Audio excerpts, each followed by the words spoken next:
Yo, what's up guys, this is your favorite fanfic YouTuber, the Fanfic Majesty. Become a member of the channel to access more content, the link is in the description. Pirate this era is called Red Nose. 1RN. Chapter 1. The old emperor falls and the new emperor ascends the throne. Impelled down the 6th floor of the underwater prison. Don Quixote Doflamingo, someone's here to see you. The jailerman opened the prison door and a short figure walked in. Foo, isn't this Ms. Suru? How come you have the leisure to look at me, a prisoner? Doflamingo lay lazily on the ground, laughing devilishly. Marine Vice Admiral Crane threw the newspaper in his hand to Doflamingo. You will be able to see it in 2 days anyway, why not I send it to you in advance? Foo, is there something interesting happening on the sea again, FK? Doflamingo took the newspaper and found several wanted posters inside. When he saw the contents of the bounty clearly, he stood up excitedly and the seastone chain jingled. Vice Admiral is today April Fool's Day. You came here specially to play this joke on me. This is a newly printed newspaper. It has now spread all over the world. The old emperor fell and the new emperor ascended the throne. What do you think after reading this, Doflamingo? Will it make you feel better? At least you were defeated by the new 4 emperors. Seeing Doflamingo's surprised look, Crane's depressed mood improved a little. What happened? Where is the strongest creature Kaido of the beasts? Where is the natural destroyer Charlotte Linlin? How did the bounty of that brat Luo reach 3 billion? I almost killed him a while ago. Doflamingo found that he could no longer laugh. Law and Kid teamed up to defeat Charlotte Linlin, and Luffy defeated Kaido. How about it, are you surprised? After being imprisoned for a short time, has the outside world become strange? The newcomers nowadays are really a group of terrible monsters. Crane exclaimed. It's more than unfamiliar. Doflamingo still can't accept this fact. 2 of the 4 emperors who ruled the sea were replaced at once. Even Shichibukai's blood transfusion is not this powerful. Luffy is fine, after all, he has the blood of Garp and Dragon, and he is the heir chosen by red-haired Shanks. The most important thing is that he defeated himself. Doflamingo could accept that he became the 4 emperors. He pointed to a wanted poster and asked, how did this clown become the 4 emperors? On the wanted poster, a red-nosed clown is laughing wildly. Chinliangdaohua Buggy, he looked at the wanted poster. Because of him, the outside world is in chaos. How come I, Shichibukai, became one of the 4 emperors? On the Baikudorpu, the new 4 emperors, Senryo do Buggy, locked himself in the captain's room, while deafening cheers were heard outside. Yeah, Captain Buggy, we love you. We are now subordinates of the 4 emperors, and 2 of them are our allies. Blackbeard, how do you feel now? Captain Buggy once insulted Redhead, but Redhead didn't dare to say anything. Captain Buggy is invincible. Could these guys who are eager to create chaos in the world please restrain themselves a little? Your Captain Buggy has disappeared, and a time traveler has taken his place. Don't I know how capable Buggy is? It would be fine if I traveled through the world of Pirates King, but why was it my soul traveling through time and I traveled through the body of the clown Buggy? It would have been fine if he had traveled through time a few years earlier, but the key point is that now Buggy has become one of the 4 emperors, and the marines and pirates who want to rise to the top are probably eyeing him. Damn it! The time traveler Lei Te slapped the table with his hand. A force came out and the table disappeared silently. Lei Te looked around and found that there was no trace of the table in the entire captain's room, as if it had been broken down into particles invisible to the naked eye. Decompose. Fall apart. Could it be? Lei Te quickly calmed down, felt his own power, and looked through the memories of Buggy, the original owner of the body. As the original owner of Chop Chop Fruit, Buggy has always been resistant to this power. People on the Pirate King Roger's ship generally don't eat devil fruit. Buggy, one of the members, also has this idea. In Buggy's memory, he was very confident in his own strength and believed that he did not need the devil fruit ability to become stronger. But after accidentally swallowing Chop Chop Fruit, Buggy was depressed for a long time. As a pirate, he lost the ability to swim, which made Buggy very disgusted with his devil fruit ability. Although he is a demon fruit power, he does not recognize the power of devil fruit, so the fruit ability cannot be developed at all. But Cat Viper once said that no one who can board the Pirates King Roger's ship is weak. Buggy can fight on equal terms with early Shanks, so how can his talent be bad? Even though he hates the devil fruit ability, his Chop Chop Fruit ability is slowly developing, and has even awakened, gaining the ability to rip other objects into pieces.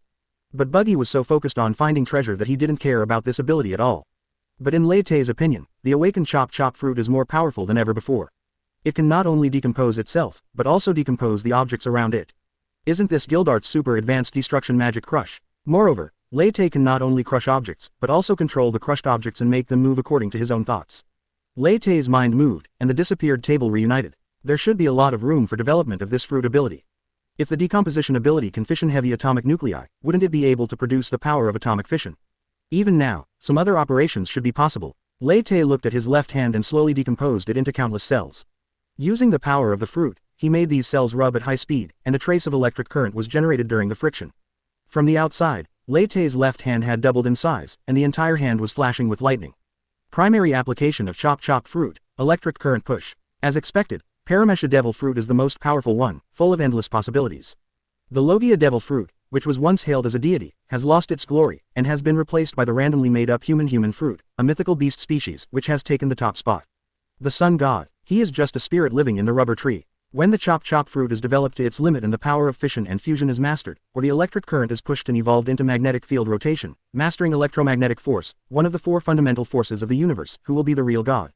I don't know if Teacher Guy is dead now. Lei Te wanted to tell him that the Joy Boy he had been waiting for was useless and it was not Joy Boy who changed the world. The new era should be the era of Lei Te Boy. Just as Lei Te was thinking, there was a knock on the door of the captain's room. Captain Buggy, are you feeling better? Can we come in? Come in. Lei Te withdrew the power of the electric current. The door opened, and Alvida, Mr. 3, Mochi, and Kabaji slipped in quietly.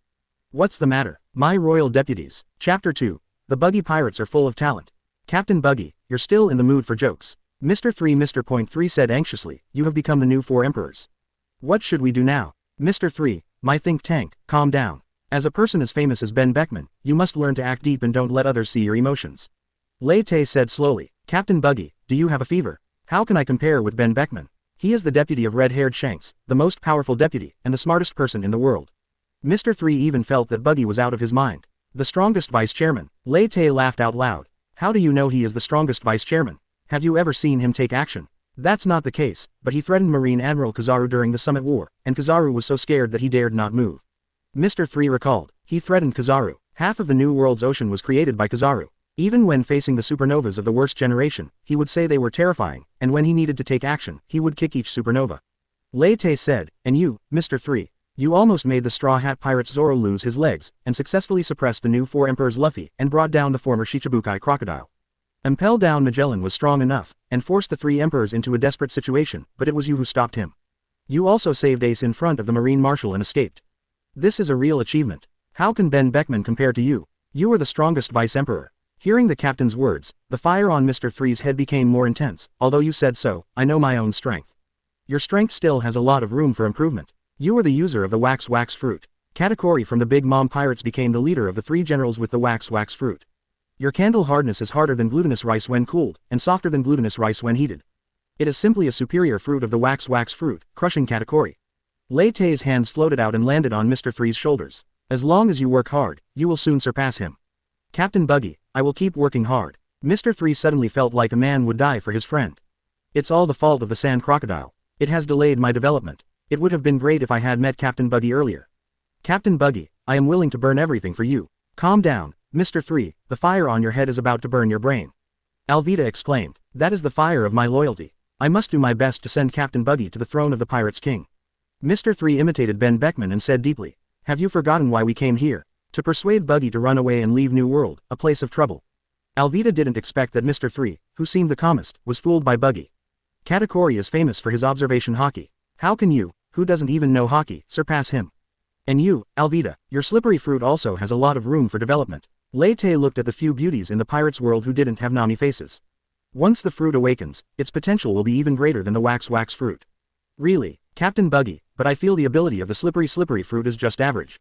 Alvida couldn't figure out what else the slippery fruit could do. Paramecia's fruit requires imagination. You can slide away physical attacks now, and when the fruit awakens, you will be able to slide away energy attacks.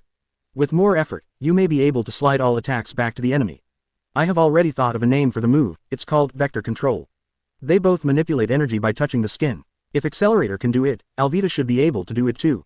In any case, first instill this concept into Alvida. What if it really happens? Captain Buggy, what about us? Mochi, who was almost as fat as a ball, pointed at himself, I am now the vice captain of the 4 emperors.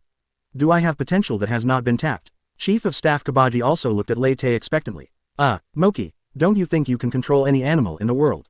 Lei Te asked. Mochi cracked his whip, that's right, Captain Buggy. Big ones are also okay. As long as it's an animal, no matter what size it is, but sea kings are not allowed, they are not considered animals, said Mochi. There is a giant elephant near Wano. It has amazing combat power, but it is a little too big. If you tame it, you will immediately become a deputy emperor level combat force. Lei Te didn't know if Mochi's ability to tame animals was as good as he boasted, but this guy really didn't have much potential. It's just an elephant, it's easy for me. Mochi said confidently. As for you, Kabaji, give up your unicycle. I feel like it's limiting your development. You should go the route of combining physical skills with swordsmanship, and learn some kicking skills. Lei Te thought that this guy could walk on a vertical wall on a unicycle, and his leg strength was extraordinary. He would probably be able to learn moonwalk in no time. Like Blackfoot Sanji. Cabbage tried to kick out, and it actually produced a sonic boom. I have trained such strong legs after so many years of unicycling. Captain Buggy, you are so wise. Kabaji's eyes were filled with tears. I will smash the unicycling when I get home and concentrate on practicing my kicking skills. Lei Te didn't expect that Cabbage had such hidden abilities. Could it be that the Buggy Pirates are really full of talented people? By the way, Captain Buggy, shouldn't we go and hide from the limelight? Alvida remembered the purpose of coming here. We are already being chased by the Marine, and now there is a group of revolutionary soldiers on the ship. If this continues, the Marine might send out the Admiral. Don't worry, the Marines are mostly focused on Wano Kuni right now, so there won't be any admirals who will attack us, right? Lei Te said as he flipped through Buggy's memories, then became unsure. At the same time, I also understand why Buggy will become the new four emperors. In response to the Marine siege of Shichibukai, Buggy's ships engaged in a fierce battle with the Marine. They fled and fought their way to the vicinity of the Holy Land of Mariajoy, preparing to launch a special Buggy bomb at the Holy Land of Mariajoy. They happened to meet the revolutionary army that was escaping after rescuing the tyrant bear, and saved them when their ship was about to sink. This scene happened to be seen by Marine. More importantly, the revolutionary army also held a celestial dragon hostage, who was the guy who used the tyrant bear as a mount during the World Congress, St. Roswald. The celestial dragons were hijacked during the World Summit, and the news immediately shocked the whole world. No wonder Buggy's bounty skyrocketed and he became four emperors. This is the reason. At this time, outside the captain's room, a crew member rushed over to report, Captain Buggy, a Marine is chasing us. The leader is Marine Admiral Fujitora the Life. Chapter 3. The strong man's clothing is very important. What should we do, Captain? Fujitora is not easy to deal with. Mr. 3 could no longer pretend to be serious. Why are you panicking? He's just a Marine Admiral. Lei Te knew that Fujitora was probably the strongest force that Marine could send out. Sengoku has retired and it's unlikely that Garp will come to the rescue of the celestial dragons. Akainu, the Marine Marshal, will be stationed at the Marine headquarters, and the new Admiral Green Bull will go to Wano Kuni.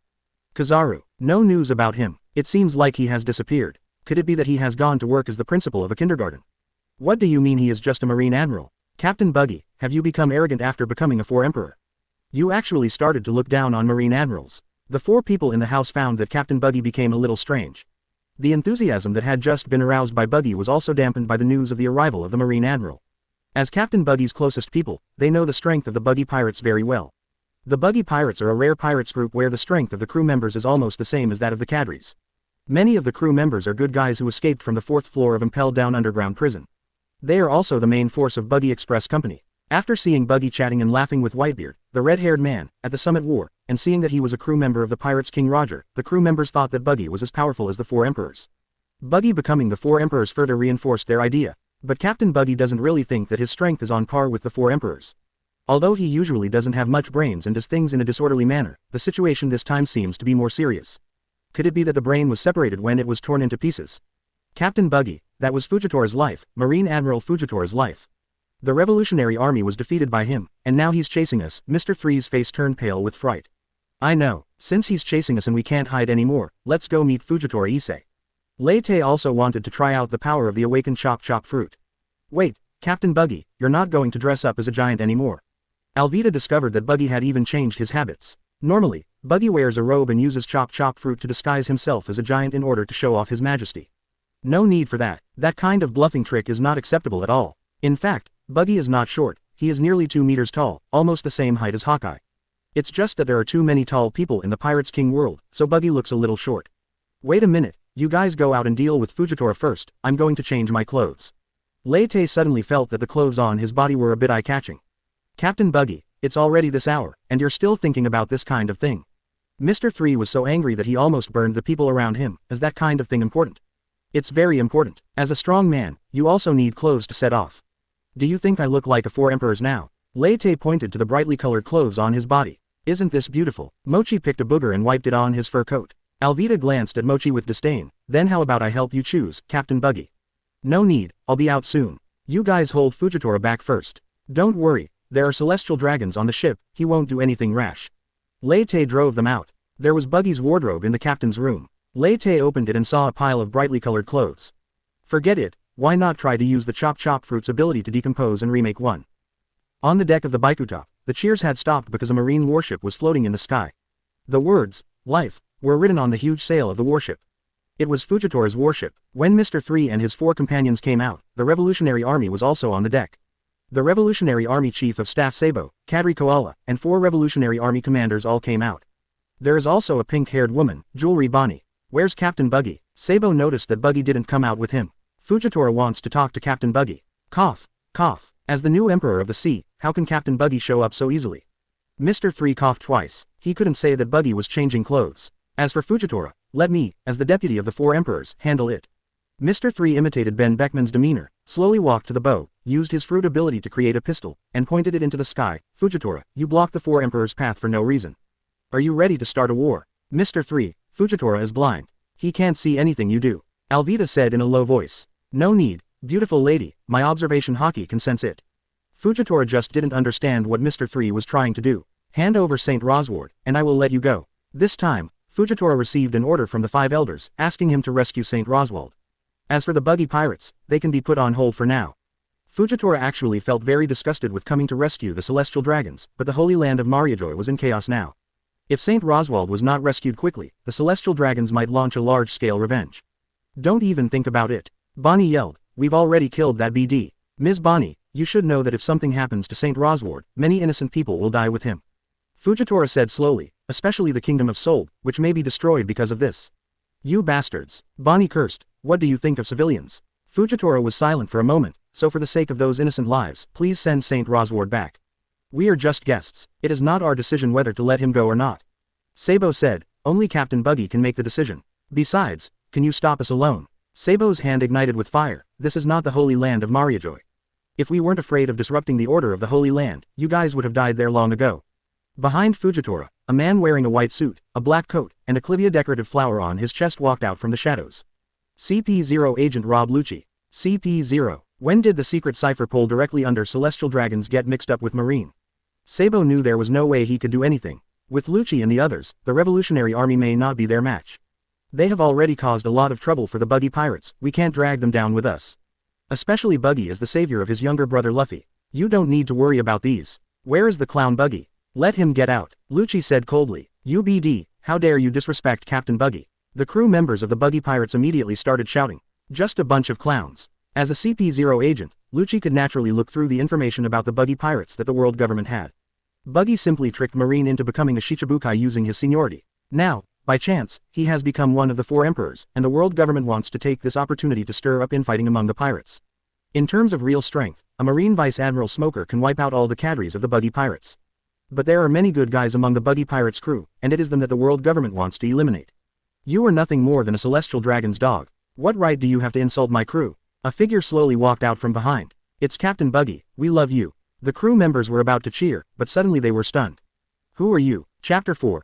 Clown Game, live broadcast to the world. The tight vest outlines the muscles. A large cape was casually draped over his shoulders. With her long blue hair hanging down, her pale face, dark circles under her eyes, and red paint extending from her lips to her cheeks, she seemed to be mocking the world.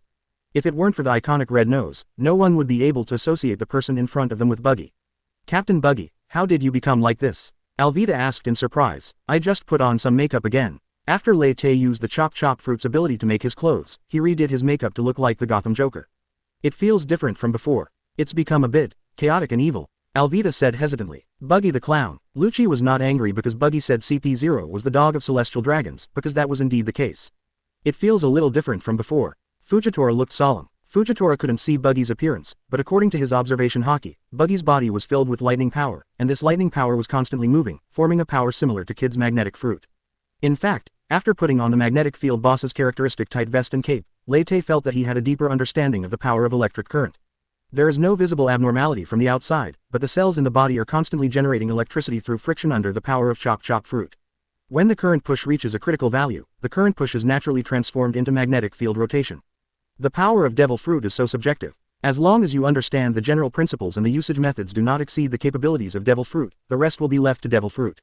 Once the magnetic field rotation is formed, it begins to strengthen the 2 power cores of the heart and the brain. Lei Te can use the power of his fruit to keep the magnetic field rotating continuously, which is equivalent to 24 hours of uninterrupted practice. I just don't know how high the magnetic field rotation force can be cultivated in the environment of the pirate's world. The key is that I don't have any method to cultivate the power of magnetic field, so I can only explore it slowly. What about the Celestial Dragons? Lei Te asked Mr. 3. He's locked up in the cabin. Captain Buggy, are you going to release him? Mr. 3 felt that Roswald Saint was a hot potato and it would be better to return it to Marine. Sabayati Archipelago only beat up celestial dragons, but this time they directly hijacked a celestial dragon, which is much more serious than last time. Bring him up here, Lei Te said with a smile. Since Marine calls us clowns, let's play a clown game. Mr. 3 was worried and decided to escort the celestial dragons out personally. Lucci obviously lost his patience. Buggy, don't do unnecessary things. The 5 elders are very annoyed about this matter. Even if those 5 old guys are angry to death, what does it have to do with me? Lei Te spread his hands. I am no longer Shichibukai. Now it seems that we are in a hostile relationship. HMPH. Lucci glanced at Fujitora. It was Fujitora who proposed the abolition of the 7 warlords of the sea. At that time, the Marine headquarters believed that the Marine's strength had greatly increased and it had the strength to compete with the 4 emperors, and there was no need for the 7 warlords of the sea to balance the forces of both sides.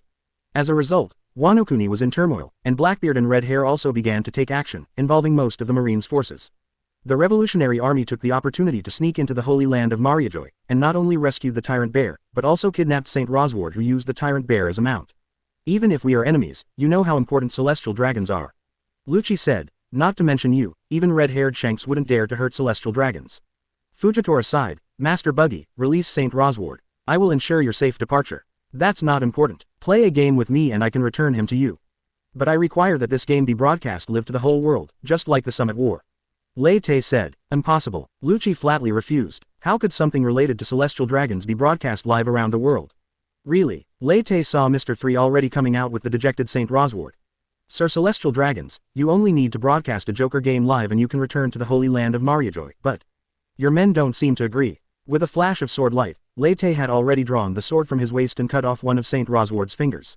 Saint Rosward had probably never been injured before. He hesitated for a moment, and when he saw his fingers falling to the ground, he felt the pain and wailed loudly. Buggy. Lucci never thought that Buggy would actually dare to hurt the Celestial Dragons. Not to mention the Marine, even the Buggy Pirates and the Revolutionary Army didn't expect Buggy to do this. Captain Buggy, this will cause a big commotion. Mr. 3 warned in a low voice. That's perfect. As one of the 4 emperors, I won't feel comfortable sitting in this position unless I make some noise. Lei Te said, well done, Captain Buggy. Are you pirates still hiring? Bonnie asked. Bonnie's liking for Buggy increased greatly after he was able to vent his anger for Tyrant Bear. Of course I'm hiring. As a royal group, Lei Te has few men with decent combat power. Bonnie is one of the supernovas after all, and he can be considered a capable fighter. Then our pirates group will be merged into your Buggy Pirates group, Bonnie said. After a brief moment of surprise, the crew of the Buggy Pirates suddenly cheered. As expected of Captain Buggy, he easily accomplished what others dared not do. Redhead doesn't dare to hurt celestial dragons, but Captain Buggy does. Captain Buggy is more powerful than Redhead. These guys. Lei Te discovered that when it comes to loyalty, the Buggy Pirates may be second to none. Have you thought it through? Lei Te placed the sword on Saint Rosward's hand. The cold touch brought Saint Rosward back to his senses. Lucci, UBD. Saint Rosward cursed, I was hurt because of you. Lucci's eyes were cold, and he asked in a low voice, Fujitora, can you take them down in an instant? How is that possible? The person on the other side is no ordinary person either, said Fujitora. Wait a moment, I'll ask the 5 elders for instructions. Lucci took out the Den Den Mushi and contacted the 5 elders. After a while, Lucci put down the Den Den Mushi. The 5 elders have agreed to your request. I hope you can keep your promise and release Saint Rosward after you finish playing your clown game.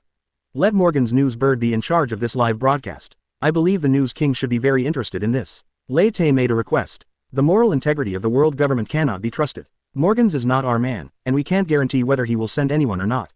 Lucci said, this is the first live broadcast of the new 4 emperors, and the Celestial Dragons will be performing as a guest. Morgan's will not refuse this. Lei Te is very confident about this. Chapter 5. The world's focus and reactions from all sides.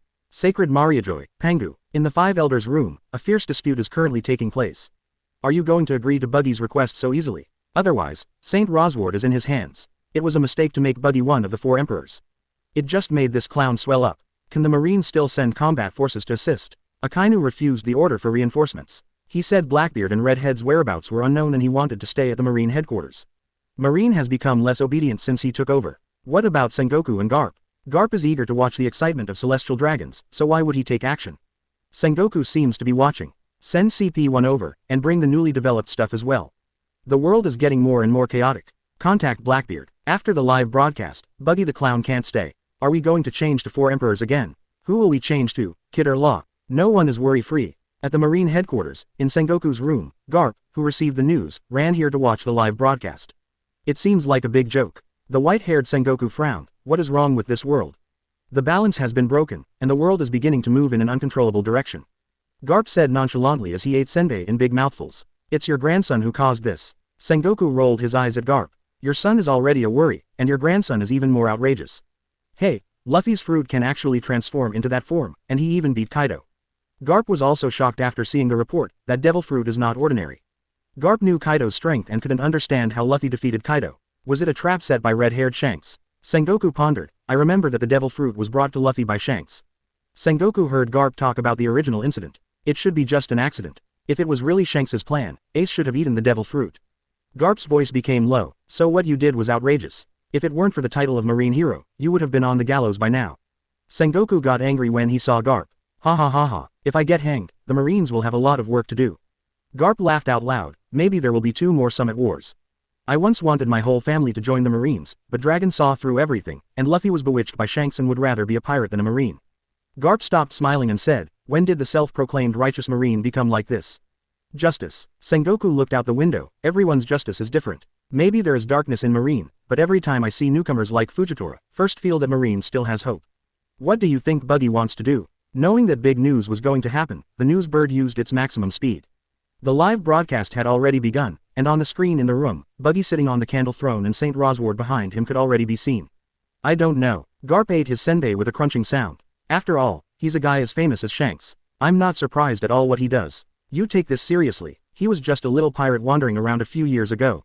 Sengoku had already investigated Buggy's information thoroughly. Little pirates. Garp sneered. Sengoku, are you blind? Garp looked at Buggy on the screen. But even I misjudged him. Back in the Summit War, he was a funny guy. Now, looking at his demeanor, he really does look a bit like the Emperor of the Sea. Could it be that the title of 4 Emperors has such a magical power? At the same time, the new 4 Emperors Buggy appeared on screens all over the world. Don't let me down. News King Morgans watched the scene. I sent the news bird to notify all the major forces. They must make a big news for me. Ha ha ha ha. What is this? A new clown show? Blackbeard, hugging 2 beauties, watched the live broadcast. Does this guy really think he is the 4 Emperors? The joining of this clown has lowered the style of the 4 Emperors. The world government is also becoming more and more outrageous. Rain Shiryu sneered at the side. But it's not very favorable for us now. Among the 4 Emperors, except for us, the remaining 2 are related to the red-haired Shanks. Lafitte said, why don't we strike first? At this moment, a black den mushi next to Blackbeard started to ring. Ha ha ha ha, I'm watching the live broadcast. What, are you going to step the guy you picked up in one hand into the abyss again? Blackbeard laughed wildly. He made an unforgivable mistake and hurt the celestial dragons. So, make him disappear. A cold voice came from the black den mushi. Speaking of which, we are old acquaintances. That guy has been keeping an eye on me for 3 days and 3 nights. He is quite perceptive. Blackbeard showed a ferocious smile, and he and Shanks are like brothers. He has to pay more. If you let him get away with it, you won't feel good about it either. The black den mushi had a blank expression. Speaking of which, he is the most business-minded of the 4 Emperors, and he managed the military aid in a very good way. Now he's the 4 Emperors, and his reputation is even greater. Once his Buggy Express continues to expand. I understand. Blackbeard looked at Buggy on the screen. I will give the newcomer a welcome ceremony and tell him what the 4 Emperors are. Blackbeard hung up the black den mushi and stood up. Boys, set sail. I'm going to hold a grand welcome party for my old friend. Come to think of it, our troop is still in need of a circus. I think they are just right. The devil sheriff Lafitte chuckled. Ha ha ha ha, that's a great idea. I wonder what red-haired Shanks' expression would be if we had this circus on our ship. Blackbeard's laughter spread throughout the sword of Zebek. What the hell is this guy doing? On Red Force, red-haired Shanks stared at the screen in amazement. As expected of the captain's friend, he made a big move as soon as he became 4 Emperors. Ben Beckman blew out a smoke ring and said leisurely, if Buggy keeps doing this, the world government will not let him go. Damn it, his ideal is obviously just to dig for treasure, he shouldn't be involved in this kind of thing. Shanks had already seen the injured Rosward Saint behind Buggy. Captain, worry makes you confused. Since he is your friend, why don't you trust him? Asked Ben Beckman, but he has become less reliable since he ate the devil fruit. It's also my fault. I caused him to accidentally eat the devil fruit. Shanks slapped his head. Anyway, let's see what he wants to do. Ben Beckman is also interested. Let the Red Force move in that direction. It will be there to help if anything goes wrong. Shanks said, aren't you afraid that the Marines will overreact? Ben Beckman said helplessly, their nerves must be on edge. I don't care about that. We are friends after all. Shanks said with a smile, let's go. At this moment, countless people in the world are watching this scene. Even the grand banquet of Wano in the distance was interrupted by Apu. Big news, the new 4 Emperors clown King Buggy is live streaming. Chapter 6. Small Justice. The warship Life floating in the air landed on the sea. We have done what you asked. Now it's time to tell us what your clown game is. Lucci stared at Buggy on the candle throne and said coldly. Don't worry, it will start soon. Lei Te waved his hand, and the newsbird quickly pointed the camera at him. After traveling to the world of Pirates King and possessing the powerful power of Devil Fruit and mastering the power of magnetic fields, do you still have to play the game of pretending to be a pig and eating the tiger? That would be an insult to the magnetic field power in your body. The magnetic field guy just wants to go crazy. The crazier he is, the faster the magnetic field power grows. This has been verified by countless magnetic field guys with their lives. Let's start with some big news that will shock the world. Hello everyone, maybe many of you have already known me during the Summit War. Let me introduce myself again. I am Buggy, the King of Clowns, formerly one of the 7 warlords of the sea, and now one of the 4 emperors of the New World. As you can see, I am an evil pirate who, by chance, met at noble celestial dragons. Lei Te hooked his hand, and Mr. 3 put pressure on Rosward Saint. You must be familiar with the celestial dragons, the world's nobles. Every year, you have to offer most of your wealth to them as heavenly gold. But you rarely see their true appearance. After all, they even think it's dirty to breathe the same air as the common people. Lei Te kicked Saint Rosward on the leg, and Saint Rosward fell directly in front of the candle throne. Just as he was about to stand up, Lei Te's foot was already on his head. UBD. Lucci wanted to rush over, but quickly stopped. Because Lei Te used his sword to pierce Saint Rosward's palm and stuck it on the deck. Lucci, you've injured Saint Rosward again. This is the second time. Lei Te shook his head. Do you really want to kill Saint Rosward? Lucci was so angry that his eyes almost spit fire, but he didn't dare to take another step forward. At the Marine headquarters, some Marine generals gathered together to watch the world live broadcast of the 4 Emperors Buggy. Smoker, how did you catch this madman in the first place? Naval headquarters Rear Admiral Hina looked at the high and mighty celestial dragons being trampled under Buggy's feet, and the first feeling in his heart was actually pleasure. Our Smoker Vice Admiral once captured 2 of the 4 Emperors. No admiral can match his record. Admiral candidate Momonosuke was also here and said with a smile, maybe soon, Smoker will be promoted to admiral before me. Stop making fun of me. Smoker looked at Buggy on the screen, not understanding why the world changed so fast. How did the little pirates that were easily caught at first become 4 emperors? On the screen, Lei Te was still giving his speech. Before I could entertain this noble, celestial dragon, the Justice Marine came to kill me. This is Marine Admiral Fujitora Issei, please give him a shot. The newsbird quickly changed the camera, and Fujitora appeared on the screen with a frown on his face. Mr. Fujitora said that although Celestial Dragons has committed many evil deeds, for the safety of more people, it is best to send him back to the Holy Land of Mariajoy. Lei Te stepped down heavily, pressing Saint Rosward's face against the deck. After all, if this guy dies, the Celestial Dragons might bury many innocent civilians with him or even destroy a country out of venting their anger. Saint Rosward made a humming sound, but Lei Te's power was too great and he couldn't even lift his head. Captain Buggy, although there are some things I haven't said, your actions will indeed implicate many innocent people. Fujitora said, so even if this guy continues to do evil and hurt innocent people after he returns, you still have to rescue him for the safety of more people. Turning a blind eye to the evil deeds of those in high positions, letting a few people sacrifice and fall into hell in exchange for the safety of more people, is this the way of justice, Lord Fujitora? Lei Te asked. Fujitora was silent for a while, then nodded slowly, yes, I am incompetent and can only maintain this little bit of justice. Then let's play a game, Lord Fujitora. Since we have to sacrifice, why not start with you? Kill all the subordinates on your ship, and I will return the Saint of Roswald to you. Lei Te said. Fujitora raised his head suddenly, substantial pressure emanating from his body, the power of the gravity fruit dissipating uncontrollably. The calm sea suddenly became turbulent. Lei Te's words caused a huge stir. In the office of Marshal Akainu at Marineford, Marine headquarters, a force of fire erupted and the entire office turned into a lava hell. Marine Marshal Akainu walked out of the office with a gloomy face, but a short figure stopped him. It was the Vice Admiral Crane of the headquarters. Sakazuki, where are you going? I'm going to kill that guy. Akainu could no longer suppress his murderous intent. Ever since Fisher Tiger caused trouble in the Holy Land, the Marine Marshal cannot leave Marineford easily. This is the rule, Sakazuki. Crane said, the safety of the Holy Land Mariajoy is more important than anything else.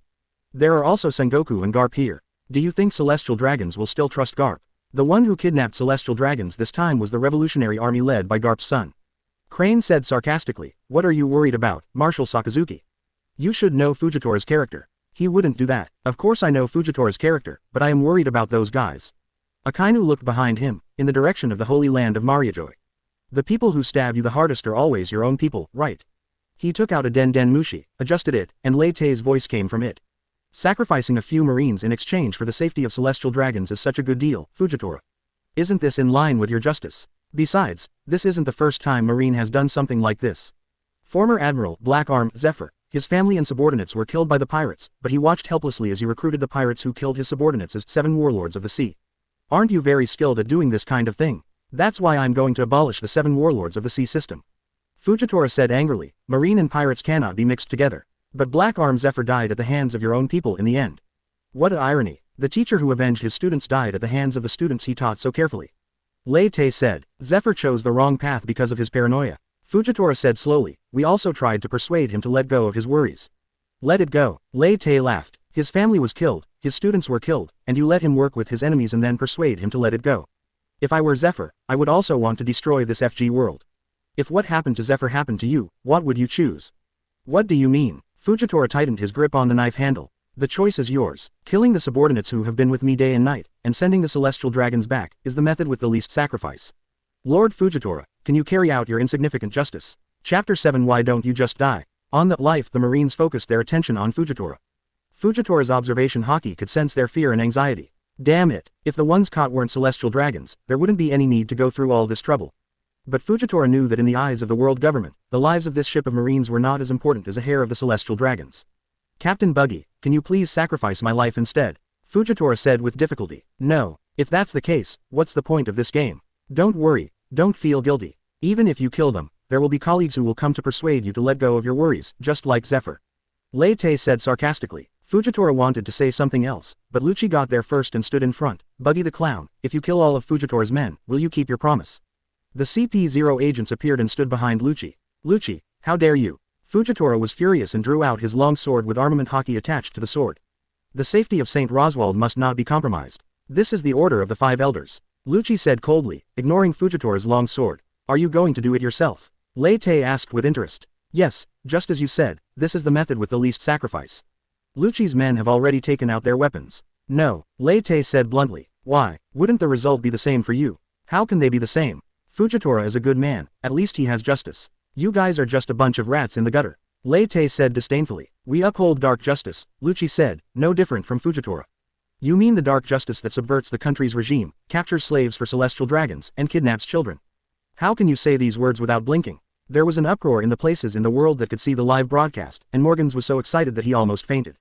That's it, expose the information, such as Black Arm Zephyr and CP0, tell us everything you know. That's nonsense. What evidence do you have? This is a live broadcast now, and even if he did it, Lucci doesn't dare to admit it. Why should I produce evidence? I'm just a pirate, not a judge. Lei Te said, then you feel free to slander us. Please. Lei Te kicked Rosward Saint on the ground. The whole world knows what celestial dragons are. Do you still need me to slander them? In Sengoku's room, Garp asked seriously, Sengoku, did CP0 really kidnap children? Sengoku remained silent. As a former Marine Admiral, he knew some secrets that Garp could not access. Buggy is right, this is a fed-up world. Garp cursed. The 5 elders are such a bunch of idiots. How could they agree to such an outrageous request for a live broadcast? Sengoku sighed. In a short period of time, Buggy caused more damage to Marine than Summit War. The Summit War Marine suffered heavy casualties, but they defeated the strongest man in the world and won the final victory, and their cohesion was greatly improved. But Buggy's clown game made Marine doubt mentally. What exactly is the justice that they are fighting to defend? Are they the celestial dragons that Buggy is stepping on? Why didn't I realize that there was such a scary guy on Roger's ship? Celestial dragons are the gods who created this world. Without celestial dragons, there would be no world as it is today. Gods have demands, so humans should offer everything they have. Lucci said coldly, this is justice. Well, for the sake of your god you should sacrifice your lives first. Lei Te said indifferently. What do you mean? Luffy suddenly had a bad feeling. Seeing you bunch of rubbish makes me feel bad, just commit suicide, Lei Te said. According to the villain's script, I now have a hostage. No, to you, it's a divine hostage in my hands, so of course I have to threaten you. Are you kidding me? How could such a thing be possible? As Lucci was speaking, he found that Lei Te had drawn his sword and cut off another finger of St. Rosward. There are still 8 fingers left. There are 8 of you in CPO. Lei Te counted them. It's time to show your loyalty. If anyone doesn't commit suicide, I will cut off one of his fingers. If all 8 of you don't commit suicide, your god, St. Rosward, will turn into Doraemon. No one understood Lei Te's joke, but everyone understood what he meant. You promised in front of the whole world that you would release Rosward Saint after the Joker game was completed. Are you going to go back on your word now? Cold sweat streamed down Lucci's face. He had never seen such a madman who did not play by the rules. The key is that he still holds an ace in his hand. Seeing that Lucci did not respond for a long time, Lei Te swung his knife and cut off another finger of St. Rosward. Congratulations, one of you is lucky enough not to die, Lei Te said. MD, he's a pirate and does what bad guys do, so why can't I feel any hostility towards him? In the hall where the middle-level Marines gathered, someone said something in a muffled voice. This is because the ones being tortured are celestial dragons. The Marine middle managers all understood it, but no one dared to say it out loud. If this continues, the Buggy Pirates will receive a buster call, said Smoker. Definitely. Even if Marshal Sakazuki doesn't sign it, Spandine and Spandam will not miss the opportunity to please celestial dragons and will actively promote this matter. Momonosuke said. There was silence in the hall again. Half a day later, someone finally spoke. I don't think we need to wait for buster call. The Buggy Pirates seem to be the weakest among the 4 emperors. If it weren't for the Revolutionary Army on his ship, Admiral Fujitora alone could handle them. So, celestial dragons is Buggy's last amulet. But I don't think Buggy cares about this amulet at all. On the screen, Buggy raised the knife again. Wait a minute, Lucci began. I need to ask for instructions. He took out Den Den Mushi and contacted the 5 elders. After a while, Lucci lifted up the Den Den Mushi. Buggy the clown. Den Den Mushi said, you have committed an unforgivable sin. So much nonsense. Lei Te swung his knife down. 6. You arrogant fellow. 5. Your entire pirates group will be subjected to the most brutal revenge. 4. You. 3. Stop. 2. What can we discuss? 1. Damn 5 elders, are you here to harm me? Saint Rosward finally couldn't bear it anymore and cursed while enduring the severe pain.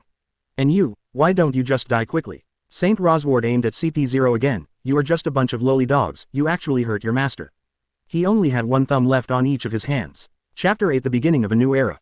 Saint Rosever's voice spread all over the world. What a stupid guy, Akainu said disdainfully after hearing the voice in Den Den Mushi. But if Buggy really wants to let him go, CP0 will really kill all the Marines on Fujitora's ship.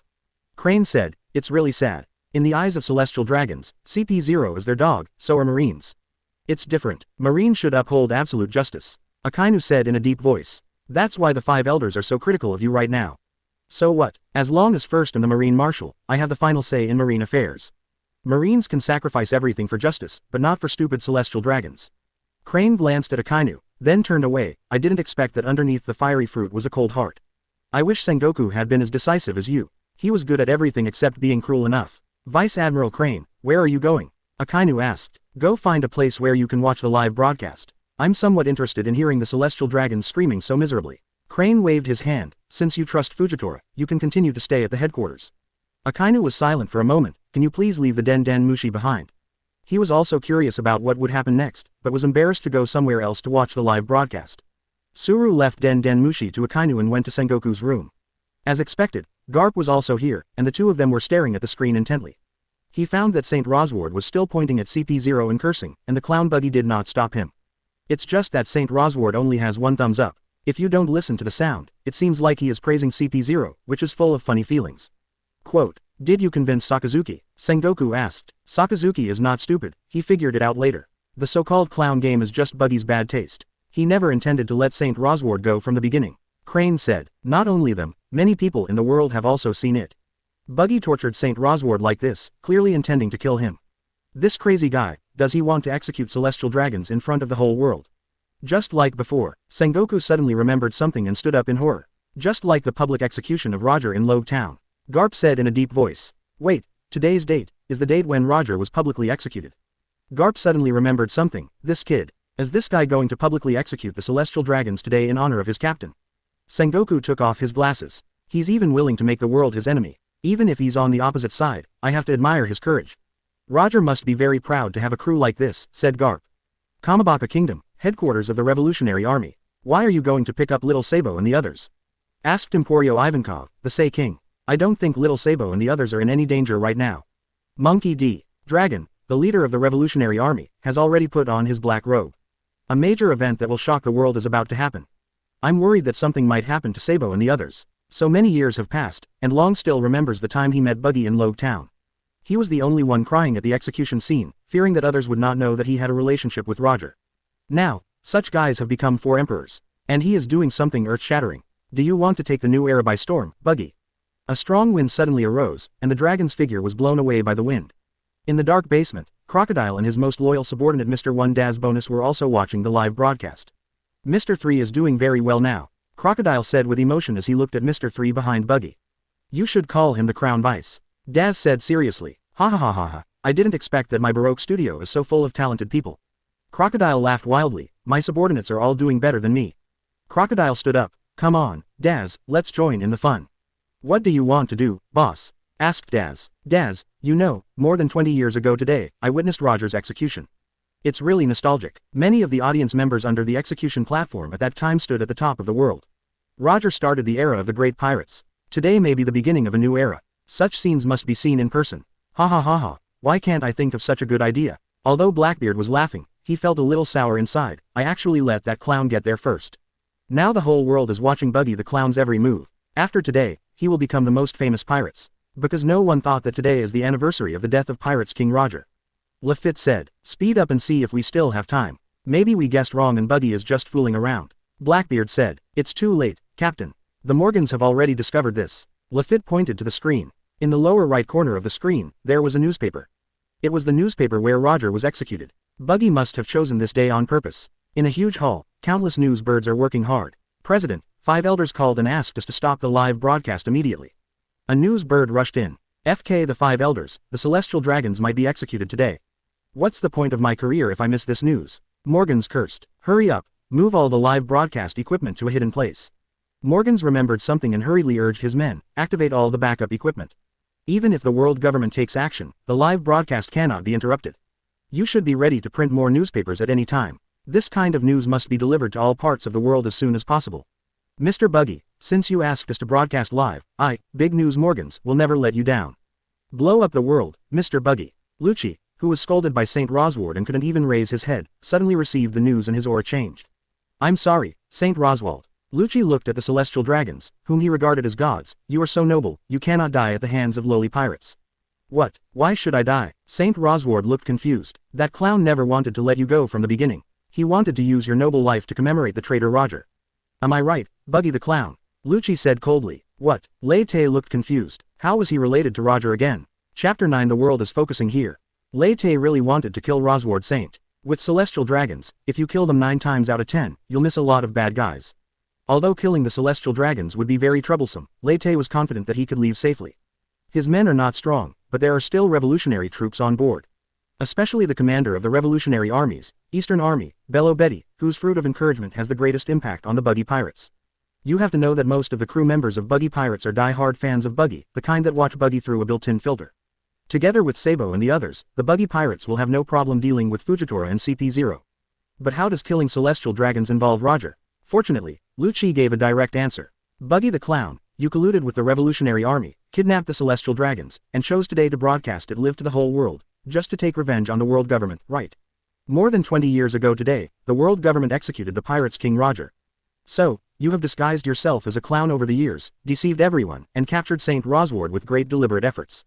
How could you let him go so easily? He wanted to kill you from the beginning, St. Roswald. In order to maintain the glory of celestial dragons, CP0, don't worry about the safety of St. Roswald anymore, kill the clown Buggy. Lucci gave the order. CP0 agents rushed towards Lei Te. Flame Dragon Claw Fist, Flame Dragon King. The blazing flames blocked Lei Te's way. Captain Buggy, no wonder you were able to save us. It turns out that you had planned this all along. Sabo showed up. Leave these CP0s to our revolutionary army. No one will disturb you until we fall. Captain Buggy, so that's how it is. I understand. Mr. 3 at the back burst into tears. Don't worry, I've been to Logue Town and seen what the execution platform looks like. Candle execution platform. Mr. 3 slapped the deck, and a wax execution platform appeared on the deck. What did you misunderstand, and what did you understand? But the Buggy Pirates crew is already getting excited. That execution platform is exactly the same as the one in Logue Town. Could it be, is Captain Buggy going to publicly execute celestial dragons there? Those are celestial dragons. Even their injuries nearly caused a buster call. Captain Buggy is actually going to publicly execute them. Captain Buggy is really, it's so great. The Buggy Pirates crew cheered excitedly. Bello Betty looked at them in confusion. Although they did not activate the ability of the fruit, these crew members automatically entered a state of encouragement. Is this the personality charm of the 4 emperors? So terrifying. You are kidding, Captain Buggy. St. Roswald realized that something was wrong and stammered, I can pay the ransom, or do you like slaves? I have many captain slaves, you will definitely be interested. I also know a lot of secrets, the secrets of celestial dragons, as long as you don't kill me. St. Roswald. Lucci, who was stopped by Sabo, looked livid and shouted, think about St. Charlos and Palace Shalulia, do you want to kill them? St. Roswald turned pale and wailed loudly, but I don't want to die.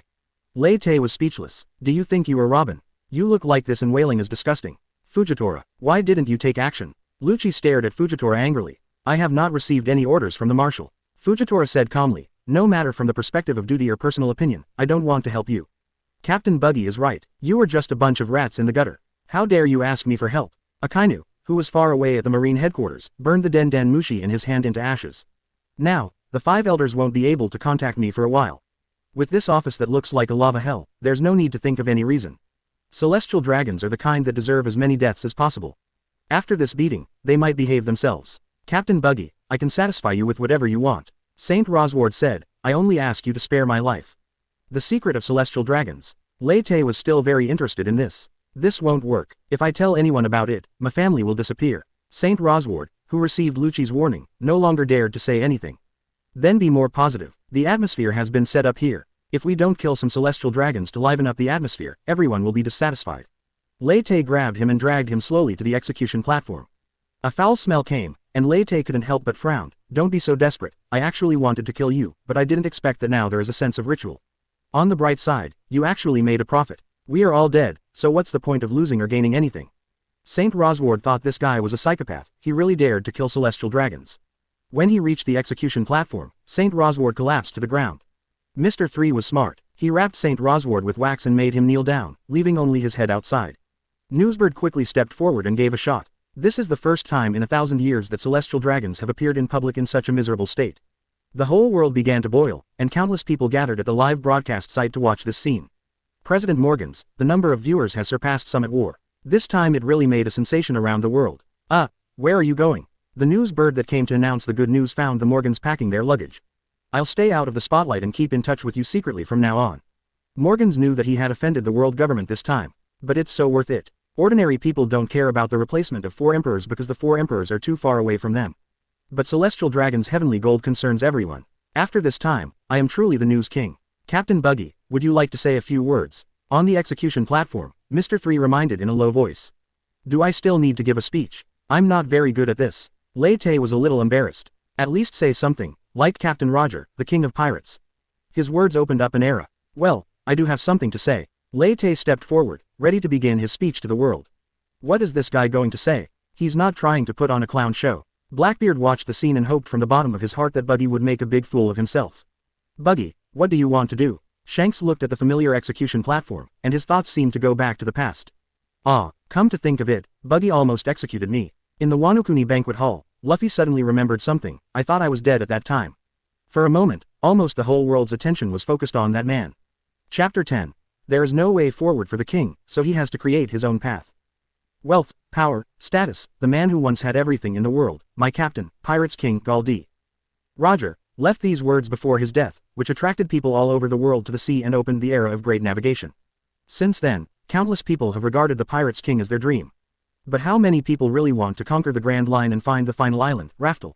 There are many people who talk about their dream of becoming the Pirates King, but they swing their swords at weaker people. Yes, pirates are not good people. They are cunning, cruel, greedy and evil. But I feel sick when I see them bullying the defenseless civilians and talking about their dreams without any shame.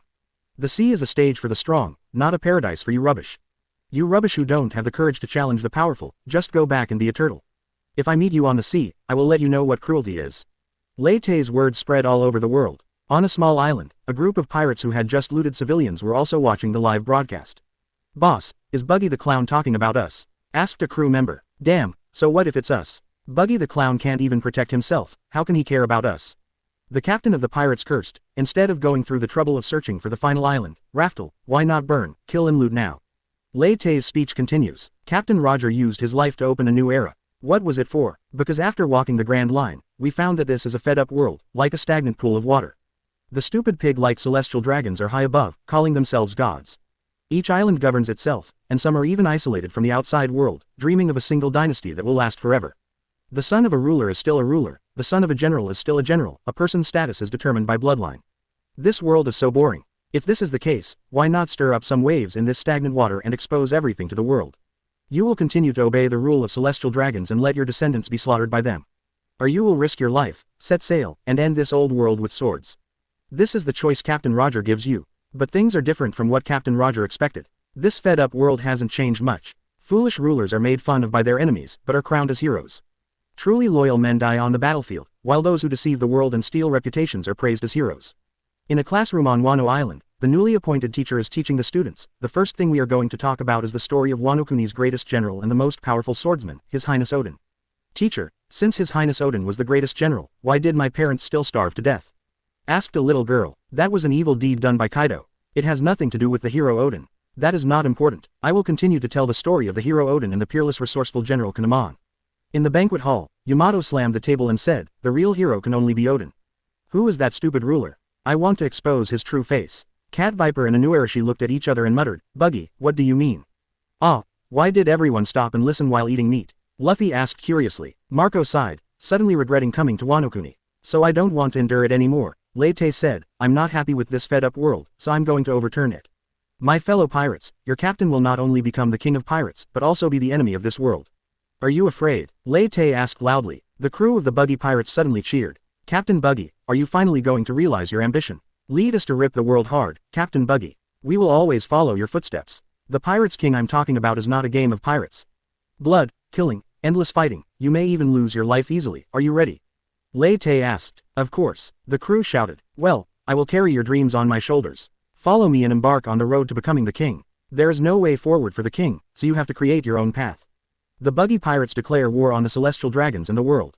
Let me lead you to open up a new era. Lei Te felt a force gathering inside him. His sword slashed out, and in front of the whole world's attention, Saint Rosward's head flew out and fell on the deck. Then a force of energy rose up into the sky, releasing a powerful pressure to the surroundings with Lei Te as the center. Black lightning-shaped sparks appeared out of thin air, and powerful air waves blew away the clouds. Some weak ones were knocked unconscious, and the strong ones also felt an indescribable pressure. Fujitora gripped the hilt of the knife tightly. What a powerful conqueror's haki. He was the first person he had ever seen in his life. Is this your hidden strength? Buggy. But since he has the courage to fight against the world, it is only natural that he has such a conqueror's haki. There was silence for a few seconds, and then suppressed cheers broke out from all over the world. The high and mighty celestial dragons were killed during the live broadcast. Some people couldn't help but shed unstoppable tears. They were the ones who had been persecuted by the celestial dragons. Let's salute the birth of the king. Fire. Mr. 3 is the most sober one. Since Captain Buggy has killed the celestial dragons, he has to face the endless pursuit of the world government. Now the first task is to break out. On the Baikudorpu, cannons suddenly roared. Open fire and fight back, Fujitora ordered his marines. Today we are witnessing history. What a shame, Captain Buggy. I know how dark this world is, and it is a blessing that I can't see anything, because there are too many dirty and despicable people in the world that are hard to bear to look at. The new era is destined to be forged with countless blood, and I, who am weak, can only maintain that insignificant justice. If you want to become the new king, convince me with your strength, Captain Buggy. Meteorites falling from the sky. The power of the heavy fruit was activated, and a meteorite with a diameter of several hundred meters fell from the sky, hitting the Baikudopu with flames. Captain Buggy, dodge quickly. Mr. 3 yelled on the side. No need. Lei Te looked at the meteorites falling from the sky and began to activate the ability of Chop Chop Fruit. If you have to dodge even this, how can I lead you into a new era? Destroy evil and reveal righteousness. Absolute heaven. After the meteorite came within 200 meters of the Baikudopu, it was broken into particles by an invisible force. That move seems to be used like this. Lei Te looked through Buggy's memories and found the memory of Roger teaching Buggy. The power of Conqueror's haki wrapped around the sword, and dense black sparks appeared on it. This move is. Shanks, who was watching the live broadcast, widened his eyes. God avoid. Chapter 11 Buggy the Clown, so terrible.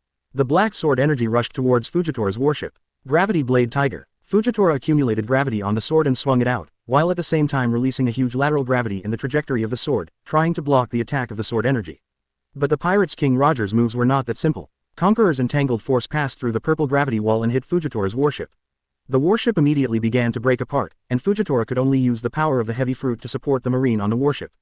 The live broadcast image also began to blur, and after shaking a few times, it finally disappeared. The world government finally found the Morgans, lair and destroyed most of the terminals of the live broadcast Den Den Mushi. But the wily Morgans had already fled and were preparing to sell out the newspapers tomorrow. That's Roger's move. I didn't expect Buggy would know it too. In Sengoku's room, Garp stuffed the last senbei into his mouth, then stood up and prepared to leave. Where are you going? Sengoku asked. Go out to sea, find Edward Weeble's whereabouts, and then, kill him.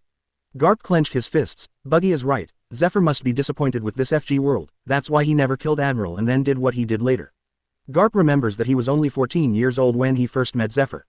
I want to be a hero. The boy often said this. The cruel reality wiped out a man's dream and turned a hero into a villain, but at least, he had to pay tribute to him at the cost of his enemy's life.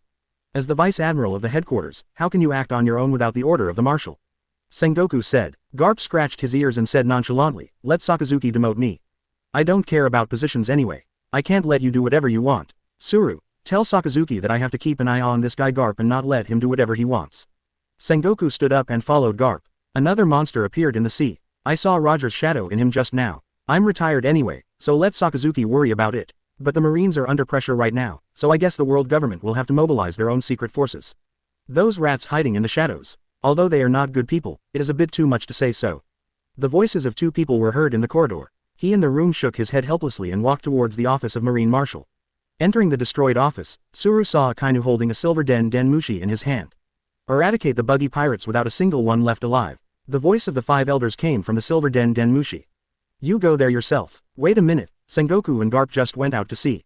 Are you sure you want Marshal Sakazuki to go there in person?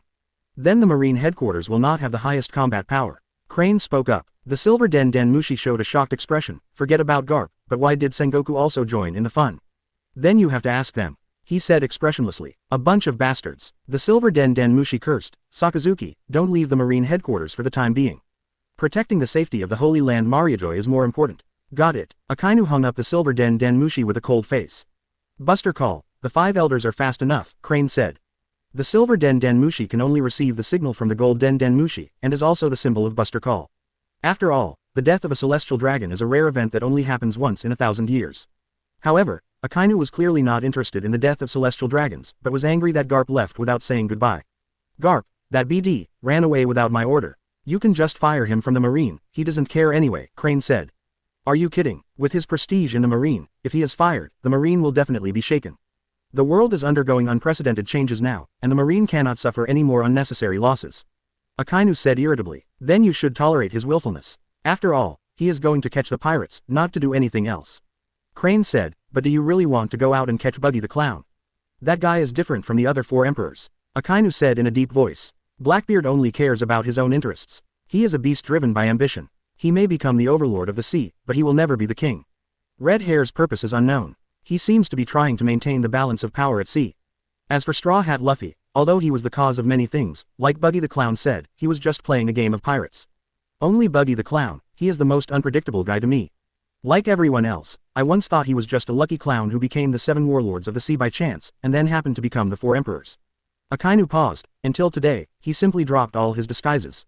A crew member of Pirates King Roger, a man who impressed Whitebeard, who has been playing the clown for more than 20 years, what is his purpose? At the beginning, Whitebeard seemed to want to join forces with him. Could it be that Whitebeard knew the true strength of Buggy the Clown at that time? He recalled something. That should be the case. Akainu said, but for some reason, Buggy the Clown did not agree to Whitebeard's request. Otherwise, judging by the strength Buggy the Clown showed today, the situation in the Summit War would have been directly reversed. Akainu recalled with a sense of fear. Marine unknowingly experienced a life and death crisis. Whitebeard, Buggy the Clown, and Red Hair joined forces, and Marine was completely unable to cope with it at that time. So, listing him as one of the 4 emperors this time can be considered as a coincidence that broke his plan and made him reveal his true identity in advance. He said, otherwise, no one knows how long he will hide. That's right, he opened Buggy Express under the name of 7 warlords of the sea. He recruited many good people and made a lot of money. This was all legal. This man deceived everyone in the world with his superb acting skills. Akainu broke out in a cold sweat. Buggy the Clown, we are the ones who are deceived and are the clowns. Among the 4 emperors, this gloomy guy is the most terrifying. After becoming the 4 emperors, he publicly executed the celestial dragons in front of the whole world. He seemed to have become the mortal enemy of the world government, but in fact, I don't know how many people's favor he won. Crane analyzed the current situation. For thousands of years, celestial dragons have done countless evil things. They have enemies all over the world. These people suppress their hatred, like a volcano. And Buggy the Clown has set off this volcano. Countless enemies of celestial dragons will regard him as an idol and join his pirates group. Just by killing a celestial dragon, he gained countless loyal crew members. Has Buggy the Clown already calculated this? Akainu and Crane looked at each other. Buggy the Clown was so scary. Chapter 12 The Strongest on the Sea. Fire our shells as well. On the sea, Pirates Queen Boa Hancock, who had watched the live broadcast, stood up and said, then turned and moved towards the direction of the Buggy pirates. Captain Hancock, we have nothing to do with Buggy. Why should we get involved in such an incident? It's very dangerous there. The crew members were puzzled. Hancock looked at the subordinates of the Kingdom of Women. They had already left the 9-Snake Island and were dealing with the Marines' encirclement at sea. Although my orders are absolute, I will make an exception this time and tell you the reason. Hancock took off his clothes, exposing his back. There was a huge mark on the jade white back. This is the celestial dragon's sky dragon hoof. It is my past that I cannot bear to look back on, and it is also a secret that I want to cover up for the rest of my life. Hancock exposed his biggest secret to his men, allowing them to see the mark that had given her countless nightmares. Captain, all the crew members were shocked except Boa Sandersonia and Boa Marigold who knew the secret. I used to be a slave of celestial dragons. Originally, I didn't want to tell this secret because it is a great shame for me. Hancock's voice trembled a little. But today, Captain Buggy showed me a new path, a path I had never thought of. Shame should be paid with blood. Hancock shouted, I am Boa Hancock, the Queen of Pirates. I will use the blood of celestial dragons to cleanse this mark of shame. I will join the Buggy Pirates and fight against the celestial dragons together. You can choose to leave and return to Nine Snake Island. Marine will not trouble that place anymore. Buggy, who killed celestial dragons, would become the biggest criminal in the world and the target of the world government's full efforts to strangle him. Marine would no longer have the time to take care of other things. What are you talking about, Captain? The celestial dragons are at fault, not you. Contrary to Hancock's expectations, his crew members did not care about the hoof of the celestial dragon, but were angry about the evil deeds done by the celestial dragons. Master Hancock led us to join the Buggy Pirates, find the captain's enemy, and kill him. I didn't expect Lord Hancock to have such a past. It's really hard for him. I wish I could kill those celestial dragons right now. In that case, Hancock smiled and said, then please tolerate my willfulness for the last time. The Nine Snakes Pirates, let's go. The roar of cannons rang out, and the two ships carrying the giant lion Majesty changed direction. As Crane had predicted, Buggy set off a volcano of hatred, and around the world, some people who were harmed by the celestial dragons found new guidance.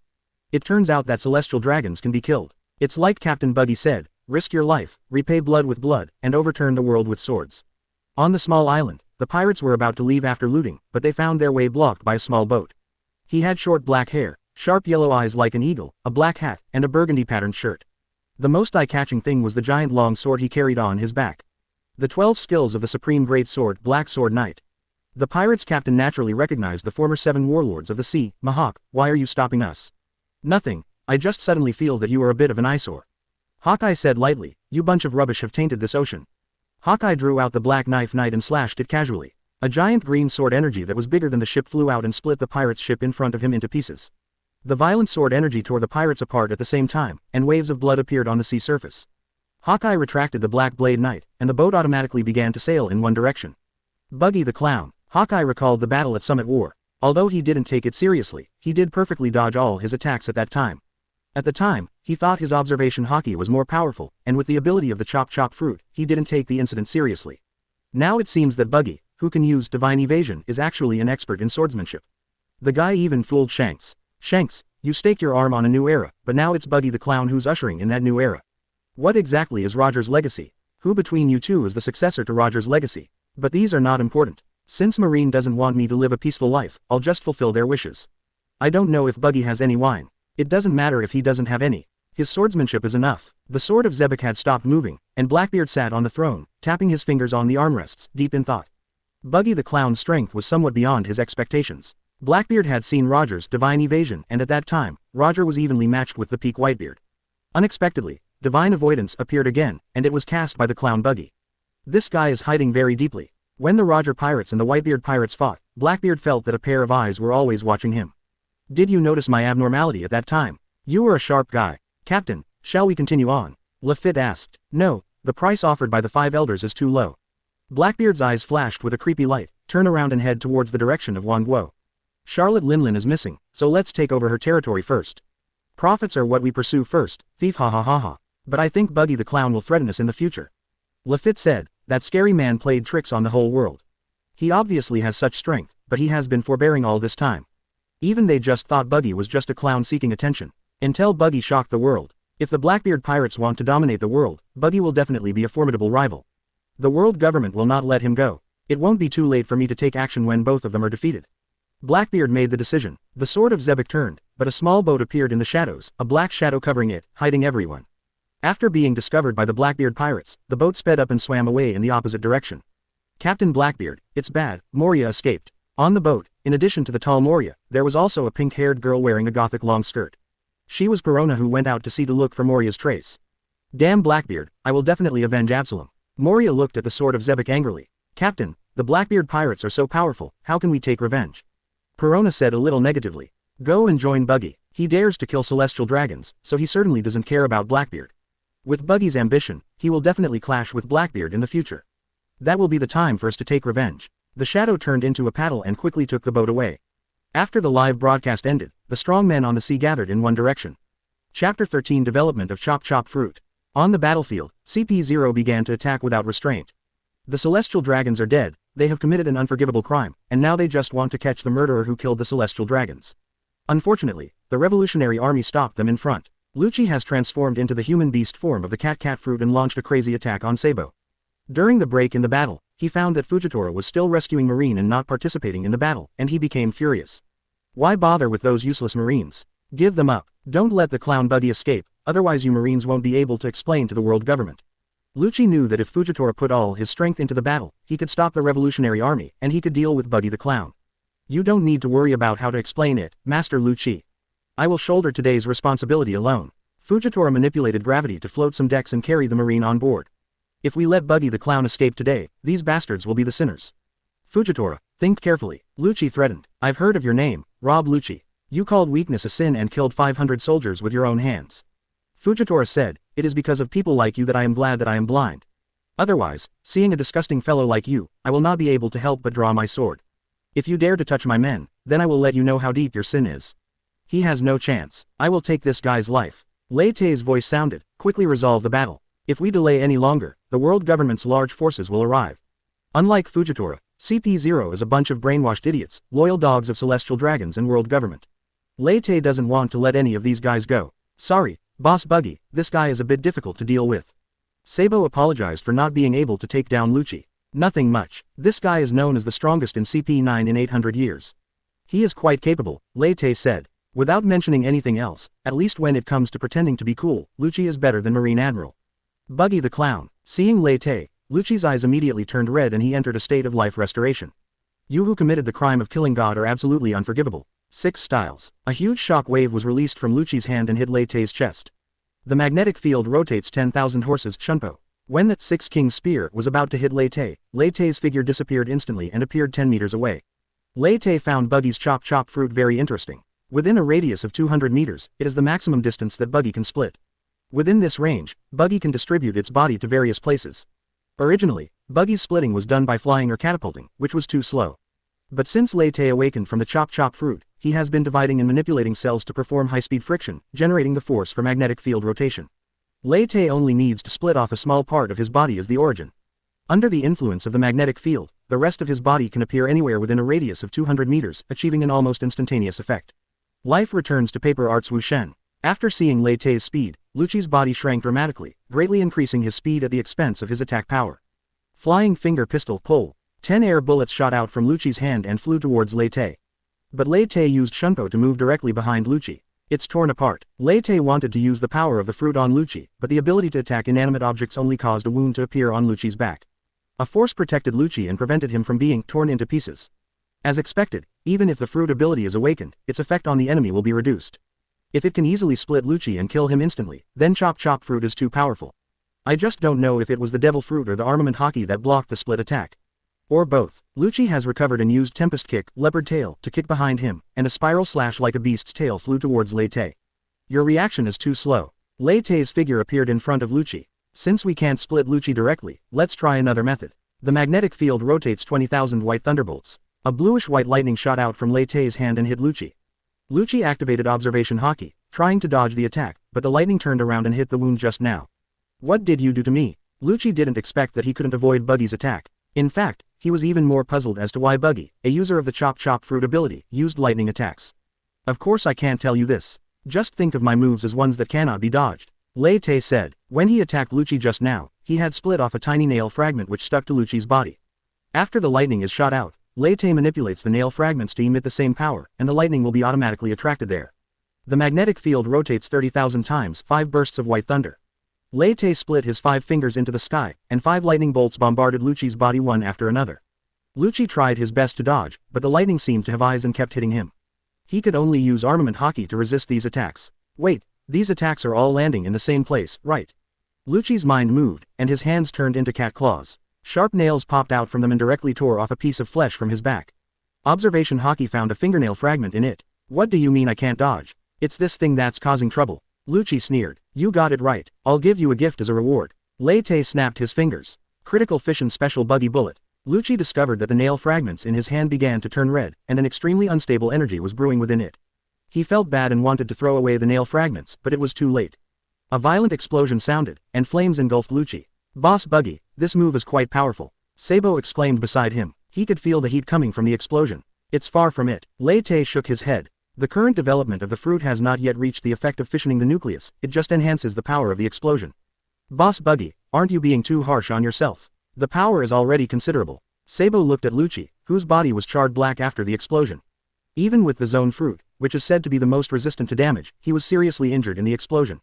Such strength is not enough to overturn the old era. Lei Te said, this guy is just a small fry.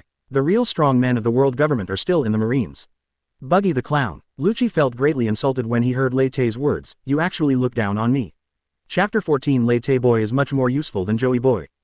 In Lucci's opinion, as the head of CP0, he already has the strength close to that of a Marine Admiral. In terms of power, he is equal to the Marine Marshal. But he didn't expect that in the eyes of the enemy, he was actually seen as a small fry. Compared to being injured, the arrogant him could not accept such an insult. I think it's okay. His strength is still better than that of the Marine Vice Admiral. Sabo didn't expect Captain Buggy to look down on Lucci so much. Whether you are a top-notch warrior or not is not determined by your strength, but by your conviction or magnanimity. In my opinion, this is the main difference between the strong and the trash. Lei Te's words attracted everyone on the battlefield, and this guy's belief in dark justice is nothing more than a form of self-brainwashing. Lei Te said disdainfully, a-hole, don't look down on me. We also have things we want to protect with our lives. Lucci was furious. He cancelled the life return and forcibly mobilized his strength. The largest wheel, the Six Kings Spear. What do you want to protect, celestial dragons? Or your hometown Wano Island? Lei Te used Shunpo to dodge Lucci's attack. How do you know about Wano Island? It should be a secret. Lucci was shocked. You engage in human trafficking from all over the world, collect talented orphans for cruel training, and cultivate agents loyal to celestial dragons and world government. Is that your hometown? Lei Te said coldly. What's even more ironic is that these orphans grow up to become accomplices in human trafficking, creating tragedy for the next generation. To regard your enemies as gods and turn innocent children into brainwashed killers, Lucci, if this is your belief, then it is really worthless. How can I respect you? Lei Te used Shunpo to flash in front of Lucci and kicked Lucci away with the power of magnetic field rotation. It's not like that. It's all the fault of you pirates. Without you burning, killing and looting, the world wouldn't be so chaotic, and there wouldn't be so many orphans. Lucci struggled to stand up, his eyes red. Our actions are righteous. Who has made this world so chaotic? Lei Te stared at Lucci. As a CP0, you know it very well. Is it the pirates who killed more people, or the people who were executed for not paying the heavenly gold? So what? Celestial dragons are the gods who created the world. Before Lucci could finish his words, he was kicked away by Lei Te again. I suspect that the world government has a kind of brainwashing fruit that turned you into what you are now. Lei Te shook his head. However, the wash fruit can wash away evil thoughts, so it would not be surprising if there were another brainwashing fruit like the hypnosis fruit. You don't know the power of celestial dragons at all. Lucci said breathlessly, all resistance is in vain. Why don't you obey the rule of celestial dragons? In that case, there won't be so many disputes in the world. I know very well that celestial dragons must have their own trump card to suppress Marine. In addition to the mysterious celestial dragons leader Yim, the celestial dragons should have other powers to establish the world government 800 years ago. But so what? Lei Te said, if the enemy is strong and you don't resist, and just let yourself be slaughtered, what's the difference between you and an animal? You may succumb to strength, but there is never a lack of courageous men on this vast ocean. The celestial dragons have already driven many countries to the brink of extinction, so the revolutionary army has grown so rapidly. Sabo said, since we are all going to die, we might as well take up swords and resist. This is also the meaning of the revolutionary army's existence. Everything you do is in vain. Once you see the true power of celestial dragons, you will know what despair is. Lucci wiped the bloodline from the corner of his mouth. That is the power that can extinguish the lamp of history. Then you don't have to worry about it. It's time to get going, Rob Lucci. The power of the magnetic field gathered in Lei Te's hand. Think carefully, what meaningful things have you done in your miserable life? Magnetic field rotates 40,000 times, white thunder binding. The 5 fingers of Lei Te's right hand split and flew out, and 5 lightning bolts turned into chains, blocking the space for Lucci to move. The magnetic field rotates 50,000 times, fiery lightning howl. 5 thunderballs appeared on the 5 fingers of Lei Te's left hand, and then merged into a black thunderball. The next moment, Lei Te's left hand appeared directly in front of Lucci's chest and pressed the black thunderball against his heart. Lucci's body was paralyzed by lightning, and surprisingly he didn't feel much pain. Anything meaningful. Before his death, Lucci, who knew countless secrets of the world government, remembered a small thing. That was after he was defeated by Luffy, and Spandam, in order to absolve himself of responsibility, declared them traitors and sent Marine to hunt them down. He was seriously injured and unable to move, so his companions took him to St. Poplar on Spring Queen Street. Later, the candy pirates came here to plunder. They repelled the pirates, but their bloody methods frightened the civilians. Unable to stay any longer, they decided to leave, but when they were leaving the town, a little girl in the town gave them a bouquet of flowers to express her gratitude. Thank you for saving my hometown, you are heroes. I just picked this, it's worthless, but I have nothing else to express my gratitude. Khalifa happily accepted the flowers and said it felt great to be a hero. A hero, who was feared by so many people, was actually called a hero one day. Why did I think of this? Do I care so much about this matter? Is this the only meaning of this miserable life? His medical expenses are all wet. Those were the words Lucci heard when he was in a state of confusion. In order to collect the medical expenses, his companions worked part-time to earn money, performed, cleaned, and Kaku even worked as a children's slide. Every penny of money is stained with the sweat of my companions. This is the only meaning of my existence, at least to keep my companions alive. Life returns burning. The power of the devil fruit flows through Lucci for the last time, because this time it is his life and even his soul that is burning. Captain Buggy, please agree to my last request and let my companion Kaku join you. Let me see for you whether you can overturn this world, Lucci said with difficulty. Boss Lucci, a man with a long nose stopped and looked at Lucci in disbelief. What on earth are you talking about? Listen, Kaku, if we all die, Spandine will not let Khalifa and the others go. For the sake of your companions, please join the Buggy Pirates. Please, this is my last request. Back then, only Lucci and Kaku returned to the spy agency in order to take revenge on Spandine, while Khalifa and the others were tired of this kind of life and found a place to live in hiding. But their hatred for Spandine was too great. If there was no one who could intimidate Spandine, that guy would definitely retaliate against Khalifa and the others. But why join the Buggy Pirates? Kaku couldn't figure it out. With your IQ, you will only be sold out if you stay in CPO. Lucci spat out a mouthful of blood. Captain Buggy, Kaku's hands are much cleaner than mine, can you take him in? He slowly walked to Lei Te and whispered, I have a lot of leverage over the world government. Does Kaku know where these things are hidden? Actually, I don't care much about the world government's leverage, but Kaku is a good fighter, I can take him in. Lei Te said, thank you, Captain Buggy. Will you be the legendary Joy Boy who changed the world? Lucci's life had come to an end. He looked at Lei Te and muttered to himself. No, I'm Lei Te Boy. Joy Boy can bring happiness to people, I can't do that. Little Boy can only show his enemies his ancestors. Lei Te, boy, I hope you can change the world. After saying the last sentence, Lucci fell down. CP0 leader Lucci was killed. Chapter 15. World Government's Secret Weapon, Pacifist Improvement. Kaku, who was like a wooden man, walked forward, and Sabo tried to stop him, but was stopped by Lei Te. Kaku picked up Lucci's body. Captain Buggy, I'm going to take him back to Wano Island and I'll keep my promise and come back later, okay? Go ahead, it doesn't matter whether you come back or not. Lei Te said, if you don't want to be a pirate, find a place to spend the rest of your life. No, I want to see with my own eyes how Captain Buggy, who defeated Boss Lucci, practices your beliefs. Kaku said, if Captain Buggy doesn't live up to his beliefs, I will challenge you, even if it means death. After saying that, Kaku used Moonwalk with Lucci's body and left. The magnetic field rotates 60,000 times lightning flash. Lei Te floated his 5 fingers up like floating cannons, and streaks of lightning hit the remaining CP0s. The lightning with the ability to damage and paralyze made CP0 miserable. Dragon Hook Tear. Sabo seized an opportunity and tore open the chest of a CP0 with his right hand covered with armament hockey. A feast for crows. Countless black crows appeared on the battlefield, and the commander of the Northern Army of the Revolutionary Army, Crow, also activated his ultimate move. The remaining CP0, Lucci and Kaku were not on the same level and were quickly defeated. Change course, let's get out of here. Lei Te ordered. From Buggy's memory, Lei Te learned that the cancellation of the 7 warlords of the sea title was so sudden that Buggy's couriers were still distributed around the world for military dispatch. The first thing to do is to gather the Buggy Express people and then find a place to stay. In fact, Lei Te already has a perfect place in mind, but he is not strong enough to take it there now. The Buggy Pirates and the Revolutionary Army just met by accident, and it is impossible for the Revolutionary Army to help Lei Te establish that foothold. The Baikudorpu began to turn and leave, and as it passed by Fujitora, Fujitora spoke. Mr. Buggy, could you give me a copy of the evidence about the world government that Lucci mentioned last time? You actually heard it. Your eavesdropping ability is very strong. Lei Te exclaimed. Lucci had spoken very quietly, but unexpectedly Fujitora, who was far away, still heard it. I'm sorry to make you laugh, but I'm blind and my ears are more sensitive than ordinary people, said Fujitora. Can you give a copy to our Revolutionary Army? I want to expose their evil deeds. Sabo on the side was also very interested in this. This kind of thing is useless. If it gets out now, the world government will only take more severe measures to cover up its evil deeds. Just like everyone knows that celestial dragons are no good, so what?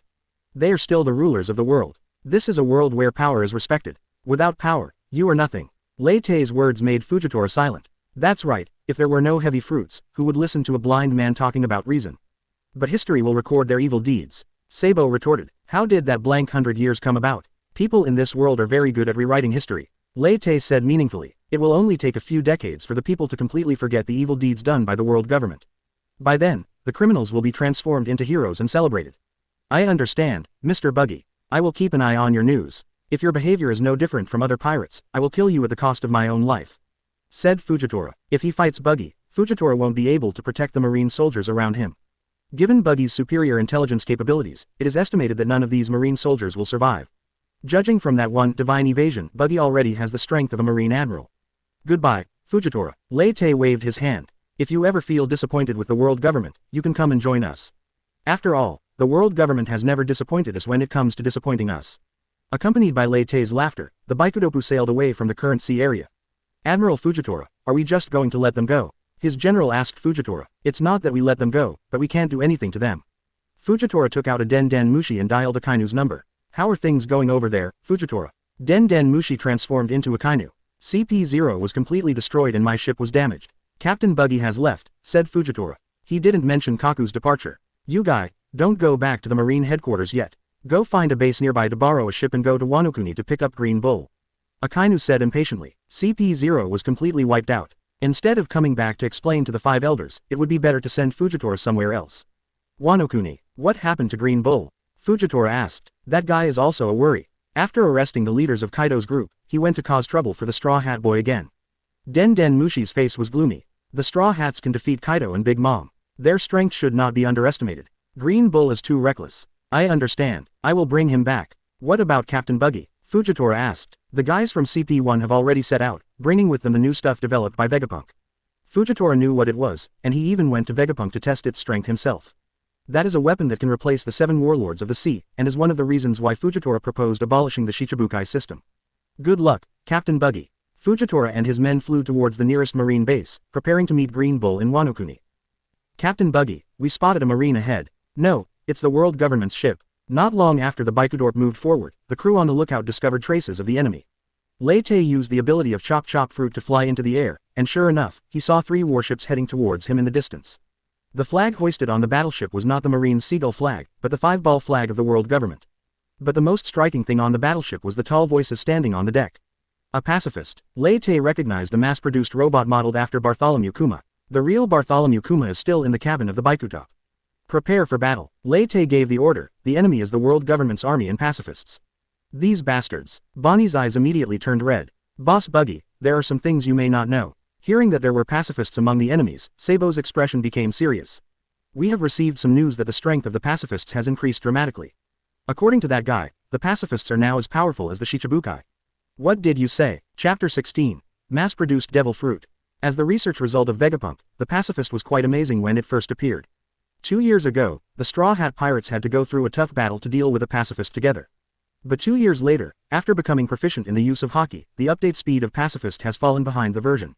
2 years later, the pacifists were killed instantly by the Straw Hat Pirates, and they didn't play much of a role during the Summit War. Now Sabo says that their strength can rival the Shichibukai, and Lei Te is a little surprised. Lei Te didn't doubt Sabo's words. The person he was talking about should be Vegapunk, the world's #1 inventor of pirates. Lei Te knew that the Revolutionary Army had been in contact with Vegapunk, and even wanted to rescue them from the Vice Admiral of the world government. It now seems that the Revolutionary Army's plan has failed. They have lost both the tyrant and their troops, but they still have a channel to contact Vegapunk. What enhancements did the pacifist get? Can robots also use Haki? Lei Te asked. Of course not. Has Boss Buggy ever heard of bloodline factors? Sabo asked tentatively. Bloodline factor, artificial devil fruit. Pacifist turned into demon fruit power. Lei Te said. It seems that Buggy knows a lot. Yes, the new generation of pacifists used the artificial meatball fruit and gained abilities similar to those of a bear. Sabo smiled bitterly. All the value in the bear has been squeezed out, which is why he is used as a mount by celestial dragons. You, the Revolutionary Army, are also responsible for his current situation. Bonnie cursed. Sabo was speechless. Can artificial devil fruit also be mass-produced? Lei Te just saw at least 10 pacifists. It can only be mass-produced. According to that person, the bloodline factor of each devil fruit is different, and it takes a lot of time to make a map of it and then mass-produce it.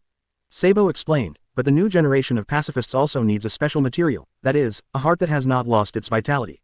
Currently, this thing can only be removed by using the power of the op-op fruit, and the world government does not have much in stock. Trafalgar Law. Lei Te remembered one thing. The condition for Luo to become Shichibukai was to give Marine 100 pirates hearts. It turned out that they were used here. Now the only question left is how powerful the new pacifist is, Lei Te said. The meatball fruit has been developed almost to the limit by Bear. Not only can it bounce off any substance, the speed at which it bounces off can also be freely controlled according to the consciousness of the user. It can also repel special entities such as fatigue, pain, and injury, and play a role similar to that of treatment. It can even eject itself at the speed of light, creating an instant teleportation effect, similar to Lei Te's Shunpo, but with a much greater range.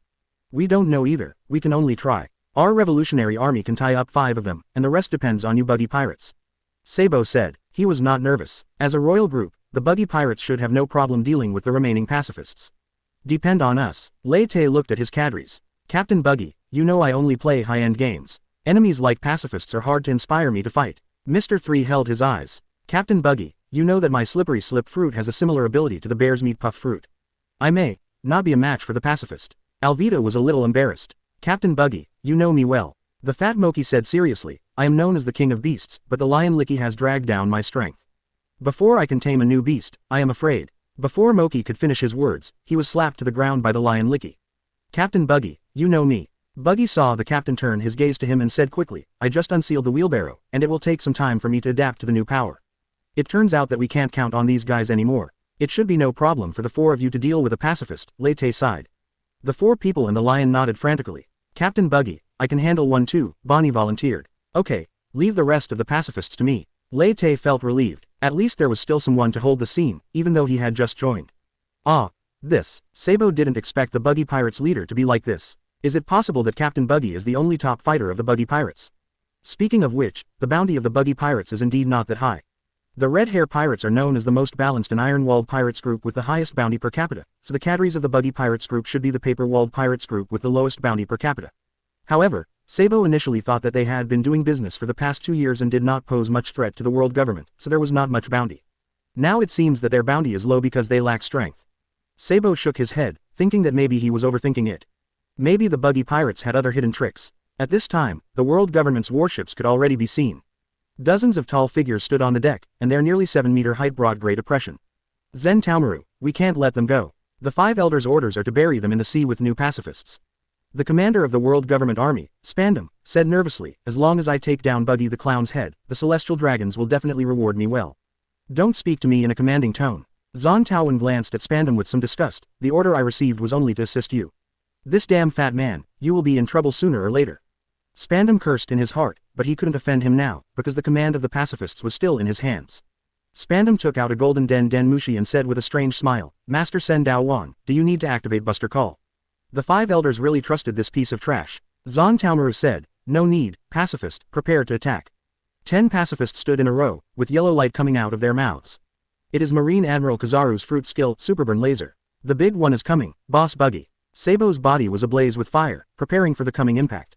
Lei Te also wrapped the Conqueror's haki he had just mastered around his sword, and he was the only one who could withstand this light attack from the entire Buggy Pirates group. Dragon Claw, Flame Dragon King. God avoid. The 3 forces collided on the sea, causing huge waves and shaking all the ships. Hold steady, prepare to board, and fight on the enemy's warship. Chapter 17 Crocodile. When Lei Te boarded the world government's warship and fought with the new pacifists, he discovered that the pacifists had been strengthened in more than one way. The white thunder released by Lei Te was deflected by the pacifists' meatball, and even when using Conqueror's entanglement attack, most of the power was deflected away by the meatball fruit. Fortunately, pacifists don't use teleportation, otherwise they would be more difficult to deal with. Another reason why it is so difficult is that Lei Te needs to deal with 4 pacifists alone, plus a Zon Taomaru who is waiting for an opportunity nearby. The key point is that Zon Taowen is still talking incessantly. That's weird. Even if Chop Chop Fruit has awakened, it shouldn't be able to use the power of lightning, right? Your split is a bit too exaggerated. Has the Chop Chop Fruit awakened into 1,000 Cuts form? Are you imitating red-haired Shanks by wearing this long cape? What do you think of the strength of these pacifists? But you were able to fight 4 of them by yourself. It seems that you did not meet the doctor's expectations. So annoying. The magnetic field is rotating 60,000 times 10 directions Thunder Pool. Lei Te divided his body into 10 parts, then drew electric current, turning the nearby area into a lightning field. But the 4 pacifists stood back to back facing 4 directions, creating an unaffected space in the minefield.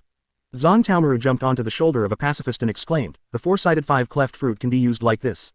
It would have been great if the doctor had analyzed this fruit back then. Do you usually talk so much? Lei Te retracted his split body. It seemed that energy attacks were of little use to pacifists. Of course not, I usually don't talk much. After all, I'm the most talkative man in the world. Zon Taomaru said, how many of these new pacifist world governments have produced? Lei Te had an idea and asked Zon Taowen directly. I won't tell you that there are only 10 of the latest pacifists. Ordinary pirates' hearts are not enough to drive the pacifist's fruit ability. The doctor can only use 10 hearts connected together to drive it. Now the world government has no extra hearts. Zon Taowen knew everything and spoke out the secrets of the world government openly. Zon Taowen, you idiot. Spandam, who was hiding far away, cursed, can you tell me something like this? Shut up, I'm very tight-lipped and I know what to say and what not to say. Zon Taowen cursed back, just these 10, that's acceptable. Lei Te retracted his body and began to fight the pacifist using Conqueror's Coil. Conqueror's Entanglement. Conqueror's Haki cannot be acquired through training. Captain Buggy's bloodline is also extraordinary. Zon Taomaru started chattering again. The so-called bloodline theory is just bullshit. Lei Te sneered, lousy comprehended Conqueror's Haki because I have the courage to swallow up the world, not because of that meaningless bloodline. Zon Taomaru suddenly fell silent, then drew out the giant axe behind him. You are a respectable opponent, Captain Buggy. How can we miss such an opponent? Armament Haki. Demon Slayer. Zon Taowen's arm and the giant axe turned black, and he slashed at Lei Te fiercely. But it was no use. Lei Te's body was separated directly from it, avoiding the attack of the giant axe. Let's have a manly fight, Captain Buggy. Zon Taomaru was a little dissatisfied. What's the point of relying on the power of the fruit?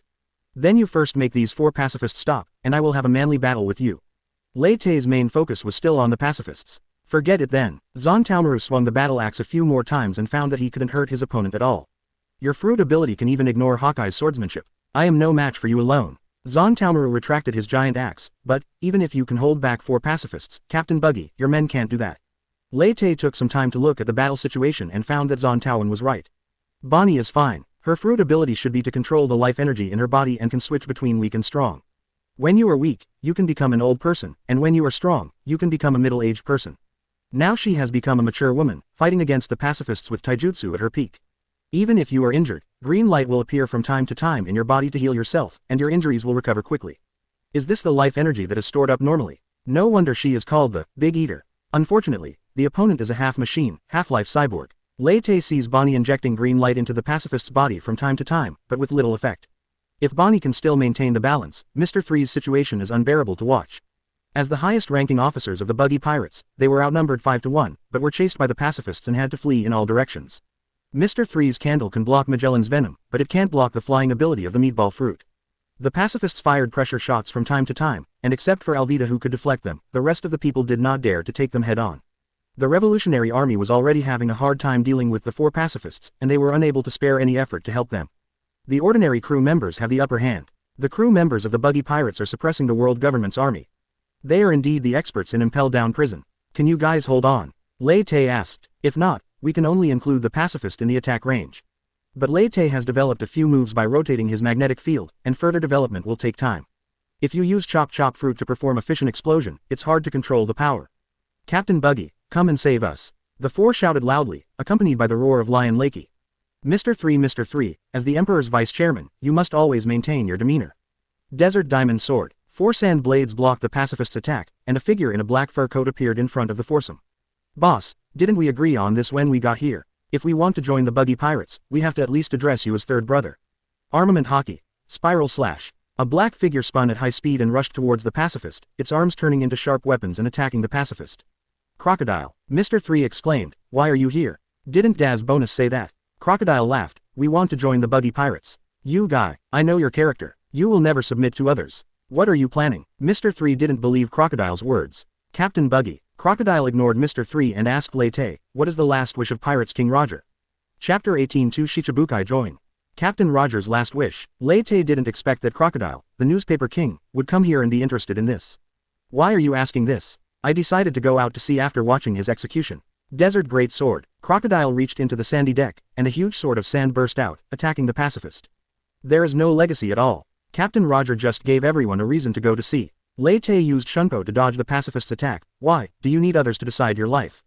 The magnetic field rotates 50,000 times. Fiery lightning howl. Lei Te hit the pacifist with the black lightning ball. Crocodile, you are not a child anymore. Shouldn't your so-called ideals be decided and practiced by you yourself? That makes sense, Captain Buggy. Crocodile laughed. So, why did you pretend to be a clown? When I first learned that you became one of the 4 emperors, I even wanted to come and kill you right away. Crocodile, you really have bad intentions. Mr. 3 said, what do you want to do? I want to see if Captain Buggy has the ability to bear the title of 4 emperors. If not, why not give it to me? Crocodile surrounded the pacifist with sand, but now it seems that Captain Buggy deceived the whole world. There are indeed no weaklings in the Roger Pirates. He had discovered how difficult it was to deal with the pacifists, but Buggy was dealing with 4 of them alone. Roger Pirates are indeed full of monsters. If you can't beat them, then join them. Lei Te said with a smile, what do you want from me? A chance to fight a master. As you become the enemy of the world, fighting is inevitable. I want to become stronger and surpass Whitebeard. Crocodile said, if you want to fight with masters, why don't you go to the holy land of Mariajoy and kill some celestial dragons? You don't have to join my pirates group. Lei Te said, I want to become stronger, not commit suicide. Crocodile knew that if he did what Buggy said, there was a high probability that he would be torn to pieces by Marine. Do you agree or not? But let me make it clear in advance, my loyalty is limited. Once my strength exceeds yours, I will rebel at any time. Crocodile was a little angry. This guy seems a bit arrogant. Lei Te thought, welcome to the Buggy Pirates. A Shichibukai level expert came specially to join, and Lei Te naturally had no reason to refuse. That's great, I was right about you, Captain Buggy. You have the courage to match your ambition, said Crocodile. You guy, even if Captain Buggy agrees, I will keep a close eye on you, Crocodile, and don't try to play any tricks. Mr. 3 said angrily, don't worry, I will get along well with Captain Buggy until I become stronger than him. Crocodile laughed wildly and launched his ultimate move. Armed Black Crescent Dune. The sand that had turned black after being stained by armament hockey tightly surrounded the pacifist, trying to suck the moisture out of his body. As the water was lost, the pacifist's movements began to become sluggish, and the ability of the meat globe fruit became intermittent. This guy's ability is a bit troublesome. Zon Taowen took out a notebook and wrote on it while saying, the 10 hearts in the pacifist's body are still its weak point. If it loses water, the ability of the fruit will decrease. Although it reached the level of Shichibukai as expected, it is still somewhat insufficient in actual combat. It seems that canceling Shichibukai was a bit hasty. Really, it's the appearance of this thing that disrupted my peaceful life. A voice sounded behind Zon Taowen. Ah, Zon Taomaru turned his head and found a pair of yellow eyes as sharp as an eagle staring at him. Hawkeye Mahawk, why are you here? Zon Taowen suddenly had a bad feeling in his heart. If you were quietly tasting wine at home and a group of Marines suddenly came outside and blew your house to pieces, you wouldn't ask this stupid question, said Mahawk. Ha, that's none of my business. Zon Taomaru could feel that Hawkeye was not in a good mood. In fact, he also felt that the world government's one-size-fits-all approach to the 7 warlords of the sea was a bit stupid. Some Shichibukai are causing trouble everywhere and they really should be cracked down on. But why do you want to provoke a guy like Hawkeye who usually stays at home and doesn't cause trouble or make any trouble? Even if his Shichibukai title was revoked, he probably wouldn't bother to care. As a result, they had to send Marines to encircle and suppress them. It can only be said that the victory in the Summit War and the addition of Marine Admiral made the world government feel that its strength had greatly increased. Coupled with the successful development of the final version of the Pacifist, the 5 elders had the illusion that they were invincible. Not only did they cancel the 7 warlords of the sea system, they also launched an attack on Shichibukai. Those 5 old guys stay in the house every day and act like ghosts. Could they be suffering from Alzheimer's disease? Zon Taomaru cursed the 5 elders in his mind, but his body quickly hid behind the pacifist because he saw Hawkeye had already drawn his Black Blade Knight. Armament hockey turns Hawkeye's sword pure black. The next moment, Hawkeye raised his sword and slashed at the pacifist. Bounce him away. Zon Taowen gave the order quickly. However, another shortcoming of the pacifists was revealed. They only had the abilities of the Tyrant Bear, but not the Tyrant Bear's combat experience. If the real Tyrant Bear was here, he could use the meatballs in his hands to deflect Black Knife Knight's attack. But facing the attack from the world's greatest swordsman, the pacifist was a little slow to react. Hawkeye's Black Knife he avoided the pacifist's two-handed interception and cut it in half. The sword energy attached to the Black Knife Knight also cut Lei Te in half. Hey, don't hurt anyone by mistake, Lei Te said as he put the separated bodies back together. Sure enough, you didn't use observation hockey to dodge in advance, but the slash had no effect on you at all. Hawkeye didn't care about the pacifist, but looked at Lei Te thoughtfully. I was wondering during the Summit War. With the speed at which I swing my sword, if you split your body in advance to dodge, then your observation hockey must have been trained to its limit. Now it seems that the splitting of the body occurs automatically when the slash is launched. You really are the nemesis of all swordsmen in the world. You hurt me on purpose just to confirm this. Lei Te saw that the pacifist who was split in half had obvious traces of flesh and blood tissue in his body, so he sent out a White Thunder to burn them. No, my real purpose is to join your Buggy Pirates. Hawkeye said, the world government is immoral and has ruined my peaceful life. So, as a revenge on them, joining your pirates is the best choice. Chapter 19. Both are Shichibukai, but their strengths are different. Do my Buggy Pirates have some magical powers? Lei Te even suspected that Buggy had some kind of inexplicable luck, which was why Shichibukai kept coming to join him. No, but among the 4 emperors, the only one who is truly hostile to the world government is your pirates, right? Hawkeye said, that's true. The Straw Hat Pirates' target is the Great Treasure, and the Red Hair Pirates' target is unknown. As for the Blackbeard Pirates, Hawkeye probably wouldn't bother hanging out with them. If you want to take revenge on the world government, your only option is to join the Buggy Pirates. And what really made me make up my mind was your speech. I want to see what kind of storm you will stir up in the world with such a bold statement. Hawkeye swung the Black Sword Knight, and powerful slashes flew towards the pacifist. Red Hair bet his arm on the new era. Then I will bet my sword on you, and see if you can become the king of the new era. Here comes another amazing guy, Daz. Crocodile trapped the pacifist with sand, lit a cigar, and took a deep puff. I can go and learn swordsmanship from him in the future. I didn't expect that joining the Buggy Pirates would have such benefits. A rare smile appeared on Daz's cold face. But, Daz looked at Mr. 3, who was embarrassed by the pacifist. Third brother, your title of vice captain is about to be lost. Hawkeye is the world's #1 swordsman, unlike the fallen crocodile. No matter which 4 Emperors Pirates group he joins, he must at least be a vice emperor. Who cares about that? Mr. 3 shouted insincerely, it's just that you Shichibukai are joining our Buggy Pirates one by one. Isn't it a pre-planned agreement? I'm no longer a Shichibukai. Crocodile waved a few clouds of sand, but there should be others joining the Buggy Pirates.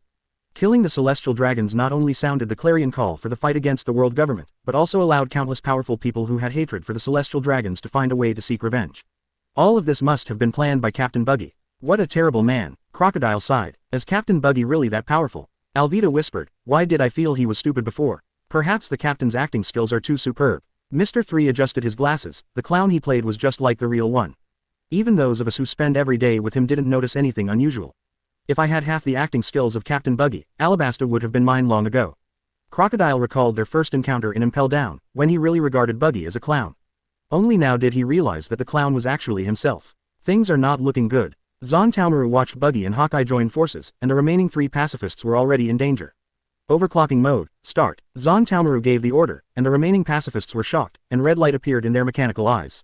What is this? Lei Te, who knew Zon Taowen's temper, asked him directly.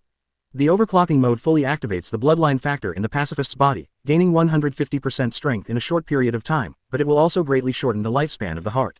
Zon Taowen explained everything. Zon Taomaru, you idiot. Why do you have to explain it so clearly to the enemy? Spandam had been paying attention to the battle situation here, and when he noticed that Zon Taomaru was still explaining things to the enemy, he couldn't help but burst into curses. You are the real idiot. Zon Taomaru said, I came here just to test the combat power of the pacifists. Now that the test is completed, it's time for me to leave. Wait, what will happen to the enemy if you leave? Spandam said anxiously, it's pointless to stay here. This version of the pacifist was developed with the Shichibukai in mind, but our current opponent is the 4 emperors. Zon Taomaru glanced at Lei Te. Failure is inevitable. Even the pacifist in overclocked state could only hold back Lei Te and Hawkeye, and failure was only a matter of time. He belongs to an independent scientific force and has no affiliation with the world government's army. Moreover, the leader of the team this time is the annoying guy Spandam. If you try to flee the battlefield, I will report you to the 5 elders and they will not let you go. Spandam could only threaten. How can I say I'm escaping? As a former captain of the Science Corps, I know too many secrets. Even if I'm the most tight-lipped man in the world, the 5 elders won't allow me to be captured by the enemy. As he spoke, Zon Taomaru had already flown into the air using moonwalk. I'm just making a strategic retreat. Damn you, Science Corps. Before we came here, didn't you swear that every one of these pacifists had the fighting power of a Shichibukai? Spandam's heart sank. He thought he could take down the smuggled 4 Emperors Buggy with 10 pacifists, but now even protecting himself has become a problem. There are also differences among Shichibukai. Zon Taomaru's voice came from a distance, we are not lying. Just assume that the strength of a pacifist is equivalent to the weakest Shichibukai. For a time, many people turned their attention to Crocodile, especially the supporting quartet. What do you mean? I'm no longer a Shichibukai. Besides, am I the weakest? Crocodile was a little annoyed and angry when he was looked at. Because you are the first Shichibukai to be defeated and removed. Everyone's eyes clearly expressed this meaning. Black coffin. Crocodile's entire body turned into sand, forming a sand coffin that tightly trapped the pacifist. The pacifist used the meatball fruit to break the sand coffin, and sand was immediately replenished from other places. Inside the sand coffin, the water in the pacifist's body was gradually sucked away, and he gradually lost his devil fruit ability, and was finally strangled into pieces by Crocodile. I can deal with many guys like this at a time. Crocodile, who had transformed into a human form again, looked a little pale. It seemed that the previous move had consumed a lot of his physical strength. There are still many over there. Mr. 3 pointed to the Revolutionary Army, help them. I should have watched you turn into banana crocodile feces. Crocodile glared at Mr. 3 fiercely. Are you up to something bad? In our Buggy Pirates group, killing each other is a serious crime. Mr. 3 keenly sensed the murderous intent. I'll go help them deal with the enemy right now. Crocodile didn't want to be called the weakest Shichibukai in history. But it was no longer necessary, as a strong wind began to blow above the calm sea. The revolutionary soldiers who were fighting all showed joy. Flame Dragon Claw Fist Flame Dragon King. Sabo delivers his strongest attack to the pacifist. At the same time, a voice came from the sky. Wild Wind Dragon Claw Fist, Storm Dragon King. Chapter 20. Wano-kuni, the planned logistics base. The black storm turned into a dragon's claws, leaving 3 deep scars on the pacifist's body. The power of fire flowed into the pacifist's body through the scar, causing an explosion. A black man wearing a black robe and with a red square tattoo on the left side of his face appeared in front of everyone. Commander-in-Chief. The morale of the Revolutionary Army was immediately boosted. The leader of the Revolutionary Army, Monkey D. Dragon, joins the battlefield. Did you invite him here, Captain Buggy? Hawkeye asked. No, actually I just happened to meet the Revolutionary Army, there is no connection at all. Lei Te said, since I've decided to join the Buggy Pirates, my stance is the same as yours. There's no point in hiding it. Hawkeye didn't believe Lei Te's words at all. 2/3 of the top leaders of the entire Revolutionary Army are here, and you still say that you have nothing to do with the Revolutionary Army. Why doesn't anyone believe me when I tell the truth? Lei Te coordinated with Hawkeye's slash to launch fiery lightning howl, hitting the Pacifist. Just like your strength, you have hidden your true self too deeply. Hawkeye said, I'm curious about one thing. Does Shanks know your true strength? I remember he invited you to go out to sea with him. Have you been eavesdropping? Lei Te thought of Buggy this time. The first time Red Hair and Hawkeye met should be in Logue Town. I just happened to hear it, and Crocodile and Long were there at the time, right? Hawkeye said, now fate has brought us together again. Those insignificant little people back then have now become powerful and influential figures on the sea. Let me see the swordsmanship of Roger, the pirate's king. Let me see the difference between you and Shanks when using the same swordsmanship. Hawkeye stopped and looked at Lei Te with sharp eyes. So this is your purpose. Lei Te released the Conqueror's haki and wrapped it around his sword. Actually, Captain Roger didn't teach me much. Lei Te searched through Buggy's memories of learning swordsmanship. This move is called Divine Enemy. Black sparks jumped on the sword, transforming into sword energy that flew towards the Pacifist. The Pacifist tried to use the meatball-shaped fruit to deflect it, but the Conqueror's entangled power hit it directly into its body. Lei Te could see the blood gushing out of the Pacifist, its heart shattered by the Conqueror's entangled power. The sword in Lei Te's hand was also broken. It's just a fine weapon, and can't stand up to the power of Conqueror's entanglement. His swordsmanship was crude, but the strength of Conqueror's haki was no less than Shanks. No, he is stronger than Shanks. Buggy's Conqueror's haki has the ambition to conquer the world. Hawkeye evaluates Lei Te's swordsmanship. Friend, why do you want to bet the new era on Luffy instead of choosing to create an era yourself like Buggy did? We are not old yet. Hawkeye wielded the Black Blade Knight and killed the other two Pacifists. Lei Te went to help Bonnie. You guys go and capture the leader here. When passing by the soy sauce 4, Lei Te ordered them to capture Spandam, don't let him get away. Spandam is just a useless piece of shit with low combat power. It should be no problem for the 4 of them to catch him. Okay, Captain, Mr. 3 finally found something to do. Let's go and catch someone. Leek, remember that guy's scent and don't lose him. Mochi found Spandam's trail and began to command the lion Leek. Lei Te was a little surprised to see Li Ji the lion sniffing around like a dog. Being able to train a lion to be like a dog, maybe this guy Mochi is a genius in animal taming. The mature version of Bonnie and the Pacifist were evenly matched, and the fight was difficult to determine the winner. Lei Te watched for a while and felt a little dizzy. Bonnie already has a great figure, but I didn't expect that she still has room for improvement after becoming a mature woman. The white short-sleeved shirt was trying its best to cover it, but it was powerless. Lei Te was really afraid that it would break in anger. Captain Buggy, go help the others. I can still hold on. Bonnie's body was glowing green from time to time, and his injuries were improving rapidly. I'm afraid your clothes won't hold up. Your ability to heal yourself is not infinite, right? It is obtained through food transformation. Lei Te flashed and joined the battle. Yeah, that's why I keep eating whenever I have time. Bonnie admitted readily. A single pacifist is not difficult to deal with, as the meat globe fruit cannot provide perfect defense. Especially after mastering the pacifist's weakness, Lei Te directly used his ability to break into pieces to disassemble the pacifist's mechanical parts, revealing the core flesh and blood tissue. Then he used White Thunder to easily paralyze the pacifist. Is there such a huge gap in strength between us? Bonnie looked at the fallen pacifist, feeling unwilling. The supernovas who debuted at the beginning were almost the same in strength. Unexpectedly, in just a few years, some people ascended to the position of 4 emperors, and some became big pirates with a bounty of 3 billion. Even he had to rely on the help of others to rescue his father. Compare with me, I'm much older than you. Lei Te looked at Bonnie and suddenly hesitated. I forgot that the captain is a figure from the previous generation. Bonnie returned to her girlish appearance and put her complicated feelings behind her. But Captain, have you seen Luffy? Is he really that strong? How should I put it? It's not a question of whether he is strong or not, but it's very painful to fight him. Lei Te thinks that if Mr. Cornetto is given a chance to choose again, he will definitely not fight with Luffy. Apart from anything else, the constant sit-ups are really unbearable. Lei Te didn't want to conflict with Luffy before he cultivated the magnetic field rotation to the top level or mastered the fusion ability. However, Luffy's goal is the great treasure. He plays his pirate's treasure hunt game, and Lei Te goes to conquer the world. The two are not in conflict. However, with the addition of Hawkeye and Crocodile, we might be able to take down Wano Kuni, as the terrain there is a perfect logistical base. The 9 red scabbards. Lei Te wanted to see if they could defend Wano Kuni without the help of Luffy and his gang. Chapter 21 Where Bartholomew Bear Belongs. The joining of Hawkeye made the battle no longer suspenseful, and the arrival of the dragon ended the battle early. As the pacifists were defeated one by one, the world government's army collapsed. Many people abandoned their boats and jumped into the sea to survive, but in the vast ocean, how many could swim back? Spandam did not run away, but was brought to Lei Te by the lion Li Ji.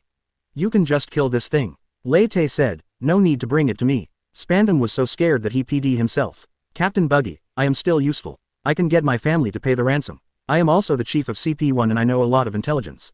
Spandam knew Buggy had no intention of threatening him. This lunatic even dared to kill celestial dragons, so what about him?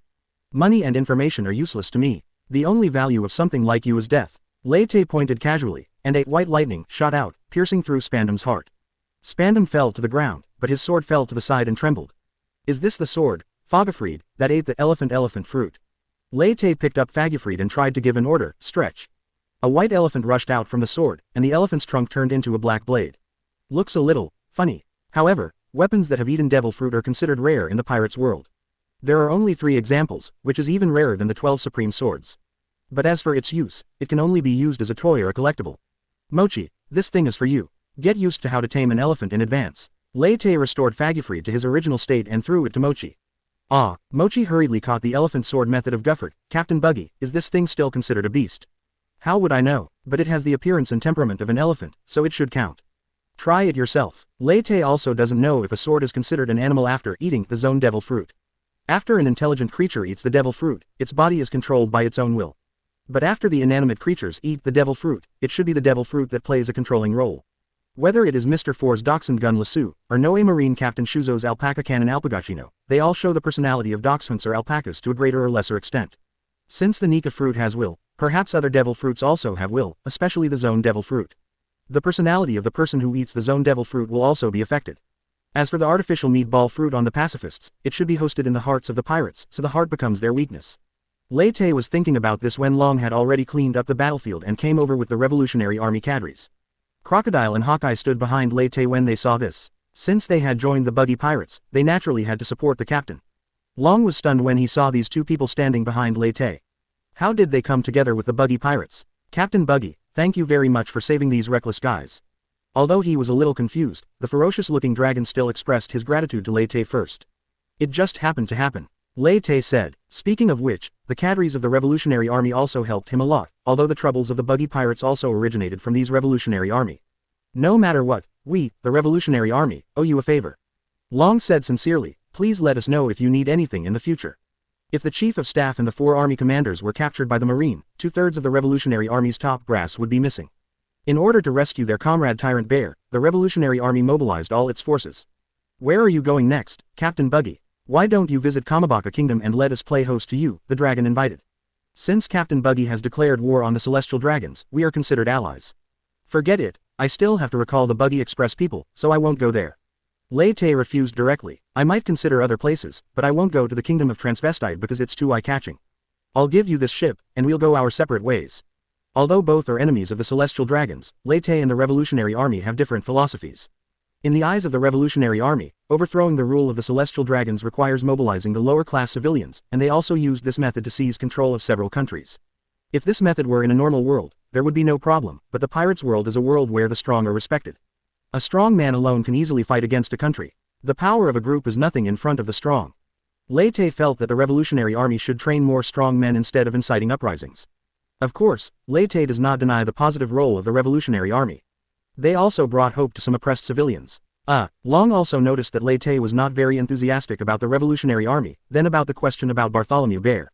What do you want to do? Bonnie got angry when he heard this. Take him away and continue to use him as a tool. Long should know the relationship between Tyrant Bear and Bonnie, and explained awkwardly, we didn't expect things to turn out like this. I won't allow you to take him away. I will stay with him in the Buggy Pirates. The world government has harmed him like this. I won't let them go. Bonnie said hatefully, I won't forgive you either. What's the current situation of Bartholomew Bear? Lei Te asked. When we rescued him, he had no self-awareness. Sabo explained in a low voice, he only obeyed the orders of the controller. Fortunately, the controller was in the hands of St. Rosward, so he snatched it away. What do you want to do? Bonnie is my crew member and I am on her side. If she doesn't want Bartholomew Bear to be taken away, then no one can take him away.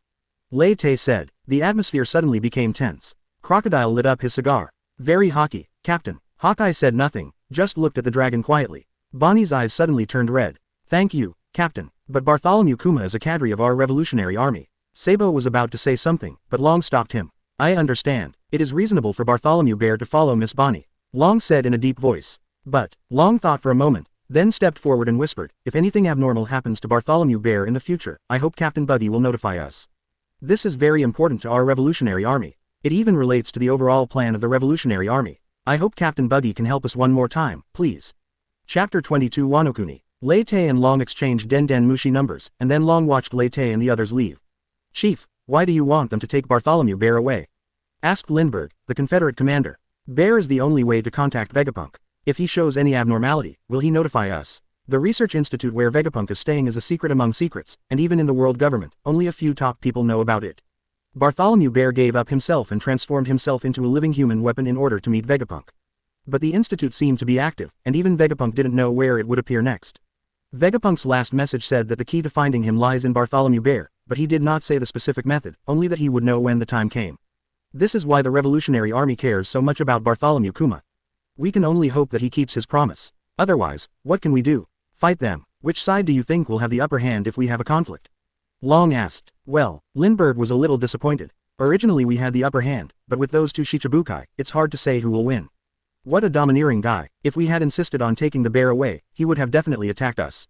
Long chuckled. Rumor has it that the pirate's King Roger has a bad temper and is very willful, but he values his companions very much. That guy's behavior is very similar to Roger's. He is indeed a member of Roger's ship. Chief, where did you hear this rumor? Is it credible? Asked Sabo on the side. My father, who has an equally bad temper, said so. He never bothers to lie. Long couldn't help but touch his head. The old guy's fist was really powerful. Let's go back to headquarters. The world situation has changed. The world government should not have time to pay attention to us now. Let's try to conquer a few new countries. The invisible wind filled the sails, and the warship carrying the Revolutionary Army sailed towards the transvestite kingdom of Kamabaka. Lei Te led his men back to the Baikudopu. Captain, will you really go to war with the Revolutionary Army for the sake of a crew member?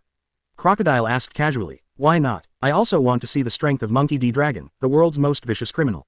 Lei Te said, I also want to see whether the dragon is a Logia or a Paramecia. It can't be the mythical beast dragon form. Do you treat the crew as your family like Whitebeard? Crocodile said sarcastically. How is that possible? Don't try to get close to me. I don't want to adopt a son. You are just my subordinates. Lei Te looked strange. What do you want to do? It's nothing. I feel much more relieved now. Whitebeard is too soft-hearted. He is not a qualified king at all. Crocodile snorted coldly. But Whitebeard doesn't want to be the king at all. Crocodile, what he pursued from the beginning to the end was just his family. It was this obsession that made him the strongest man in the world.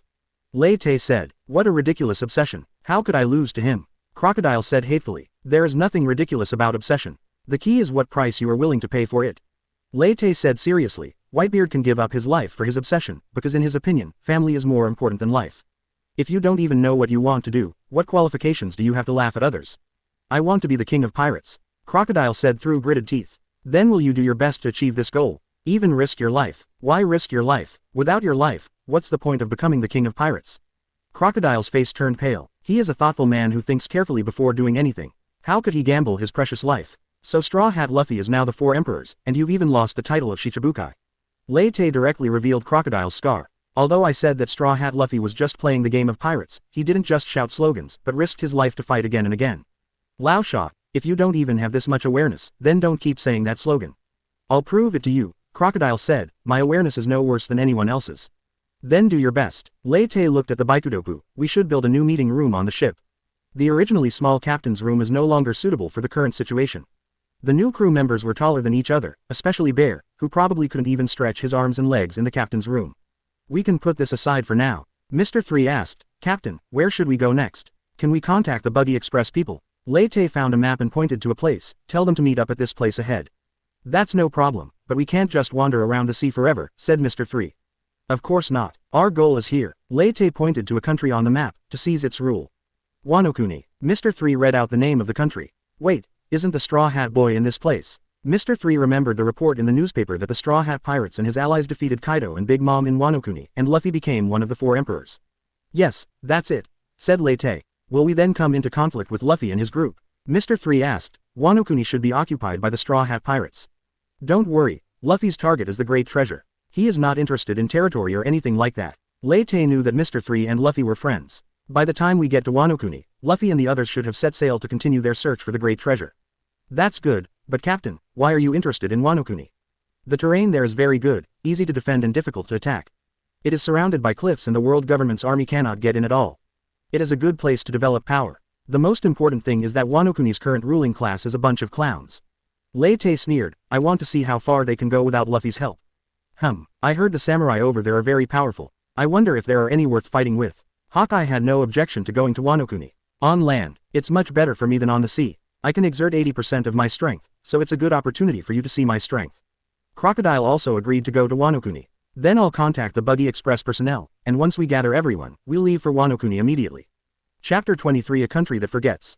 Wano Kuni, the noisy and bustling banquet finally came to an end. Peach, we will leave here tomorrow and continue to go out to sea. Luffy said contentedly after swallowing the last piece of meat. Luffy, isn't it good to stay in Wano Kuni? Momonosuke asked in confusion, we can have parties every day. Isn't this your favorite thing? Although I like banquets very much, the sea is my home. My man is going to be the king of pirates. Luffy patted his belly. Robin said that he has found the historical text and can set sail. But if you leave, what will happen to Wano Kuni? Momonosuke panicked. What if the enemy attacks again? General, we, the 9 red scabbards, will help you protect this country. Kinemon said hurriedly, and our Wano Kuni is a country as strong as a copper wall, and ordinary enemies can't defeat us. What if there's another enemy like Kaido? Momonosuke was still a little worried. Ha ha ha ha. General, you're worrying too much. Kinemon laughed loudly. Kaido is one of the strongest 4 emperors. Even he was defeated by us. Who else dares to come to Wano Kuni to die? Arrogant fellow, Kid said disdainfully from a distance. It's as if Kaido and Big Mom were defeated by them. Kid is the boss, it's a bit of a downer to talk about these things now. Luo said, this is their country after all. I don't like it here. Kid had only bad memories of Wano Kuni. Where are you going, Sawtooth man? Luo saw Kid stand up and prepare to leave. Go back to the ship and go out to sea to find that clown Buggy. How can a guy like that become the 4 emperors? Kid said angrily, are you going to challenge the 4 emperors again? You are really persistent. Luo shook his head, but be careful, that guy is a crew member of Pirates King Roger just like the red-haired Shanks. Judging from the live broadcast just now, he is not a simple guy either. Law knew that he couldn't persuade Kid. 2 years ago, Kid had dared to challenge the 4 emperors red-haired Shanks. Moreover, now that he had awakened the ability of his fruit, his strength had greatly increased. HMPH, we'll know whether he's strong or not after we fight. Once I defeat that guy and become the 4 emperors, Red Hair's turn will be next. Kid touched the mechanical arm. He still remembered the nonchalant attitude of the red-haired man when he was defeated. Arrogant brat, New World is not a place for you to mess around. You are not worthy of the title of 4 emperors. I will teach you a little lesson this time. Then he lost his left arm. Kid still remembers the laughter of the Red Hair Pirates officers. Captain, you can't chop him off just because you lost your left arm. The captain wants him to also experience the pain of losing his wife.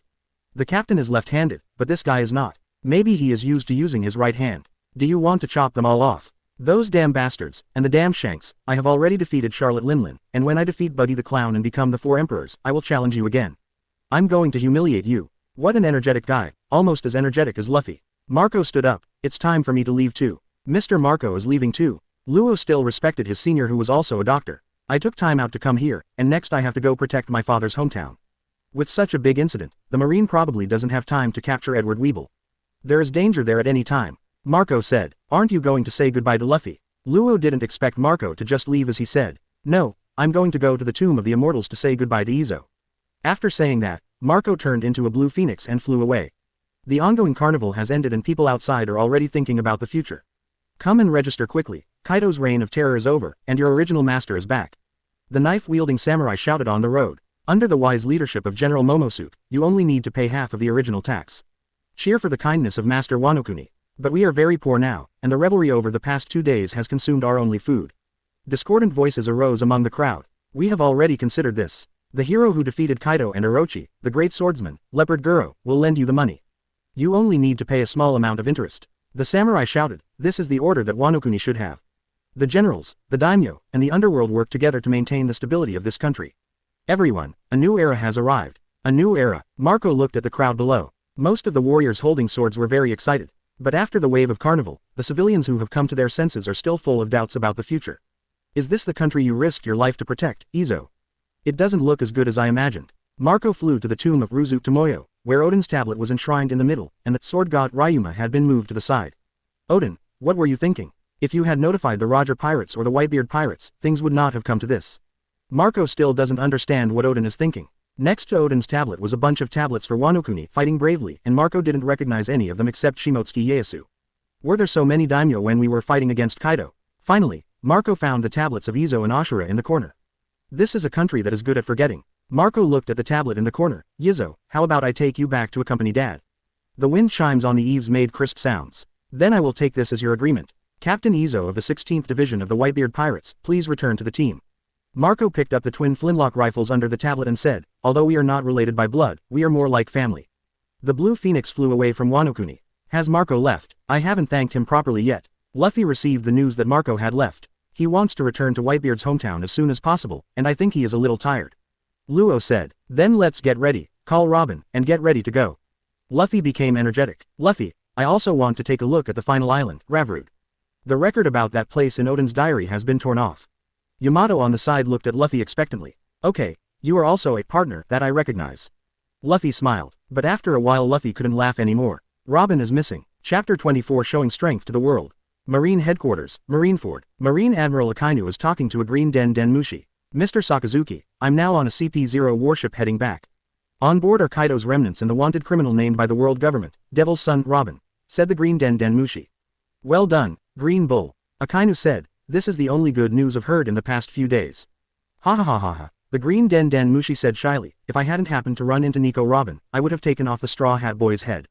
Don't do unnecessary things. The biggest enemy now is not the Straw Hat Boy. Come back first, and we'll talk about the rest later. Akainu hung up the Den Mushi. Luckily this guy didn't do anything reckless. The Straw Hat crew was able to defeat Kaido and Big Mom, but they were not so easy to deal with. Admiral Green Bull, could you please hand Nico Robin over to us? A CP-0 walked over. No need, I will take care of her myself. Green Bull glanced at Robin who was tied up by vines. I don't feel comfortable leaving her to you. All you have to do is speed up the warship and return to Marineford as soon as possible. I also need to help Mr. Sakazuki clean up this messy world. CP-0 looked at the cabin that had turned into a botanical garden and retreated silently. She is obviously a beautiful girl, why did she become a criminal? Green Bull looked at Robin and sighed. Don't you understand why I became a criminal? Robin said sarcastically. Yes, I have looked up the events when the beginner's island Ohara was destroyed. Mr. Sakazuki was the executor of Buster Call, said Green Bull. You bastards. Robin's eyes immediately turned red. As a marine, you massacred civilians. Is this your justice? But the world government has banned the study of ancient texts. Why don't you Ohara scholars listen? Green Bull said, I don't know what the historical texts record. Ms. Robin, if the contents of the historical texts are made public, will the conflicts in the world be reduced? Robin was silent. The historical text not only recorded the blank 100 years, but also recorded the ancient weapon powerful enough to destroy the world. If the news about Pluton and Poseidon spread, it would only cause greater disputes. I once talked to Fujitora about the topic of justice. We have seen Marines with despicable conduct and pirates with high morals, but generally speaking, Marines are generally just. Green Bull used vines to open a barrel of rum. So I'm sorry, beautiful lady, I can only hand you over to the world government. My companions will rescue me. Robin showed no fear at all. Give up, they can't catch up. Green Bull was very confident, even if we have the life card, we will be in Marineford by the time they catch up. I believe in Luffy and the others, they are the best companions in the world. Robin said in a deep voice. You guys want to join our buggy pirates and become my companions. Lei Te set up a meeting point on the route to Wano-kuni to gather the buggy couriers. But before the buggy express arrived, Lei Te unexpectedly welcomed an uninvited guest. Hancock, the Pirates Queen of the Nine Snakes Pirates, and Gecko Moria, the huge former Shichibukai member. That's right, Captain Buggy, as long as you agree to one of my requests, the Nine Snakes Pirates will be merged into the Buggy Pirates. Hancock said, what request? Lei Te already had some guesses in his mind. Since Captain Buggy has already started a war with the Celestial Dragons, I hope that one day Captain Buggy can lead us into the holy land of Mariajoy. There was an inexplicable light flashing in Hancock's beautiful eyes. That's no problem, but it will take some time, at least it can't be done in a short time. Lei Te said, Lei Te is not going to the holy land of Mariajoy before training his strength to the peak. Who knows what cards the Celestial Dragons are hiding? Captain Buggy's words are enough. Hancock bent down slightly, which was her limit. The Nine Snake Pirates are willing to be the weapons in the captain's hands. If the opponent is the Celestial Dragons, please let us take the lead in the battle.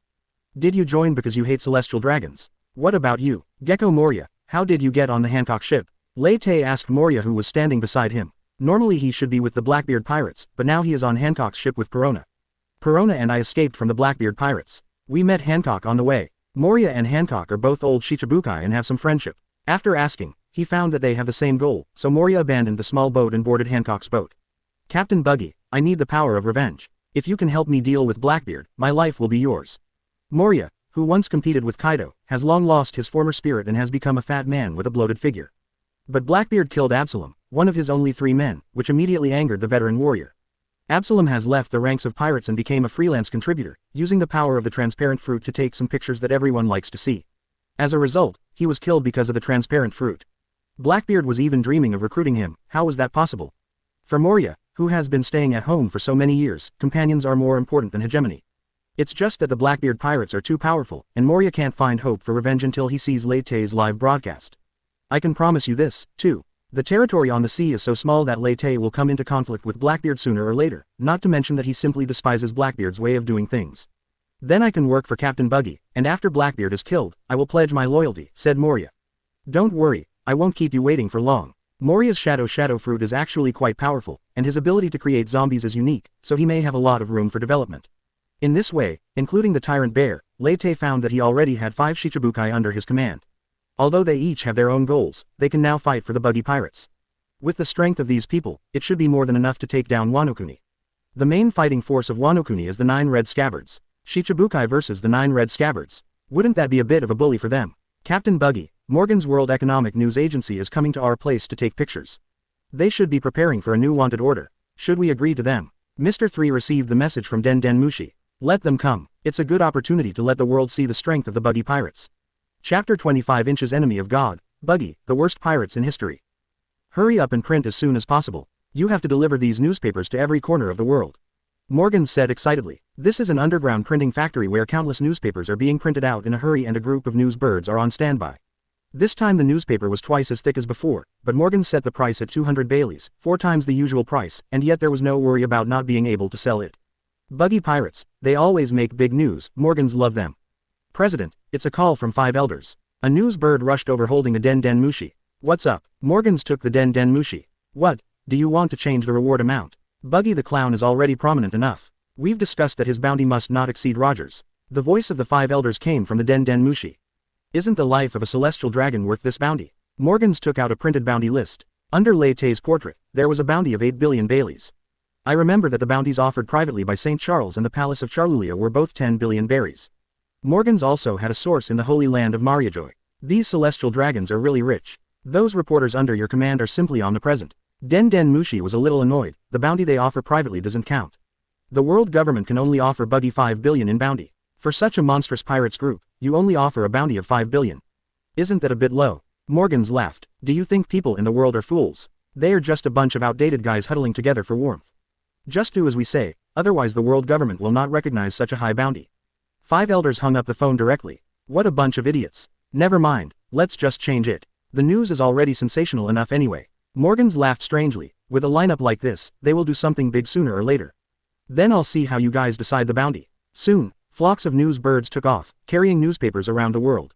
The territory of nations, Cake Island. The Blackbeard pirates have launched an attack here. Blackbeard took a piece of cake from the building next to him, took a bite, and then spit it out. Pa, it's not Sakura peach flavor. Captain Blackbeard, the harvest is less than expected. Charlotte Linlin is not interested in money. Most of the treasures in the treasure house are rare desserts. Lafitte said on the side. Thief, ha ha ha ha, aren't there various races here? Contact celestial dragons and sell them as slaves. Celestial dragons will give a good price. Blackbeard grinned. Also, notify all countries within the Wan Nation's sphere of influence to pay Bailey in exchange for safety from now on, instead of using damn desserts. At this time, a news bird flew by and dropped a roll of newspaper. Damn, that clown stole the show yesterday, and today's newspapers will definitely be full of his deeds. Blackbeard opened the newspaper. After watching for a while, a strong earthquake occurred on Cake Island. How is this possible? Blackbeard's eyes widened. There should be a limit to how much you can joke around. A dark force completely devoured the newspaper in Blackbeard's hand. Captain, what happened? This was the first time Lafitte saw the captain lose his composure like this since he swallowed the power of the shock fruit. Speed up and occupy the entire world in the shortest time possible. Blackbeard did not answer Lafitte directly, but joined the battle personally. I want to be the biggest 4 emperors in the territory. Ha ha ha ha. On Red Force, red-haired Shanks finished reading the newspaper. Stop moving forward, we can return now. Oh, aren't you going to reunite with the Buggy Pirates? What happened? Beckman asked. Look for yourself, that guy did something that shocked the world. Shanks handed the newspaper to Beckman. Is there anything greater than killing celestial dragons? Beckman said. He glanced at the newspaper and then fell silent. Ha ha ha ha, I knew it would be like this. Shanks laughed out loud. Even you couldn't have imagined it. I really didn't expect it. How did he do it? Beckman smiled bitterly. I even suspected it was fake news. Who knows? Shanks restrained his smile and said with emotion, but in this way, Buggy's position as the 4 emperors is unshakable. Not only that, we may even lose the title of Iron Wall Pirates. Beckman handed the newspaper to other cadres. That's even more reason to celebrate. Shanks shouted excitedly, bring out the good wine and hold a grand party to celebrate my brother. There was an immediate cheer from the Red Force. During impel down, Doflamingo tore the newspaper in his hand into pieces. Don't try to fool me with fake newspapers. Is this world so outrageous? The newspaper is real and has been circulated all over the world today. The prison door opened and a masked CP0 agent walked in. Doflamingo, the 5 elders asked me to ask you, do you want to go out? Foo. Doflamingo laughed nervously, why do you want me to go out? To see this outrageous world. Celestial dragons need your strength. CP0 leader Lucci is dead. We need a new leader. You, who have the blood of celestial dragons, are the most suitable. The CP0 agent said expressionlessly. Foo. Do you want me to go out and fight the monsters of the new era? Doflamingo laughed. If you can do this, the celestial dragons will allow you to return to the Don Quixote clan. Even though he was tied up with seastone chains, there was still invisible pressure coming from Doflamingo. Conqueror's Haki. The CP0 agent recognized this power. Open the chains and let me go out and see this outrageous world. Doflamingo's deep voice sounded. The CP0 agent untied the seastone chain, and the silk thread flew out of Doflamingo's hand, piecing together the newspaper fragments on the ground. There was a striking headline on the front page of the newspaper. The most evil pirates group in history, the Buggy Pirates. Captain Enemy of God Buggy, reward of 5 billion berries. Deputy Captain Desperate Sage Mr. 3, reward of 1.2 billion berries. Deputy Captain 10,000 Beasts Mochi, reward of 1.1 billion berries. Chief of Staff Battle of the Heavenly Sword Kabaji, a bounty of 1.1 billion berries. Cadre Iron Rod King Alvida, a reward of 1 billion berries. Cadre Silver Lion Li Ji offers a reward of 1 billion Baileys. Except for Buggy the Clown and Mr. 3, Doflamingo didn't recognize any of the other guys. What really struck him as outrageous were the other members of the Buggy Pirates. Captain of the 1st Division, Tyrant Bartholomew Bear, Vice Captain, Big Eater Jewelry Bonnie. Captain of the 2nd Division, Desert King Crocodile, Vice Captain, Killer Daz Bonus. Captain of the 3rd Division, World's Greatest Swordsman Dracula Mahawk. Captain of the 4th Division, Pirates Queen Boa Hancock, Vice Captains, Python Boa Sandersonia, Cobra Boa Marigold. Captain of the 5th Division, Shadow Lord Gecko Moria, Vice Captain, Princess Mononoke Corona. 5 of the 7 warlords of the sea gathered together as the Buggy Pirates. Doflamingo never dreamed that such an outrageous thing would happen. In terms of subordinates alone, the Buggy Pirates have become the strongest among the 4 emperors. You can make King Shichibukai obey you, Buggy, you are worthy of being called king. It is so interesting. How can such a world be without me, Heavenly Yaksha Doflamingo? Chapter 26 Cell Division, an uncontrollable force. The strength displayed by the Buggy Pirates shocked the world. 7 warlords of the sea can only be the captain in the Buggy Pirates group. What kind of monsters are those guys whose bounties are over 1 billion Baileys? No one knows that Lei Te, the captain of the most evil pirates group, is learning how to use Haki from others. You don't know how to use armament Haki. Hawkeye, who was being asked, felt it was outrageous. You can even use Conqueror's Entanglement, but you tell me you don't know armament Haki. Techniques like Conqueror's Entanglement should be easy to master as long as Conqueror's Haki reaches a certain level. Lei Te didn't think that Conqueror's Entanglement was difficult. Luffy learned it after only being hit by Cutie. It's obviously easier to master armament Haki. Even some minor characters in the New World can master it. Didn't anyone teach you? Hawkeye thought that there were so many talented people on the ship of Pirates King Roger, how could there be no one to teach Buggy armament Haki? There was someone to teach him, but Buggy didn't take it seriously at that time. Pluton Rayleigh is a representative of slow and refined teaching, and the learning time is basically measured in years. When it comes to teaching, it is still teacher Keiduo's big stick teaching method that works best.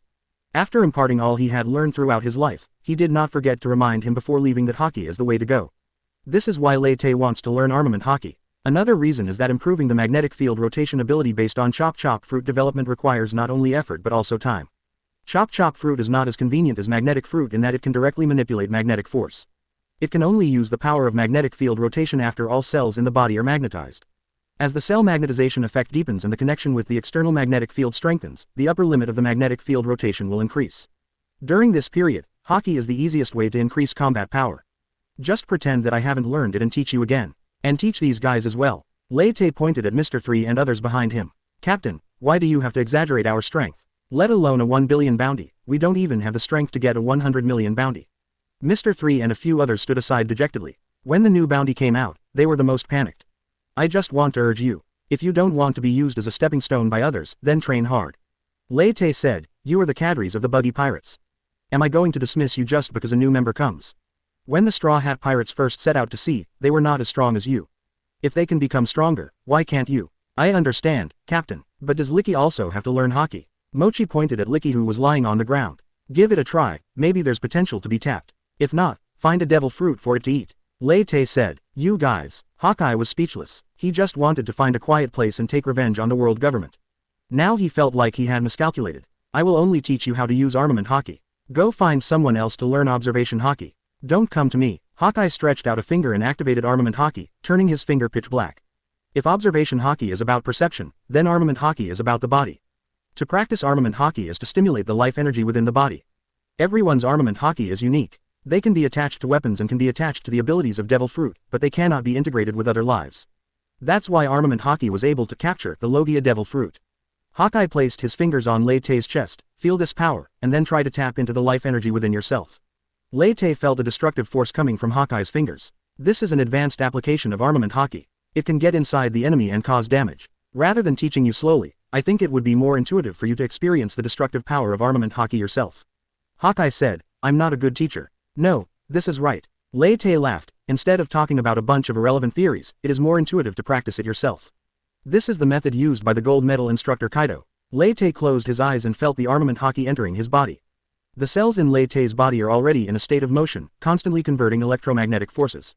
As armament hockey penetrates, some cells are destroyed by armament hockey, but some cells resist the destruction and generate a new power from the cell nucleus. The new power greatly increased the strength of the cells and also dyed the entire cell black. Is this the origin of armament hockey? Lei Te transferred the cells that produced armament hockey to other locations, helping other cells to channel new power. Chop chop fruit is so convenient. As the crowd outside watched, the spot where Eagle Eye pointed at Lei Te's chest began to turn black, and then the black color began to spread continuously until it covered Lei Te's entire body. This is a full body armor color. Crocodile said in surprise, Hawkeye, what did you do? I just injected armament hockey into the captain's body. Hawkeye retracted his fingers, and now the power has been wiped out. Moreover, Lei Te did not open his eyes. The strength of his cells had been enhanced due to the rotation of the magnetic field.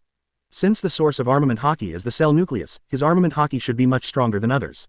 Following Lei Te's will, the cell nucleus has not yet moved, but the ability of chop chop fruit is ready to move. Wait, something seems wrong. Lei Te wanted to stop, but it was too late. The nuclei of some cells were split apart by the chop chop fruit, and a destructive force began to erupt. At the last moment, Lei Te concentrated his energy on hitting these already divided cells at his fingers, and then shot them into the sky in the form of white thunder. The eagle eye in front of Lei Te felt a fatal sense of crisis through observation hockey, and quickly dodged to the side. A black light as thick as a bowl shot out from Lei Te's hand and flew straight into the sky. The space was distorted wherever the black light flew past, and a spatial crack of unknown length appeared, which slowly recovered after half a day. Even Hawkeye, with his strong concentration, couldn't help but break out in a cold sweat. He could feel the destructive power in the black light. If it hit him, the part that was hit would probably disappear instantly. What did you do? He wanted to ask Lei Te, but found that Lei Te had already sat on the deck exhausted. It was so close. What a dangerous power. Lei Te was also scared. If he had not channeled the power out and allowed it to explode on the ship, the entire Buggy Pirates group, including Lei Te himself, would have disappeared. The attack just now consumed a lot of cells, and Lei Te's height was reduced by 1 centimeter. The power of division is too dangerous. It is better not to use this power easily before you can control its power. On the moon, the sleeping Enel suddenly woke up. Several robot soldiers ran over. Captain Enel, the Ark Proverbs was destroyed by black light. I already know. Enel looked towards the distant planet, which was his homeland. Is this a warning because you don't want me to go back? What a great power this is. My hard network only sent out a reminder at the last moment. This is the real God. Chapter 27. The Ultimate Armament Hockey, the difficulty of cultivating observation hockey. It was just an accident. I've explained it all. It won't happen again next time. After a short rest, Lei Te recovered. But when he wanted to experiment with how to strengthen armament hockey, he was opposed by the entire crew. You can do the experiment on an uninhabited island or in the holy land of Mariajoy, but don't do it on a ship, Crocodile said. I haven't lived long enough. We can use the same attack as before on the Blackbeard pirates, Moria suggested. But the attack was too concentrated, and the range was beyond the line of sight. It was totally unnecessary. We should reduce the range and increase the attack range. Lei Te thought that if he didn't control it, he would become a mushroom. Armament hockey originally had the effect of amplifying attacks, and the fission nucleus produced an excess of armament hockey, greatly amplifying the power of fission. Once the fission begins, Lei Te cannot control it with his current ability. Armament hockey is a power generated from within the body. The strength of armament hockey varies from race to race. But this is the first time I've seen someone cover the entire body with armament hockey right after learning it. Hawkeye exclaimed. Instead of increasing the quantity of armament hockey, it is better to refine the quality of armament hockey. There is no need to cover the whole body with armament hockey. That would only result in waste. Hawkeye has not forgotten his duty as a teacher. And he doesn't want Lei Te to mess around anymore. Who would have thought that teaching could be life-threatening? If he hadn't dodged quickly, he would have been seriously injured by the black light. Lei Te felt that what Hawkeye said made sense. Vigor was covered in armament color all over his body and looked very intimidating, but he was killed instantly by Luo with one sword. Lei Te activated armament haki again, and just like last time, it directly covered the entire body. Lei Te tried to slowly compress the armament haki into his arm with his will. Yes, let the armament haki flow. Hawkeye pulled out the Black Blade Knight from behind, and only covered the armament haki with his hands, and then Haki turned the entire Black Blade Knight into pure black. The 3 stages of armament haki: hardened, entangled, and fluid. Most swordsmen can only harden and entangle. Fluid requires the will to control the haki flowing through the body and to shoot out the haki. This way, even if it doesn't touch the enemy, it can still deliver a high-energy attack. The so-called fluid is Wanokuni's emission. Lei Te imagined the flow of armament haki. All the cells in his body moved at high speed under the effect of the chop-chop fruit, transporting the armament haki to the vicinity of his arms. The scattered armament haki turned into a streamer in the shape of a sakura flower, and the armament haki concentrated in Lei Te's arms turned purple-red with flame-like cloud patterns. Once you have mastered the fluid, you can go deeper and add various attributes to your armament haki. This varies from person to person. Some people can add thunder attributes, some can add fire attributes, and my armament haki has sharp attributes. A dim black light flashed on Hawkeye's black knife. Can it also have attribute attacks? Like Kaido's Thunder 8 trigrams and Luffy's Fire Fist. Come to think of it, my cells seem to have electromagnetic properties. Lei Te channeled the electromagnetic force in his cells into armament haki, and his fists flashed with black and red electric light. Hawkeye frowned. He felt a suction coming from Lei Te's fist. Lightning and suction, an armament haki with both attributes. It only took a few hours to go from beginner to grandmaster. What kind of monster is this? Lei Te punched out, and a black electrified ball flew out and hit a wooden barrel. The wooden barrel was first squeezed into pieces by the suction force of the black ball and then burned to ashes by the lightning inside the black ball, leaving no trace of its existence. It seems that the existence of magnetism gives haki a gravitational attribute. Let's call this move Black Particle Ball. Are there any more advanced techniques? Lei Te asked Hawkeye after experimenting with haki's properties. No, now you have reached the highest stage of armament haki. Hawkeye decided to drink a bottle of red wine to calm down. Then there's still observation haki left. Is there anyone among you who is good at observation haki? Lei Te looked at the crew members, trying to find a teacher. In fact, the training of observation haki is simpler, but it is not suitable for the captain at all. Hawkeye's figure disappeared in an instant, and then the black knife he slashed across Lei Te's body. Lei Te's body suddenly split into 2 parts, with the upper half floating in the air. Captain, did you feel any warning of danger when my sword passed by? Hawkeye asked. No. Lei Te thought about it. The fastest way to learn observation haki is to put yourself in danger, constantly strengthen danger warnings, and improve your perception abilities. Hawkeye said, but this doesn't apply to you, Captain. Before the captain sensed the danger, the chop-chop fruit had already reacted. If it was before, it would only work on slashing attacks. Now the captain's fruit should have awakened. Hawkeye infused his fist with armament haki and punched out, sending his fist straight through Lei Te's body. The cells at the site of attack automatically dispersed, leaving a hole. It's obviously a Paramecia devil fruit, but it's almost the same as a Logia devil fruit. The ability of this chop-chop fruit is really exaggerated. Hawkeye retracted his fist and watched Lei Te's body return to normal. Anyway, the devil fruit's ability affected the training of observation haki. There is no shortcut this time. To practice observation haki, you can only rely on meditation to increase your perception ability. Hawkeye said, Captain, why do you still need to practice observation haki when you are in this condition? Crocodile was a little confused. With top-tier conquerors and armament haki, plus that weird devil fruit ability, observation haki is completely useless. When observation haki is practiced to ultimate, it can foresee the future. Isn't this a very useful ability? Lei Te said. Lei Te also feels that the ability to listen to the voices of all things is also an application of observation haki. There is such a rumor, but I have never heard of anyone practicing observation haki to that level. Hawkeye said, yes, but that guy just didn't publicize it. Lei Te knew that the strongest person currently practicing observation haki should be Katakuri. Do you want to take a detour to the Cake Island of Wangwo to have a look? Unknown to Lei Te, Katakuri has already escaped from Cake Island with some of the big mom pirates. Brother Katakuri, are we just going to run away like this? Looking at the burning Cake Island, Charlotte Blay couldn't stop her tears from flowing. We are no match for the Blackbeard pirates. Katakuri clenched his fists, veins bulging. If we stay there, it will only be a waste of our lives. Where are we going then? Asked Charlotte Bree. Wano-kuni, we need to go over there and see what's going on. Katakuri still can't figure out how Luffy and the others managed to win when the 4 emperors joined forces. The answer can only be understood when you arrive in Wano-kuni. Chapter 28 Green Bull, is your name Agent? Miss Robin, are you sure you don't want to eat something? Inside the cabin, the Green Bull was lazily leaning on a chair. A fruit tree grew from a seedling to 3 meters high in the blink of an eye. A vine rolled up a fruit and presented it to Robin. Robin turned his head away, not wanting to pay attention to him. How cold. Never mind, I still can't be mad at a pretty young lady. The vine put down the fruit and took out a newspaper. Would you like to read the newspaper? The world outside is in chaos. Is it because Luffy became one of the 4 emperors? You don't want to have another summit war, do you? Robin finally spoke. If the world government captures her, Luffy will definitely come to rescue her. Thinking of the fate of the Whitebeard pirates, Robin was a little worried. That's possible. After all, the 5 elders specifically instructed us to capture you. Green Bull thought for a moment. If a normal person were to think in this way, killing you would be the only way to solve the problem once and for all. But whether to do so depends on Mr. Sakazuki's opinion. Marine is different now. Ivy shook the newspaper. But you're wrong about one thing. The Straw Hat Boy's limelight has been stolen. Now the outside world is discussing the new 4 emperors, enemy of God Buggy. Buggy the clown. What did he do to become the 4 emperors? When Robin was caught, the new newspapers had not been delivered yet. Read it yourself. The vines that bound Robin loosened, and the newspaper was considerately handed to Robin. Don't try to escape, otherwise the consequences will be serious. Green Bull warned. It would be a pity if such a beautiful girl was sucked dry. Robin didn't do anything unnecessary. This was a Marine Admiral, and she couldn't handle it at all. She opened the newspaper and the first person she saw was an acquaintance, Crocodile. After reading the newspaper, she couldn't hide her surprise. How was it possible? She was not familiar with other Shichibukai, but a proud guy like Crocodile would be a small captain under Buggy.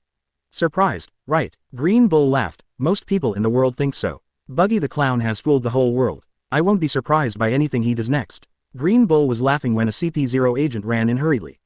Green Bull Admiral, we've spotted a pirate ship ahead. Look at the flag. It's the new 4 emperors, enemy of God Buggy's pirates. Green Bull's laughter stopped abruptly. How is that possible? What is that guy doing here? This route only leads to Wano. Judging from his appearance, his destination should be Wano. He just happened to collide with us. CP0 agents also couldn't figure out why Buggy went to Wano. It was a closed-off place, and before the fall of the 2 emperors, many people didn't know about the existence of this place. Can we avoid it? Green Bull said in a deep voice. Although he is confident in his own abilities, he is not arrogant enough to challenge a group of 4 emperors alone, especially a group of 4 emperors with 5 Shichibukai. No, they have also discovered us and are approaching us. Dense green grass grew on the floor of the cabin, reflecting Green Bull's mood at the moment. After thinking for a moment, although reluctantly, Green Bull took out the Den Den Mushi and contacted Marine Marshal Akainu. Mr. Sakazuki, I might be in a little trouble. Den Den Mushi in the form of Akainu listened to Green Bull's report quietly. I understand, Aramaki. I will send support as soon as possible. Nico Robin is more important than Kaido's remnants. Try to bring Nico Robin back. If the situation becomes urgent. Den Den Mushi's eyes turned fierce. Kill Nico Robin and those Kaido remnants. I understand, Mr. Sakazuki. Green Bull put down the Den Den Mushi, looked at the pale Robin, and chuckled. Don't worry, I won't do anything cruel unless it's absolutely necessary. But your fate depends on how things develop. Green Bull, wearing a cloak of justice, slowly walked out of the cabin. At the same time, countless plants grew rapidly on the world government's battleship, turning the battleship into a forest floating on the sea. What a pleasant surprise. Lei Te saw this scene on the Baikudoku. I thought it was just a world government ship, but I didn't expect there was a Marine Admiral on board. Is it the mysterious Admiral Green Bull? I heard that it was him and Fujitora who almost wiped out the Revolutionary Army. Crocodile said. Yes, that's him, Bonnie said. That guy is as strong as a monster, and his fighting style is extremely disgusting. They are rare plant-based fruit ability users. Hawkeye also became interested. Do you want to fight them, Captain? Of course. Pull the boat over. If Lei Te guessed correctly, the king of ships should be in that battleship. Could it be that Green Bull did not conflict with Luffy and the others, but came back directly with Kaido's subordinates? The Baikutop and the warships of the 9 Snakes pirates behind it, on the left and right, surrounded the world government warship that had turned into the plant world. Lei Te had already spotted the Marine Admiral Green Bull standing on the bow. He has black curly hair, sunglasses, a tall and strong figure, and long legs. His upper body is naked, and there is a tattoo on his left side that reads, Dead River Heart. How should I put it? It feels like Marine Admiral's fashion sense is getting worse with each generation. Buggy, you are blocking our way. Do you want to start a war with Marine? Green Bull spoke first. Do you have another name, Ghost Agent? Lei Te looked at the appearance of Green Bull Wangmu, especially his thick lips, which were exactly the same as Agent. What the heck is Ghost Agent? Green Bull Wangmu was stunned. That guy is as famous as the 4 Emperors killer Hikuma. He should be hiding somewhere in the Grand Line. Lei Te said, it seems that you are not Agent, so let's just start the battle. Wait a minute. Green Bull didn't expect Lei Te to start a fight. I came out for something else this time. I don't want to get entangled with you. You don't want to conflict with a Marine Admiral for no reason, do you? He also memorized the names of 4 Emperors killer Hikuma and Demon Akin. Could it be that there was an unrivaled strong man hiding in the dark who could make enemy of God Buggy take this matter so seriously? Why not? We are enemies. It's rare to encounter a Marine Admiral who is alone, so of course we have to engage in a vicious gang fight. Let's all go together and kill him. Lei Te had already shot out a few black particle balls first, and then changed the long sword in his hand into an armed black sword. Conqueror's haki wrapped around the black sword and used the divine evasion move. You unreasonable fellow. Green Bull didn't expect Lei Te to take action directly. Countless vines appeared under his feet, and his body merged with the forest.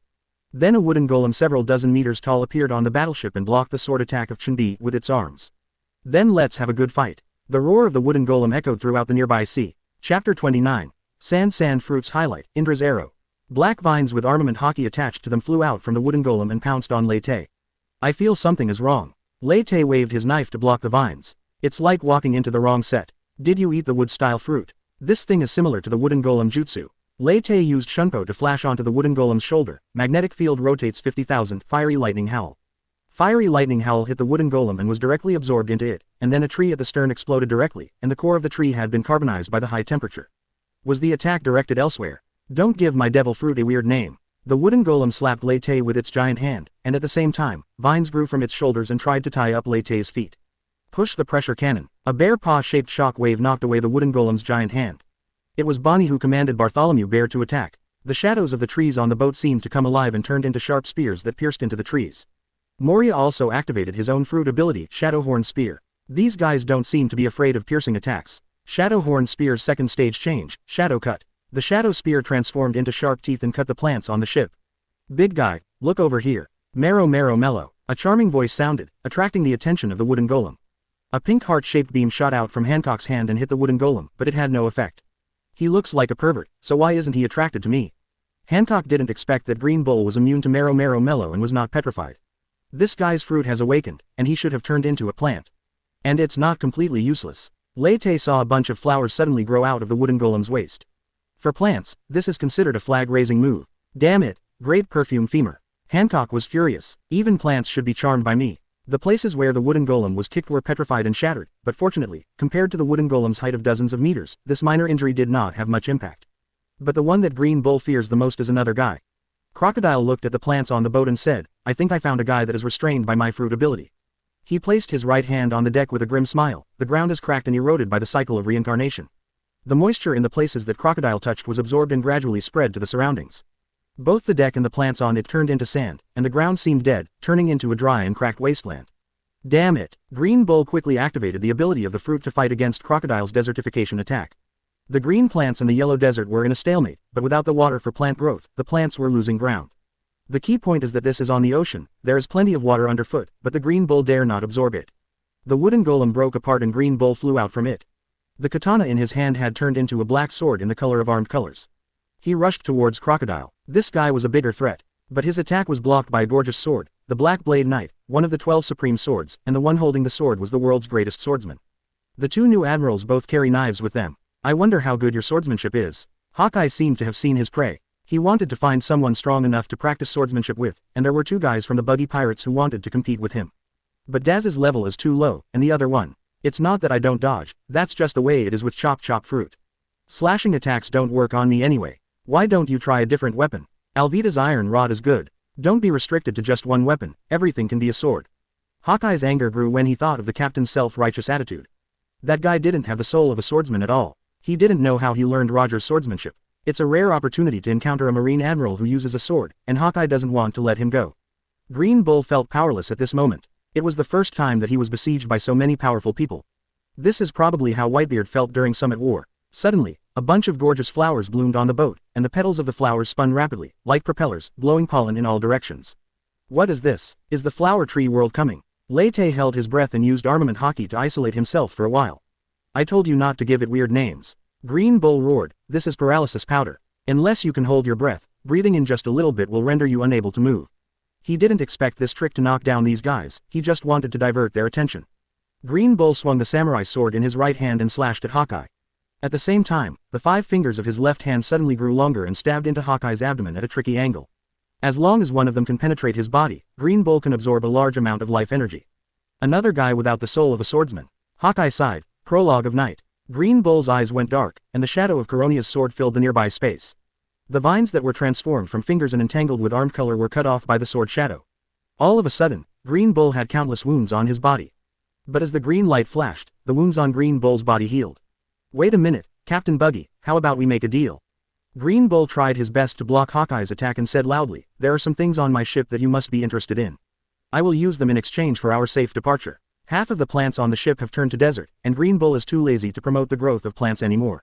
Even if the others didn't take action, he would still find it difficult to deal with Crocodile and Hawkeye alone.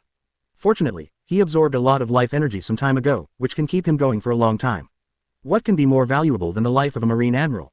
Lei Te said, and even if I kill you, everything on the ship will still be mine. They are the cadres of the Kaido pirates. I left spore bombs on them. As long as I think about it, they will explode and die, said Green Bull. Let them die. They are not members of my pirates group. Why should I care about their life or death? Lei Te began to activate the magnetic field power in his body. With the movement of magnetic force, clouds in the distance were pulled in, and the originally clear sky was covered by dark clouds. Captain, which side are you from? Don't make it rain, otherwise my hard work will be in vain. Crocodile said helplessly. No, I just need lightning. This guy looks tough, so let's give him a hard blow. Lei Te separated a bit of his nail and let it fly into the air, activating the magnetic field power in the nail. The lightning generated by the friction of the dark clouds was attracted by the force of the magnetic field and gathered together to form a huge lightning spear, aimed at the Green Bull below. The magnetic field rotates 150,000 Indra's arrows. Chapter 30 CP0 doesn't have AJ Cup. Hey, isn't your captain the user of the chop fruit? Why does he look like he ate the thunder fruit? Green Bull could feel the lightning spear in midair locking onto him, but he was entangled by Hawkeye and unable to dodge. As a senior Marine, he had seen the Devil Fruit Encyclopedia and knew that Logia had a thunder fruit that could manipulate lightning. It seems to be due to frictional electricity or something like that. The captain explained it, but I don't understand it. Hawkeye's black knife would occasionally slash across Green Bull's body, but Green Bull's vitality seemed endless, no bloodline could be seen on the wound, and it healed quickly. No matter how many times you cut me, it's useless. I am immortal. Green Bull laughed, your attacks are in vain. There is no such thing as immortality in this world. If I can hurt you, I can kill you. Hawkeye knows that Green Bull's pervert recovery ability is inseparable from his devil fruit. The Indra's arrow in midair accumulated all its power and shot out like lightning, piercing through the Green Bull's chest. The power of thunder exploded, burning Green Bull's body into charcoal. But Hawkeye did not relax, because the dark guy in front of him was still talking. This hurts so much, but it's a pity that it's useless. A green light flashed, the charred outer skin fell off, and new skin was quickly formed. A moment later, the Green Bull appeared in front of everyone in an intact posture, as if he had never been injured. Do you want to continue? No matter how many times you hurt me, the result will be the same. My vitality is unlimited. Unfortunately, the Shichibukai are all battle-hardened guys and they don't believe Green Bull's words at all. If one time doesn't work, then try 100 times. I want to see what kind of devil fruit can have immortality. Lei Te waved his hand, and the second Indra's arrow began to form in midair. These damn guys. Green Bull cursed in his heart. He absorbed a lot of vitality in Rabbit Bowl Prison, but it was limited. If he allowed these guys to continue besieging him, he might really die here.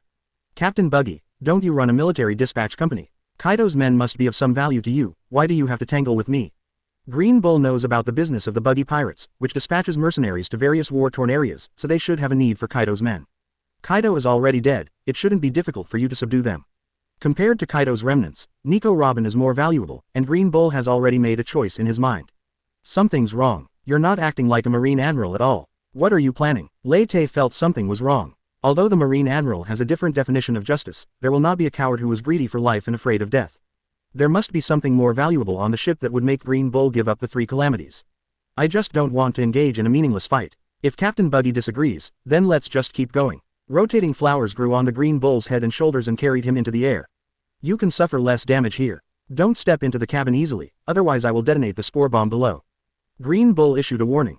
This fruit ability is quite convenient. Lei Te is a little envious.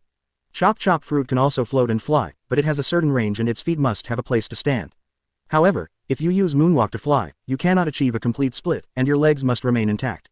Then detonate it. With your flying ability, you should be able to withstand our attack and break through.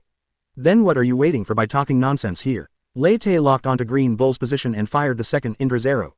He's waiting for me, Buggy-san. Yada mirror shield of light. A lazy voice sounded, and a yellow light shield like a mirror blocked the Indra's arrow. Indra's arrow hit the light shield, a fiery energy burst out, and the light shield shattered, turning into countless yellow light spots. Yellow spots of light gathered into a human shape. Wearing a pair of sunglasses and with a circle of stubble on his face, the tall and thin Marine Admiral Kizaru appeared next to Green Bull. What a terrible attack. I almost couldn't stop it. Kizaru patted his chest and pretended to be scared. Mr. Borsellino, I'm glad you're here. Green Bull breathed a sigh of relief. Akainu said the situation was urgent, but it seems nothing happened. It turns out that the newcomers are all monsters. Kizaru said in an exaggerated tone. Mr. Borsellino, since you are here, let's take these guys down. Green Bull was eager to try. As the only remaining old man among the three admirals, Kizaru's strength has always been a mystery. Green Bull remembered that Akainu had evaluated Kizaru's strength to him, that he was a guy who could be ranked among the Marine Admiral just by the power of his fruit. Although Kizaru has always claimed that he is not good at hockey, Akainu scoffs at this. Maybe, he is the strongest among the three of us, but he has never used his full strength. This is Akainu's evaluation of Kizaru. Are you serious, Aramaki? We are facing a reinforced 4 emperors. Kizaru said in disbelief, do you have any misunderstanding about our strength? I can try my best to stop them, and Mr. Borsellino just needs to defeat them one by one. Green Bull is still making his last effort. I'm here to save people, not to fight for my life. Aramaki boy, the Marine Admiral is used to balance the forces at sea, not to be used as a consumable. Kizaru felt that this guy was simply a younger version of Sakazuki, and acted too paranoid. On the opposite side there is Buggy whose strength has inexplicably increased, Hawkeye who has never used his full strength, and the Shichibukai who also have their own unique skills. If you really fight hard, it's still unclear who will win or lose. The Buggy Pirates are the mortal enemies of the world government, but not necessarily the mortal enemies of the Marine. Okay then, seeing that Kizaru was only there to help, Green Bull had to give up his plan. Captain Buggy, can we talk now? Green Bull said loudly. Lei Te also estimated the strength of both sides and finally decided to forget it. Kizaru's strength was erratic, and Sparkling Fruit was known for his speed, so he couldn't stop them anyway. Leave the world government's warship behind, and you can leave. Lei Te said. Didn't Captain Buggy say he didn't care about Kaido's remaining troops? Green Bull laughed out of anger. Don't miss it. Kaido's subordinates are all zone fruit users, with thick skin and strong muscles. If Wano Kuni is occupied, they can be used to restore production. As for the 3 disasters and the Flying 6, we'll see how the situation develops. Okay, but there are some CP0 personnel on the ship, and I want to take them away. Green Bull put forward his conditions. Lei Te agreed to Green Bull's conditions. Peace is still better. Kizaru saw Green Bull enter the cabin and chatted with Lei Te. Brother Buggy, you have changed a lot. You have become 2 different people since the Summit War. Kizaru looked at Lei Te. When you dodged my beam attack in advance, I knew you were not simple. Didn't you show mercy that time? Lei Te thought to himself. How is that possible? I didn't know you at that time, why should I show mercy to you? Kizaru looked a little strange. Could it be that Buggy really has Conqueror's luck? I was with Luffy at the time, I thought you were going to show mercy to the Straw Hat Pirates. In fact, Lei Te wanted to ask Kizaru if he was an undercover agent of the Revolutionary Army, but there was movement on the deck. A patch of vines broke through the deck, and tied up in the vines were a bunch of guys who were almost sucked dry. Green Bull came out with a group of CP0 wearing white robes. Kaido's men are all here. We leave these guys to you. We are leaving, said Green Bull. He made a small boat out of plants and was ready to take the CP0s away.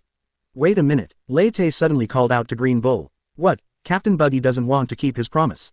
Green Bull gripped the samurai sword at his waist. You are the one who didn't keep your promise. Lei Te looked at a member of CP0. Even the loose white robe couldn't hide her devilish figure. As that guy with measurements of 100, 60, 90 and AJ Cup really a CPO. Chapter 31 Pirates, the world's most connected family. There was silence all around, and everyone looked at Lei Te with strange eyes.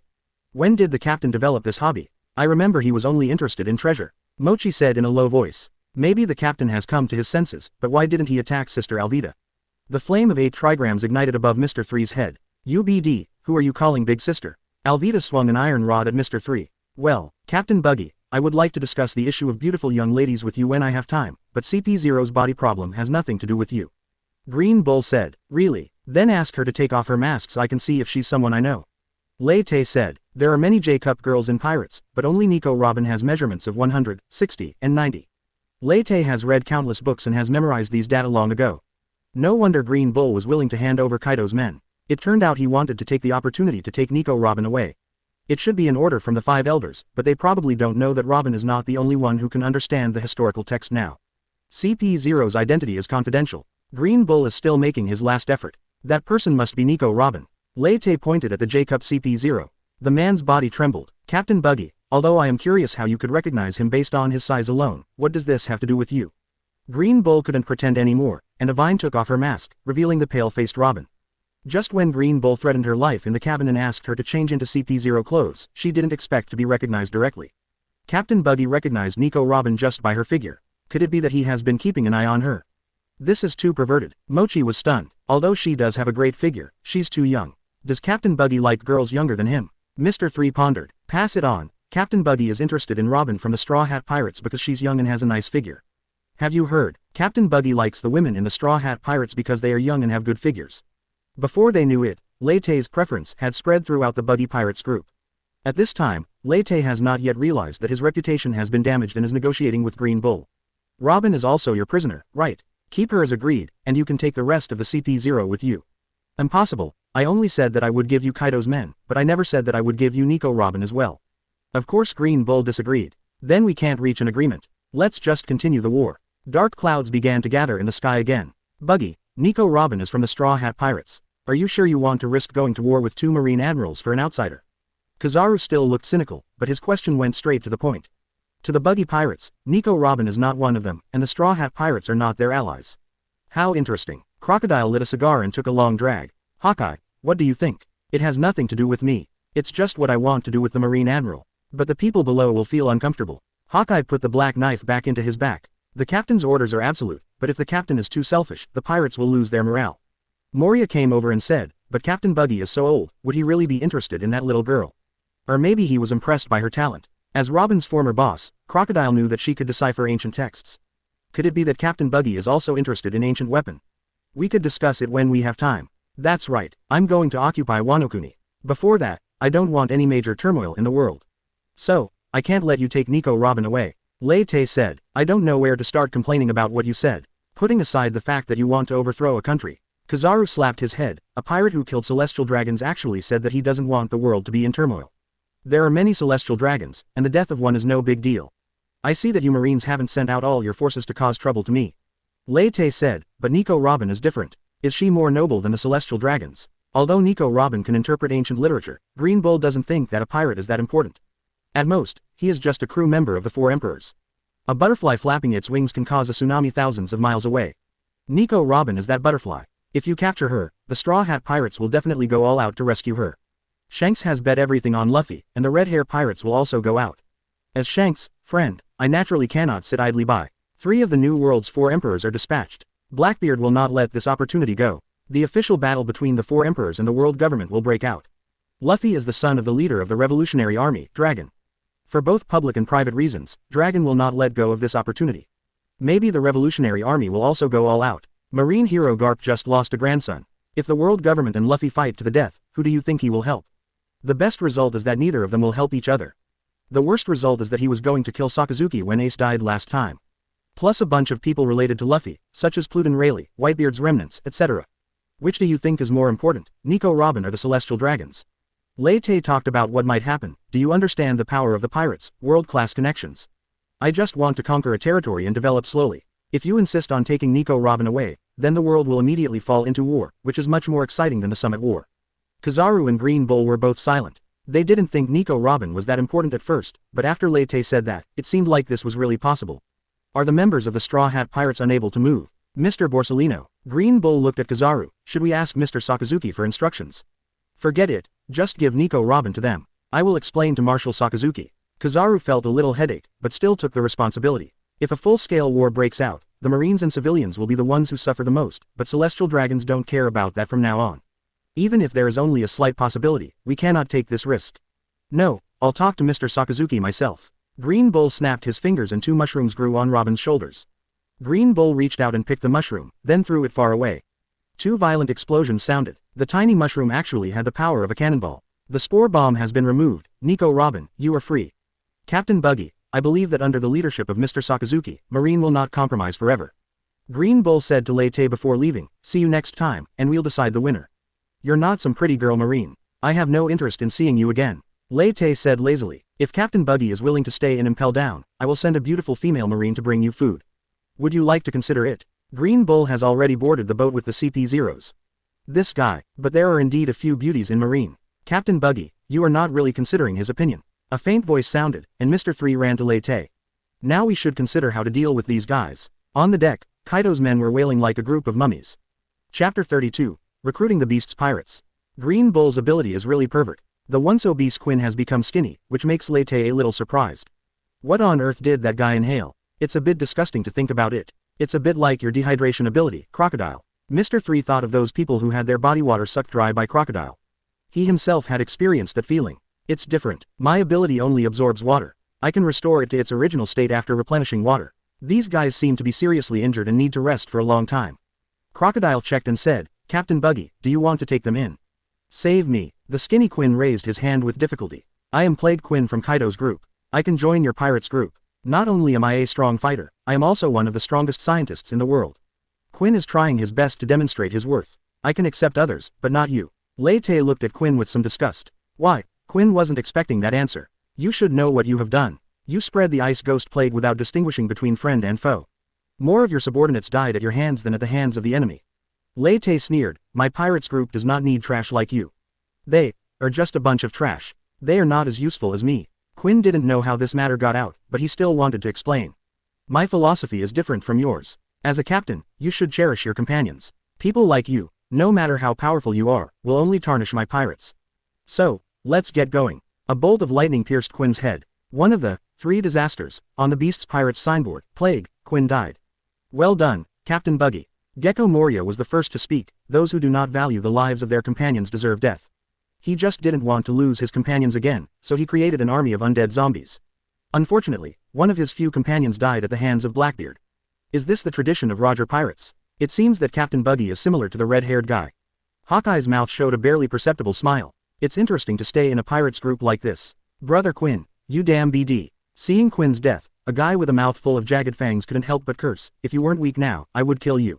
Shut up, Jack. Jin, who had white hair, brown skin and black wings and looked handsome even though he was thin, spoke to stop him. That guy Quinn brought this upon himself. His behavior is intolerable to many pirates. Brother Jin, Drought. Although Jack was not convinced, he still shut up obediently. Are you the Buggy Pirates? Jin looked at Lei Te with difficulty. The guy in front of him did look a bit like Buggy the Clown. Captain Buggy is now one of the new 4 emperors. Mr. 3 introduced. Have the new 4 emperors been chosen? The other 4 emperors should be the Straw Hat Boy. This is outrageous. Jin recalled the battle on Onigashima and still found it unbelievable. The invincible Captain Kaido knocked the Straw Hat Boy down again and again, and the Straw Hat Boy stood up again and again. Captain Kaido has tried his best, but the enemy seems to have infinite vitality. Is this the Joy Boy that Captain Kaido has been waiting for? He failed to change the world after all. It's quite outrageous. Kaido's defeat was somewhat unfair. Lei Te shared the same feeling. Captain Buggy, can you save the others? Their behavior is not as bad as Quinn's, but their brains are a little bit not working well. Jin said weakly, in exchange, you can hand me over to the world government. I am the last remnant of the legendary Lunaria race. The world government will give you a satisfactory price. Jin pointed to his black wings. This may not be possible. The world government may hate me more than you. Lei Te said, but I'm going to occupy Wano-kuni now. After I occupy Wano-kuni, I'll need some labor. You animal fruit users are perfect for this. Want us to be laborers? I can agree to it on their behalf. Wano-kuni has many weapons factories, and we can restart them. Jin said, please treat them, they don't have the vitality that I do. Captain Kaido has failed, and Jin is somewhat desperate, but he still wants to save the lives of the other Beast's pirates. This is also proof that the Beast's pirates existed. This result should be better than being impelled down by the world government. There is one more thing. If you report my existence to the world government, you can get 100 million berries directly. Not many people can resist this temptation. Jin knew that his race had been exposed, which would be a big trouble. You don't have to worry about this. There won't be people in my pirates group who would forget their principles for the sake of profit. If there is, I will deal with it personally. Lei Te said, most of the crew members of Buggy Pirates are personal fans of Buggy, and their purity is extremely high, almost to the point of belief. There shouldn't be many people who would sell out the pirates for profit. Unlock their seastone chains, Lei Te ordered. The Buggy Pirates don't have any skilled doctors, just a few ordinary doctors who can bandage wounds. Jin and the others must be malnourished, and the seastone chains on their bodies limit the abilities of the devil fruit. If I take off the seastone chains, with the recovery power of the zone fruit, I should feel better if I eat something. Mr. 3 used his candle power to conjure up keys and unlock the seastone chains one by one. After removing the seastone chain, Jin's spirit immediately recovered a little. Captain Buggy, isn't he afraid that we will cause trouble after we recover our normal strength? Jin didn't expect Lei Te to untie their shackles. Actually, I can put restrictions on you and control your life and death, but that would be meaningless. Lei Te said. Green Bull's spore bomb inspired Lei Te to implant his hair into other people's bodies, causing fission explosions as long as they were within a 200-meter range. The power is only slightly greater than Green Bull's spore bomb. This is an era of moral loss, but there are still some people who believe in this outdated thing, and I am one of them. Since we have reached an agreement, I believe you will keep it. If they default, Lei Te can also send them to hell. Lei Te's words made Jin stunned for a moment. I will keep them under control, and I will personally deal with the dishonest guys. This is a man's promise. Jin said solemnly. Lei Te sent the 9 Snakes pirates to capture several sea kings. The 9 Snakes pirates were experts at hunting. Lei Te simply held a banquet and let everyone eat and drink to their heart's content. After a big meal, the former Beast's Pirates guys recovered a lot. The Beast's Pirates are gone, and now they are part of the Buggy Pirates crew. If they perform well, Lei Te will officially recruit them into the Buggy Pirates group. After the banquet, Lei Te just returned to the captain's room when there was a knock on the door. Captain Buggy, may I come in? Chapter 33. The Devil's Revenge, the Succubus's Thank You Gift. Lei Te didn't expect Nico Robin to come to him. Late at night, a man and a woman alone, a secret conversation. Lei Te immediately thought of a lot of plots in the book. Unfortunately, Lei Te is a serious person. What's the matter? Lei Te had already told Robin that she could return to the Straw Hat Pirates after Luffy came to find her. Captain Buggy saved my life, and I haven't thanked him seriously yet. Robin bowed solemnly first. Well, J's will is much stronger than D's. It turns out that greater is truth and justice. Ahem, there's no need to thank me. I've said it before, I just don't want any major turmoil in the world. Lei Te cleared his throat. One more thing, I heard Captain Buggy is going to occupy Wano. Robin raised his head and looked at Lei Te with his beautiful eyes. That's right, as 4 emperors, we must first have our own territory. I chose Wano. So, is Wano an ally of your Straw Hat Pirates? Lei Te asked. Just friends. The alliance disappeared after defeating Kaido. Robin shook his head. Friends. If I want to occupy Wano, will you, the Straw Hat Pirates, become my enemy for these friends? Lei Te tapped the table with his fingers and spoke slowly. Robin didn't answer Lei Te's words, but looked at the wine cabinet in the room. Can I have a drink? Robin asked. Whatever. Robin crossed his arms and activated the ability of the flower fruit. The wine cabinet was opened by an arm that looked like a flower, and the red wine in 2 glasses were taken out. After opening the bottle of red wine and pouring 2 glasses of red wine, the arms disappeared. Fortunately, the white jade-like arms are full of beauty. If someone else used the flower fruit, it would be quite scary. Robin picked up the glass and drank the red wine. If we talk about friendship, the relationship between the Buggy Pirates and the Straw Hat Pirates is closer. Captain Buggy saved Luffy during the Summit War, and now he has saved me. How could our Straw Hat Pirates be your enemy? Captain Luffy is very clear about these things. As for those people in Wano, Robin poured another glass of wine. They only know how to ask for things. At least in my opinion, they are not even friends. It seems that you don't agree with them. Lei Te also took a sip of wine. I'm a historian and have studied the history of Wano in detail.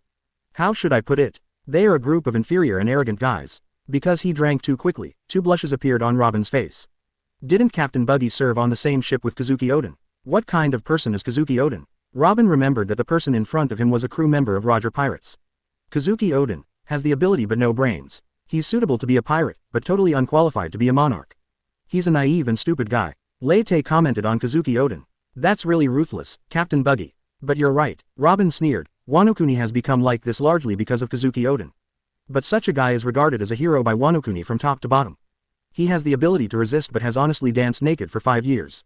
He is not even as good as Princess Vivi of Alabasta, let alone Cyrus of Dressrosa. It's ironic that Kazuki Oden will be written down in history books as a hero. Robin drank the wine in front of him again. Lei Te didn't expect that there were sensible people among the Straw Hat Pirates. So this is why you dislike him. But history is written by the victors. Didn't the world government erase 100 years of history? That's why I want to find the authentic historical text and make history public, said Robin. Although I don't know what they are hiding, it must be something bad. If you make the true history public, you will become the mortal enemy of the world government. Lei Te knew that there was something fishy about the establishment of the world government. The royal families of 20 countries became celestial dragons who claimed to be gods. They must have mastered something. I know, but this is the obsession of historians. Robin said, when the time comes, I will leave the Straw Hat Pirates and will not bring any risks to my friends. Even if you leave the Straw Hat Pirates, those stubborn guys won't ignore you, Lei Te said. That's a very vivid description. Robin covered his mouth and chuckled, so I have a request. She bit her lip and whispered, if I find the complete historical text, can I join the Buggy Pirates? Lei Te didn't expect Robin to have such an idea. During the dinner, I saw Captain Buggy's speech somewhere else. Your crew recorded your live broadcast with Den Mushi. Let's enjoy it together when we have nothing to do. Robin's eyes sparkled. Are you trying to turn the world upside down, Captain Buggy? Lei Te didn't expect that his crew members also liked to watch short videos, but it felt a bit weird that he was the protagonist. Robin leaned forward, a flame of revenge in his eyes. I can help you, and together we can overthrow this hateful world. So you haven't forgotten your hatred. Lei Te saw Robin like this for the first time, but your family just wants you to live well. Captain Buggy has heard of me. Robin was a little surprised. But I am the son of the devil. Robin laughed at himself, the world's youngest wanted criminal. My mother died in front of me. Shouldn't I take revenge? Robin grabbed Lei Te's arm tightly. When I was caught by Marine, I was really scared. But what I was afraid of was not death, but I was afraid that after I died, no one would avenge my mother in Ohara. Blood revenge is natural, but I think your mother would not want your life to be dominated by revenge. She would want you to live happily. Lei Te did not expect Robin's obsession with revenge to be so deep. I have been wandering since I was 8 years old. I have been betrayed and abandoned countless times. I once hid in the underground world and survived by betraying others. Robin pointed at herself. Does such a bad woman have the right to live a happy life? Why not? Those who smoke, drink and have tattoos can all be good girls, little fairies. Captain Buggy, help me. Even if I have to become a demon, I still want to overthrow this world. Luffy and the others shouldn't be involved in this kind of thing. Only you can do it. Robin knew that the process of subverting the world would involve bloodshed and sacrifice, and these things were too cruel for the Straw Hat Pirates, but the man in front of him didn't care about these things. Well, since you have made up your mind, I have no reason to refuse. Once you find all the historical texts, you can join the Buggy Pirates at any time. The main reason was that Robin clung to Lei Te in excitement, and the pressure from Jay's will was too great. Thank you. Robin's body softened and he collapsed directly into Lei Te's arms. Hey, are you using this to test the 4 emperors? Which 4 emperors can withstand such a test? Lei Te held the soft jade in his arms, and a scent of lilies came from it. Flower fruit's own aroma. It turns out it's real. Robin's face flushed. Captain Buggy remembers my measurements clearly, right? Why are you being so gentlemanly now? 2 jade hands stretched out from behind Lei Te and pressed his head down. I heard that Captain Buggy killed Spandam. This is a thank you gift from a bad 30-year-old woman, a murmuring voice came. Bare-handed force release butterfly flower colorful phalaenopsis. Chapter 34 The Meeting of the 2 Emperors. Outside the captain's room, several figures were eavesdropping. What are you doing? Alvida happened to pass by here and saw Mr. 3 and his friends acting suspiciously. Shish, Sister Alvida, Nico Robin went into the captain's room and hasn't come out for a long time. Mr. 3 said in a low voice. Why does she want to see the captain? Alvida was a little surprised. Captain Buggy has no connection with her. Mochi was fiddling with his elephant sword when Nico Robin saw him and asked him about the captain's affairs. Mr. 3 said, I feel like there's something fishy going on. Just go in and take a look and you'll know. Alvida was a little surprised. You guys aren't usually like this. After saying that, Alvida wanted to push the door open, but Mr. 3 quickly stopped her. Sister Alvida, Captain Buggy has suddenly become normal, so let's respect his privacy. Mr. 3 pushed up his glasses. I worked with Nico Robin before. That guy is a black-hearted womanizer. Maybe she is planning something with Captain Buggy. Why do I feel like there's a fight going on? I just vaguely heard Nico Robin using various flower fruit abilities, and Captain Buggy seemed to have split out that little buggy missile.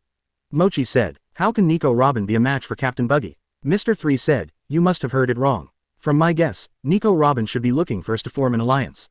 She's not the captain, so what qualifications does she have to form an alliance? Alvida thought Mr. 3 was talking nonsense. You know that there are only a few complete brains in the Straw Hat Pirates. Only Jinbei and Robin are relatively reliable. The Straw Hat will not object to her decision. Mr. 3 was giving a long speech when the door to the captain's room opened and Nico Robin staggered out. Hey, what are you doing here? Lei Te, who was following behind, saw Mr. 3 and his friends gathered at the door. Nico Robin's face instantly turned red and he quickly left the place. Captain Buggy, have we formed an alliance with the Straw Hat Pirates?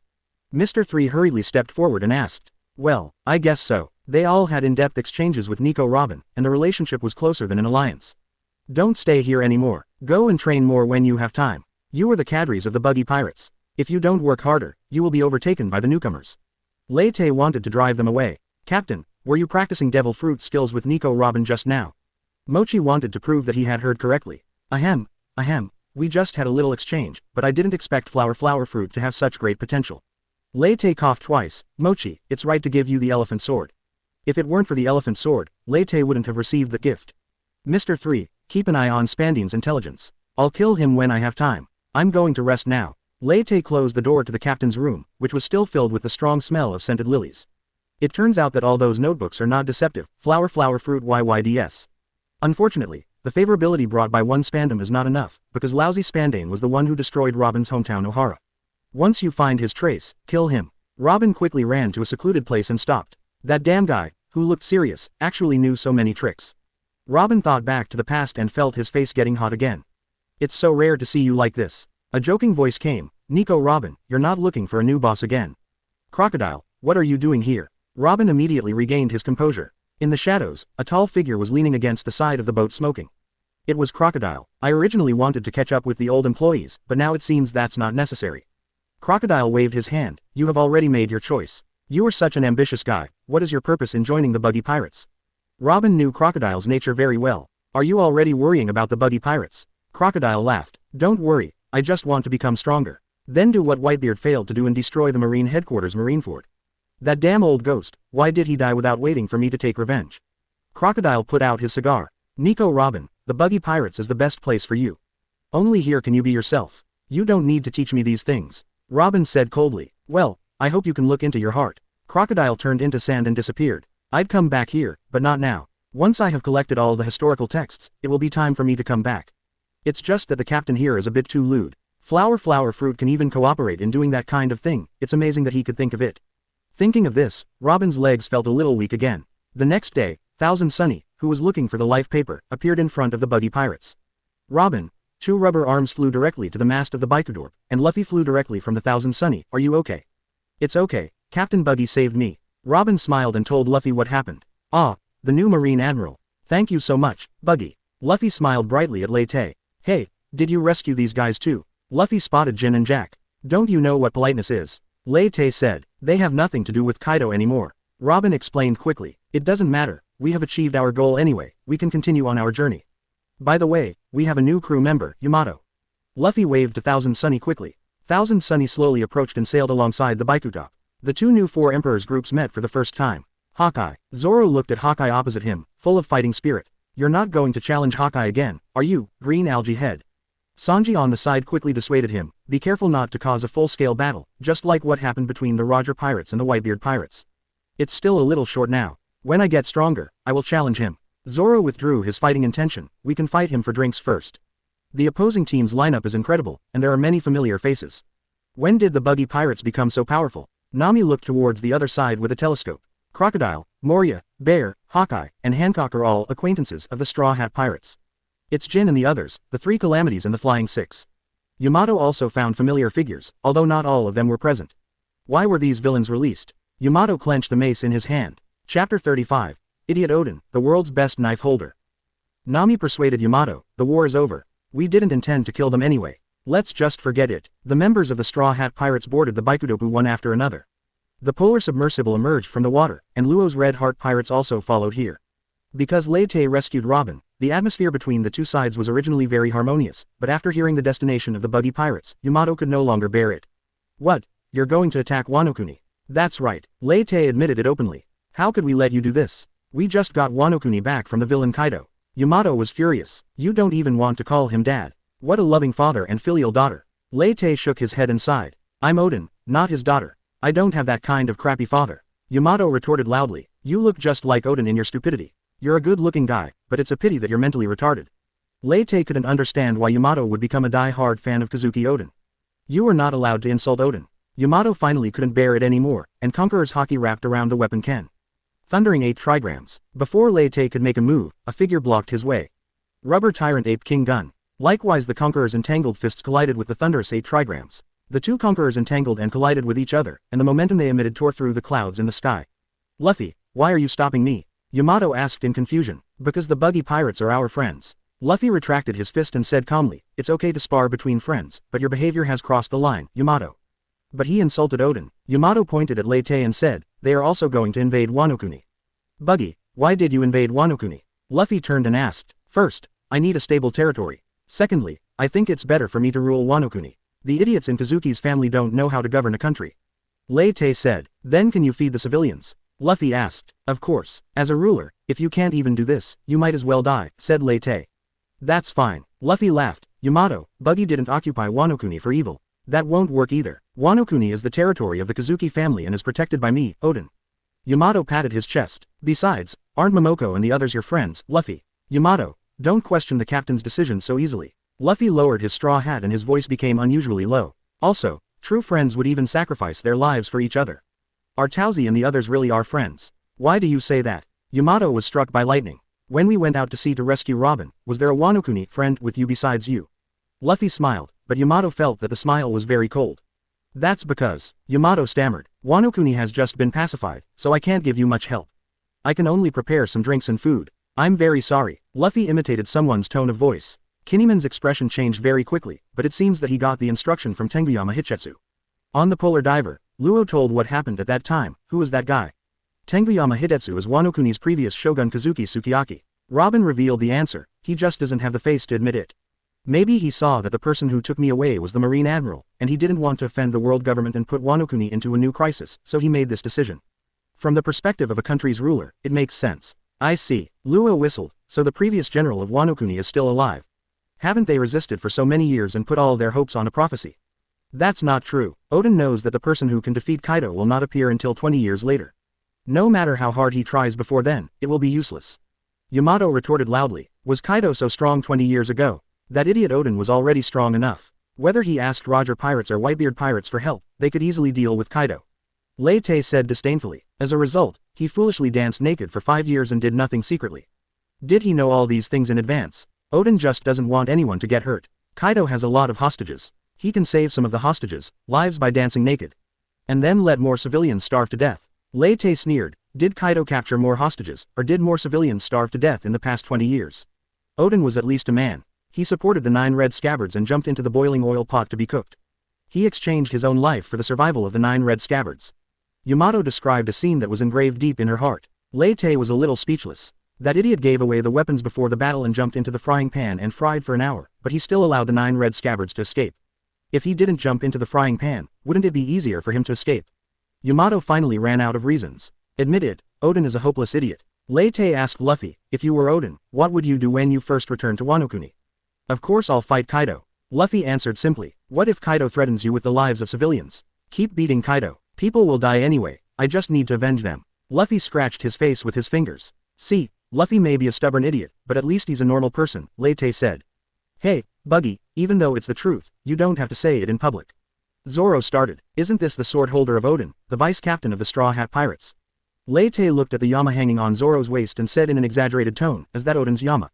It's really scary. What do you mean? Zoro placed his hand on the hilt of the knife. Explain it to me. Isn't what I said very clear, you green algae-headed idiot? Lei Te said, since you exchanged Chu Shui for Yanmo, has anyone cared about you as a swordsman? Whether it's Kaido or Charlotte Linlin, the first thing they saw when they saw you was Oden's sword Yanmo. You're just a sword stand. I don't know if you can become the world's best swordsman, but you have earned the title of the world's best swordsman. Chapter 36. The day Yanmo was broken, the time for the swordsman to return. Zoro's face turned pale, but he knew Lei Te was right. Kaido said that he felt Oden's presence in Yanma. Charlotte Linlin became terrified because of Yama. As a swordsman, his presence is not as strong as a sword. It is a shame for him. He somewhat regretted returning the Chu Shui to Wano Kuni. The Chu Shui was clearly given to him by Ryuma himself, but Wano Kuni took it away in the name of a national treasure and exchanged it for this Yama.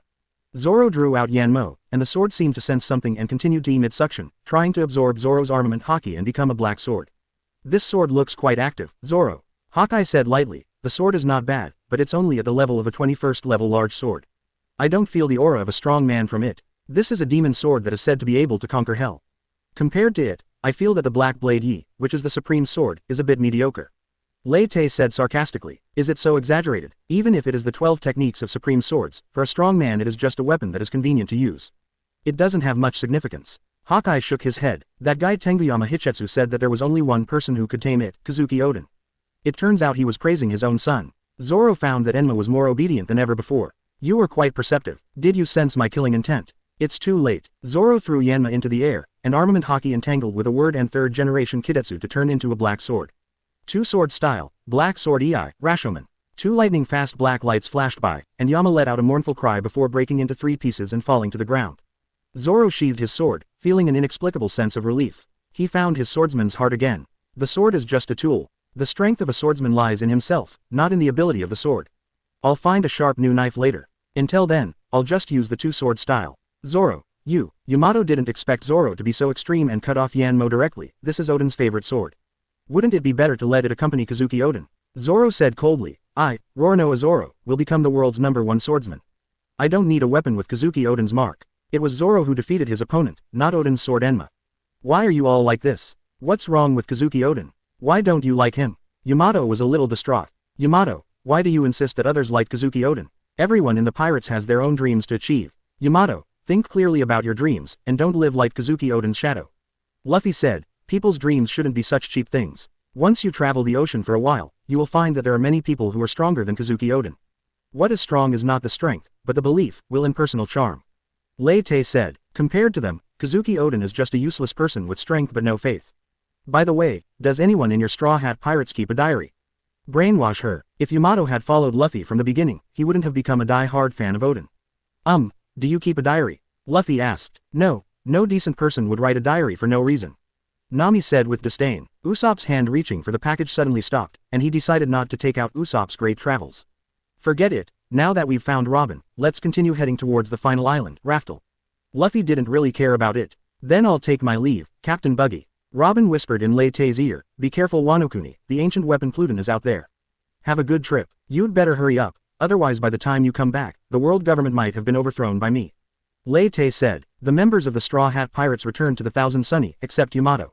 Aren't you coming with us, Yamato? Luffy asked over his shoulder. Yamato felt so wrong that she wanted to cry. She still couldn't understand why no one recognized Kazuki Oden. Your father Kaido is indeed a BD, but he was the one who taught you all these skills.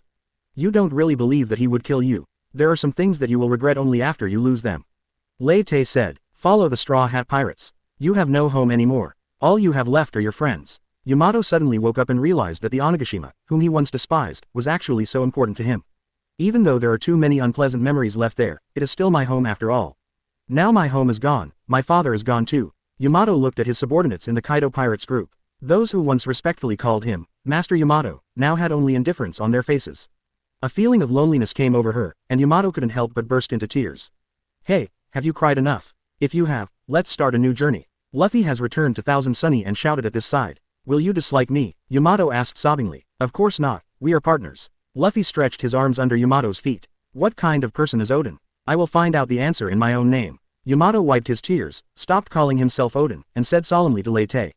What does this have to do with me? Lei Te was a little confused. He simply looked down on Kazuki Oden. But Luffy had already pulled Yamato back to the Thousand Sunny. Goodbye everyone. Thousand Sunny is heading in the direction recorded in the historical text. Sister, aren't you going to see Luffy off? Asked Hancock's younger sister. No need, Luffy has his own dreams, and I have my own pursuits. Hancock said. She now only wants revenge on the celestial dragons. It's time for us to set off and capture Wano-kuni. Lei Te also ordered the Baikudoku to set sail. Captain Buggy, the terrain of Wano-kuni is a bit troublesome. It's not easy for our pirates to enter there. Jin, who had been silent, suddenly spoke. At the beginning, he almost wiped out the Big Mom Pirates group by relying on the terrain. You don't need to bring all the pirates with you. Just take some experts with you. Don't you know the people in Wano-kuni? They are usually extremely arrogant, but once they think the enemy is invincible, they immediately turn into a submissive attitude. As long as we defeat their spiritual pillars, the 9 red scabbards, the Wano-kuni will immediately surrender. After all, they are already very experienced in surrendering. Lei Te even suspected that the first one to surrender after the defeat of the 9 red scabbards would be Wano-kuni General Momonosuke. Jin didn't expect Lei Te to know Wano-kuni so well. Captain Buggy, can you give us some opponents? The Beast's pirates were defeated by the Straw Hat Pirates, not the so-called 9 red scabbards.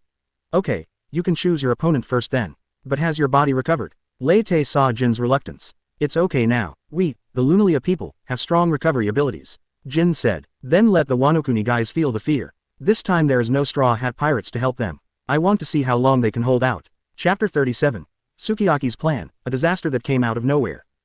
Wano-kuni, Kazuki Sukiyaki is talking with Kinemon in a secret room. General, you really don't want to reveal your identity. I think the young master will be happy. Kinemon said. No need, Wano-kuni needs a monarch without any blemish, and Momoko is just the right one. And I am not suitable to appear in public. Kazuki Sukiyaki said. Wano-kuni's 20 years of suffering needed an outlet, and since Oden was called a hero, the dead, Kazuki Sukiyaki was perfect for the role. Sir, you have given so much to this country. Kinemon burst into tears. Those civilians don't know that you have given so much silently. This is my duty as Wano-kuni's general. Kazuki Sukiyaki said seriously. Also, don't call me general from now on. The current general of Wano-kuni is Momoko. Although he has only been making some beautiful girl dolls over the years, he still believes that he has contributed a lot to this country. Then Lord Sukiyaki, why don't you allow us to help the Straw Hat Pirates? Kinemon expressed his doubts. The man who took Robin away was a Marine Admiral. He didn't know my identity, so he ignored me. Kazuki Sukiyaki still feels scared when he thinks about it. Once we help the Straw Hat Boys, we will be standing against the world government. You can't imagine how powerful they are. I just feel a little sorry for Luffy and the others. Kinemon still felt a little embarrassed. Pirates are pirates. There is no difference between them and Kaido. Kazuki Sukiyaki snorted. We are nobles, not in the same class as them. We will continue to implement the policy of isolation. Momoko has done a great job in this regard, much better than his father. Kazuki Sukiyaki was very pleased. If we open the country like Oden said, Wano-kuni will be in greater danger. Only by closing the country can the Kazuki family survive from generation to generation. I will do my best to assist the young master. Kinemon is willing to serve the Kazuki family for generations. Kinemon quickly expressed his loyalty. I know your loyalty. The priority now is to continue the bloodline of the Kazuki family. Kazuki Sukiyaki said. Isn't it a little early? The young master is only 8 years old. Kinemon was also stunned by Kazuki Sukiyaki's train of thought. Do you think he looks like he's 8 years old? And Oden has been going to red light districts and squandering money since he was 6. The men in the Kazuki family will only become stronger with each generation. Kazuki Sukiyaki was very excited. Then I'll find some daughters of daimyo families for the young master to choose from. I know the young master's preferences, he likes big ones. Kinemon suddenly became obscene. No, I've already chosen the one, it's Xiaoyu. Kazuki Sukiyaki said, but Xiaoyu is still a child. Kinemon didn't expect to hear this answer. Why don't we let Shinobu use the Riku fruit to make Tama bigger? Even though Tama is just a commoner, her devil fruit ability is so strong that she'll be a great assistant to Momoko. Kazuki Sukiyaki said, should we ask Xiaoyu's opinion? Kinemon still felt something was wrong. No, I'm Xiaoyu's guardian and I can make decisions about her. It's a pity that Kaido's daughter left, otherwise she would have been a good match for Momoko. Kazuki Sukiyaki still felt a little regretful. If the blood of the Kazuki clan and the blood of the Kaido clan were to merge, an invincible heir would surely be born. By then, it won't be too late to establish a country. Oden, why don't you know how to be patient? If you were alive like me, the Kazuki family might be able to join the ranks of celestial dragons. Kazuki Sukiyaki was enjoying the bright future of the Kazuki family when a loud earth-shattering noise was heard from outside. What happened? Kazuki Sukiyaki was startled. Lord Sukiyaki, please wait a moment. I'll go out and take a look. Kinemon rushed out of the secret room. When he came outside, he found that the other 9 red scabbards were attracted by the sound. When Kinemon saw the place where the loud noise came from, a chill ran up from the soles of his feet. In a pit about 2 meters in radius, a man in black leather clothes was standing there. The devil wings behind him and the flames surrounding the back of his head revealed his identity. Flame Disaster. Jin, why are you here? Kinemon's voice was trembling a little. Weren't they captured together by the marine? Jin ignored Kinemon and took out a Den Mushi. Captain Buggy, I have landed safely and I don't need to fly. As for the location, Jin looked at the 9 red scabbards around him, a sinister smile appeared on his face, hit the bull's eye. Okay, we'll be there soon. Your body hasn't recovered yet, so be careful. Lei Te's voice came from the Den Mushi. Don't worry, Captain Buggy, even if they're not in their prime, these trash can't break my defense. Jin said confidently, as long as his flame is still burning, he is not afraid of the siege of the 9 red scabbards. Who are you looking down on, UBD? It's obviously the guy who has been defeated. The 9 red scabbards drew their weapons one after another. I just looked down on you. The Beast's pirates were defeated by the Straw Hat Pirates. How much contribution did you Wano-kuni rats make? Jin raised the giant long sword in his hand, with armament hockey and flames wrapped around it. What on earth are you doing here? Jin, Kinemon said, no matter what, the Beast's pirates have already failed. There is no point in you doing anything else. Kinemon still wanted to avoid unnecessary fights, as this guy was the strongest among the Beast's pirates besides Kaido. How can it be meaningless? We, the pirates, are here to take over this country. Jin said, Wano-kuni will also have its true master. Kaido is still alive. Kinemon was almost scared to death. This is impossible. The 9 red scabbards also showed fear. Kaido had left them with a deep psychological trauma. Look at how scared you are. If it weren't for the Straw Hat Pirates' help, you wouldn't dare to resist at all. Jin sneered, the so-called samurai spirit is such a joke. Fox fire style, flame slash. Kinemon suddenly drew out his weapon and a strong shock wave came out from the blade. At the same time, Kinemon shouted loudly, everyone, come together, no matter what, get rid of him first. Denjiro, Kikunosuke, Raizo, Kawamatsu, Anuarashi, Nekomaru and others nearby hesitated for a moment, but still took action. Anyway, the 9 red scabbards are a unit, so it makes sense for them to attack together. But the attack did not cause any damage to Jin. Don't worry, Kinemon encouraged his companion, his attacks are not strong in this state. That's right, but you're not the only one with companions. A smile appeared on Jin's stern face. A pink bear paw-shaped transparent bubble appeared in the air, and there was a human figure inside the bubble. The transparent bubble in the bear's paw fell to the ground at an extremely fast speed, causing another loud noise. Crocodile appears before the 9 red scabbards. Are these all enemies, Jin? Crocodile looked around. They don't look very strong. The ground beneath his feet turned to sand in an instant. Should we get rid of them before the captain gets here? Chapter 38. Shichibukai's Dimensionality Attack on the 9 Red Scabbards. The scope of desertification is expanding rapidly, and not only the land but also the buildings on it are turning into quicksand and collapsing. Even Jin was surprised by Crocodile's ability. With this ability, it seems that the title of drought is more suitable for you. Previously, Jin looked down on Crocodile. As the first Shichibukai to be removed, Crocodile became the object of ridicule by the world at first. A Shichibukai was defeated by an unknown newcomer. This sand crocodile is just lame. Even though Luffy later became a supernova of the worst generation, this kind of ridicule still exists, but with the addition of Moria. As Luffy's fame grew, Doflamingo was defeated by him, and the laughter gradually died down. Now that Luffy has become one of the 4 emperors, I guess no one will laugh at them anymore. It's not because they are weak, it's because some of them are beyond common sense. Fighting an enemy like Luffy, who is immune to death no matter how hard you fight him, is simply a torture. Now Jin and Crocodile feel like they share a common hatred for the enemy. The 3 disasters of the Beast's pirates. I don't think much of that position. Crocodile waved his hand, and countless spikes suddenly emerged from the sand, dispersing the Wano-kuni warriors who came after hearing the sound, leaving only a few strong men such as the 9 red scabbards. Get out of my way, you miscellaneous soldiers. This is now a stage for the strong. I see you're having a blast being the captain of the Buggy Pirates, Jin said as he swung his flaming blade to push back the enemies. I just want to see to what extent Captain Buggy can mess up the world and fight with the strong. But this so-called warrior country looks a bit weak, only these two fur tribes look okay. Desert Diamond Scimitar. Crocodile's arms turned into sand blades and attacked Cat Viper and Inuarashi. Which one of you is the immortal Kinemon? Crocodile asked. Our captain specifically told us to cut that guy into pieces. There must be something special about a strong man who can be recognized by Captain Buggy. You got the wrong guy. This guy is Kinemon. A fire dragon rushed out from Jin's samurai sword, Fire Dragon King. The scorching flames melted the sand, and the area around the ashes looked like a flaming hell.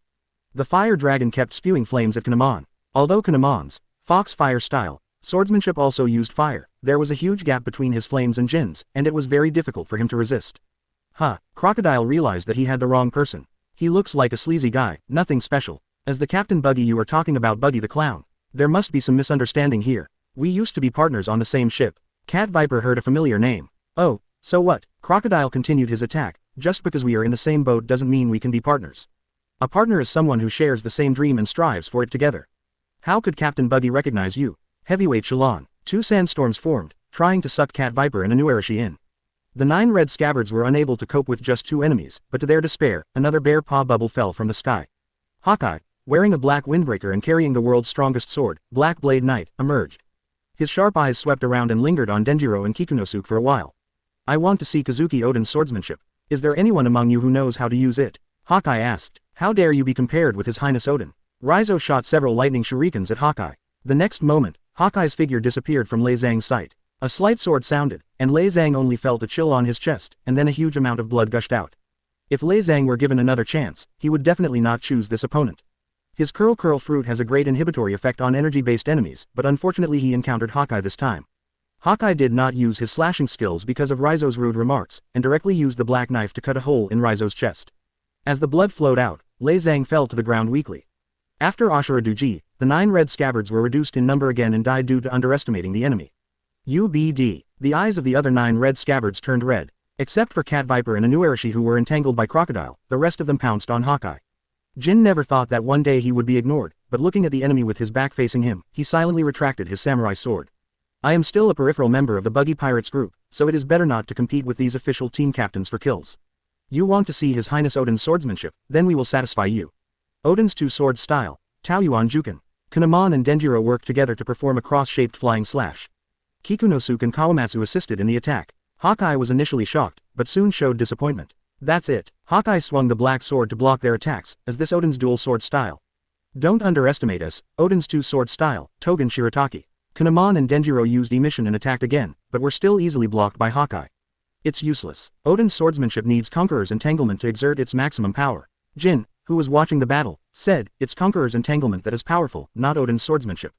If we only talk about swordsmanship, the green-haired guy from the Straw Hat Pirates is much better than Oden. Jin still feels a dull pain in his wings. I see. Hawkeye immediately lost interest. Kuroye turned from defense to offense, forcing Kinemon and the others to defend. It's a pity that today is not a full moon night, otherwise you wouldn't be so arrogant.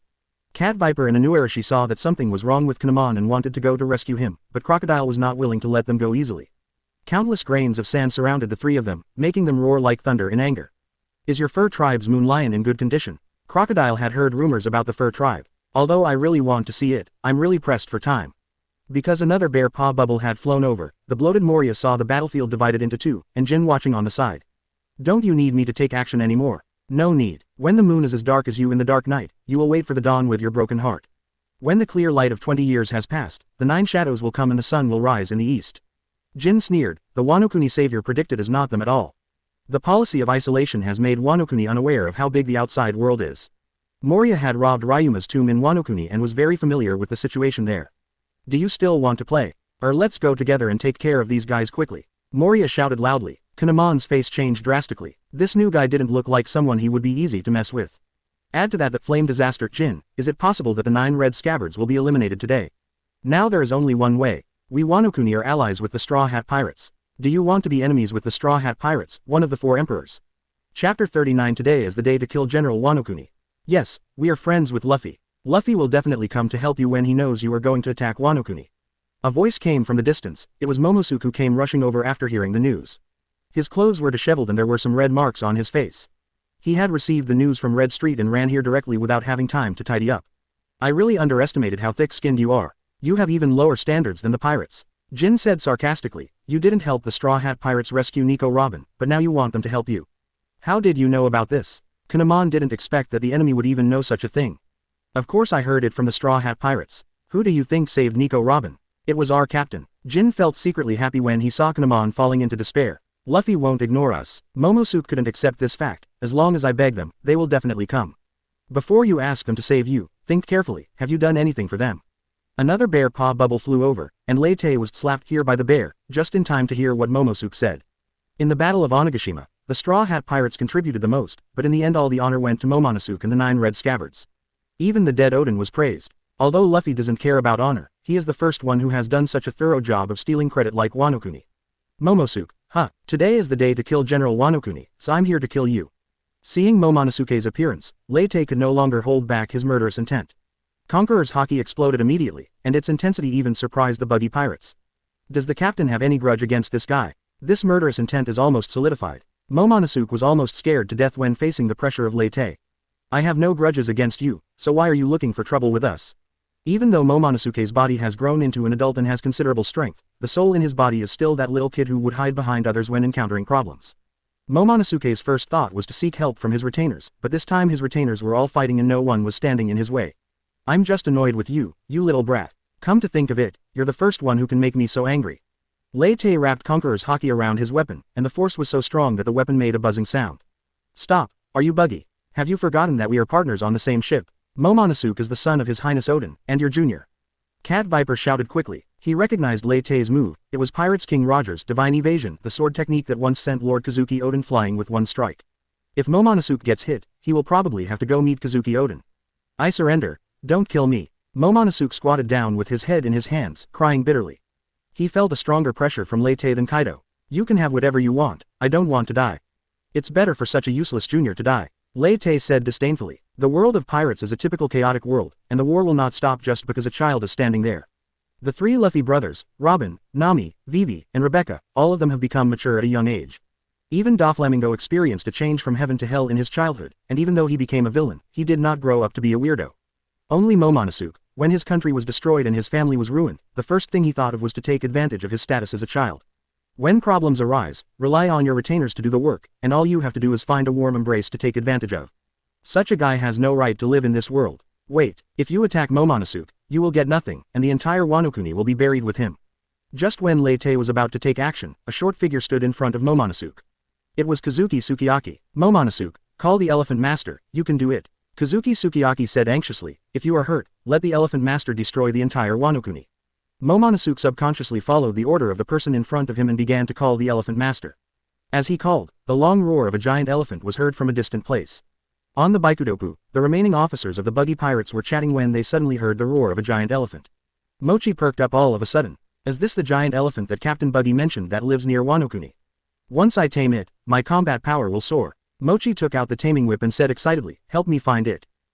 Mochi, the 10,000 beasts, I'm going to show off my taming skills. No need to look for it, it's over there. Mr. 3 pointed in a direction, it's FG huge. Mochi laughed, it's better to make it bigger, so that I can show my true self. Then his voice stopped abruptly. A towering black shadow broke through the mist and slowly walked towards Wano. But every step created huge waves. Is this thing really a beast? It's bigger than a country. Mochi was so scared that his nose was running. Since Captain Buggy said it was a wild beast, it should be. Why don't you give it a try? It's a good opportunity for the bear to swat you away. Mr. 3 said, sure, Mr. Mochi, would you like to try it? Bonnie said, what the hell? Mochi pointed at the Elephant Master. This thing probably can't even see me. How can I tame it? There should be someone in Wano who can control the Elephant Master. Jack said in a muffled voice. Are Captain Buggy and the others okay? Mr. 3 was a little worried. Hearing the response from the Elephant Master, Kazuki Sukiyaki suddenly felt confident. Your main goal is to occupy Wano. We can give you the position of Wano General. Kazuki Sukiyaki said, just save your life and let our Kazuki clan move to the Elephant Master. You just sold Wano like that? Lei Te asked with interest. Money, power, and beauty should belong to the strong. I believe Wano will become even better in your hands. Kazuki Sukiyaki said with a smile. After the imprisonment incident, Kazuki Sukiyaki suddenly became more open-minded. Anyway, Wano Kuni has already been occupied by Kurozumi Orochi and Kaido, and now it's just a matter of changing its owner. Preserving the bloodline of the Kazuki clan is more important than anything else. By the way, I also have a granddaughter, Kazuki Hiyori, who is the most beautiful woman in Wano Kuni. If you are interested, you can also let her serve you. Kazuki Sukiyaki suddenly said obscenely, she has undergone rigorous training and knows how to serve people. Chapter 40. Sukiyaki with a big brain and Momonosuke with a big heart. Master Sukiyaki, how can you do this? The first person who couldn't stand Kazuki's words about Sukiyaki was Denjiro. We would rather die in battle than endure such humiliation. Schwanjiro's eyes widened and he roared in anger. It seems that the monarch you serve has betrayed you. Hawkeye stopped and withdrew from the battlefield. Kawamatsu and Kikunosuke were also furious, and Kinemon could only comfort them. Sukiyaki-sama is only for the safety of Momonosuke-sama. Shut up, what do you retainers know? If the bloodline of the Kazuki clan is cut off, what is the point of Wano Kuni's existence? Hearing what Denjiro said, Kazuki Sukiyaki jumped up and cursed as if his tail had been stepped on. If you weren't such a loser, things wouldn't have turned out like this. When facing Lei Te, Kazuki Sukiyaki immediately changed his attitude and said with a humble look, Sir, what do you think of my proposal? By the way, you haven't seen what Hiyori looks like yet, I'll have the Onawaban ninja bring her here right now. Lei Te looked at him coldly. This Sukiyaki guy said that he didn't want to reveal his identity, but had he already subdued the Onawaban ninja? Damn it, Lord Momonosuke, please say something. You are the general of Wano Kuni now. Denjiro looked at the dazed Momonosuke. I'm about to surrender, what else do you want from me? First it was Kaido, and then this guy, why do you have to make me do so many things?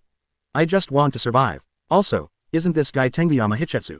When did he become my grandfather? Momonosuke finally reacted and asked, pointing at Kazuki Sukiyaki. He is the previous shogun of Wano Kuni, Lord Kazuki Sukiyaki, and also your grandfather.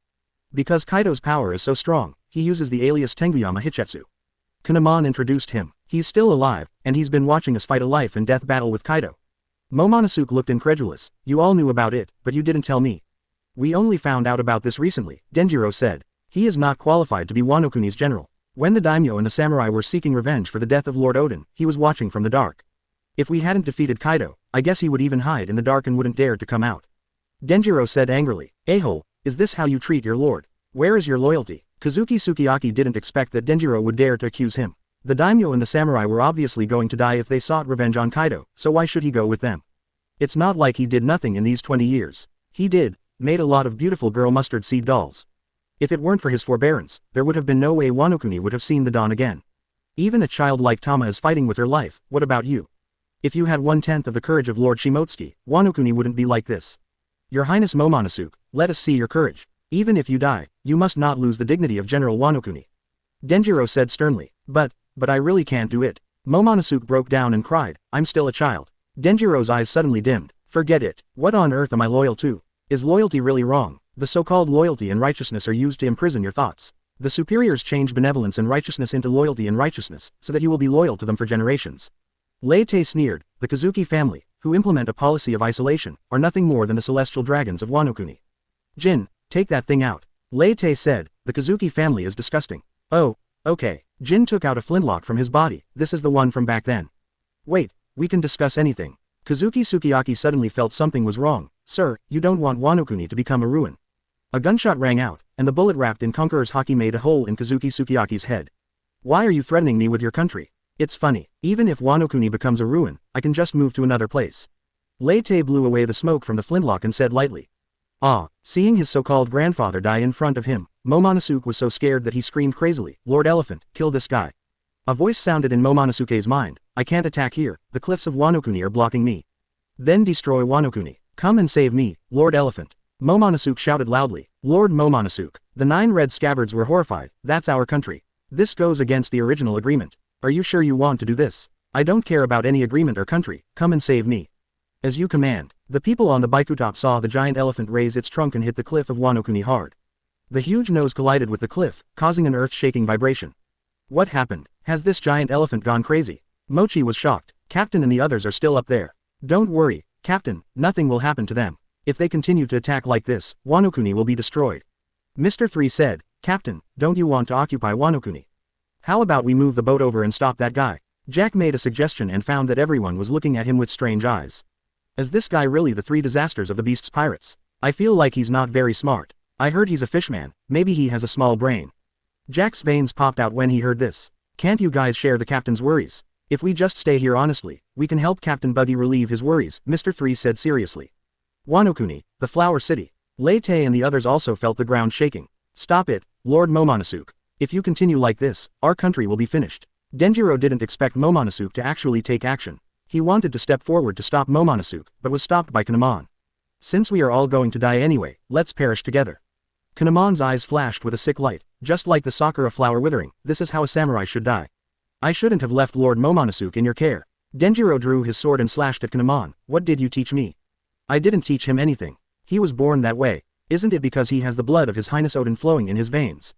Kinemon laughed crazily. Let's all be destroyed together. What are you dreaming about? The flintlock fired again, this time hitting Momonosuke in the chest.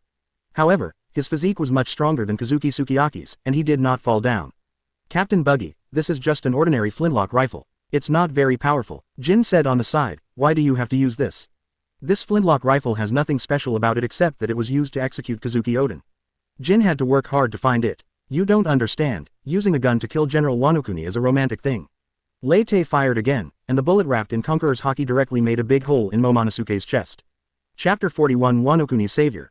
Momosuke, the shortest serving general in Wano-kuni, no doubt about it. Actually, using a gun is pretty cool. Lei Te suddenly wanted to study gun skills. The main thing is to point a gun at someone and then say, "Don't move," calmly, which makes you look very cool.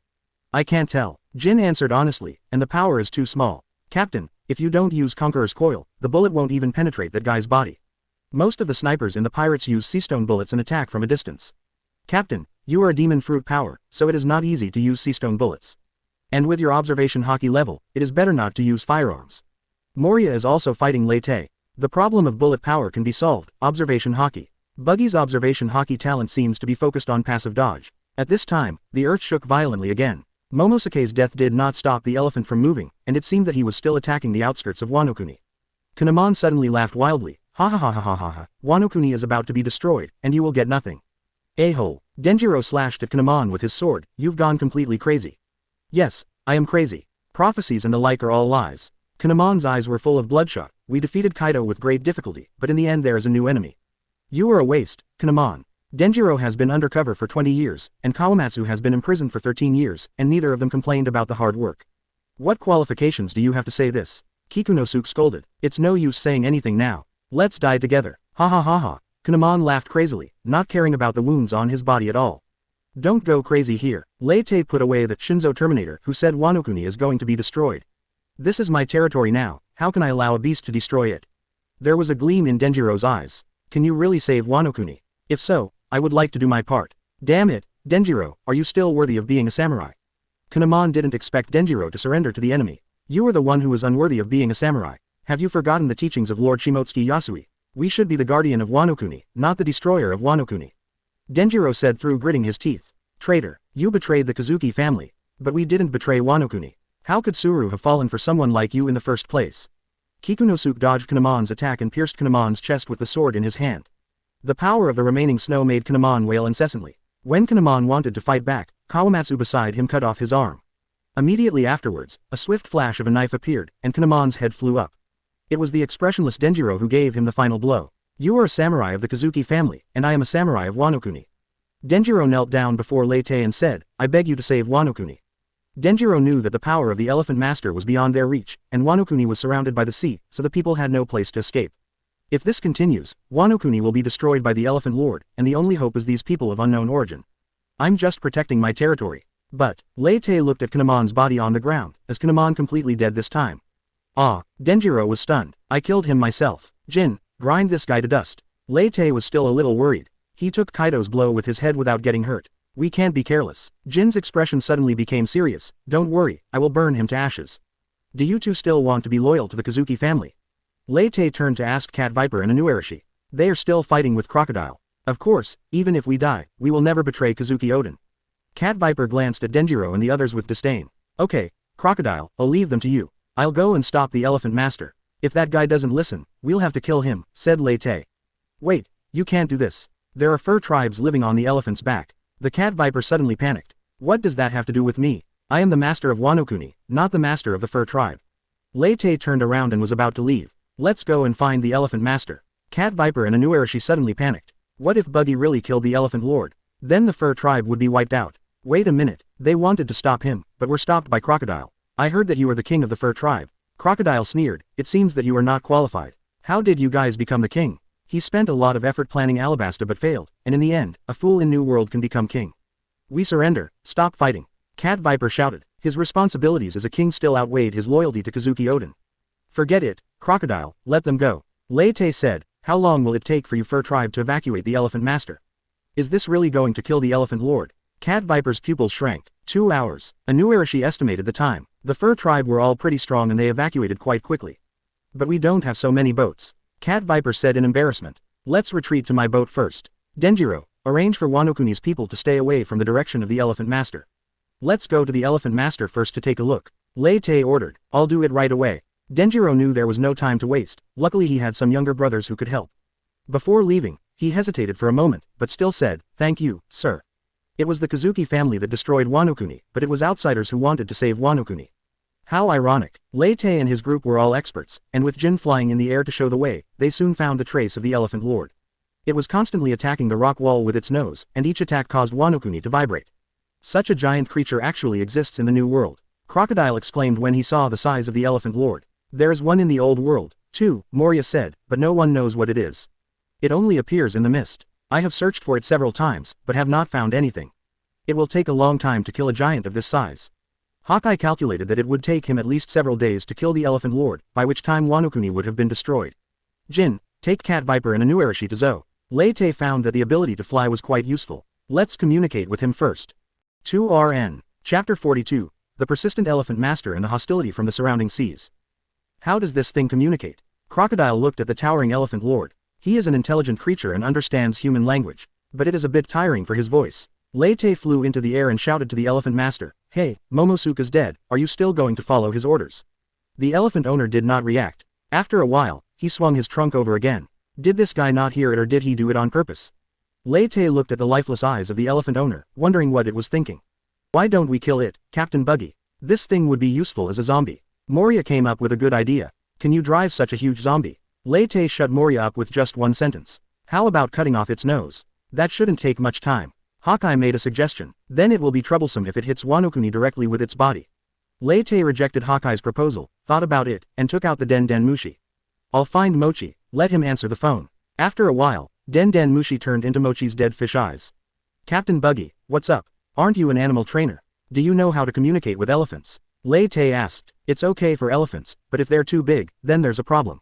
Mochi on the Den Den Mushi side spoke hesitantly. Oh, you can see this guy over there too. How about giving it a try? I can't do this, Captain Buggy. It's too big. Den Den Mushi even shed tears. Beast taming usually involves first using force to subdue the beast, and then slowly tempting it with things it likes.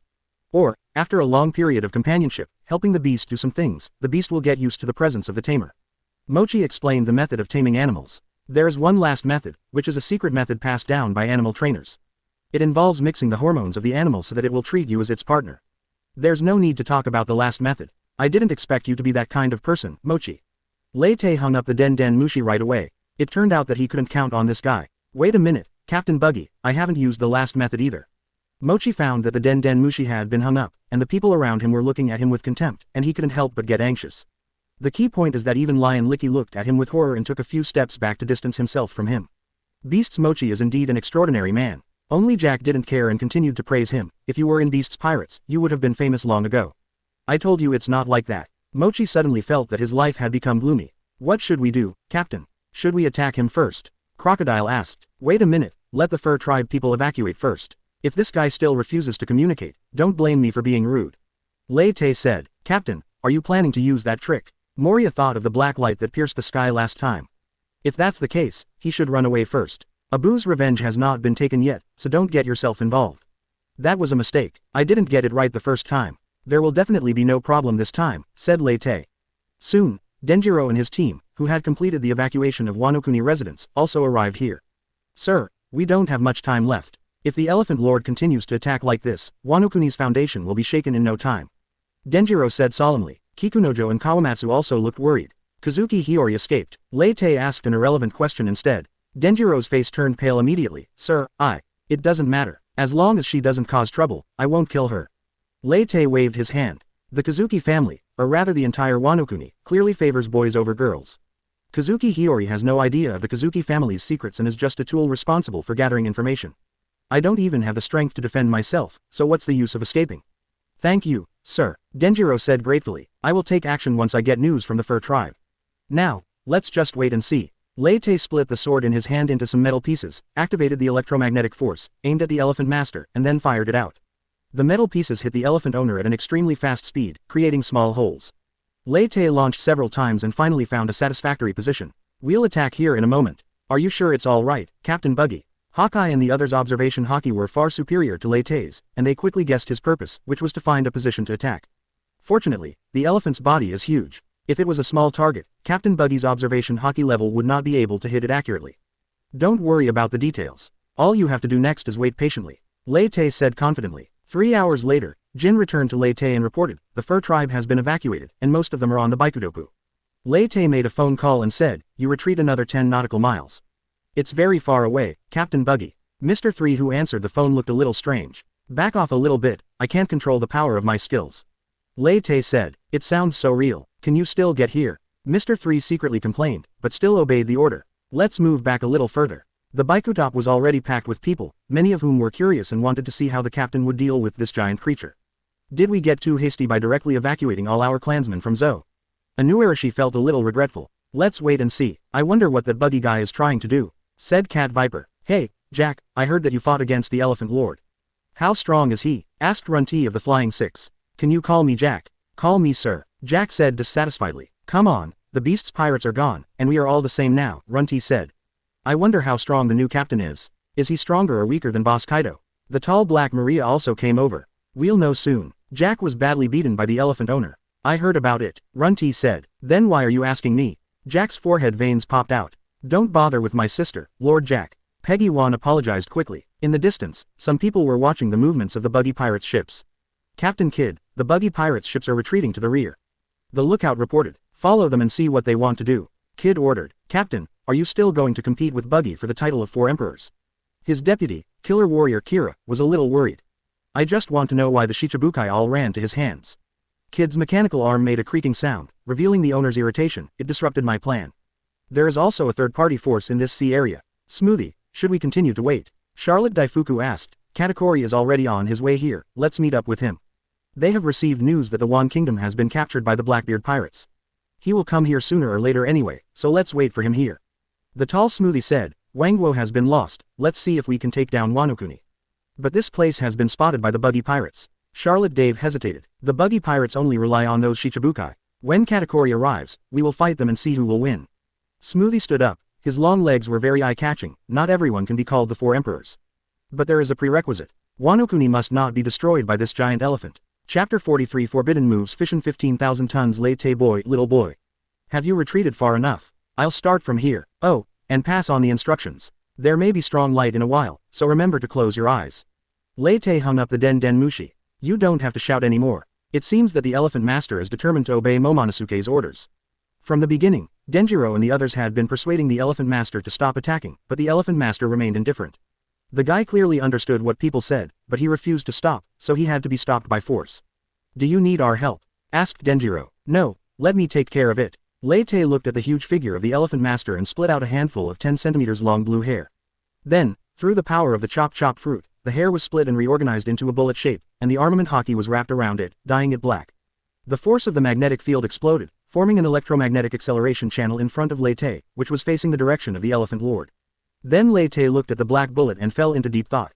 What's wrong, Captain? Is there any problem? Moria was a little scared. She hoped that he wouldn't get into trouble like last time. Nothing, just some emotion. After delivering this blow, Lei Te decides to face the world as Buggy.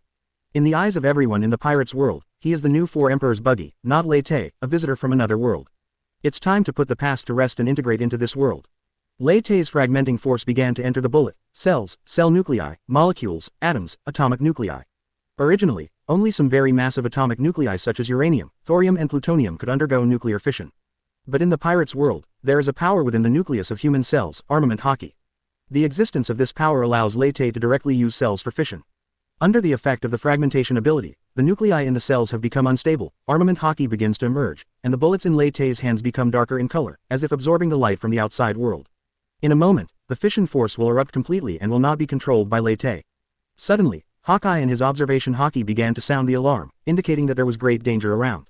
Here we go again, Moria muttered, are you going to use this to pierce the elephant master? I told you it's different from last time. The bullet in Lei Te's hand began to spin faster and faster. This can be considered a farewell to the past. Using Lei Te Boy's power on Wano-kuni can also be considered a kind of fate. What boy? Jin was very sensitive to this, Joey boy. I can't bring laughter to others, but I can bring destruction. Lei Te laughed. Go ahead, forbidden move Fission 15,000 tons Lei Te Boy, little boy. Accelerated by electromagnetic force, the black bullet broke through the speed of sound and flew towards the elephant lord. After flying out of the 200-meter control range of Lei Te's splitting ability, fission has begun. Large amounts of armament hockey and energy began to appear, and the two forces influenced and stimulated each other. By the time it reached the elephant master's position, the black bullet had turned into a black fireball that was 100 meters in size.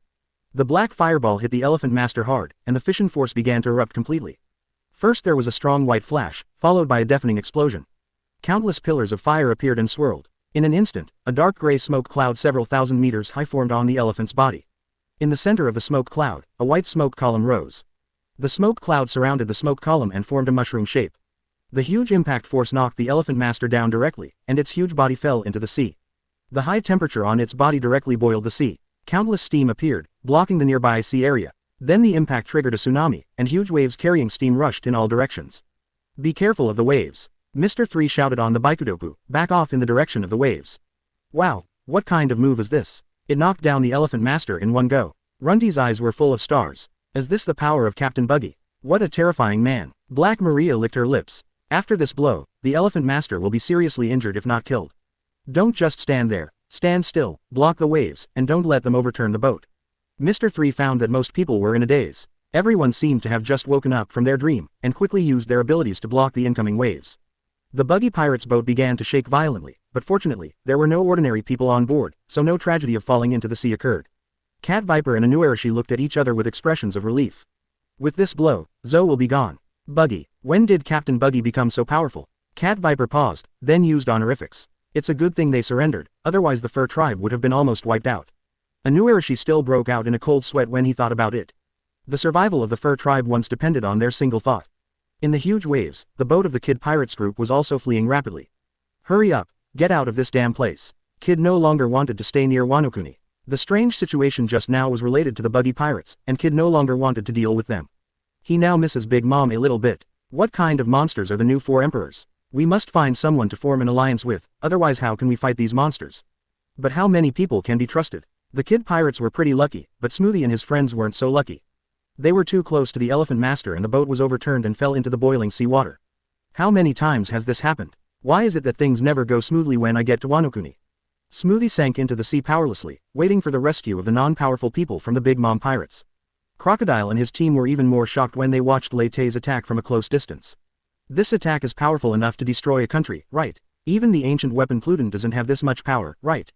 If Crocodile hadn't seen it with his own eyes, he wouldn't have believed it. If you had fired one at Summit War, the Marine headquarters would have vanished. It's only capable of destroying a city, not a country, Lei Te said. Lei Te Boy is just a small-scale fission. If you want to destroy a country, you have to use Tsar Ivan the Great. But that would require the power of fusion, otherwise Lei Te would have to fission half of his body cells to reach the power of Tsar Ivan the Great. Even if the power of Tsar Ivan the Great was unleashed, the explosion range of Tsar Ivan the Great was too large, and it was not safe within 10 kilometers, so Lei Te himself could not escape. Unless there is a demon fruit power that is good at spatial movement to provide support. Are you talking about a big country like Alabasta? Crocodile curled his lips, it's enough to deal with those island countries. This move has some consumption, right? Those hairs. Hawkeye noticed that some of Lei Te's hairs disappeared. That's right, that's why it's called a forbidden move. Lei Te said. Fortunately, Buggy's hair is long enough to be used several times. A forbidden move that consumes hair. Hawkeye was somewhat speechless. As the elephant owner dead, Denjiro was more concerned about this question. We'll know when the steam clears. Chapter 44. Mochi's Decision, the first step to rule Wano-kuni.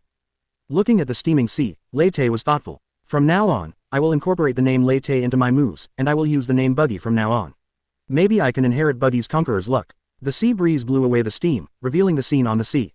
The elephant owner was not dead yet, but a large hole deep enough to see the bone was blown in his body. The area around the wound had turned black due to the high temperature, which prevented the blood from flowing out. This giant creature has such tenacious vitality. Buggy exclaimed sincerely. You have to know that the version has changed now, and the power of the bomb can kill 4 emperors. The elephant lord let out mournful cries and struggled to stand up from the sea, but his injuries were too severe and he failed several times in a row. How pitiful. Kikunosuke couldn't bear to watch it anymore. Pity a monster that wants to destroy your country. Are you crazy? Buggy found it difficult to understand Kikunosuke's thoughts, just like how he held back on Kanjuro on the battlefield, indirectly causing the death of Ashura Duji. This guy is a pig teammate. But Wano-kuni is rich in this, so one more wouldn't be a big problem. Kikunosuke's face immediately turned red. Captain Buggy, do you want to make another attack like that? This time we will definitely kill it completely. Moria still wanted to see the explosion just now. Given the Lord's condition, we can just slowly kill him. The attack just now was very exhausting. Buggy said, I don't know if there is such a thing as hair growth water in the pirates' world. Or find some heavy elements like uranium. Marine does have some explosive rock, and we can try it out if we have a chance. The elephant owner struggled several times and finally managed to stand up, then staggered in the opposite direction of Wano-kuni. Is he running away? It seems that persuasion by force is more effective. Crocodile sneered. Come as you like, leave as you like. Have you asked for my opinion? It just so happens that Wano-kuni's general died today. Killing it will be enough for everyone to have a feast. Buggy didn't want to let this hidden danger go, and at this moment, the Den Mushi on his body rang. Buggy answered the phone and it turned out to be Mochi. You said you were going to tame the elephant master. Are you serious? I was just joking. Buggy didn't expect Mochi to have such an idea. Only those who possess the ability to listen to the voices of all things can communicate with the Elephant Lord. In the history of the pirates' world, only 3 people have this special ability. Now only Luffy is left. How can you tame it if it can't even communicate? I'm serious, Captain Buggy. The Elephant Master is seriously injured now, and this is when he is at his weakest. It's easy to develop feelings at this time, said Mochi. I don't really understand animal taming. It always seems unreliable to me. Buggy felt that the size difference between the two was too big. I don't want to live in such a muddle anymore, Captain Buggy. My strength must be worthy of my status and bounty. I don't have any special talent in hockey, so I can only rely on my special skill of taming animals. On the Baikutopu, Mochi was unusually serious. Okay then. Buggy felt Mochi's determination, then you should be careful. Also, it's best not to use weird things like beast hormones. I've already told you I've never used that. Den Mushi shouted loudly, I'm a legitimate beast tamer. So there are dark tamers too, what a scary group. Then do it. If it doesn't work, don't force it. There are plenty of opportunities to become stronger. Safety is the most important thing. Buggy said, by the way, tell Mr. 3 that you can land in Wano-kuni. In fact, the most suitable fruit for Mochi is Tama's devil fruit. The ability of that devil fruit is simply a god-level fruit for a tamer. Captain Buggy, I won't betray your trust. Mochi's eyes were filled with tears. He turned around and saw Jack. Can you lend me the ivory you used for decoration? Knowing that Mochi's target was the elephant owner, Jack readily took off the tusk. Not long after, Mochi put on an elephant coat and dressed himself up like an elephant, even sticking a long trunk on his face. Are you going to a children's party? Everyone thought that Mochi's outfit was really eye-catching. Jack was very interested. Is this also the method used by your animal trainers? It feels very familiar. That's right, it's easier to win their favor by dressing up as wild beasts. Do you know the panda people? In fact, they are also tamers, but they wear panda skins on the outside and are actually humans on the inside. Mochi revealed some of the secrets of tamers. Panda people exist all over the world, and Jack has seen them several times. No wonder they don't want to join the beast's pirates, it turns out they are humans. Jack suddenly realized, Bonnie, please let the bear slap me to the elephant owner. Mochi was ready. Okay, come on, I wish you success. Bonnie commanded the bear to activate its ability. The pink bear paw bubble wrapped Mochi and flew in the direction where the elephant master left. Brothers, when we meet again, I will bring the elephant lord back. Mochi said goodbye to everyone in the bubble. Even this guy has started to work hard. Mr. 3 suddenly felt a sense of crisis and decided to develop wax fruit when he had time.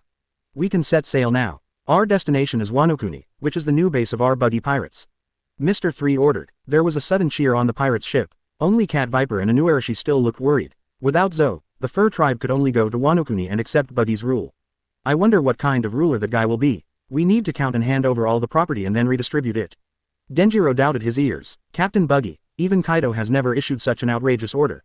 So he failed. He messed up something as simple as ruling a country, so he is only suitable to be a teacher, not a ruler. Buggy said. Denjiro didn't understand why Kaido was suitable to be a teacher, but the man in front of him was the most outrageous ruler he had ever seen.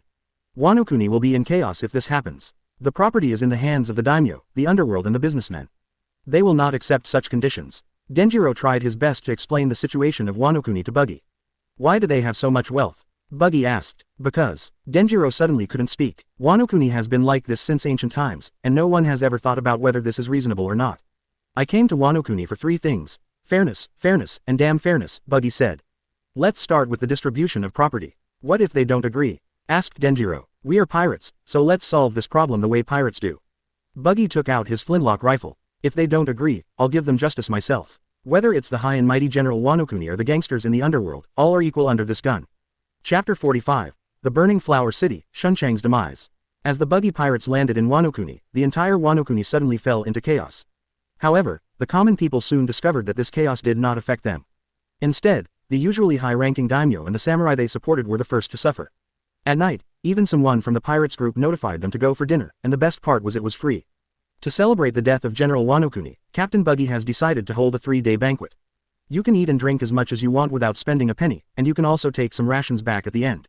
The pirates' words caused cheers among the civilians. They were starving some time ago, but now they have free meals to eat. Mom, are there any generals in Wano? If one dies every 3 days, we can have feasts every day. A thin little girl said naively. Don't say that. Her mother quickly covered the little girl's mouth. It doesn't matter. Even though all the generals of Wano are dead, you won't be hungry anymore. Those daimyo have plenty of food in their homes. Bonnie, who was passing by, heard what the little girl said and spoke carelessly. She held a handful of food in her hands. Would you like some? This squid is quite delicious. While the civilians were feasting and eating, Wano asset count was also underway.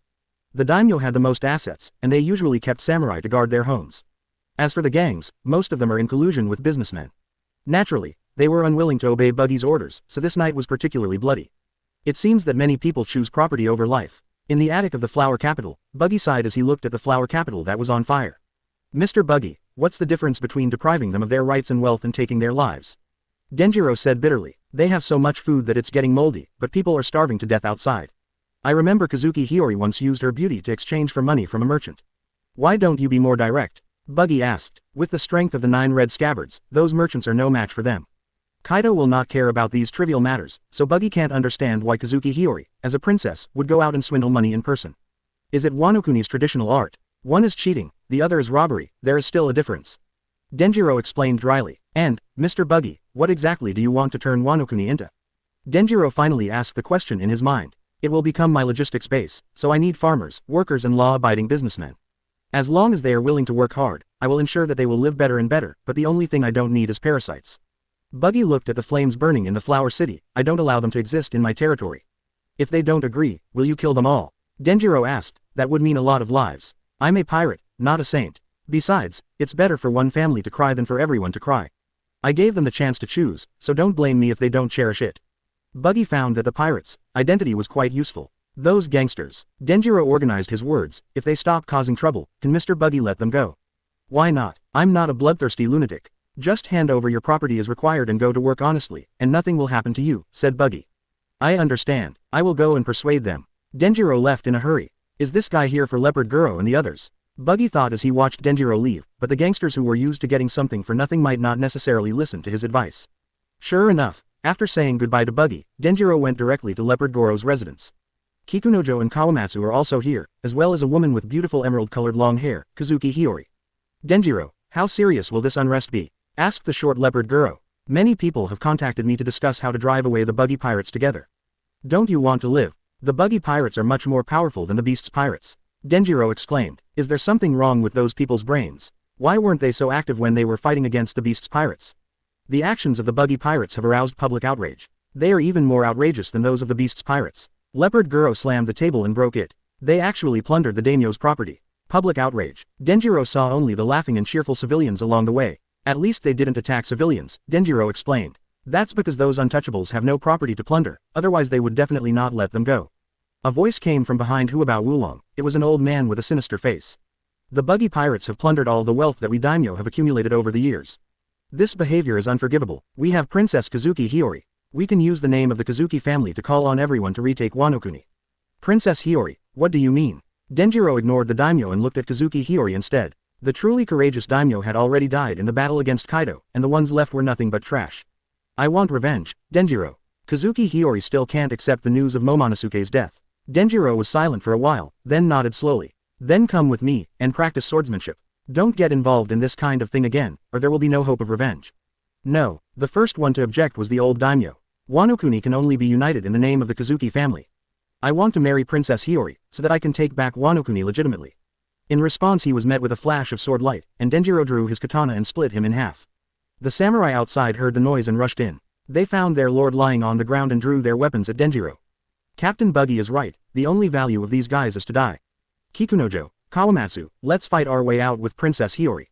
Denjiro found his thoughts clearer than ever before. He threw a samurai sword to Kazuki Hiyori. Princess Hiyori, this is a world where the strong prey on the weak. I was wrong before. I didn't teach you the most important skill. Pick up your weapons and fight with us. You can take back Wano-kuni only when you become strong enough. If you clash with the Buggy Pirates now, you will only die. Denjiro said sternly. Kazuki Hiyori picked up the samurai sword stained with bloodline and said in a trembling voice, how long do I need to practice before I can defeat Buggy? Maybe it will never be possible. Denjiro recalled the way Buggy attacked the Elephant Master, which was simply like that of a god or demon.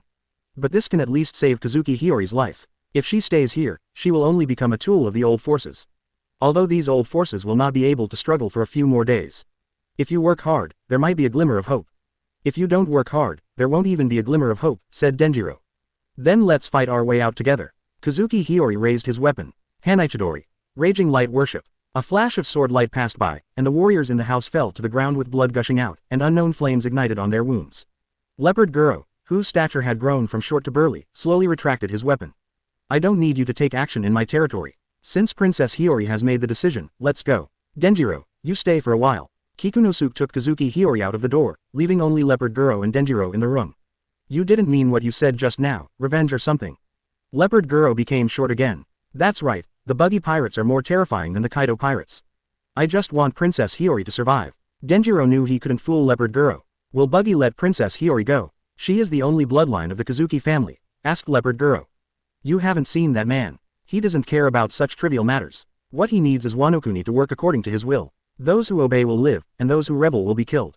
This is why Denjiro thinks Buggy is scarier than Kaido. Kaido doesn't care about these things at all. As long as the benefits handed over by the subordinates remain unchanged, Kaido doesn't care about the lives of civilians. Buggy, on the other hand, regards the entire Wano-kuni as his own, and cannot tolerate the existence of any termites that would corrupt Wano-kuni. As that's so, pirates are really a group of strange guys, with all kinds of people. Leopard Guro said, then I will reject their request and use my old eyes to see what that guy will turn Wano-kuni into. Chapter 46. Reclamation and Construction, New Uses of Devil Fruit. I quit. Why should I do this kind of work? Runty angrily dropped the farm tools in his hands. Sister, don't lose your temper. Aren't we all doing the same job? Peggy Wan picked up the farm tools. We can't go to mine seastone. We are combatants, dedicated to fighting. But we come here to do farm work like this. What on earth was Captain Buggy thinking? Runty has never done this kind of farm work since she was born. You can only join the battle sequence if you do well. Sister, you don't want to do this kind of work for the rest of your life, right? Look, Jack is working very hard. Peggy Wan pointed to the side. Jack has transformed into his ancient mammoth form and has become a ruthless plowing machine. That big fool. Runty covered her face and couldn't bear to look directly at him. Does he still have the dignity of the three disasters? There's no such thing as the three disasters now. Jack just wants to become the captain of the squad as soon as possible. If we work hard, we can even compete for the vice captain, said Peggy Wan. Suddenly, the earth shook and a mushroom cloud rose in the distance. Captain Buggy is using a band move again. Runty's eyes lit up immediately. Every time I see it, I think this skill is so exaggerated. The construction of the third reservoir has begun. Before that, we must hurry up and reclaim this land. Page 1 transformed into a Spinosaurus, pulled up the farm tools and started running quickly. Wait for me, Xiao Pei. Runty hurriedly followed. In the distance, the mushroom cloud had not yet dissipated, and Crocodile had manipulated the land into quicksand, and then shaped the quicksand into the shape of a reservoir. I never thought being a pirate would involve doing this kind of work. Since this was his third time building a reservoir, Crocodile was already very skilled. Captain Buggy, what on earth is going on in your head? Make the best use of everything. Buggy's long hair has become much shorter. If ordinary people rely on it alone, how long will it take to build a large reservoir? The Wano-kuni guys don't know how to build this thing. But at the current scale, it will take at least tens of thousands of people working for several years. Buggy directly blew up a huge pit with a radius of several kilometers and a depth of about 100 meters. It needs people to dig it out, and it is unknown how long it will take. The two of us can finish it in one day, and the manpower saved can be used for other things. Isn't it cost-effective? Speaking of which, I was going to assign the Water Conservancy project to you at the beginning. Can't your sand fruit also dig holes? Buggy feels a little sorry for his hair as its growth rate obviously cannot keep up with its consumption rate. What do you think of a Logia user? I can turn the land into desert, but digging such a big hole will take a lot of energy. Crocodile said unhappily, and next I have to dig a canal connecting the entire Wano-kuni. Although he is a pirate, Crocodile finds himself becoming a worker, and an exploited one at that. Your sand fruit is a god-level fruit when used in construction. Why must it be limited to combat? Buggy praised Crocodile without reservation. Even if you say that, I won't appreciate it. Although Crocodile said this, his movements were obviously much faster. This guy is such a tsunere, could the rumors be true? Work slowly, I'll go look somewhere else. Buggy had finished digging the nuclear bomb pit and was ready to deal with other things. What exactly do you want to do? Even if you do nothing, no one in Wano Kuni will dare to resist you. Why do you do these thankless jobs? Crocodile suddenly asked. Most of the Buggy Pirates were put into reclamation and construction. If Buggy's prestige had not been high enough, some people would have been dissatisfied long ago. I just want to try to see how much power the devil fruit can exert in construction. Building a new era is not something that can be achieved by simply shouting slogans and defeating all enemies. If we can't completely change the world, then what's the point? Perhaps celestial dragons were once dragon slayers, but as time passed, dragon slayers eventually became evil dragons. If I lead the Buggy Pirates to kill all the celestial dragons, will the pirates become the new celestial dragons? Destruction is always easier than construction. Now I want to challenge myself to a higher level of difficulty. If you can't even manage a country, how can you talk about subverting the world? You might as well learn from the Straw Hat Boy and become a free pirate. Crocodile was stunned after hearing what Buggy said. Your ambition is really unique. I guess there is no other pirates group as unique as this one in the whole world. Why, do you regret it? Buggy asked. No, it's really too interesting. Crocodile suddenly laughed. They are obviously pirates, but they do things that are more righteous than Marines. They are not bound by morality and wield the butcher knife wantonly. Crocodile seemed to see both light and dark qualities concentrated in Buggy. In the end, will you choose to be a dragon slayer or a dragon, Captain Buggy? Leave the canal matters to me. I will complete all the work within 10 days. Crocodile said, I will take on any other tasks. Use me as you like. I just want to see what your new era looks like, Captain Buggy. Buggy looked at Crocodile, who seemed to be full of energy. What was wrong with this guy? Why was he suddenly so energetic? However, it is really rare to find subordinates who work hard without asking for anything in return. Keep up the good work. Maybe in the future you can become the king of construction, the god in the eyes of the civil engineering guys. Buggy praised Crocodile a few words and left in a hurry. If Wano Kuni wants to become prosperous, it is not enough to just grow food, but also to work on local specialties. Wano Kuni is the only country that can process and manufacture seastone weapons. Even the world government comes to Wano Kuni to trade weapons. Now the seastone quarry and forge have been reopened, but the world government customer seems to be gone, so we have to find new buyers for the seastone weapons. I don't know whether the Revolutionary Army is rich or not. Perona walked into the forging workshop and found Hawkeye was indeed there. There are a bunch of swords in front of Hawkeye, and he is wrapping these weapons with armament hockey. How rare. It turns out that this is your afternoon tea time. Perona laughed while holding up a small parasol, but now you are working. What's the matter? Hawkeye said calmly. It's nothing, it's just that my abilities are not suitable for the job, so I can only sit there doing nothing. Perona covered her mouth and laughed. Doesn't this prove that you are useless? Hawkeye's words silenced Perona. That's not the case, it's just that I haven't found a way to utilize the ghost fruit yet. Perona retorted loudly. She only knows how to fight with the ghost fruit and has never considered anything else.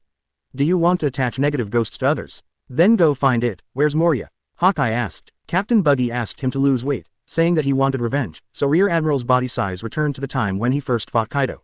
Perona said, that won't be easy. Hawkeye thought about Moria's current size. Are these weapons with seastone added? Perona touched them curiously, and suddenly felt powerless, so he quickly moved his fingers away. That's right. Hawkeye picked up a weapon and wrapped the armament hockey around it, turning the weapon into a black knife. With the blessing of armament hockey, the quality of weapons has been improved. A master like you, strengthening your weapons here, do you miss Cricon Island? It was the first time Perona saw Hawkeye working. No, I think it's quite interesting. Hawkeye changed his weapon and continued to wrap armament hockey around it. Huh, Perona didn't expect to hear this answer. Do you like forging swords? Of course not. I mean the changes in the Buggy Pirates. Some of them are becoming less and less like pirates. Chapter 47 I am no longer a human being, Ms. He. Marine Headquarters, Marineford. In the Marine Admiral's room, the 3 Marine Admirals gathered together for a rare occasion. Sakazuki, if you need anything, call us all over. Kizaru found a chair and sat down, crossing his legs. Borsellino, please pay a little attention to your image in front of the juniors. Akainu got a little angry when he saw Kizaru's lazy look. I'm just trying to fit in. The last person who was so concerned about his image lost his legs. How scary, Kizaru said exaggeratedly. Akainu's veins popped out. This guy was becoming more and more indecent. There was a knock on the door and Marine Vice Admiral he walked in with some information. She sent the information to the 3 admirals. This is the latest intelligence on Wano Kuni.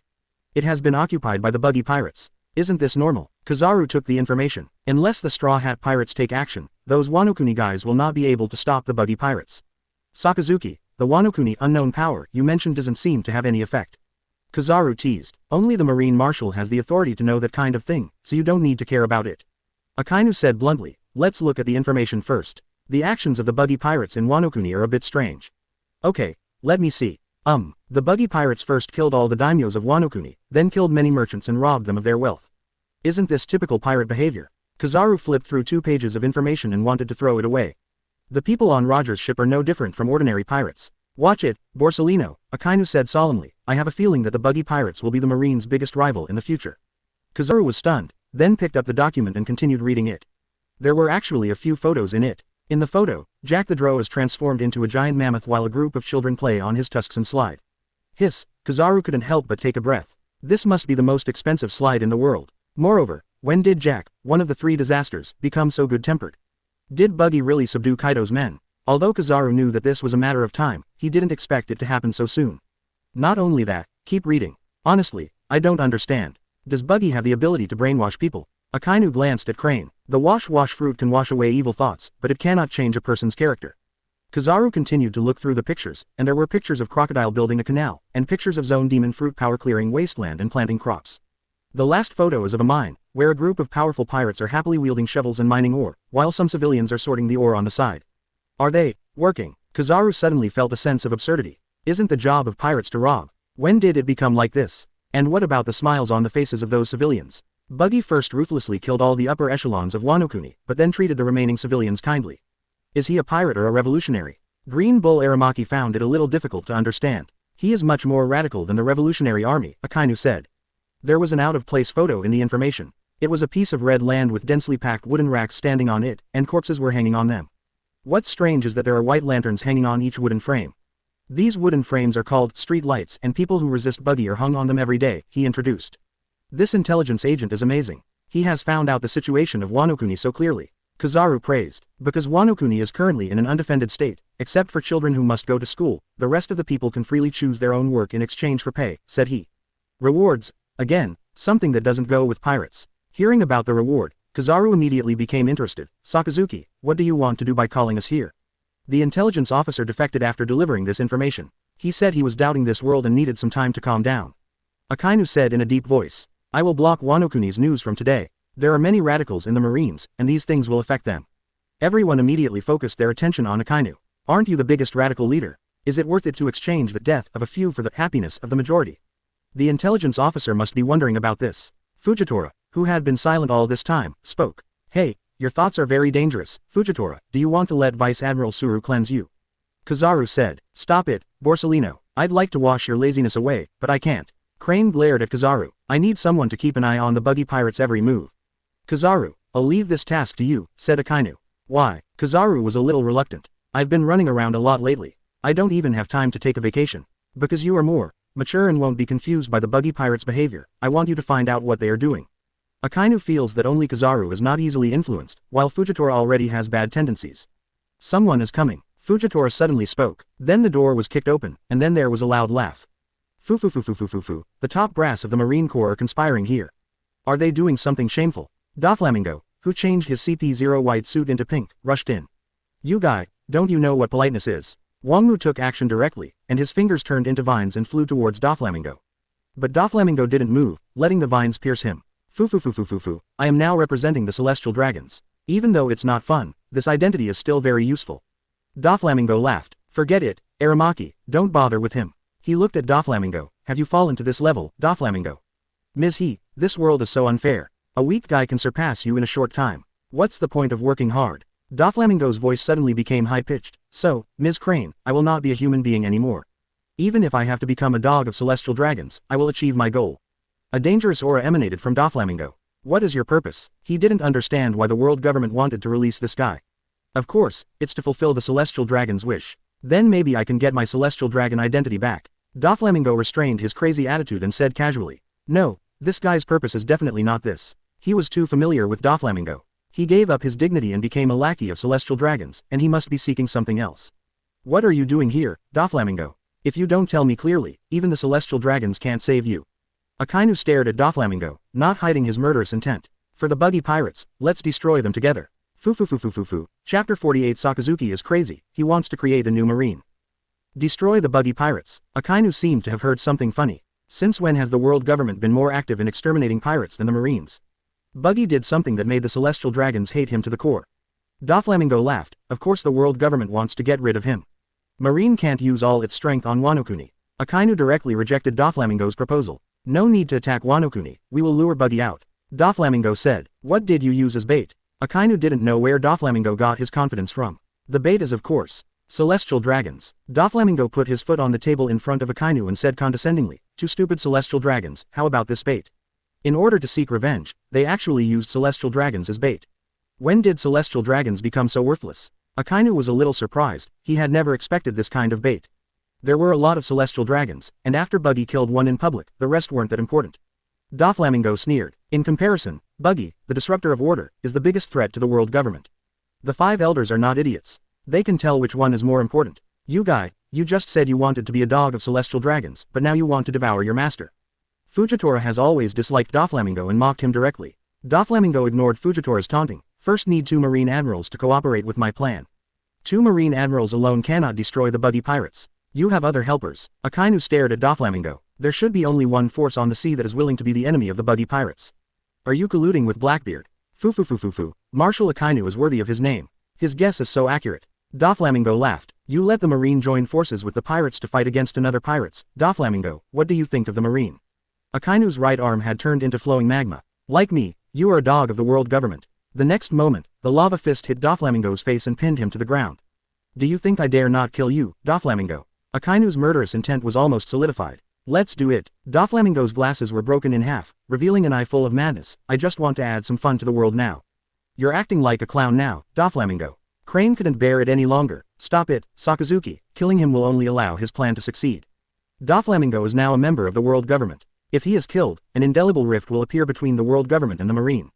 Doflamingo, you really should stay in prison forever. Crane looked at Doflamingo, who now hated the world. HMPH. Akainu let go of Doflamingo, but he still had no intention of getting up. I have worked hard for decades, even giving up my family, but I can't beat someone else's 2 months of time. Who is wrong, me or the world? Doflamingo muttered. Suru tried to activate the power of the washi fruit, but some white threads flew out of Doflamingo and stopped her. Ms. He, I am an irredeemable villain. Please put away your pity. Wild dogs also have self-respect. Doflamingo stood up with difficulty. His body was burned by lava in many places, but he didn't care at all. In a month, I will come up with a plan to lure out Buggy the Clown. By then, the Marine must send out at least 1 admiral. This is a death order from the 5 elders. Doflamingo looked at the 3 Marine admirals in the room. Fujitora was the first one he gave up. Looking at the lazy Kizaru, he still chose Green Bull. It's best if Green Bull goes with me. After saying that, without waiting for anyone to reply, Doflamingo staggered away. Marshal Sakazuki, Green Bull asked, just follow him then, and put your own safety first. There isn't a good person in there anyway, so just let them fight each other. Akainu snorted coldly. I'm worried about his plan. Doflamingo has gone crazy. He wants to drag everyone to hell, even himself. He was a little worried. What kind of environment can create such pure evil? Fujitora sighed. He thought of the boy who came to the holy land of Mariajoy carrying his father's head. He was as embarrassed as he was today. The 5 elders were foolish to think they could control him. That guy didn't even care about his own life. Have they done enough stupid things? Staying in the house all day, pointing fingers at the world. Akainu said disdainfully. Borsalino, set off to Wano. With your speed, you can escape even if you are discovered. I don't even have time to rest. Kizaru stood up. When can I retire? When all the pirates are wiped out, Akainu said, you can retire. Hearing you say that makes me even more desperate. Kizaru shook his head, opened the window, and flew away. Dismiss, Vice Admiral Crane. From now on, information about Wano will be kept top secret. After everyone left, Akainu suddenly felt a little tired. Being a Marine Marshal was not as worry-free as being an Admiral. At that time, Sengoku was there to bear the pressure of the world government. He didn't know that the world government could be so stupid. Buggy the Clown, I want to see what you will turn Wano into. If the pirates can manage Wano well, it proves that this approach is feasible. Akainu took out a black Den Mushi. Mr. Sakazuki, what's the matter? A female voice came from Den Mushi. Ain, you and Bins take some of the new Marines to Wano and pretend to join the Buggy Pirates. Akainu ordered. Hey, go and join the pirates. The black Den Mushi was very surprised. That's right, just say that you have a good impression of the Buggy Pirates because Buggy once stood up for Zephyr. Buggy won't doubt it, Akainu said thoughtfully, then learn how they manage Wano. As that's so, okay, I'll talk to Bins, said the black Den Mushi. How's the new Marine doing? Akainu asked. That's good, Mr. Sakazuki. Those Marine bases that you specially abandoned make it very convenient for us to resupply. The black Den Mushi was very happy. You go to Wano and tell the rest of the new Marines to hide and not take any more actions. Akainu said. Okay, Mr. Sakazuki, for absolute justice. The black Den Mushi became serious. For absolute justice. Chapter 49. Prosthetic Eye Innocence, you are senior level. Under the threat of the Kurozumi snake, Kazuki Oden danced naked for 5 years. In this way, he lost the support of the people of Wano. Of course, this is also related to the fact that he did nothing but dance naked during this period. In a classroom in the Flower Capital, the teacher is explaining the third revision of Wano-kuni's history. Why does Oden trust Kurozumi Orochi? Aren't they enemies? A student raised his hand and asked. Well, maybe he is very innocent. The teacher could only give a reluctant explanation. Teacher, you just said that Oden started spending money in Red Light District when he was 6 years old. Is he still innocent? Some students raised questions. Leader Buggy said that there is a creature called prosthetic eye innocence in his hometown, and Oden is very similar to him. Although almost everyone knows that it is ignorant, there are still a small number of people who think it is innocent and then force others to agree with this view. Just like I originally made you believe that Kazuki Oden is a hero, in fact, you can know what kind of person Oden is by understanding his life. Isn't he just a powerful fool? A cheerful voice came from the classroom. Damn it, Kikunojo, who was passing by, heard the students' laughter and became so angry that his eyes turned red.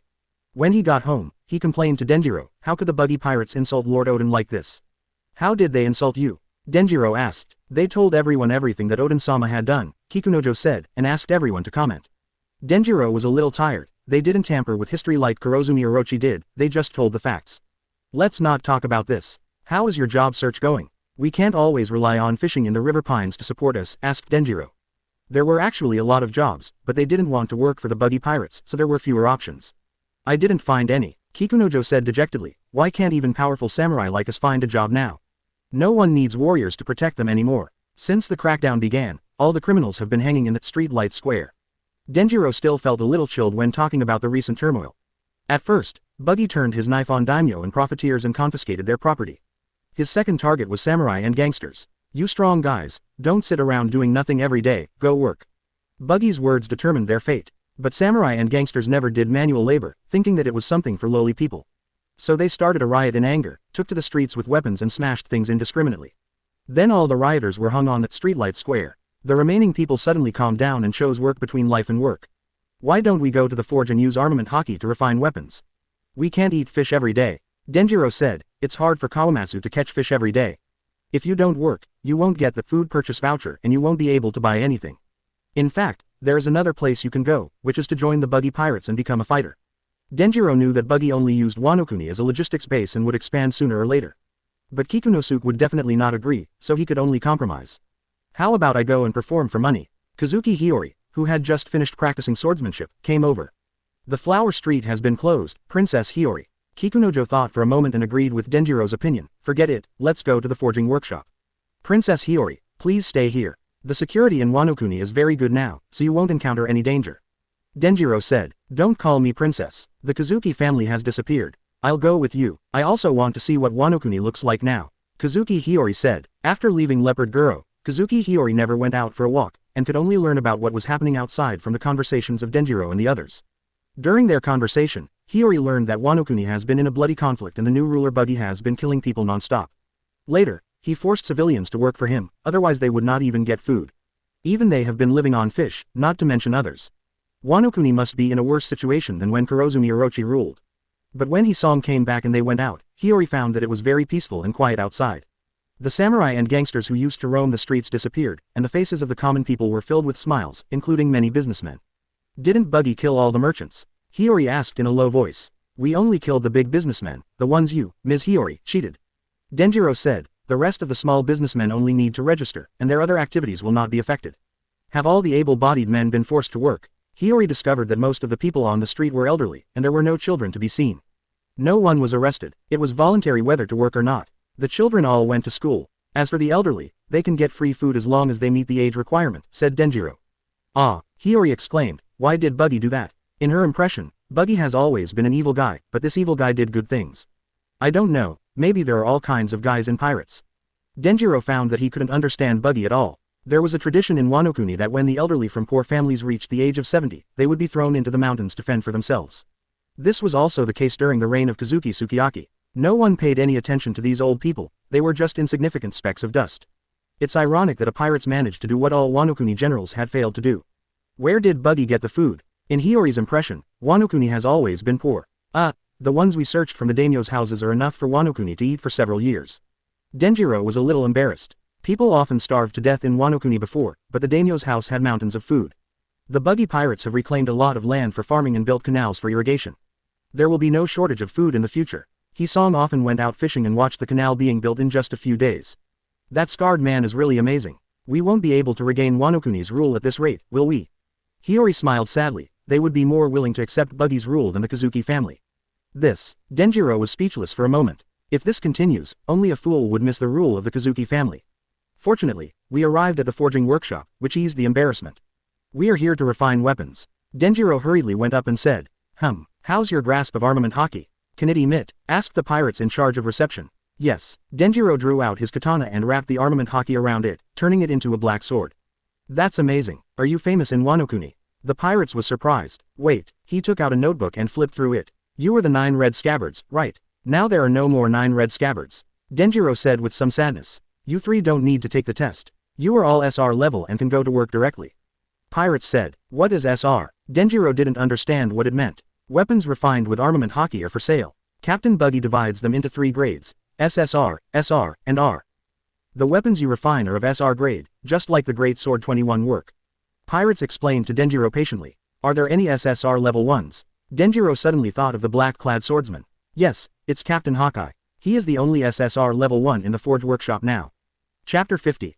Unequal pay for equal work, focused swordsmanship. Denjiro wanted to visit Hawkeye, the great swordsman, but learned that he was not here. You guys start working first. The person in charge of the forging workshop led them to a quiet room where a pile of weapons were placed on the table. Just pick a weapon that suits you and do some refining. Completely wrapping the weapon with armament hockey counts as one refining. Refining it 100 times will complete the job, the person in charge introduced. Each time a weapon is refined with armament hockey, its hardness will increase slightly, but there is a limit, and 100 times is about enough. Denjiro picked up a samurai sword, pulled it out and found that the quality of the sword was very good. If all the weapons here were of this quality, they would be a huge fortune even without being refined. Where did you get so many famous swords? Denjiro was very confused. They were searched from the homes of the daimyo. They used good weapons as decorations, what a waste. These are not even the best ones. Some of these weapons have the potential to grow into black swords. A black sword. Denjiro flicked the blade with his fingers, and the samurai sword made a clear sound. It is rumored that in order to refine a sword into a black sword, one needs to attach strong willpower to the sword, and then use armament hockey to permanently seal this willpower on the sword. Wano-kuni has only one black sword, which is the black sword Shisui used by the dragon-slaying warrior Ryuma. It is worshipped by Wano-kuni as a national treasure. Denjiro originally thought that Zoro had the best chance of forging a black sword, but he saw another one a while ago. The black sword that killed Raizo in an instant. The person in charge took out a camera and said, "Come on, hold your weapons, keep your armed colors wrapped around you, take a picture first, and strike the coolest pose." Denjiro suddenly felt a little uncomfortable. Why do you still want to take pictures? Proof of the sale of weapons. The person in charge carefully took out a photo, like this. In the photo, Hawkeye is holding a long sword, posing as if he is about to strike. However, judging from his expression, he is obviously a little helpless. There are words underneath the photo. Mikazuki Munekika. An SSR weapon, refined by the world's greatest swordsman Dracula Mahawk, and has the potential to be promoted to a black sword. Finally, there is the signature of Dracula Mahawk. According to Captain Buggy, with this photo, Mikazuki Munekika's value has at least doubled. This is called. The person in charge took out a small notebook and flipped through it. Fan economy. After putting Hawkeye's photo back in place, the person in charge raised the camera and said, "Although you are very capable, you are not famous and can only receive the minimum salary of the SR level. But she gets more." The person in charge pointed at Kikunojo. "She gets paid twice as much as you." "Ah, me." Kikunojo was a little confused. Why is my salary higher? In terms of strength, he is not as good as Denjiro. Strong female swordsmen, especially beautiful ones, have high commercial value, said the person in charge. It's no big deal just because you're good looking. Besides, Shaoju is obviously a boy. Before Kawamatsu could finish his words, Denjiro covered his mouth. "Okay, we understand." Denjiro said, "We'll just take the lowest pay. You are the only one with the lowest pay. This green guy's pay is 1/3 higher than yours." The person in charge said, "A powerful alien swordsman is also a selling point." Denjiro suddenly felt that the world was full of malice towards him. In a wasteland around the flower capital, Hawkeye, holding the Black Knife Knight, is fighting Buggy. Some cadres who had nothing to do were watching. Buggy holds the black sword Chu Shui with 2-color hockey wrapped around it. Every time it collides with the black sword Yi, the dissipated hockey will cause a small-scale explosion. Captain Buggy is obsessed with the construction of Wano-kuni, so why did he think of practicing swordsmanship? Hawkeye asked. "Strength is the basis. Without strength, everything is Kyoko Suigetsu. I not only want to practice Kenjutsu, but also hockey." Buggy said. Kaido said that although the fruit abilities are strong, only hockey is above all others. Although he was immediately beaten up by the power of the Nika fruit, as a well-known honest man, Buggy decided to believe what teacher Kaido said. Besides, there is no harm in practicing hockey. The black knife would occasionally slash through Buggy's body as if it was slashing through the air. "You can't experience the feeling of life and death when fighting with me." If you want to improve your swordsmanship, you can only rely on other methods. Hawkeye said solemnly, pour your will into the sword, just like hockey color wraps around it. Will, can that thing also be infused into a sword? Buggy asked. Why not? Isn't Conqueror's Haki a kind of spiritual power? Hawkeye said, willpower is the most important thing for a swordsman. The reason why I am optimistic about Zoro is because of his strong willpower. I see. Buggy pulled back, then I'll give it a try. Buggy recalls the time when he activated Conqueror's Haki, and that was when he decided to turn the world upside down. Buggy released Conqueror's Haki all at once, and the powerful momentum even affected reality, making the air heavy. Everything in Wano Kuni is now running as I wish, but this is just the beginning. I will lead you to conquer this world and practice my domineering ways. To make this world submit to my will, this power is not enough. The strength of Conqueror's Haki is related to his spirit. My spirit shouldn't be so weak. Conqueror's Haki suddenly stagnated, and then even more powerful Haki burst out from Buggy. That wasn't the limit just now. How strong is Captain Buggy's Conqueror's Haki? Crocodile was a little surprised. His opponents are celestial dragons, the world government, and even the entire world. Only such a spirit can inspire such a powerful Conqueror's Haki. As someone who also possesses Conqueror's Haki, Hancock is well aware of this. That's it, let me see your limits, Captain Buggy. Hawkeye became serious for once. Of course, Buggy concentrated all of Conqueror's Haki on the Black Knife Chu Shui, and also injected his own domineering will. I will fulfill your beliefs. This is my promise. So, lend me your strength, and then we will conquer the world together. The tyrant bear couldn't speak, but there was a barely perceptible light flashing in his eyes. I don't want to be a king of construction, but conquering the world is fun. Crocodile laughed. Then take us to kill all the celestial dragons, Captain Buggy. Hancock said, I'm going to kill all those bastards from the Blackbeard pirates. Moria's face was full of murderous intent. I want to see if you can change the world, Captain Buggy. Jin bowed slightly. Actually, tilling the land is quite interesting, Buggy, said Jack. An endless stream of Conqueror's Haki entangled the black sword Chu Shui, and the dense black and red electric lights connected into one, and finally turned into a black and red flame. That's it, let me see your will, Captain Buggy. Hawkeye held the sword with both hands and injected armament Haki into the black knife Yi. Two figures charged forward, and before the two black swords collided, the power carried by the black swords began to clash. A black and red energy ball appeared where the black knives clashed, and then the energy burst out, forming an earth-shattering explosion. When the smoke and dust caused by the explosion cleared, the two men had already put away their weapons. It's just that Hawkeye carried the Black Blade Knight on his back, while Buggy put the Black Blade Shisui on Akomiko. I feel your will, Captain Buggy. Even without the power of the fruit, you can still become a top swordsman. Hawkeye said, and your ability naturally restrains swordsmen. Even I don't want to fight you. Although Conqueror's Haki has made a breakthrough, observation Haki is still a shortcoming. Buggy saw that Komiko wanted to leave, so he split out a hand and grabbed its neck. This guy wanted to escape with the black knife Chu Shui as soon as he got the chance. There's nothing I can do about that. I'll just go back to work. Hawkeye said, wait a minute, the pirates, officers are all here today, let's discuss something. Buggy said, Wano Kuni's specialties are almost ready, it's time to start a new plan. I call it the Age of Navigation. Chapter 51. The Age of Discovery, heading to the Seven Water Cities. Crocodile casually built a sandstone hull and asked everyone to discuss things inside. Now the control ability is much stronger, Lao Sha. Buggy found that there was a large conference table in the hall. It's all thanks to you that I don't even have proficiency in attacking skills anymore. Crocodile glared at Buggy. He was digging canals even in his dreams. What is the age of exploration you're talking about? To put it simply, it's about trading. Now the only people active on the Grand Line are either pirates or marines, and merchant ships are rarely seen. Buggy said, merchant ships, there should be some in the four seas, but they only run short distances. As for the Grand Line, no one should dare to drive a merchant ship around. Hawkeye has traveled to many places and knows a lot about this. You see, every island or country on the Grand Line has its own specialty, but they can't sell it at all. Even if it's the same product, the price in different places is different. There is a huge business opportunity here. Buggy was about to explain in detail when he realized that everyone looked uninterested. Do you know how huge this fortune is? Everyone still looked dazed, obviously not listening. Only Jin gave him face. Captain, do you want to build a merchant ship to do business? It's not just one ship, it's a fleet of merchant ships traveling between the countries on the Grand Line, Buggy said. To make money. But money is of no use to us. Moria didn't understand why Captain Buggy was so obsessed with making money.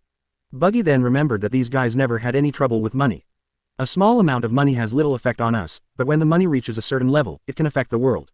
Just like Elbaf's giants, they are happy to be mercenaries as long as they are paid. Buggy's Pirates Dispatch Company originally had a team of giant mercenaries, but unfortunately they later resigned and became Straw Hat Luffy's subordinates. These giants are very powerful. Big Mom has been coveting the giants for a long time, but she has never succeeded. Let's not talk about anything else for now. How do we ensure the safety of merchant ships? There are countless pirates on the Grand Line. We are in a hostile state with the world government. Hawkeye asked. Of course we rely on the use of force. The four emperors' deterrent power is just right here. Buggy took out a flag with a mushroom cloud painted on it. This is the peace flag used exclusively by the caravan. I will inform the entire world that this caravan is only engaged in commercial activities. Anyone who dares to attack the caravan will be provoking the Buggy Pirates and will face the Buggy Pirates' relentless revenge. If we do this, safety shouldn't be a big problem, but how can we guarantee that we can make money? Hawkeye said, I don't think anyone here has any experience. I did run an assassination studio, but it wasn't for the purpose of making money. Crocodile lit a cigar and recalled the past. Start by trading in specialty products, which are basically a sure win. Once you are familiar with the prices in various countries, you can start selling other products. Wano Kuni's specialties are weapons and sea stone, which are in demand everywhere and can be easily sold at high prices. In fact, we should thank Kaido for building a complete weapons factory system in Wano Kuni, although the pollution is a bit serious. But as long as the pollution is controlled, production can be resumed immediately. Of the original four emperors, only Kaido was seriously running the factory, while the rest lived on protection fees. So the so-called age of navigation was all about going to various places and buying low and selling high. Earning Baileys, Hancock said. By the way, we can also gather intelligence and recruit talents in various places. If there is a place worth investing, we can also invest and establish a base there. Buggy explained. Is this a preparation for future expansion? Crocodile understood immediately. That's right. Once we have a good understanding of the situations in each country, it will be time for us to expand our territory. Buggy looked at Crocodile with approval. As expected of a conspirator, his reactions were quick. Hearing that the Age of Discovery was not just about business, everyone became interested again. Then we have to build a shipyard first. Wano Kuni has been isolated for many years and doesn't have such talents. Do we have to go to the Seven Water capital first? It's too late to order merchant ships now. We can just go to the sea and grab some ships. We can modify them a little bit and use them. It's a pity that our ships are almost all destroyed and Onigashima has also sunk, otherwise we could still get a few ships together. Jin said, Boss Buggy, just let me go and grab some boats. Jack volunteered to go out. Buggy thought of Jack's past achievements and didn't want to let him go out to sea, but he was afraid that it would be a blow to him if he said it out loud. He's been working very hard these days, so let him go out to sea. It's just a matter of robbing a few ships anyway. Then you go, take the Flying Six with you. Forget it, Jin, you can come with us too, just get 2 or 3 ships back first. Buggy felt that it was not safe, so he let Jin go with Jack. But we have to build a shipyard in the future. I'm going to go to the Seven Waters City to see if I can recruit some shipbuilders. Buggy said, Old Sand, you go build a new port first. Do I have to learn how to build a port again? Crocodile was confused. The more capable you are, the more work you should do. Buggy patted his shoulder. It's mainly because your ability is so useful. I am a sand fruit, not a building fruit. This is the last time, let me participate in the battle next time. Crocodile finally agreed to build the port. Actually, the ancient weapon Pluton you've been looking for is in Wano Kuni. If you have nothing else to do, you can look for it. Buggy told the secret to Crocodile. Unexpectedly, Crocodile's reaction was very calm. Oh, really? Did Robin tell you? Hey, this is what you've been looking for, aren't you excited at all? Buggy was a little surprised. A wicked warship that can destroy an island with one strike. Is this ancient weapon Pluton really that powerful? Crocodile said, the captain can probably do this level of attack. I wasted most of my time searching for the ancient weapon Pluton. If Luffy hadn't defeated me, I wouldn't have woken up. No matter how powerful the ancient weapon is, it still needs people to use it. If you don't have enough strength, what's the use of finding Pluton? He was once evenly matched with Baelite, but later fell far behind him and devoted all his energy to finding Pluton. And even if we find the ancient weapon, we won't be able to challenge Whitebeard. Buggy knew Crocodile was right. Take Poseidon Shirahoshi for example, being able to command all the Sea Kings is indeed very powerful, but her true form is her biggest weakness. Once the decapitation operation is carried out, the entire mermaid tribe will be unable to protect her. Then please do as you please. Wano Kuni's safety is in your hands. I will be back as soon as possible. With 5 Shichibukai here, Buggy is not worried about Wano Kuni's safety. Should we go look for Pluton Rayleigh this time we go out? Chapter 52 Rocks Pirates Baby, Pluton Rayleigh. Sabayati Archipelago, Island 13, Blackmail Bar. The door of the bar was opened, and several men in black robes walked in, all covering their faces with hoods. Shaki, who was wiping the wine glass, paused. The leader of the black-robed men had already arrived at the bar, and she could see the face under the hood clearly. Shaki sighed, put down his glass, and began to drive the guests out of the bar. Today's drinks are free. I have an important guest coming to visit, so I'm closing the shop. Since the relocation of the Marine headquarters, Sabayati Archipelago has gradually become a lawless place, and most of the people staying here are pirates. Wow, what kind of customer makes the boss lady lose her business? Wearing black robes in broad daylight, are you trying to be mysterious? Let me see who you are. These pirates who had just set foot in the New World were fearless. A drunk pirate was obviously dissatisfied with Shaki's decision and came forward to see the identities of these men in black robes. A wine glass flew over, and the force carried by the glass directly knocked the pirates away. You'd better get out of here before I get angry, Shaki said coldly. The guests in the bar then remembered that the proprietress who blackmailed the bar was not someone to be trifled with, and they quickly left the place in shame. The bar became quiet again. Sorry, Shaki, for interrupting your business. Buggy untied his black robe and threw it to the person next to him. A vein popped out on Shaki's head. Why are you here? And don't call me Shaki, am I that old? Shaki didn't expect that the four emperors Buggy would come here. I was just passing by and came to see Vice Captain Rayleigh. Buggy sat down at the bar. But Rock's pirate has been destroyed for more than 40 years, and Sister Shaki is still so young. In comparison, Vice Captain Rayleigh is much older. You know a lot. Is it so difficult to keep a secret now? Shaki didn't expect Buggy to know her identity. Where did he get this information? Rayleigh is busy outside, and he probably won't be back for a while. Hearing Buggy calling her sister, Shaki felt much better and poured Buggy a glass of wine. Do you guys need one too? Thank you. Mr. 3 didn't expect that this unprepossessing bar owner was actually the legendary Rock's pirate. How many big shots does Captain Buggy know? Well, it seems like he is a big shot now too. Are you here just to reminisce about the past? If Marine knew you were here, he would probably go crazy.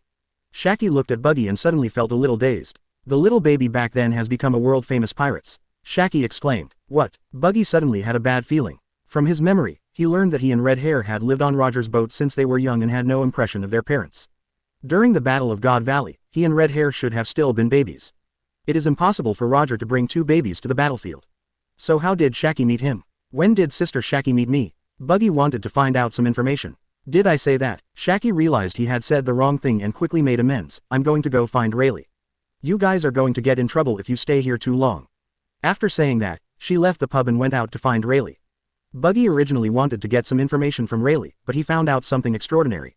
Buggy drummed his fingers on the counter, thinking it couldn't be so ridiculous. From what Shaki said, he should have been in Rock's pirate when the battle in God Valley took place, otherwise Shaki would never have seen him. What about Shanks? Was he also in Rock's pirate at the time? Considering that Shanks is connected to the 5 elders, there are celestial dragons in the Valley of the Gods. Could it be that Shanks, the guy with thick eyebrows and big eyes, has the blood of celestial dragons? Captain Buggy, are we going to meet Pluton Rayleigh later? Seeing Buggy was still in deep thought, Mr. 3 came up and asked mysteriously. Yeah, is there a second Rayleigh? Buggy said, do you want me to ask Rayleigh to help train you guys? Is it really possible? Mr. 3 was so excited that he almost fainted. That's the Pirates King's right wrist. Alvita and Kabaji standing by were also very excited. It's rare that you guys are so motivated. I can only suggest one thing, but I don't know if Rayleigh agrees or not. Buggy actually had this idea in mind when he approached Rayleigh this time. Although he once teased Rayleigh for being slow in teaching, Buggy and Shanks were taught by Rayleigh, and Roger simply did not have the patience and only taught them a little bit occasionally. Including Luffy, Rayleigh has taught 3-4 emperors. Judging from the results, Kaido can only be a self-taught teacher, while Pluton Rayleigh is the gold medal teacher. Thank you, Captain Buggy. The three of them stood side by side and bowed to Buggy. Just then Rayleigh and Shaki pushed the door open and saw this scene. I wonder what happened. Long time no see, Deputy Captain Rayleigh. Buggy was the first to greet. Buggy, you've changed a lot. I didn't believe it when Shaki told me. Rayleigh sighed as she looked at Buggy, whose temperament had changed drastically. Of the 2 trainees on the ship, long after the red-haired Shanks became 4 emperors, Buggy remained unknown. Rayleigh thought Buggy was digging for treasure all over the world, but he saw him again in the live broadcast during the Summit War. In a short period of time, Buggy went from being a small pirate to a Shichibukai, and then to a 4 emperors, with an unprecedented promotion speed. Then he live-streamed the execution of celestial dragons and brought Shichibukai under his wing, shocking the world. Rayleigh was stunned at the time. Although he thought Buggy was no worse than Shanks, the speed of his rise was too fast. Deputy Captain Rayleigh is still in good shape. Buggy looked at Rayleigh and Shaki standing together. They didn't seem like they were from the same generation. I always feel like you're plotting against me. Rayleigh disappeared in an instant, and then kicked towards Buggy with her legs wearing the slippers. How could that be? I mean, Vice Captain Rayleigh is old but his heart is young. Buggy also kicked out, and the 2 conquerors hockey collided with each other. Shaki at the back suddenly felt something was wrong. Wait a minute, my tavern. But it was too late. A force erupted with the 2 of them as the center. Everyone on island number 13 felt difficulty breathing, and the weak ones fell to the ground and fainted. The blackmail bar was like a typhoon passing through, and the entire bar was almost reduced to ruins. You 2 guys, get out of here. Shaki got furious. Oh, I forgot for a moment. Rayleigh then realized that he had caused trouble. He winked at Buggy. Let's talk outside. Help Sister Shaki clean up. Buggy instructed Mr. 3 and the other 2, whether that thing can be accomplished or not. Sister Shaki's opinion is very important, understand? Okay, Captain Buggy, leave it to us. Mr. 3 immediately understood. Shaki watched Rayleigh and Buggy leave and couldn't help but fall into deep thought. The Conqueror's hockey just now was comparable to Rayleigh's. No, Rayleigh no longer has the ambition to dominate the sea, so in the confrontation of momentum, Rayleigh's Conqueror's hockey is still at a disadvantage. Is your captain very violent and cruel? Shaki suddenly asked. Ah, Captain Buggy has a good temper. Mr. 3 was stunned. It was even a little funny before. But he has been quite cruel to his enemies recently. Alvita said, his temper has changed since he killed the celestial dragons. Related to celestial dragons, but Buggy was just a baby at that time. Maybe I'm overthinking it. Shaggy shook his head. Okay, after you finish cleaning up, you should leave as soon as possible. The Marine will know what's going on here. For your captain, the Marine may issue a buster call. Sabayati Archipelago is really a place full of disasters. Chapter 53 I'm just Buggy the Clown.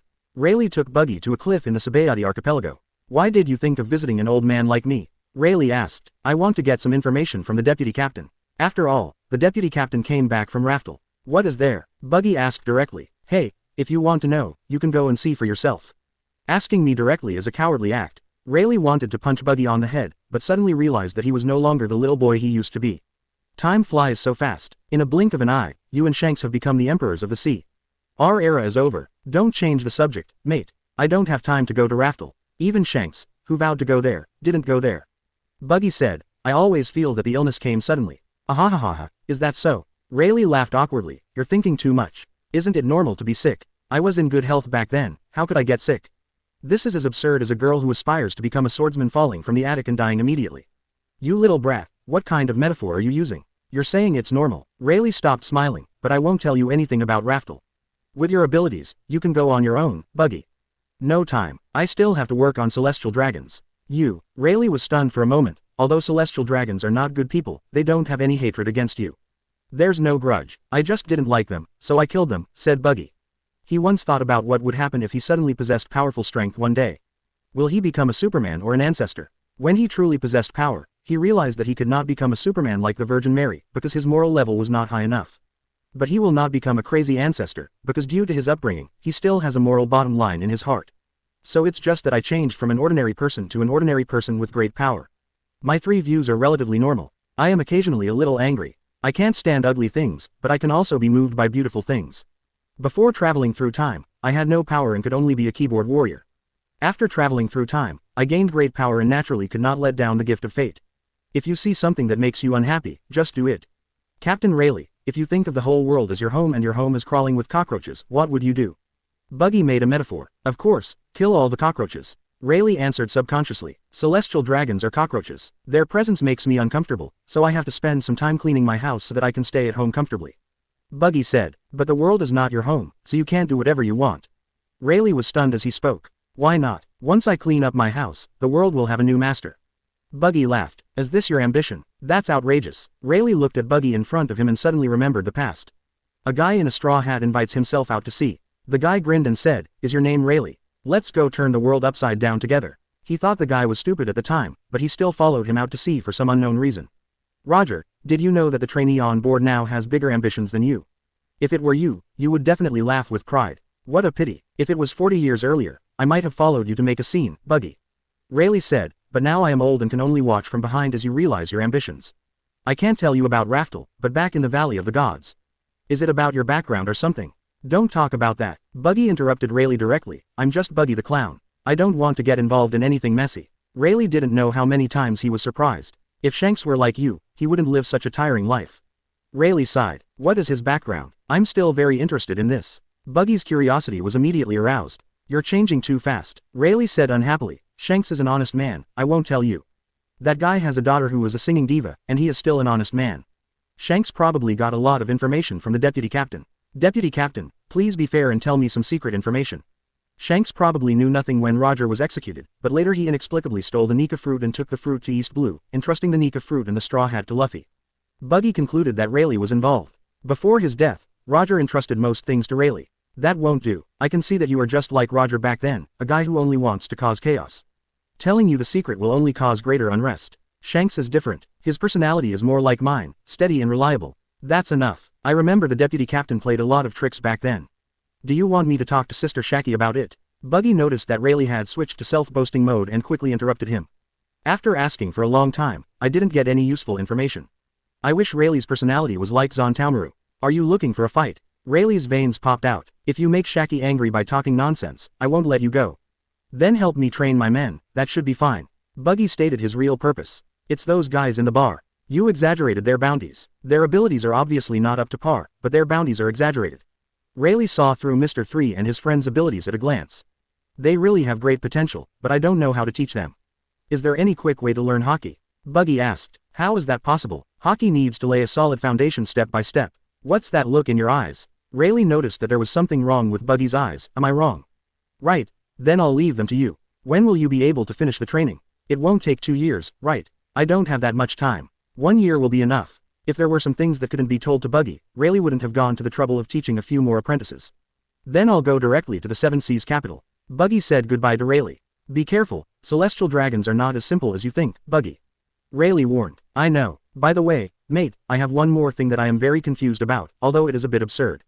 Before leaving, Buggy still asked the doubts in his heart. Why do I feel like Straw Hat Luffy looks exactly like Captain Roger when he was young? Chapter 54. Brother Ming, now I only pursue excitement. Buggy. You are so sexy. How are they the same? Don't talk nonsense. Luffy just has a shadow of Roger. That child, like Roger, has a heart that yearns for freedom. Besides, how old is Luffy? The age doesn't match at all. Ah, I was just asking casually, no need to explain so much. Buggy could see that Rayleigh was a little flustered. I just think Luffy's appearance and personality are similar to Captain Roger, nothing else. Buggy, don't talk about this kind of thing. You know how much the world government hates Captain Roger. After learning that Captain Roger had offspring, they conducted a thorough search and searched all babies born in the same age range. Rayleigh's expression turned serious. Buggy knew all these things, of course, and also knew that Ace had been in Rouge's belly for 20 months. This is impossible for ordinary people. Even if the mother has a strong willpower, the child in her belly cannot bear it. Unless, Rouge is demon fruit power. Rouge is from South Blue. She has a devil fruit that controls life. She dies after giving birth to Ace. The devil fruit is obtained by Bonnie from South Blue. But it's just speculation after all, and Buggy is not a Shinigami Elementary School student who must find out the truth. Don't worry, I'm the most secretive man in the world. I won't talk about such things. Buggy promised. That's good. Rayleigh was relieved. Let's go now. I get a headache just seeing you. Who are you? Foo. 2 wanted criminals are chatting here so unscrupulously. Do they think the marine is just a decoration? The devilish laughter, the pink suit, and the weird walking posture. Doflamingo, why are you wearing CP0's clothes? Buggy didn't expect that Doflamingo, who was reading a newspaper in Impel Down, would come out. In pursuit of excitement, I cooperated with the world government. So, are you surprised, Buggy the clown? Doflamingo expected to see a look of shock in Buggy's eyes. Unexpectedly, Buggy's mouth curled up slightly. You're so sexy. You are so flirty. So flirty, so flirty. For a moment Doflamingo's mind stopped functioning. By the time he realized what Buggy had said, murderous intent could no longer be suppressed and emanated from him. Buggy the clown, are you looking down on me? Ah, no, I just think this outfit doesn't suit you. You'd better dress like a flamboyant flamingo. The white line of the wild waves. Tens of thousands of transparent white threads were arranged horizontally and spurted out from Doflamingo's hands, forming a raging wave-like attack, trying to strangle Buggy. Faced with such an attack, Buggy didn't even bother to dodge, and the white line of Wonglang directly penetrated his body. Is it an illusion? No. Doflamingo's observation Haki clearly sensed that Buggy's body was here, but the white line of Arakami seemed to hit the air. Although it's not the up-down fruit, it's more restrained than the up-down fruit. The string fruit is no threat to the chop fruit at all. Rayleigh had already seen that when Arakami's white line attacked, Buggy's body had been split apart, and Doflamingo's attack was completely ineffective. Damn it, why don't you do anything? What made Doflamingo even angrier than not being able to hit the enemy was the enemy's indifference. Fight back. Bang. Buggy used flash and punched Doflamingo in the face with a fist covered in armament Haki, sending him flying. This is the first time I've heard of such a request. What are you doing here, Doflamingo? I should be the one asking you this, Buggy the clown. Why are you here in Sabayati Archipelago at this hour? And alone. Doflamingo was not hurt much. He was preparing on island number 1 in the Sabayati Archipelago when his men monitoring Pluton Rayleigh sent him a message saying that they had seen the traces of 4 emperors enemy of God Buggy. He thought his plan was exposed, so he hurried over. I'm free to go wherever I want. Buggy felt a little ridiculous. Do I need to report to you? UBD, this place is very close to the Marine headquarters and you come here alone. Aren't you afraid of being besieged by the Marine admirals? Doflamingo said, gritting his teeth. Are you concerned about me? Buggy suddenly felt a chill and quickly searched his memory. Our relationship is not that good. Before my grand plan begins, I don't want the protagonist to be unable to show up due to stupid behavior. Doflamingo showed his annoying smile again. It's incomprehensible, so I'd better kill you. Lieutenant Captain Rayleigh, let's go together. Buggy found that Doflamingo was tending to develop into the Riddler. Wait a minute, don't you want to hear what my plan is? Doflamingo didn't expect Buggy to play by his own rules. No, I'm busy and don't have time to play house with you. Buggy was ready to take action. In 1 month, I will be planning a conflict that will surpass the Summit War, right here. Doflamingo said quickly, Celestial dragons, marines, 4 emperors, and all the pirates who aspire to compete for the title of Pirate King will gather here to engage in an unprecedented battle. You would also like to see such a scene, Buggy the Clown. Before Buggy could say anything, Pluton Rayleigh became angry. He jumped forward, grabbed Doflamingo by the collar, and pulled him down. What do you want to do in the Sabayati archipelago? Doflamingo, believe it or not, I will kill you right now. I just want to see strong men fighting each other and blood flowing like a river. Isn't that very interesting? Foo. Doflamingo laughed, killing me is useless. The plan has been approved by the 5 elders. Killing me will still carry out the plan, but it will only make things more chaotic. Only I can control this. Do you want to take a gamble, Pluton Rayleigh? You guy. Rayleigh found that Doflamingo didn't care about his life at all, and he couldn't do it. I suggest you kill him, Captain Rayleigh. No matter what the outcome, at least Doflamingo can die with regret. Buggy said, but the safety of Sabayati archipelago. We can talk about that later. Anyway, we can't let the enemy get what they want. Otherwise, wouldn't that be stupid? Doflamingo saw that Rayleigh was a little moved and finally panicked. Just like Buggy said, he is not afraid of death, but before he dies he at least wants to see the grand scene that he planned, otherwise he will die with regrets. Wait, I can change the plan and move the location of this war to an uninhabited desert island. Doflamingo said. Buggy sighed. Doflamingo wouldn't die this time. Sure enough, Rayleigh kicked him away. If you can't do this, I will kill you no matter where you run. Don't worry, I will definitely do what I say. Doflamingo didn't want to stay here anymore. Buggy the Clown, I will send you an invitation when the time comes. I will also give you a reason you can't refuse. Chapter 55. If you don't know what to do, it's always right to hit Blackbeard. Thanks for the invitation. I'm in Wano and I'm very busy. I'll see if I can come when the time comes. Buggy said casually. Doflamingo wanted to say something, but thinking that Buggy didn't play by the rules, it was better to leave here first. Why did this guy become like this? Rayleigh looked at Doflamingo's back. He would even give up his own life just to take revenge on the world. He's broken, his mentality has collapsed, and he's become a madman, said Buggy. What's an exception? Rayleigh didn't understand what this meant. For example, you were once the world's top player, defying everyone. But as time went on, you suddenly became a draw with everyone, or even lost, and finally got stepped on and shit on by the newcomers. You work hard to practice, but you find that there are more and more newcomers who can step on your head and shit on you, and the gap in strength is getting bigger and bigger, so, bang. Buggy spread his hands and said, my mentality exploded. Rayleigh shuddered. That sounds pretty miserable. What's so tragic about that? Even if it's an exception, his strength is still top-notch, and he lives better than more than 99% of the people in the world. Buggy said calmly, if this is considered miserable, then what about ordinary people who have a hard time surviving? Doflamingo is nothing but a proud giant baby. So I was wrong and should have listened to you and killed him directly.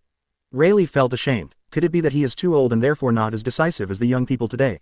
He's already run away. Besides, it's okay to keep him. If he stays in the world government, he will just be a troublemaker. Buggy said. Doflamingo does not belong to any faction now. Maybe he would rather the celestial dragons die completely. But I have to hurry and eliminate the unstable factors before Doflamingo causes trouble. Buggy was already considering whether to go to the 7-Water City. Shipbuilders could be recruited at any time, but some things had higher priority. Unstable factors. How can you eliminate unstable factors if you don't even know Doflamingo's plan? Rayleigh asked. Doflamingo wants to bring together celestial dragons, marine, 4 emperors, and some ambitious pirates. Regardless of what method he uses, the enemy and friend relationships of these forces are basically clear. There is only one guy who is isolated and does not fit in, but he has strength. That's the Blackbeard Pirates, Buggy said. You're going to go to war with the Blackbeard Pirates. Rayleigh had seen the strength of the Blackbeard Pirates during the Summit War live broadcast. They are quite strong. With the power of the Dark Fruit and the Shock Fruit, Rayleigh felt a little weak against Blackbeard. Although the Buggy Pirates have several Shichibukai members joining them, Rayleigh feels that their strength is about the same as the Blackbeard Pirates.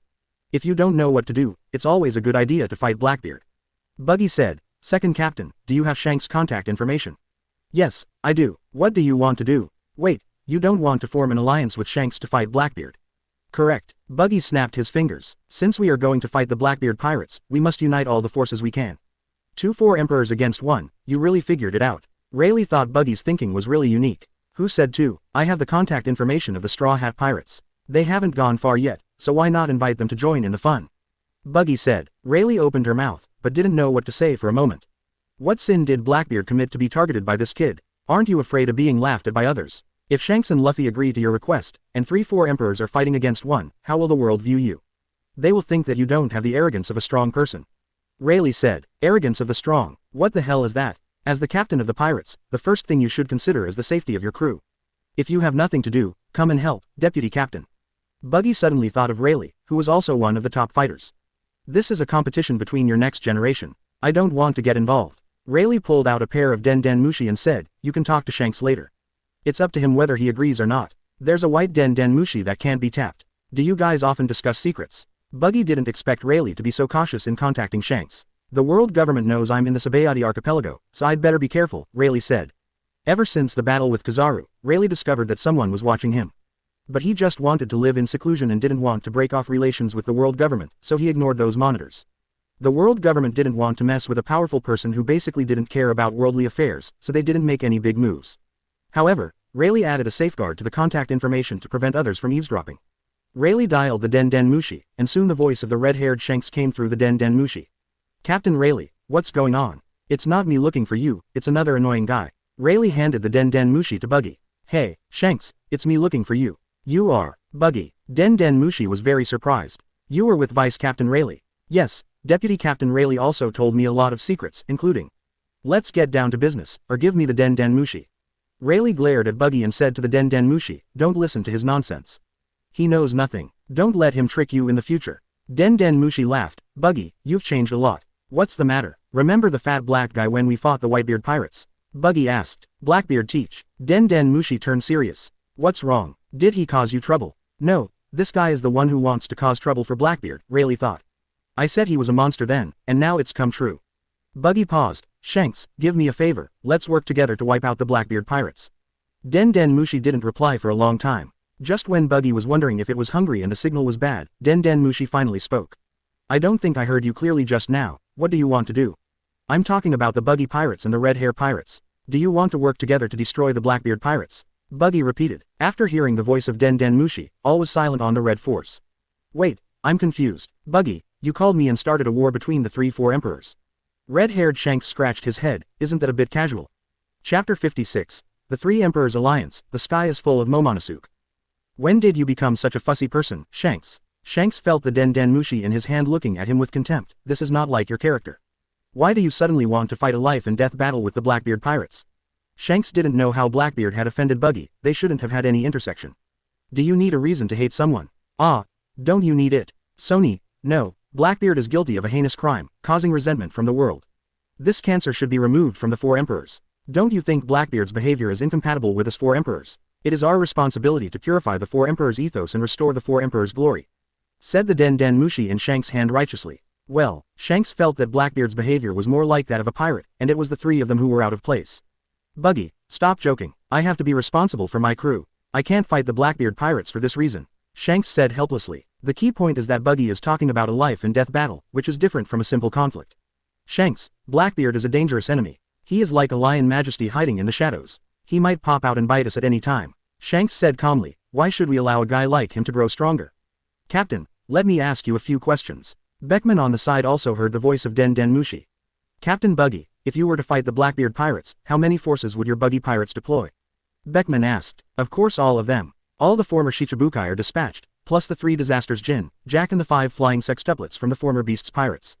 Den Den Mushi said, when did the Buggy pirates absorb the Beast's pirates? Beckman was shocked, but why do I feel like there are a few senior officials missing?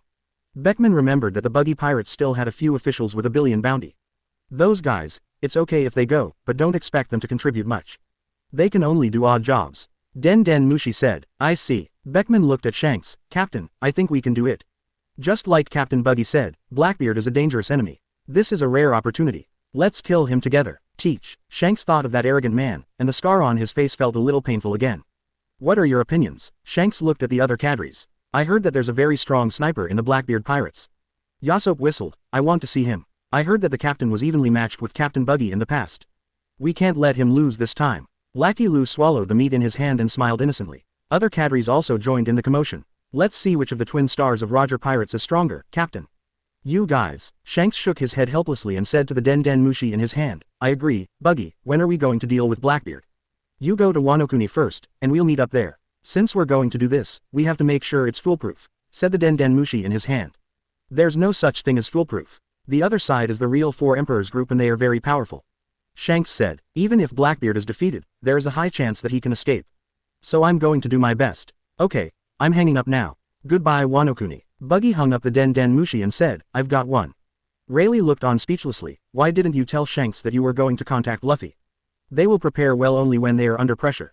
Besides, I can't guarantee that Luffy will come. Buggy took out a new Den Den Mushi. Hello, is this Luffy? Ah, Buggy, what's wrong? Luffy's voice came from the Den Den Mushi. You guys haven't gone far yet. I'm going to fight the Blackbeard pirates. Do you want to help? Buggy said. Huh, the Den Den Mushi in Buggy's hand jumped up. Why, I don't like him. Oh, let me discuss it. The Den Den Mushi in Buggy's hand stopped moving. On the Thousand Sunny, Luffy informed the crew of the news he had received.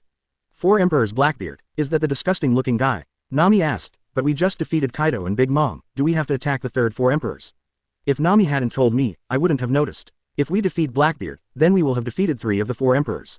Haha, Luffy laughed. Are you eager to go, Luffy? Zoro realized the meaning behind Luffy's words. A little bit. After all, he was the cause of Ace's death. Ace must hate him, Luffy said, but this has nothing to do with Raftel after all.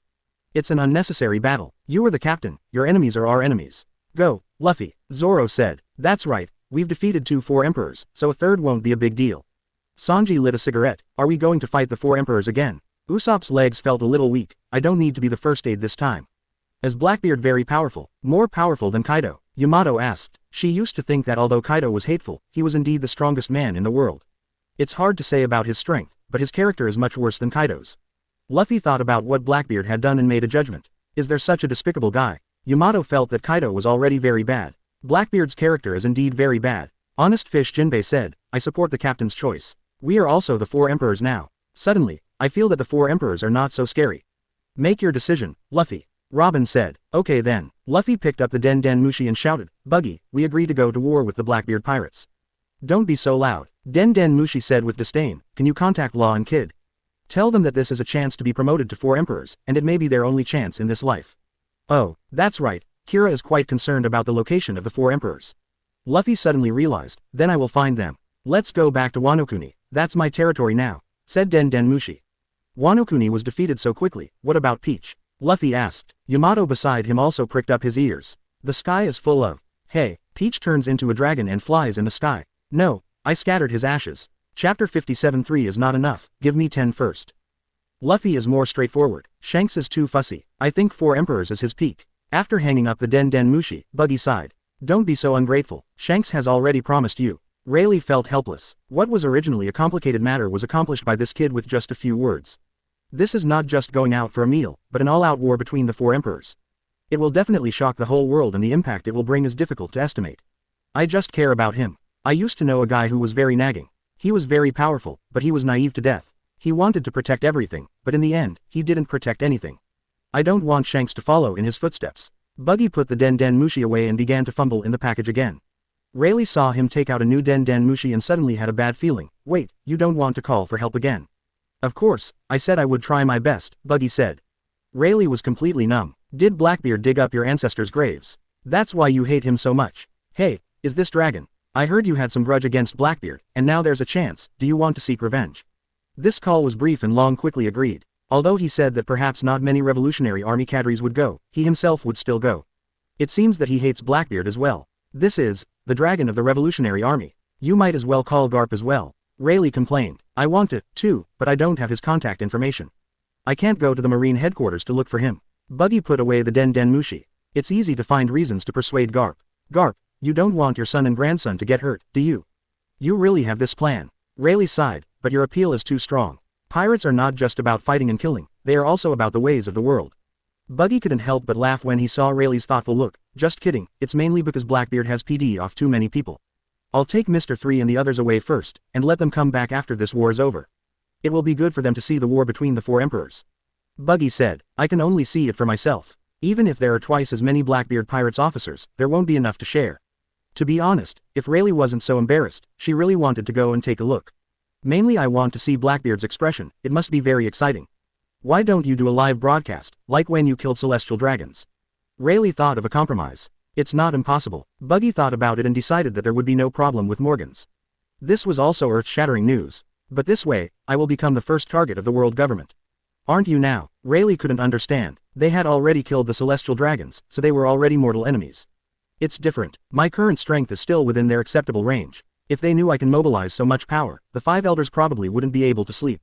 Buggy laughed. A powerful pirates captain and a pirates captain who can mobilize almost half of the world's forces have different levels of threat in the eyes of the world government. That's right. Rayleigh understood. The scale of this battle should exceed the summit war. But in the end it's because you called too many people, so will you still broadcast live?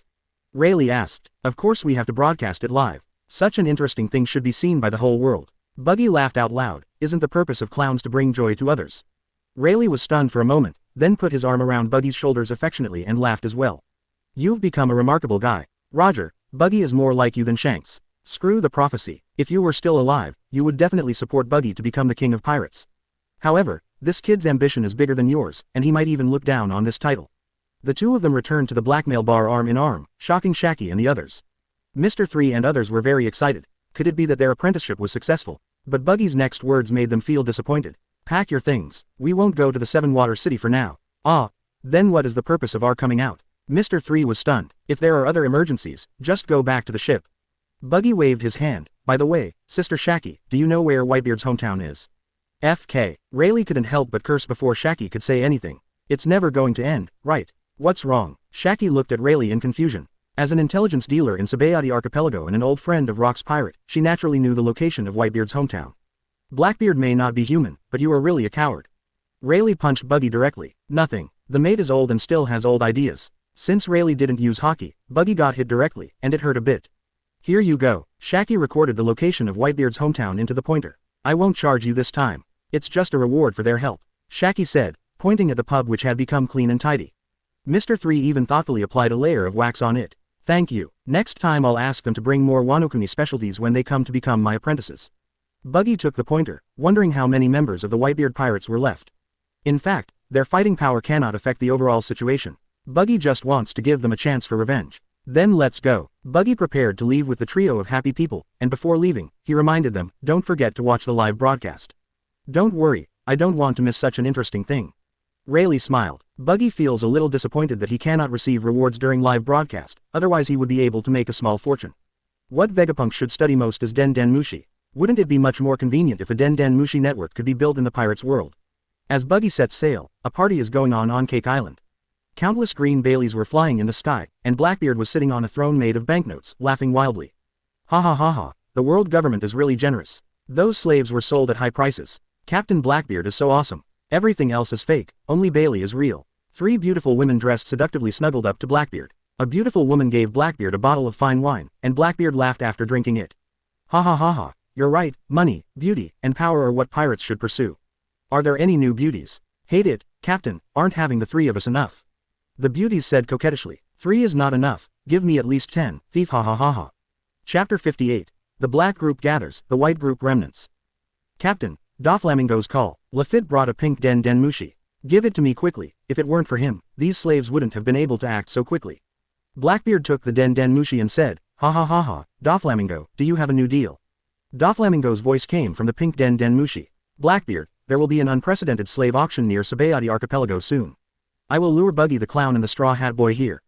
Don't forget our agreement. Of course. Blackbeard grabbed a handful of Baileys. We'll discuss it when we pay. But are you sure they'll come? The condition of this deal is to help Doflamingo deal with the 2 4 emperors, but Blackbeard does not think that the slave auction will be able to lure them out. If you meet them on the road, you might do something about it, but asking them to take a detour to do good deeds, do you think they are saints? Don't worry about that. This slave auction will not only have slaves from all nations, but also a group of mermaids from Mermaid Island. The one who commissioned the auction is a branch of the royal family of Alabasta. The Den Den Mushi wearing sunglasses laughed proudly. Both of these places have close ties with the Straw Hat Boy, he won't ignore it. As for the Buggy Pirates, Den Den Mushi paused, I'm not completely sure. But the buyer of the slaves this time is Celestial Dragons. If he doesn't come, it will be a big blow to his reputation. Ha ha ha ha, you are worthy of being here, Doflamingo. Blackbeard grinned, but I have to make it clear in advance that I won't be the first one to go over there. If you want me to take action, you world government must show sincerity first. Of course, although there is only one Marine Admiral who will obey my orders. But once the fight starts, won't Celestial Dragons continue to dispatch people? All you have to do is to give them a fatal blow from behind. Ha ha ha ha ha ha, hearing you say that, I'm already excited. I'm waiting for your news, Doflamingo. After ending the call, Blackbeard threw the Den Den Mushi to Lafitte. Call all members of the pirates, let's give those guys a surprise. Blackbeard ordered. Captain, is Doflamingo's plan reliable? Lafitte asked. Don't worry about that. If the world government doesn't fight them to the point of mutual destruction, we won't take action. Blackbeard lay on the throne made of Bailey and licked his lips. Whether it's Luffy or Buggy, their fruit abilities look pretty good. But I can only choose one. Which one should I choose? Then I'll go gather some people. By the way, do we need to bring Aokiji with us? Lafitte asked. He always felt that Aokiji was untrustworthy, but Blackbeard insisted on taking him in. Of course, let me see his performance this time. If his performance doesn't match his strength. Blackbeard's eyes flashed with a fierce light, then let's draw out his fruit ability. But now, let's just have fun. Ha ha ha ha. Is this the place? Whitebeard's hometown. Buggy's boat approached an unnamed island. According to the direction of the pointer, this is the right place, but it looks very poor. Mr. Three's legs turned into candles and continued to rise higher, so he went to a higher place to check the situation on the island. Shall we look around, Captain Buggy? No need. Buggy directly released Conqueror's Haki, and the momentum soared into the sky, affecting the entire island. After a while, a blue phoenix flew over from a distance and looked at this side hesitantly. It was Marco. Hey, Marco, long time no see. Buggy greeted. You're Buggy. After confirming his identity, Marco relaxed his guard. During the Summit War, both sides could be considered friendly forces. The phoenix flew to the ship and transformed into a human form. What are you doing here? Let's pay tribute to Whitebeard. After all, he once opened up an era. Buggy took out the wine on the boat. After Roger volunteered to die in before the Summit War, it was Whitebeard's era. It's a pity that he has no ambition and only wants to have sons everywhere. Come with me. Marco's expression eased a lot. Dad would be very happy if he knew you were here. He brought Buggy and others to the island and came to a cemetery. The Kusugome Kiri, one of the 12 supreme swords, is used as a tombstone, with the flag of the Whitebeard Pirates flying on it. On the left is Ace's grave, with his hat. Another new one was built on the right, containing 2 flintlock rifles. Buggy poured himself a bowl of wine, drank it all in one gulp, and then poured the remaining wine on the open space in front of the tomb. I really miss the Summit War. As a senior among the 4 emperors, you raised the 4 emperors to a level that did not belong to them, and fought against the whole world on your own. After that, 4 emperors quickly fell into disrepair. Of course, Charlotte Linlin was terrible, but Kaido did his best. Buggy sat cross-legged in front of the tomb and said slowly, the new era is not as interesting as the old era. Hey, what are you talking about? Marco didn't know whether to laugh or cry. I thought you came to talk to your dad about the past. You're also a terrible slacker, Marco. When the Roger Pirates fought the Whitebeard Pirates, you were the only one among the 4 newcomers who didn't fit in with us. Buggy teased. If you don't know how to speak, just say less. Marco felt insulted, but the key was that he couldn't refute. Old man, we, the Buggy Pirates, are about to go to war with the Blackbeard Pirates. Let us take the life of your rebellious son. Buggy stood up. Next time, I'll bring Blackbeard's head to honor you. Wait, what did you just say? Marco grabbed Buggy's shoulders. We, the Buggy Pirates, are going to war with the Blackbeard Pirates. Buggy said, did you understand? But why? You two don't have any intersection. In order to make the new era more interesting, we can't let the old guys from the old era look down on us. Buggy pushed Marco's hand away. We've paid tribute to the old guy, it's time for us to go. Before he had taken a few steps, Marco's voice came from behind. When? Huh, what did you say? Buggy turned around and asked. When will you start the war with the Blackbeard Pirates? Marco asked. Soon. If you want to know, come find me at Wano. But, remember to bring Kurokumo Kiri. Quote, rather than leaving it here as a tombstone, I think the old man would rather it drink the blood of the enemy on the battlefield. Chapter 59 Kizaru's Undercover Life in the Widow. Boss, give me some Oden. A tall man sat down in front of a stall. Customer, you are here again. The stall owner greeted him warmly. Have you found a job? Found it. The man was a little frustrated. Here, this is the food stamp and Bailey. Haha, I can tell you're new here by looking at the customer. The stall owner said with a smile, wait a moment, it will be ready soon. Are there many new people here? The man asked. Yes, ever since Commander Buggy took over Wano, new people have been coming here all the time. When they first arrived, they were all as uncomfortable as you, the guest. The stall owner put 9 kinds of ingredients, including eggs, radishes, potatoes, kelp, konjac, fish balls, and bamboo wheels, into the iron pot, then struck a pose and shouted. Oden's true colors are revealed after a lot of hard work. The man was startled. What are you doing? It's just to add some sense of ritual. Please wait a moment, the Oden will become more delicious as it cooks. The stall owner explained hurriedly. Why is this thing called Oden? The man asked curiously as he smelled the fragrance coming from the iron pot. This all starts with the fool Oden. The stall owner began his skillful introduction. After listening to the introduction, the man said that it was difficult to understand. Although Oden is indeed a little stupid, he is also a man. Why do you hate him so much? It's a bit outrageous that they even created a snack with the same name as Oden. Because during the years when he didn't resist, my parents starved to death, my child drank poisoned water and was poisoned to death, my wife committed suicide out of despair, and I was left alone, living like a walking corpse. Later they said that a new and invincible general had defeated Kaido, but the lives of us poor people remained unchanged until the arrival of Commander Buggy. Most of the samurai and gangsters who bullied us were killed by Commander Buggy, and the rest were scared out of their wits and went to work.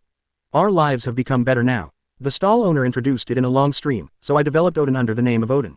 How does it taste when you try it? I won't talk about how the man felt about the taste, but he felt that it tasted weird. In fact, Gangsters are also very loyal, and their nature is not bad. There was a short old man sitting next to the man, also tasting Oden. Forget it, they are only loyal to their companions. To poor people like us, they are like jackals. Where do most of the geishas on the red light district come from? They are the daughters of loan sharks who can't pay back the money. The stall owner cursed. Ah, the old man sighed and left the stall. You can tell at first glance that he is a gangster. What bad luck. The stall owner was still not satisfied and continued to curse. Well, it looks like he's still got some skills. The man looked at the old man's back and thought he was quite a strong man. Sir, your Oden is ready. The stall owner put a handful of skewers on a plate and handed it to the man. Forget it, pack it for me. If I hadn't heard the story, I might have been able to eat. But after hearing the story, I suddenly lost my appetite. Okay. The stall owner packed the skewers neatly. Customers, remember to come again next time. I'm going to develop a new dish called sukiyaki. Okay. The man waved his hand and took the Oden back to his workplace, a tea house converted into a school. Teacher Wentai is back and brought some delicious food. The children playing outside the house saw the man and shouted happily. It's the recently famous Oden. The teacher looks fierce, but he is actually a good person. A group of children surrounded the man. Take it and share it among you. You can't fight over it. Got it. The man shared the Oden in his hand with the children. Yeah, Teacher Wentai is awesome. The children cheered. The man entered the room and a gentle voice sounded. Mr. Bunta, please wait a moment, I will help you change your shoes. A young Japanese woman hurried over to help him change his shoes. The young woman is wearing a black kimono, the attire of a Wano-kuni widow. Ah, Miss Suru, I can do it myself. The man was a little embarrassed. It's okay, this is Wano-kuni's tradition. Suru helped the man change his shoes and considerately brushed off the dust on his body. Mr. Bunta went out to eat but gave his meal to those kids. I'll go make you some more, Suru said gently. At this time, the voice of the children outside was heard. Give me a bunch of Conjuro. I want Kanamon. Suru's expression dimmed for a moment, but soon returned to normal. Mr. Bunta, please wait a moment. Watching Suru walking towards the kitchen, the man couldn't help but wonder, are all the women in Wano-kuni so gentle? If this continues, I will feel guilty. Damn Sakazuki, why did you send me here? The man was Kizaru. After sneaking into Wano-kuni, he found that at his age, he couldn't even afford to eat if he didn't work. There was no other choice, so he found a job as a teacher under the pseudonym Takakura Bunta. Kizaru went up to the second floor, opened the window, and jumped onto the roof. Several rays of light came from the distance, and the entire flower city was in full view. Prism of light, Kizaru's skill. By using his power to place some prisms in the distance, Kizaru can direct his sight to wherever the light shines. And there is no need to worry about being blocked by buildings, because there are prisms set up by Kizaru in the sky. Of course, it can only be used during the day, it is too conspicuous at night. Kizaru never revealed this skill, and even the Marines didn't know about it. If people knew that I had this ability, I would be hated. Through the prism of light you can discover many secrets from time to time, and sometimes you can see scenery that makes your eyes brighten up. Anyway, ever since he developed this skill, Kizaru's body has become weaker and weaker. The flower city was still as peaceful as usual, which was totally unlike a country ruled by pirates. And Buggy the Clown doesn't seem to be here either. Only their cadres can be seen in the flower city. Suddenly, a signal came from a prism in the distance, which was the direction of the port. Through the projection of the clouds, Kizaru discovered that a ship was approaching the port. Is this Neo Marine? Kizaru recognized the ship's flag, and Ian and Ben standing on the bow deck. Isn't Neo Marine still disbanded? Are these guys actually trying to join the pirates? Where are these guys' brains? Just because Buggy said a few good words for Mr. Zephyr, do they consider him as their own? Kizaru watched as the Neo Marine ship pulled into the harbor. If Sakazuki knew how depraved you were, he would never let you go. Forget it, for the sake of Teacher Zephyr, I'll let you go. Mr. Bunta, please come down and have dinner. Ms. Suru's gentle voice sounded. An idea suddenly occurred to Kizaru. If it could stay peaceful here forever, it would be nice to enjoy my retirement life here. Chapter 60. Going back in time, changing the biology of the world. May 17th, sunny. Buggy the Clown returned to the flower capital today and immediately gathered all the cadres together. It seems that something important is going to happen. Wano-kuni seems to have a force operating in secret. Every time they touch my prism surveillance range, they immediately leave. Even the prism in the sky can't detect their traces. Children are annoying, but Ms. Suru makes delicious rice balls. A Marine is joining us. Buggy, who had just returned to the flower city, received a shocking piece of news. They can't really be called Marines. They're just some guys that split off from Marines, namely Zephyr's Neo Marines. Crocodile said, "Oh, is there a beautiful lady with long wavy ocean blue hair in there?" Buggy asked immediately. "Ahem, Captain, please look after your image." Crocodile said, "Everyone is here. What do you mean by that look? Am I that kind of person?" Buggy noticed that there was something wrong with Crocodile's look. This person's fruit ability is very useful to me. "Ah, yes, you are the captain, and whatever you say is what's meant. But since you have just come back and called us together, you'd better finish the business first." "Everybody is busy," Crocodile said. Buggy looked around and found that except for Jin and Jack, all other senior officials were there. Then I have an important announcement to make. Our Buggy Pirates are about to go to war with the Blackbeard Pirates. Everyone can put aside the work at hand and focus on preparing for the battle. After Buggy told the news, he found that except for Bonnie and Moria who were more excited, everyone else looked indifferent. Aren't you surprised at all? Buggy was a little surprised. This is a war with the 4 emperors. Surprise, Captain, I'm very surprised. When are we going to kill them? Moria looked excited. Yeah, kill that ugly Blackbeard. Bonnie also cursed. You've put demon fruit power to work in the fields, so I'm not surprised at what they do. It's better to go fight than dig holes in Wano. Crocodile said. Blackbeard, that kind of guy is annoying to look at. I have no objection to attacking him. Hancock said. That's fine with me, and I'm looking forward to the battle. But do you really want to bring the entire pirates group to fight Blackbeard? Hawkeye asked. You know, his pirates group has some notorious big pirates even on the 6th floor of Impel Down. If the two sides go to war, the Buggy Pirates group will inevitably suffer some damage. Don't worry about that, I'm fully prepared. Issue the conscription order and see if there's anyone in Wano willing to join the war.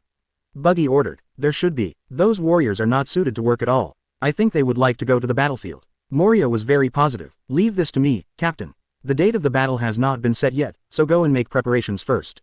Now I need to meet with the people from Neo Marine. Buggy said. By the way, Mr. 3, find a female ninja in Wano. She looks very distinctive, so it should be easy to find her. Buggy described the appearance of the little ninja. If you really can't find her, you can ask Shimojiro and the others. Captain, your hunting range is really wide. Crocodile exclaimed. I told you it's not that kind of thing. Also, gather all the Den Den Mushi in the pirates group, I can use them. Buggy ordered. Den Den Mushi, a rare creature unique to the pirates world, comes in different colors and has various functions such as talking, taking photos, recording, projecting, eavesdropping, and shielding. There are not many Den Den Mushi and they are difficult to cultivate, so they are expensive. Buggy Express earned a lot of Baileys for the Buggy Pirates, but was only equipped with 10 Den Den Mushi. Den Den Mushi does not have any other functions. But now, Buggy has a bold plan that requires the cooperation of Devil Fruit's ability. After a while, the Neo Marine people were brought over. Leading the group was a blue beauty and a tall ninja wearing an eye-catching costume. It was Zephyr's disciples, Ion and Binz. Captain Buggy, we are. Ian started to speak, but Buggy interrupted her. I already know about your story. You are welcome to join us at any time. I heard that you were a scientist. Buggy asked. Yes, I studied in the Marine Science Corps. Ian said. She glanced at the tyrant bear. I can create combat weapons like the white bear. Bonnie snorted. You scientists are all perverts. I don't need to build that kind of combat weapon. Do you understand biology? Buggy asked. What is biology? Ian never expected that one day he would be talking about science with the pirates. It's about studying the mating, reproduction, evolution, and so on of organisms, Buggy said.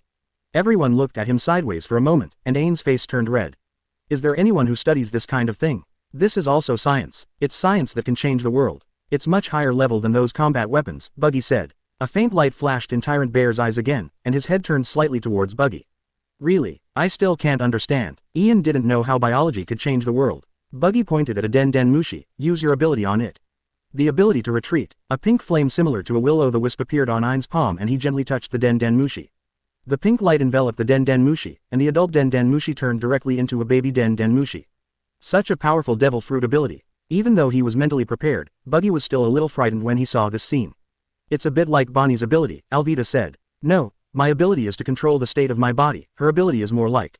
Bonnie hesitated. Go back in time, said Buggy. There's actually such a devil fruit. Crocodile exclaimed. This baby Den Den Mushi will continue to grow and have the ability to reproduce, right? Buggy asked. I think so. I've never tried it. Ian had never been so bored before, using his abilities on creatures and observing whether they could still reproduce. How much do you know about baby Den Den Mushi? Buggy remembered that most of the alien Den Den Mushi were in the hands of the world government. Children's Den Den Mushi will grow into Den Den Mushi of different colors depending on their food, growth environment, and external stimuli. Most of them will grow into talking Den Den Mushi, while a few will be upgraded to Den Den Mushi with other functions. As a marine scientist, Ian is very clear about this. If you want to integrate the abilities of different colored Den Den Mushi into one Den Den Mushi, or even develop a Den Den Mushi with more functions, can you do it? Buggy asked. How is this possible? Chapter 61 How do you know whether Den Den Mushi is happy or not? Captain Buggy, you may have some misunderstandings about Den Den Mushi. These little creatures have a low reproductive capacity and can only reproduce once in their lifetime, and each time can only reproduce 1 to 2 offspring. There are simply not that many samples to study. Ian thinks Buggy is a little too fanciful, and even the scientific corps has a hard time cultivating Den Den Mushi. You can only reproduce once in your lifetime. If after reproduction you use your ability to restore the Den Den Mushi to its state before reproduction, can it continue to reproduce? Buggy asked. Ain was suddenly stunned. She had never thought of such a thing before. This should work, but... Ian stuttered. isn't it a bit too much to keep the Den Den Mushi in that reproduction state? Is Den Den Mushi very intelligent? Buggy asked. There's no such thing as intelligence. It's just the level of an ordinary insect. Ian looked down at the young white Den Den Mushi on the ground. It was a little uncomfortable with its sudden transformation into a larva and was crawling around happily. That's fine, maybe they enjoy it. Buggy said casually. Even if we can make these Den Den Mushi continue to reproduce, there won't be enough of them. Ian remembered that his mission was to observe the situation of Wano-kuni, not to breed and study Den Den Mushi. Don't worry, your strength alone is not enough, so I found someone to cooperate with you. Buggy said. Shinobi should be in the flower capital. It shouldn't be hard to find a ninja as eye-catching as her. Sure enough, after a while Mr. 3 came over with a pink gourd ninja. It was a nin. I've already told you that I won't work for your buggy pirates, why did you bring me here? Ninja kept complaining. You work for us at Wano-kuni, there's really no difference, Buggy said. Quote. That's better than working for you directly. The ninja said, I've heard of your reputation. Why, can't you resist making a move on a beautiful ninja like me? I know you men have fantasies about ninjas, Maikos, landladies, widows and the like. How can pirates like you stand for a ninja like me? Ninja complained. I'm not a beta, I won't fall for you even if I'm blind. The ninjas I like are Tamanin, etc. Buggy suddenly felt something was wrong. What kind of reputation do I have? Explain it clearly. Suddenly, there were bursts of coughing around, and Mr. 3 said quickly, it's just rumors outside. Captain, what if she refuses to cooperate? Her fruit ability is very important. If you really can't do it, just drag her to a room full of fruits and kill her. Then see if you can condense the devil fruit again. Buggy said. Okay, I'll prepare the fruit right away. Mr. 3 said quickly. Hey, some things can be discussed. Shinobu said quickly. We also saw what you did to Wano-kuni. As long as you don't have any grudges against me, I can still work for you occasionally. Momonosuke died, but Wano-kuni did not become a place where pirates wreaked havoc as Ninja had imagined, but instead became better than before. This made her a little confused, as she had thought that only the Kazuki family could save the country, but they almost became the destroyer of Wano-kuni. After knowing the true history, most people in Wano-kuni no longer miss the Kazuki family. Instead, more people hate them. Where does your inexplicable confidence come from? Buggy sighed. Use your ability on this young Den Den Mushi. Do you want to make it mature? Said a ninja. That's right. Use your abilities slowly and see if you can ripen it into estrus. Buggy said. You are making a double entendre, aren't you? Said a ninja as he used his ability. You are teasing me with obscene language. This is a professional term. It's typed without any shielding. I'm not teasing you. Buggy finally couldn't help but get angry. Under the effect of the ability of the A-Ninja Re fruit, the young Den Den Mushi slowly grew up and its antennae became straight. Enough. That Den Den Mushi has reached its estrus period. Ian whispered. This is just a male one, right? Are there female Den Den Mushi? Buggy looked at the antennae of the Den Den Mushi thoughtfully. No, Den Den Mushi are not divided into male and female, but it takes two Den Den Mushi to reproduce. As Ain explained, he used the power of his fruit to slowly reverse the age of the other Den Den Mushi, returning it to its estrus period. The two Den Den Mushi looked at each other, sparks of love flew, and they performed their reproduction in front of a room full of strong people. What on earth am I looking at? Hancock never thought that one day he would see two Den Den Mushi mating. Is this the captain's evil game? Bonnie didn't know what Buggy was doing. But others were serious. Do you know how many Baileys a common Den Den Mushi can be sold for? Crocodile said in a deep voice, at least 1 million Baileys. Many small pirate groups cannot popularize Den Den Mushi. It is a living thing with a limited lifespan, and few pirates are willing to spend a lot of money to buy one. This is not a game. If we can really make Den Den Mushi continue to reproduce, we can get countless Baileys just by selling Den Den Mushi. Moria said. Not only that, Hawkeye said in a deep voice, if everyone has a Den Den Mushi in the future, the world will become more closely connected, and this may really change the world. Is it that powerful? Hancock looked at the two Den Den Mushi that were using their tentacles to fence and still couldn't understand. Of course, this thing has unlimited potential to be explored, said Buggy. The Den Den Mushi for sale are all those that have already reproduced. Since the retrograde fruit can allow Den Den Mushi to reproduce again, Buggy's idea can almost be realized. After a while, the two Den Den Mushi completed their reproduction and entered the sage mode. New Den Den Mushi will be born in about 10 days. Ian observed and said happily. She hadn't thought that her ability could be used in this way. She had only used it in combat before. No, keep using the reversal ability, Buggy said, let them continue to return to their estrus state. Huh, why? Ian asked in surprise. I want to see if your ability can be reused on Den Den Mushi. Buggy is worried that Den Den Mushi will develop resistance to Ain's abilities. But the result was good. With the help of Ain's reversal ability, the two Den Den Mushi were awakened from sage mode and sparks flew again. It seems like it can be done without me. Aren didn't understand why he was called here. Your abilities are equally important. Buggy said, the newborn Den Den Mushi need your help to mature. He even felt that the power of the ripe fruit was more powerful than that of the regressed fruit. These two abilities are a waste if used in combat, and have heaven-defying effects if used elsewhere. Devil fruit is the most magical thing in the pirate's world. Chapter 62 The Arrival of the Red Hair Pirates. May 20th, cloudy. The surveillance effect is not good today. Crocodile is building a huge structure next to the Flower City again. He has locked up all the people from Neo Marine. I didn't intend to tell you, but now it doesn't matter. Doesn't Buggy trust them? Wano-kuni must have a hidden force. Their observation hockey is too strong and has escaped my surveillance. And the Buggy Pirates probably don't even know about the existence of this force. I imitated you and kept a straight face, and the students became more obedient, but Suru laughed at me for looking like a gangster boss. There's another ship at the port. It's the Red Hair Pirates' Red Force. Why would the Red Hair Pirates come to Wano-kuni? Damn Sakazuki, you killed me. If they find me, I'll be dead. Bang. Akainu slapped the desk, and the desk immediately gave off a burnt smell. The fax machine bug on the desk was scared to death. Damn you Borsalino, why did you leave such important news for last? And what the hell is that Suru? You were going to work, not to relax. Why is this guy so careless? The key is that this sloppy guy is the top combat force of the Marine. Apart from him, there are not many people available. The Marines are getting worse with each generation. They are unable to train talents on their own and have to rely on recruiting talents from around the world. The Admiral candidates simply don't have the combat power of a Marine Admiral, and few of the rookies are of any use. The strength of Smoker, who was once highly regarded, has gradually failed to keep up, and what are the two players trained by Garp? Afraid of bloodshed, afraid of death. What's the point of being a Marine if you're afraid of sacrifice? If they weren't so unpromising, why would I secretly train new Marines? But now Ain and Binzi are trapped in Wano-kuni. Did Buggy see something? As for the Red Hair Pirates landing on Wano-kuni, Akainu had no other choice but to be on high alert. The Scientific Marine Corps conducted a test which ended in failure, and it is said that Vegapunk is undergoing a new round of transformation. Borsalino, don't let them find you. But if you want to run, you should be able to escape. Although he complained about Kizaru's laxity, Akainu still hoped that his undercover career would go smoothly. Mr. Bunta, you're amazing. You can do anything. Suru took the towel and stood on tiptoe to wipe the non-existent sweat off Kizaru. It's no big deal. I used to do this kind of rough work all the time, said Kizaru, who renovated the entire school. Really? I thought you were some big shot. Suru whispered. Really? Haha. Why do you say that? Kizaru was so scared that he broke into a cold sweat. Your aura, even though you look a little wretched. Suru pursed his lips and smiled, but that aura cannot be concealed. My late husband was also a great Wano-kuni figure, but his aura was not even 1/10 of yours. Suru said leisurely, but he considered himself a samurai and never did such rough work. Kizaru didn't expect Suru to be so perceptive. Is his life as Wano-kuni about to end? Mr. Bunta, will you destroy Wano-kuni's current peace? Suru asked in a low voice. No, was all Kizaru could answer. His purpose in coming was just to observe what the Buggy Pirates were doing, not to sabotage them.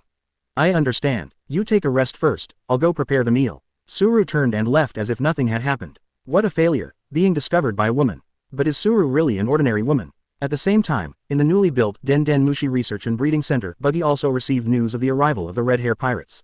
I have something else to do. You guys just stay here and cultivate the Den Den Mushi. The first phase's goal is 1 million. Buggy said. 1 million, 10,000. Ian was about to cry. Captain Buggy, do you know how huge that is?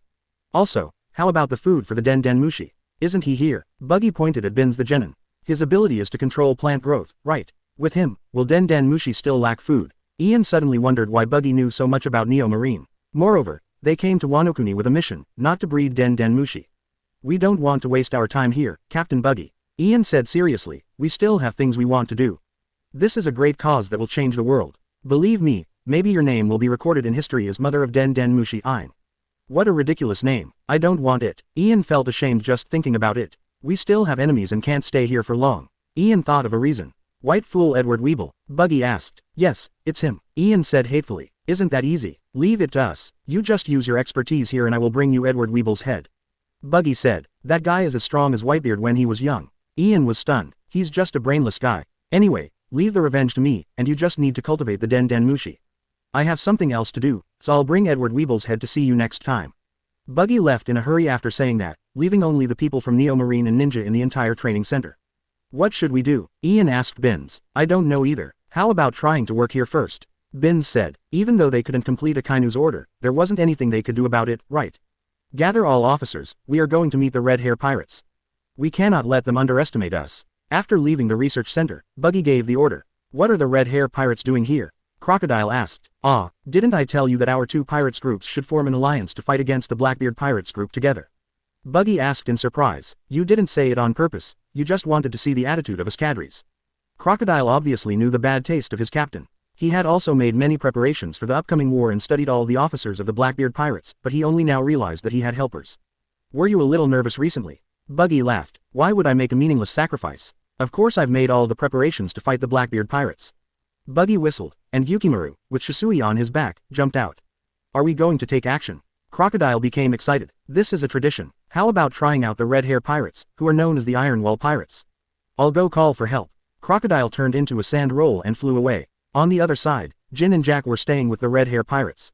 Boss Jin, are they really our allies? Asked Jack. Shut up, I just went out for a while and you almost got into a fight with the Red Hair Pirates.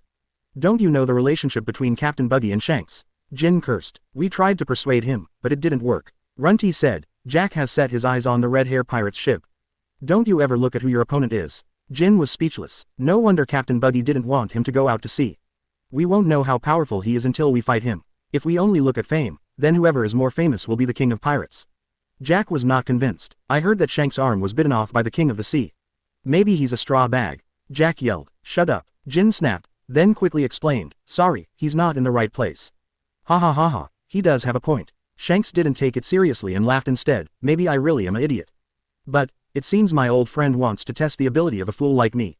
Shanks has already spotted Buggy, who was carrying Chu Shui to greet him, and the cadres behind him. Want to exercise before meeting friends? Beckman put out the cigarette in his hand. Who is my opponent? You make your own choice. Shanks has already drawn his sword, Griffin. The two conquerors hockey collided. God, get out of the way. X2. Chapter 63 Welcome Ceremony, Struggle Among the Royal Groups. Griffin and the Black Knife Chu Shui collided with each other, causing an earth-shattering explosion. I told you they were enemies. Jack transformed directly into an ancient mammoth and rushed towards Lackey Lu. Hey, I'm the chef. Lackey Lu dodged Jack's attack at a speed that didn't match his size.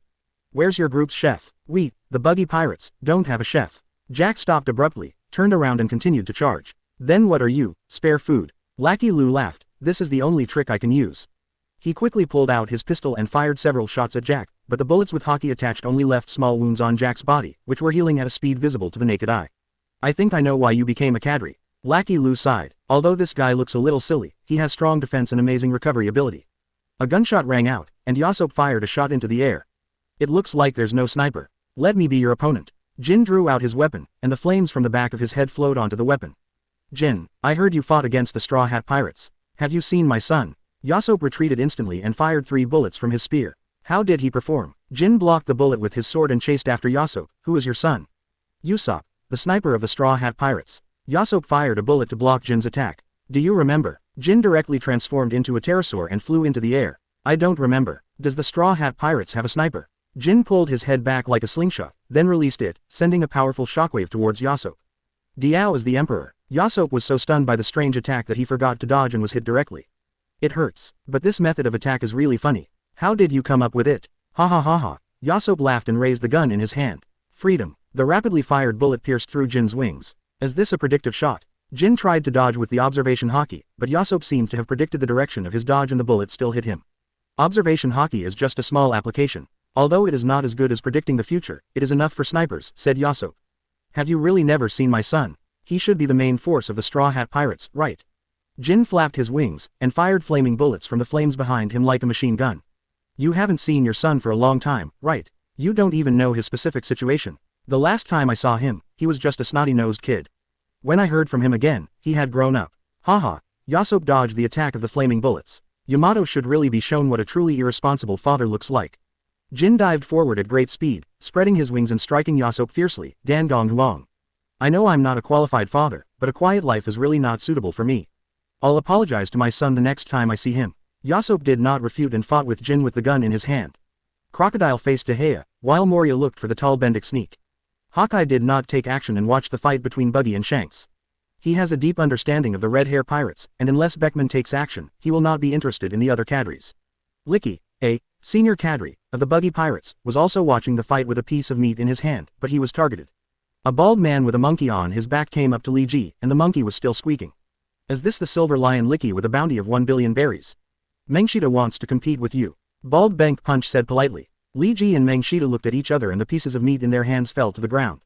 I've confirmed from the look in his eyes that he's someone I can't beat. Ricky suddenly thought of something and quickly ran a few steps to call Gyukimaru over. Gyukimaru glanced at Mengshita, and after a puff of smoke, he transformed into the Dai Naruto form. Want to fight Boss Ricky? You have to get past me first. Gyukimaru pointed a huge naginata at Mengshita. The mythical beast seed fruit. Bank Punch looked at Gyukimaru with great interest. Mengshita squeaked a few times at Gyukimaru. That's right, only if you beat me will Boss Ricky fight you.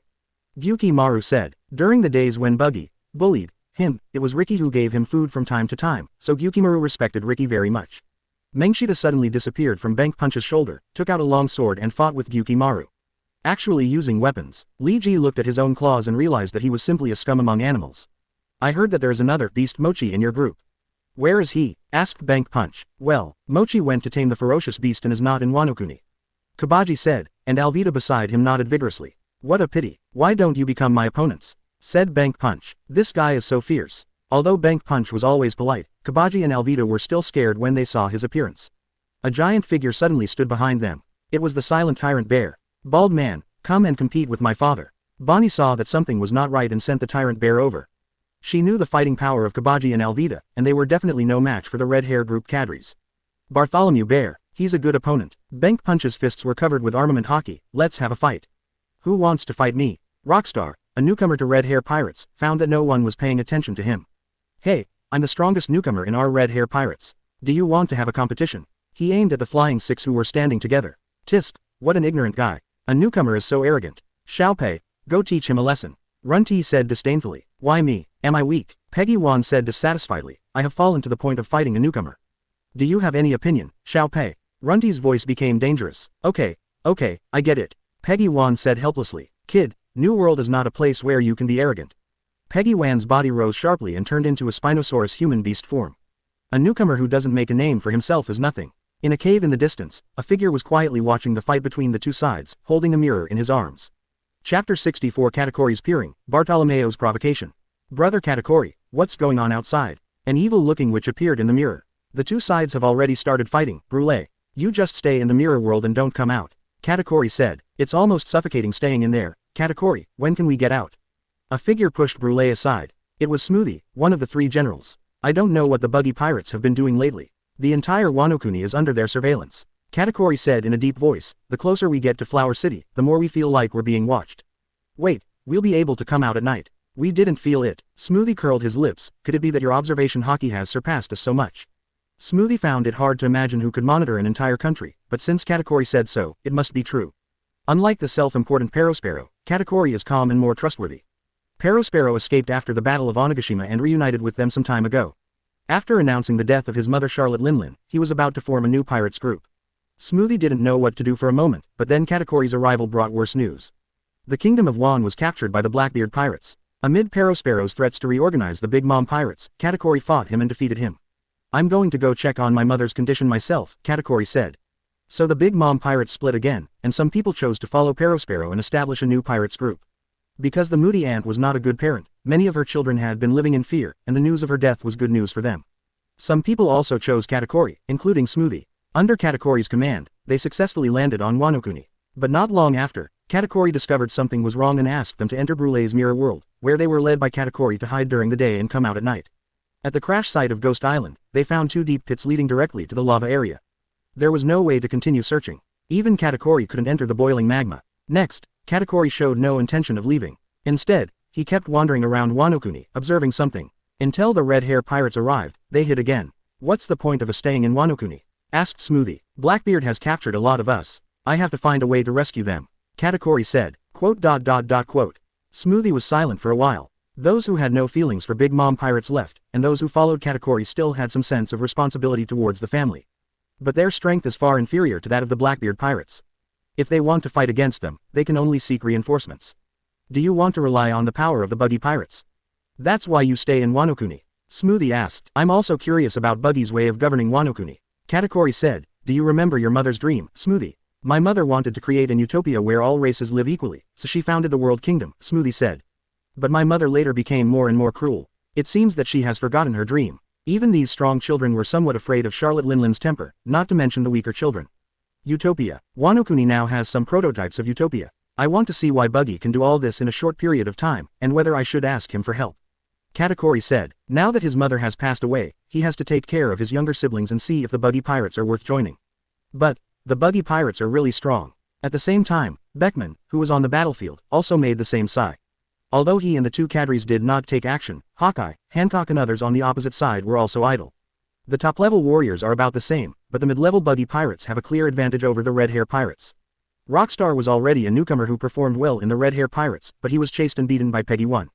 After annexing the remnants of the Beast's pirates, the Buggy Pirates became even more powerful. Moreover, Buggy has a group of impel-down prisoners, all of whom have bounties of over 10 million yuan. What kind of charm does that man have that can recruit these people to his side? Beckman was thinking when he suddenly realized that someone seemed to be staring at him. He looked around and found that the source of his sight was a guy with a candle burning on his head. "Are you Mr. 3 from the Buggy Pirates?" Beckman asked. He had seen this guy on wanted posters. The brains behind the Buggy Pirates. Beckman saw that Mr. 3 seemed to panic for a moment, and then quickly returned to normal. "Is this guy covering up something?" "That's right." Mr. 3 pushed his glasses and said calmly, "It's me." "Are you bored?" Beckman pulled out his pistol. "Shall we have a fight?" "No. There are more important things to do now." Mr. 3 broke out in a cold sweat. "I'm considering forming an alliance. The captain is unreliable, so we have to handle these things." "Ah, that makes sense." Beckman seemed to have found a confidant. They decided to form an alliance in just a few words, but they didn't know how much trouble it would involve. It seems this guy is surprisingly reliable, Beckman thought. Mr. 3 used candles to build a set of tables and chairs with parasols in the middle of the battlefield. "Sit down and talk. You guys came so quickly. Are you near Wano? "Yes, actually we are tracking the Bardo Club pirates nearby, and our captain wants to teach their leader Bartolomeo a lesson." Beckman said. "Bartolomeo?" Mr. 3 seemed to have heard of this guy. "Isn't he the second captain of the Straw Hat Grand Fleet?" "That's right, but that guy's behavior was a bit too much. He burned the flag of our pirates group in our territory," said Beckman. "Although our captain is careless about some things, he cannot sit idly by and watch things like this." Beckman's eyes flashed coldly. "Even if you are a member of the Straw Hat Grand Fleet, you have to pay the price for doing something wrong. Is that guy a fool?" Mr. 3 was speechless. Burning the flag was a huge insult to any force. It might even lead to a war. The key point is that Captain Buggy also invited the Straw Hat Pirates to come to Wano, so they won't be affected, right? Chapter 65. Fans' Behavior. Idols pay the price. Fans are the ones who want idols to die the most. "What are you going to do with Bartolomeo?" Mr. 3 asked. "It depends on his attitude in admitting his mistakes. If his attitude is good, beat him half to death and disband his pirates group. If his attitude is bad, kill him." Beckman said casually. "Yes, it's in line with pirates' usual style. Then your relationship with the Straw Hat Pirates will not be affected, right? Bartolomeo's life or death has nothing to do with Mr. 3. He is just worried that it will affect the unity of the Anti-Gang Alliance."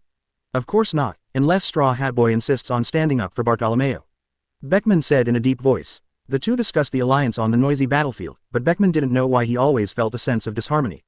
It was not until the discussion that Beckman went back to chat with another cadre who did not participate in the war, Reem Jones, that Reem Jones woke him up with a word. "Beckman, the guy opposite looks a lot like you, always pretending to be serious." Beckman finally understood where the sense of disharmony came from. Mr. 3's words and actions were similar to his own. "What do you mean by pretending to be serious? I am just such a calm man, okay?" Beckman said. "That's what you said." Lime Jones did not argue with him, but Beckman, while watching the game, I suddenly discovered a very serious problem. "It's about our Red Hair Pirates." "What's the problem?" Beckman was a little surprised. "We, the Red Hair Pirates, don't even have a single female crew member," Lime Jones said seriously. Beckman was silent for a moment, then pulled out his gun and pointed it at Lem Jones. "Why are you posing here for so long just thinking about this stupid question?" "I'm just expressing my feelings." "Why are you, a 50-year-old man, so angry?" Lime Jones deliberately emphasized the word, 50-year-old man. "I feel like we have too many officers in our group and we need to clean it up," Beckman said. "Hey, someone's watching you over there, so pay attention to your image." Lime Jones pointed forward. Beckman indeed found that Mr. 3 was staring at him intently. "What does that guy mean? Is there something about me that attracts him?" Beckman felt a little embarrassed being stared at like that. The key is still the allies, and we can't get angry. Maybe he just wants to look at you quietly. Lime Jones finally couldn't help laughing. "I really want to hit someone right now. How about I go find Ptolomeo the Chin? He's been active around Wano." Beckman felt a nameless fire and wanted to find a place to vent it. "It's almost over," said Lime Jones. "It feels like the captain is going to suffer." In the center of the battlefield, Shanks had discarded his weapons and was fighting with his fists. There was no way. Griffin's attacks on Buggy had no effect at all. Seeing this, Buggy also threw away Chu Shui and started a fist fight. But Shanks soon discovered something was wrong. He only had one arm, which was a natural disadvantage. And Buggy's fist can split, which is not easy to defend at all. By the time Shanks realized this, he had already been hit several more times.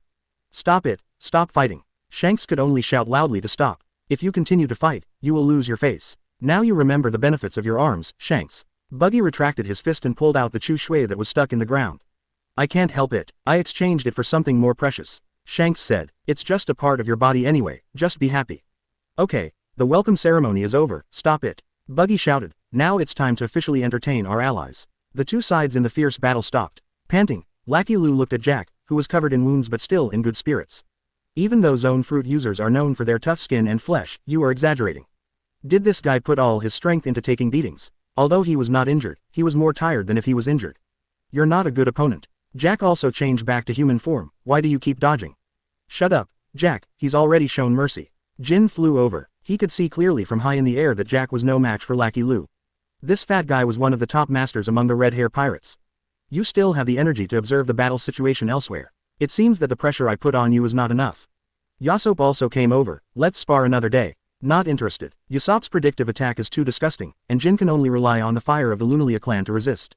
Of course, if it's a life and death battle, that's another story. In the end, except for Gyukimaru and Rockstar who were beaten badly, no one else suffered much damage. This special welcome ceremony allowed the two pirates groups to understand each other's strengths, so the subsequent cooperation would naturally be on an equal footing. The group marched into the Flower City in a mighty procession, attracting the attention of passers-by. Wow, it's Commander Buggy. Commander-in-Chief, we respect your teeth. You've done a good job governing Wano-kuni, Buggy. Shanks found that the people here were not afraid of the pirates. They are so popular, because anyone who didn't welcome me was hanged. Buggy said casually, haha, you're such a joker. If that were the case, people here should be afraid of you instead of your current attitude. Shanks thought Buggy was joking. Only the Buggy pirates knew that, in a sense, Captain Buggy was telling the truth. However, the most popular one among the children was Jack, and soon a bunch of children climbed on him. I can't tell, little brother. Lucky Lu looked at Jack in surprise. We are quite predestined. I am the most popular kid in our pirates group. How about we work together and find a Blackbeard pirates officer to deal with him together? Lucky Lu patted Jack's sturdy body. What a good meat shield. With him in the front, all he had to do was attack with peace of mind. I only follow the captain's orders, Jack said in a muffled voice. Mr. 3 also told Buggy the reason why the Red Hair Pirates came so quickly. Bartolomeo. Buggy remembered this avid fan of Luffy. The reason why he started to chase stars was because of Buggy. Bartolomeo, who was born in Logue Town, regarded Luffy as his idol after watching Buggy execute Luffy. It seems that no matter which world they are in, such fanatical fans are a time bomb. Buggy began to understand why Shanks wanted to teach Bartolomeo a lesson. Now they dare to burn the pirates' flag of Red Hair Pirates. If we do nothing, these fanatical fans may push their idols to the opposite side of the world one day. Bartolomeo. Luffy, even if you make the whole world your enemy, I will stand by you. Luffy. Why should I make the whole world my enemy? Bartolomeo. It's okay, I will help you fight against the world because I am your fan. Chapter 66 Come with me, Shawo, to a world without XX. Teacher Bunta, there's a party going on in Hananodu, take us there. We heard that a powerful new group of pirates has arrived, and we want to go check it out. Kizaru's face froze. Why did the pirates need to watch the fun when they came? These little brats should really be allowed to see what pirates from the outside world are like. Okay, I'll take you out to have a look. Kizaru thought about it and took the children away from the school. The Flower City is brightly lit and bustling at night. When they arrived at the outskirts of the party, Kizaru took out some shopping vouchers and let the children play by themselves. Anyway, it's very safe outside now. Go buy something to eat and have fun while you eat. I'll pick you up here later. Although they didn't know what the teacher was going to do, the children happily agreed so that they could buy something to eat. The lights nearby suddenly became brighter, and Kizaru left with peace of mind. Shortly after he left, a tall figure arrived nearby and stood outside of Kizaru's surveillance range. It feels familiar. It turns out that we can monitor not only during the day, but also at night. Katakori's observation hockey has already started the early warning. What should we do, Katakori? Smoothie's voice came from the mirror in his arms. He is so cautious even with 2-4 emperors here. What a scary man. In that case, let's just go find him openly. Katakori said, have you decided? Smoothie knew what he was going to do, but still felt sad. Since the remnants of the Beast's pirates can join the Buggy pirates, why should we be so reserved? Katakori said, as long as Buggy can help us rescue our brothers and sisters, it's okay to work for him. The main reason was that time was running out. If they were not rescued quickly, given Blackbeard's personality, he might sell them to celestial dragons as slaves. Thinking of this, Katakori ignored the feeling of being watched and strode into the banquet venue. At this time, Kizaru had arrived at the outskirts of the Flower City, near a newly built giant building. The security here is tight, but they can't stop Kizaru, who can turn into light. He easily sneaked into the building. It was so empty inside and it seemed like it hadn't been put into use yet. Most of the NOE marine people were just idling around, which made Kizaru envious. He sneaked into the center area and found traces of Ian. At this time, Ain was in a glass greenhouse, observing the mating of Den Den Mushi. The 61st experiment. Although the retrograde fruit reset the Den Den Mushi's body, its memory and spirit will not be reset. Number 1 and Number 2 have entered a state of inactivity. Ain continued recording as he looked at the two Den Den Mushi whose antennae were straight but moving slowly.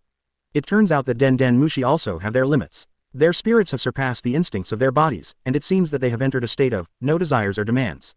Ain noticed that one of the Den Den Mushi had a dull look in his eyes and thought of a suitable adjective.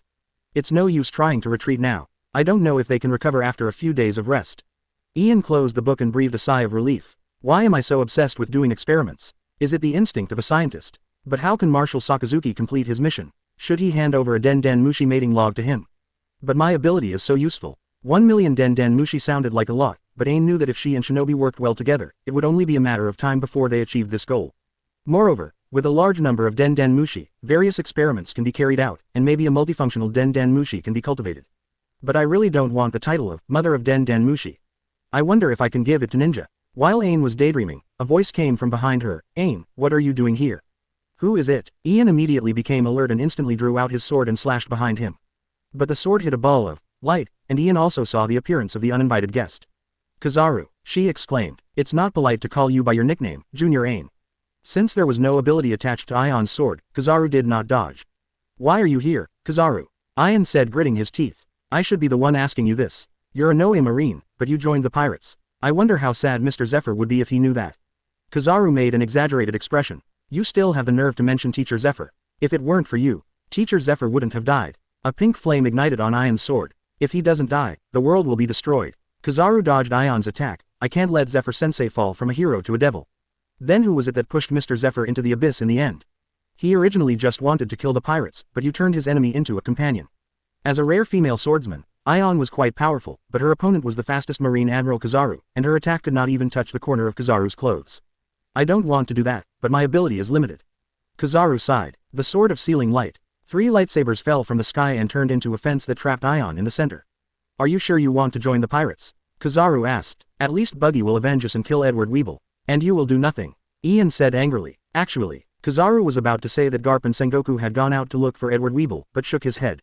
Even if I kill him, it doesn't matter. Teacher Zephyr can't be resurrected. It's up to you, but even if you join the pirates, don't forget your bottom line. After all, you were once Marines. Kizaru is not a moral saint and has no intention of hijacking other people's ideas. He picked up the fallen notes on the ground and wanted to see what Ian was doing. After flipping through 2 pages, his expression froze. Den Den Mushi are so cute, how can you treat them like this? Just by looking at the experimental records, Kizaru knew how, insect insensitive, the Den Den Mushi were treated.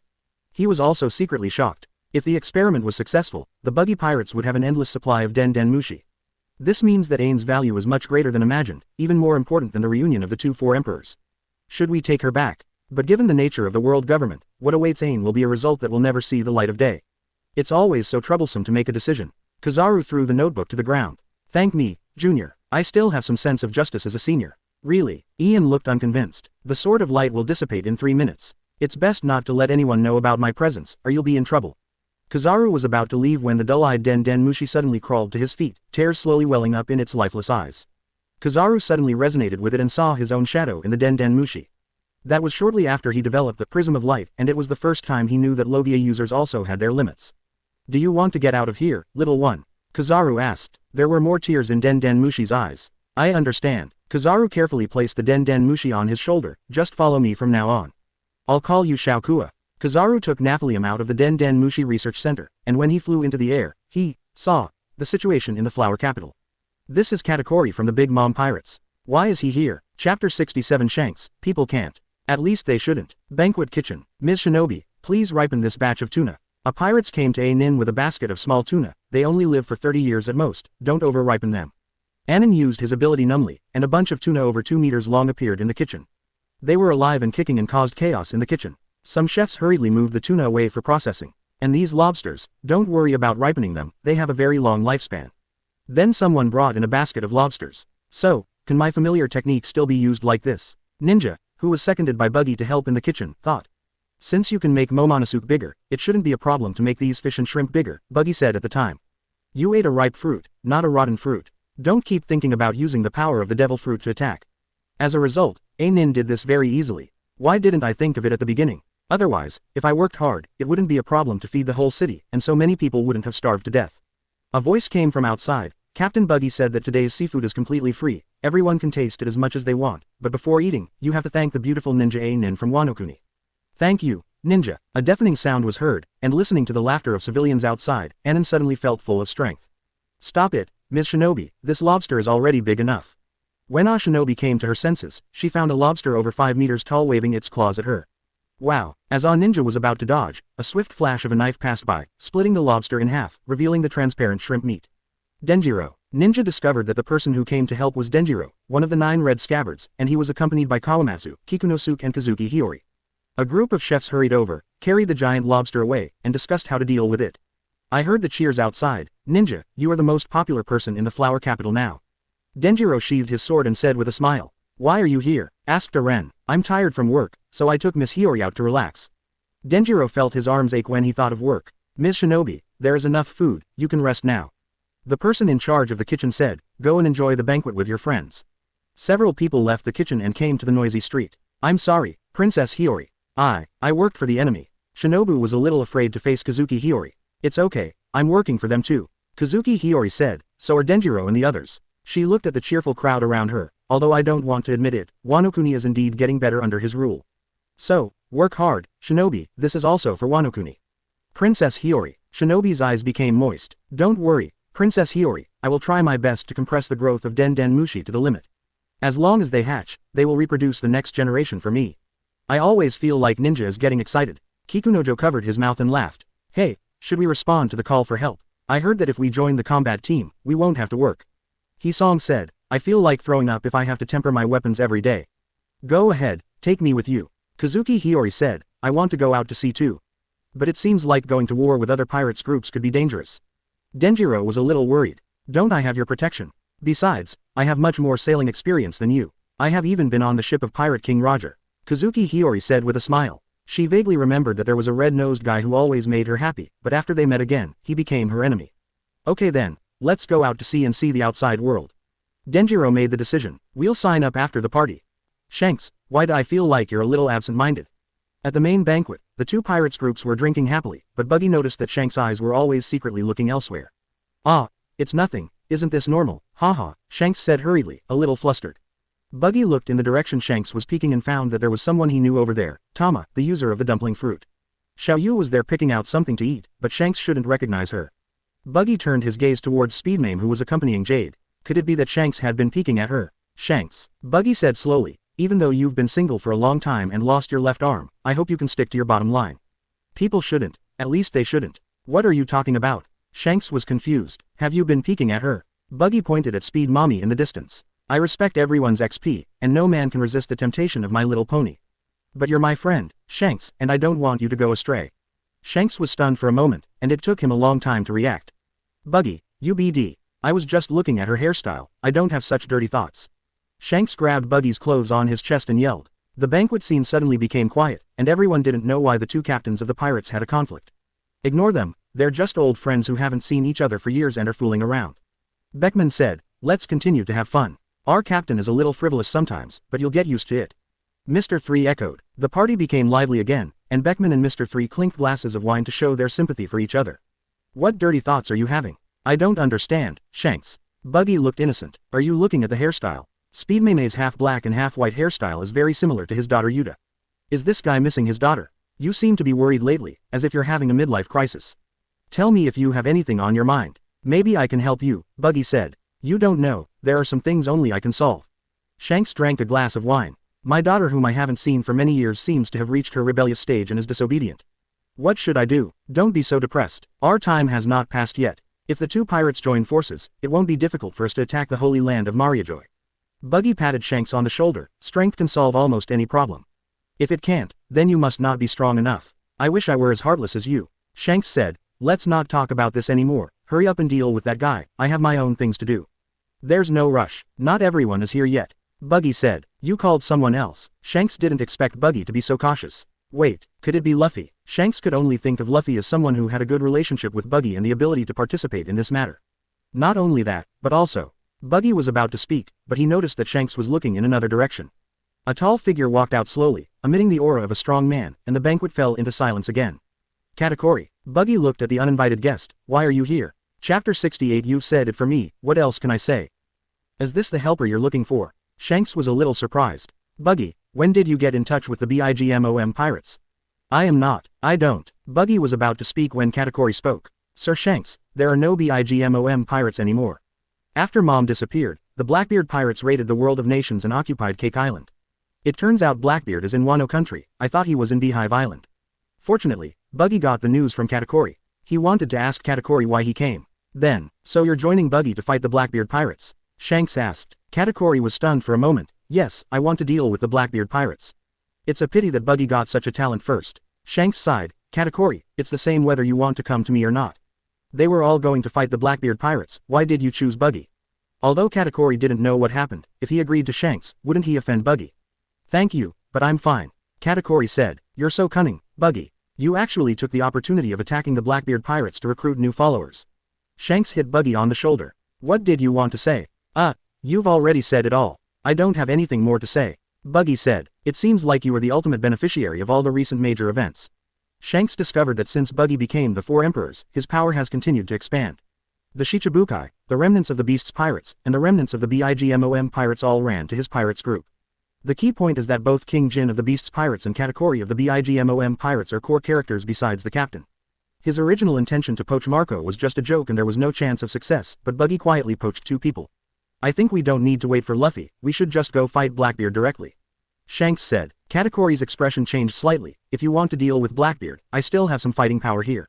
He put the mirror in his hand on the ground, and a figure emerged from the mirror. It was Charlotte Bree. Is this the user of the mirror fruit? Buggy remembers that the mirror fruit is also a fruit with a very high upper limit. If Buggy had this fruit ability, he would first open a mirror factory and sell the touched mirrors all over the world. In this way, his mirror space can be connected to the entire world. Brûlé opened the entrance to the mirror world, and the group walked out of the mirror world. Leading the group was Smoothie, one of the 3 generals, followed by Charlotte Daifuku and other officers. Buggy also saw Charlotte Pudding. We are quite familiar with the terrain of Cake Island, Captain Buggy. If we want to go there, please let us be the vanguard, Katakuri said. He didn't expect Buggy and Shanks to attack Blackbeard right away. Was this a coincidence or a plan by that man? Katakuri glanced at Buggy and thought of the surveillance that covered almost the entire Wano-kuni. Could it be that I have fallen into his control since I set foot on Wano-kuni? Some people haven't arrived yet. They all have grudges against Blackbeard, big or small. It would be embarrassing if they broke their promise. Buggy said. It's a rare opportunity to plan a big event, so Buggy certainly hopes it will be as lively as possible. If it's Luffy, he should understand. Shanks said. Let's just go. But there's not only Luffy, there are others too. Let's wait for 3 more days. After 3 days, whether they come or not, we'll set off.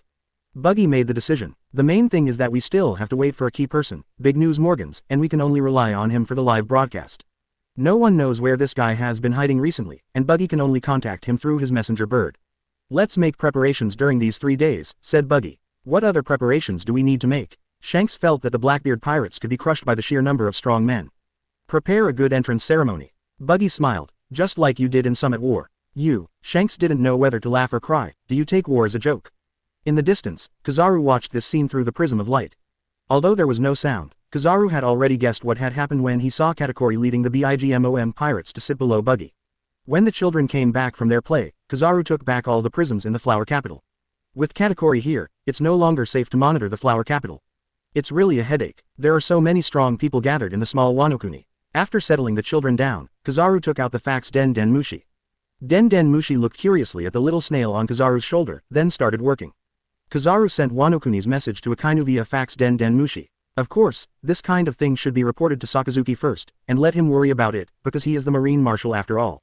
In the Marine Marshal's office, Akainu received a fax from Kizaru. This time, there was no nonsense at all. It seems that the situation is indeed urgent. This was Akainu's first thought when he saw the fax. After reading the fax, Akainu's face darkened. The Buggy Pirates' strength has increased again, but the Marine has no extra strength to limit them. Akainu didn't know what the Buggy Pirates and the Red Hair Pirates were going to do, but with the 2 Four Emperors groups getting together, he had to consider the safety of the Marine headquarters. He took out a Den Mushi and contacted Fujitora who was out at sea. Return to Marine headquarters immediately. Akainu said. Why? Not going to Alabasta. At this time, Fujitora's warship was sailing on the sea, and standing next to him was a blue-haired beauty, who was Princess Vivi of Alabasta. In case of emergency, there must be enough strong people at the Marine headquarters. Akainu said. But there's a rebellion in Alabasta. If we don't do anything about it, there will be great casualties, Fujitora said in embarrassment. This is an order, Fujitora. Akainu said coldly. You just need to obey. I refuse to carry out orders without a proper reason. Fujitora refused to give in. Akainu was immediately furious, but thinking of Fujitora's character, he forced himself to hold it back. The Marine headquarters is in danger now. If the worst happens, the casualties will be 10 or even 100 times that of Alabasta, Akainu said. Fujitora was silent. He could sense that Akainu was telling the truth. I'm sorry, Princess Vivi. Fujitora apologized to the people around him. I have to return to Marine headquarters. I heard you. Please put me on the nearby island. Vivi was very calm. Once I'm done, I'll rush to Alabasta as quickly as possible, Fujitora assured Vivi. Vivi instead asked Fujitora a question. Mr. Fujitora, what exactly is the Marine's duty? To protect the safety of civilians, Fujitora said. Vivi sneered and said nothing, but Fujitora felt his face burning. Now I can't even carry out that insignificant justice to the end. Marshal Sakazuki. Fujitora suddenly picked up the Den Den Mushi. I refuse to follow orders and accept all punishments. Fujitora. Akainu's anger could be felt even through the Den Den Mushi. The overall situation is more important. But I'm blind and can't see that far. Fujitora hung up the Den Den Mushi directly. Princess Vivi, I will continue to head to Alabasta. Those rebels will not cause any trouble. This is the guarantee of a Marine Admiral. Fujitora said. Thank you. Vivi finally couldn't help crying. Not long ago, her father Cobra was assassinated in the Holy Land of Mariajoy, but the world government said that he died at the hands of the Revolutionary Army. Soon after, the royal branch of Alabasta launched a rebellion, clashed with the mermaids, and even captured the royal family of the mermaids. If Vivi and Shirahoshi hadn't intervened, the mermaids would have almost gone to war with Alabasta. This is just the Marine's responsibility, said Fujitora. Vivi wiped her tears and said, I'm sorry to have embarrassed you. No, you're already strong enough. There's no time to cry now. I'm going to save my country for the second time. Vivi forced a smile. But why did you change your mind, Master Fujitora? Because I met a guy who didn't play by the rules. Maybe I was influenced by him. Chapter 70. End of the Pirates era. Sanji is still too young. But Long's idea did not come true, as the noise made by Kizaru's departure had already alarmed the flower capital. Soon, a group of strong men rushed to the port. So Kizaru has been lurking in Wano-kuni, and I didn't know about it. But this guy is really fast. After listening to Long's narration, Buggy realized that the noise just now was caused by Kizaru. Katakuri found that the feeling of being monitored at the port had disappeared, and he had a bad guess, but it was better to keep this guess to himself.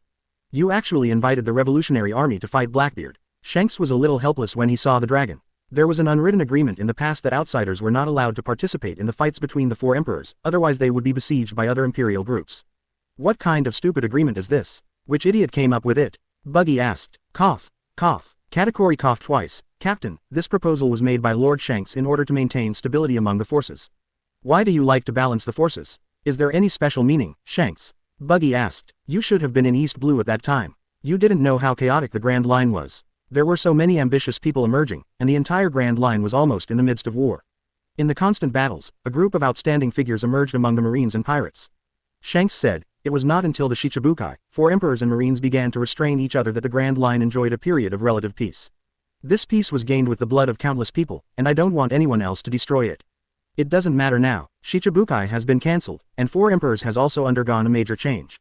There is no so-called balance anymore. Buggy said, if you want peace, then we should clean up the Blackbeard pirates and make new rules for this sea. You made such a big scene, is there such a purpose? Shanks asked in surprise, what kind of rules do you want to make? There is no need for pirates in this sea anymore. I plan to clean up the rest of the pirates except for those who are interested in finding Raftel.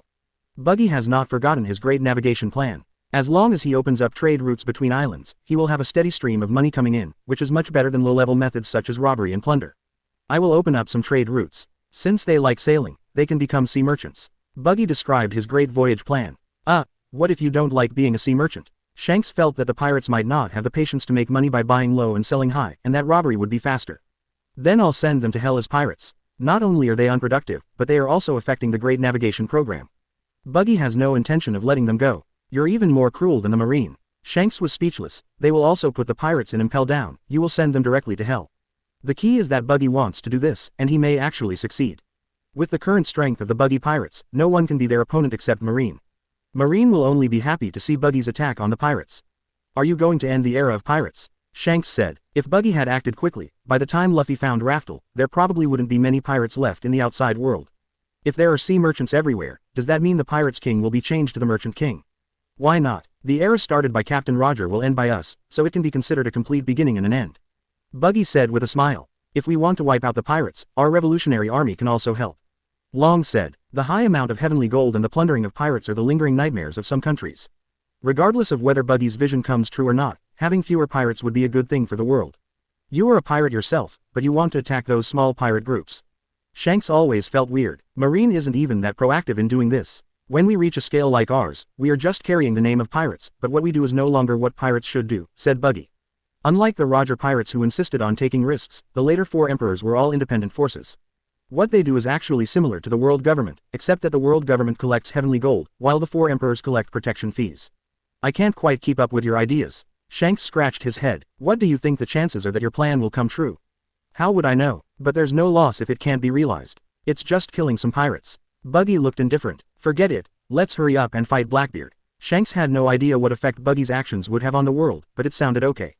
Just like Buggy said, if it can't be achieved, all we can do is kill some pirates. There is a shortage of everything on the sea, except pirates. But his time is limited. The last time he went to Pengu City to meet the 5 elders, he got some information about his daughter Yuta from other channels. The child was too naive to see the truth of the world, and Shanks was worried that she would be taken advantage of. Are you in a hurry? It's not impossible to set off now. The rest of us can meet up on the way to Cake Island. Buggy said. Then let's gather our men and set off. Shanks said. I owe you a favor this time. If you need help in the future, remember to call me. Among the people gathered this time, only Shanks and Blackbeard had no deep hatred and came to help purely out of Buggy's favor. What's the point of this? Blackbeard left me with a scar, Shanks said, pointing to the scar on his forehead. Without this scar, you seem silly. With the scar, you have more hockey. In fact, you should thank Blackbeard. If Shanks ate the face fruit, Blackbeard would have helped him awaken the face fruit. Then let's give him a grand funeral. Shanks laughed. Let's go. He climbed up Red Force first, followed by Beckman. Big guy, remember to come find me when you get to the battlefield. The 2 of us are the best partners. Lackey Lou said goodbye to Jack with a smile. Jack snorted coldly. Is there anyone over there worthy of our cooperation? It's good that 2 of us can share one opponent. Lackey Lou jumped onto the boat. If we join forces, it will be embarrassing for others to snatch it. That's true. Jack realized belatedly that the Blackbeard pirates did not have that many officers. Hurry up and prepare a warehouse of fruits. Buggy instructed Mr. 3, see if it can be used when the time comes. Are you going to try to condense shock fruit or dark fruit? Mr. 3 said excitedly. No, your mission is to keep a close eye on Zanyu Hunter Katarina Deppen. The other fruits are not important, but I must get her devil fruit. Buggy said solemnly. Hey, is her devil fruit very powerful? It was the first time that Mr. 3 saw the captain so serious. That should be the devil fruit that men want the most. Sanji is still too young. The transparent fruit is garbage compared to it. Mr. 3 was confused. Are there any such strong people in the Blackbeard pirates? Chapter 71. What is the back wave? What you love is what others don't want. Ah, let's go to Cake Island instead. I see. On Thousand Sunny, Luffy put down the Den Den Mushi. Buggy and the others have already left. Let's meet up at Cake Island. In the cabin, in addition to the members of the Straw Hat Pirates, there are also 2 pirates captains, Law and Kid. Tisk, is this the attitude to ask for help? Kid said, you didn't even wait for us. If it weren't for the title of 4 emperors, he would have wanted to leave directly and then see what expression Buggy the Clown would have. Actually, Buggy only invited Luffy and mentioned you in passing. Law said, you wanted to come on your own. I'm not here to help him. I just want to compete for the title of 4 emperors. If Buggy the Clown is at a disadvantage, I won't be polite. Kid grinned and said, whether it's Blackbeard or Buggy, it doesn't matter which of the 4 emperors falls. Luo didn't understand why Kid was so obsessed with the title of 4 emperors. The key was that he didn't have enough hard power. So what if he became 4 emperors? Didn't you want to challenge Buggy the Clown at first? What happened later? Luo asked. By the time they contacted Kid, his ship was far away from Wano Kuni. Are you looking for trouble? Kid was a little annoyed. He was very glad that he had the good habit of subscribing to newspapers, and spent 200 Baileys to buy the most valuable newspaper in history. Although he felt that he was as strong as Buggy the Clown, his crew members were no match for the monsters of the Buggy Pirates. I have to advise you, Kid, we are not strong enough to be called 4 emperors. Even if we were to become 4 emperors, it would only be a joke. Luo leaned against the wall of the cabin and said calmly, think about your crew members. They may die for your ideals. We are both supernovas from the same generation, why can this guy do it but I can't? Kid said, pointing at Luffy. Luo sighed. To be honest, it was a bit hurtful. Kid was the boss. Putting aside the difference in strength, you should understand just by looking at the straw hat on Luffy's head. At least if I challenge red-haired Shanks, I won't lose an arm. Hey, what do you mean by that look? The fact that we can beat Charlotte Linlin proves that the 4 emperors are just that good. Kid felt annoyed by Luo's look. Then you need to prepare more explosives, Luo said, and find another 4 emperor who is not very smart. Their eyes involuntarily turned to Luffy. Why are you looking at me? The title of 4 emperors is meaningless. My target is the king of pirates. Luffy's words stabbed Kid in the heart again. What he was pursuing so hard was not valued by others. He really wanted to use an electromagnetic cannon on Luffy. But thinking about this guy's strength, I decided to give up. Nami, can we still catch up? Buggy said he won't wait for us if we're slow. Luffy asked. Usopp's eyes suddenly sparkled. Nami spread out the sea chart. It's impossible at the current speed, unless Thousand Sunny goes at full speed.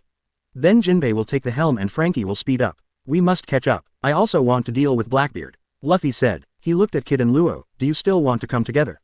Of course, wait a moment, I'll call Kira. Kid said quickly. The rest of the crew was of no help. I'll tell Babo and the others to move forward slowly. I'll follow you to Cake Island. Luo said. But why is Blackbeard on Cake Island? Luffy finally reacted. Of course we went to take advantage of the situation. Kid sneered. That was supposed to be the spoils after we defeated Charlotte Linlin. Luffy looked at Kid and said, you are no match for Katakuri. That guy is very powerful. Really, I'd like to see it for myself. It was rare for Kid to hear Luffy comment on someone's strength, only if he didn't die at the hands of Blackbeard. After a while, Thousand Sunny began to accelerate and flew towards the Cake Island. On the Baikutop, Buggy also waited for the big news Morgans. He landed on the boat, breathless, and threw a roll of newspaper to Buggy.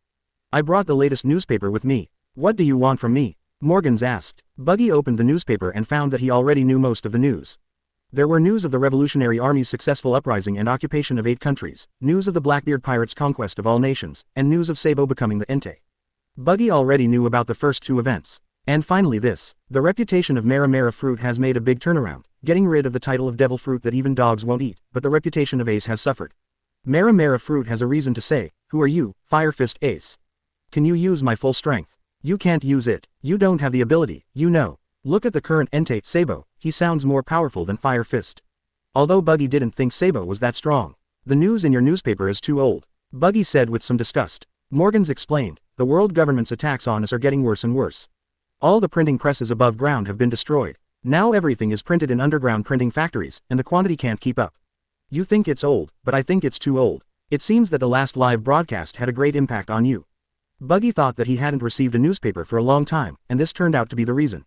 It doesn't matter. As long as the news is big enough, I, Morgans, will spread it even at the risk of my life. This is the lifelong pursuit of a journalist. Morgans patted his chest. Wait, you didn't ask me to come here to make another big news, did you? Morgans reacted. Yes, I'm going to start a war with the Blackbeard Pirates. Can you broadcast it live to the world? Buggy asked. This is a bit difficult to handle. Morgans was a little embarrassed. The fight between the 4 emperors can only be a newspaper headline, not worth broadcasting live. What if the 4 emperors gather together? Buggy pointed at the Red Hair Pirates ship. We'll have a righteous 3-on-1 fight. Morgans suddenly perked up. Of course. But it's impossible to broadcast it live to the whole world. The world is too chaotic right now. I can only do my best. Morgans, I can give a call to the Revolutionary Army's territory and let your news bird move in. Long, who was used to hiding his face with a black robe, spoke up. You can even move your printing house to the Revolutionary Army's territory, where you can print your newspapers as you wish. Dragon, Morgans saw Long's face clearly. Have you, the Revolutionary Army, formed an alliance with the pirates? Morgans remembered that there were Revolutionary Army members in the Buggy Pirates last time, which was big news. Well, not yet, the dragon said. I have some grudge against Blackbeard, and this time I'm here for revenge. That's enough. I'll arrange the live broadcast now. Morgans became excited. Chapter 72 The Most Outrageous Ship, we attach great importance to Blackbeard. Over the boundless ocean, a black pterosaur flew by at high speed. There is a figure sitting cross-legged on the back of the pterosaur. Both King, who turned into a pterosaur, and Katakuri on his back felt very awkward. Did you sense anything, Katakuri? Asked Jin. There's no one nearby, Katakuri said. Do we have to fly all the way to Whitebeard's hometown? Jin complained. Don't tell me they don't want revenge anymore. No, the Whitebeard pirates have been dispersed. It will take time to regroup. The current situation of the BIGMOM pirates is similar to that of the Whitebeard pirates, and Katakuri can understand it. Marco will never let go of such hatred. The two fell into silence again and the atmosphere became awkward. The reason why he got into this situation was that Buggy didn't leave Marco's contact information in order to show off. Now that the plan has been brought forward, we have no choice but to send Jin to inform them. But Buggy was afraid that Marco had already gone out to sea, so he asked Jin to take Katakuri with him. He was good at observation hockey and had a wider sensing range.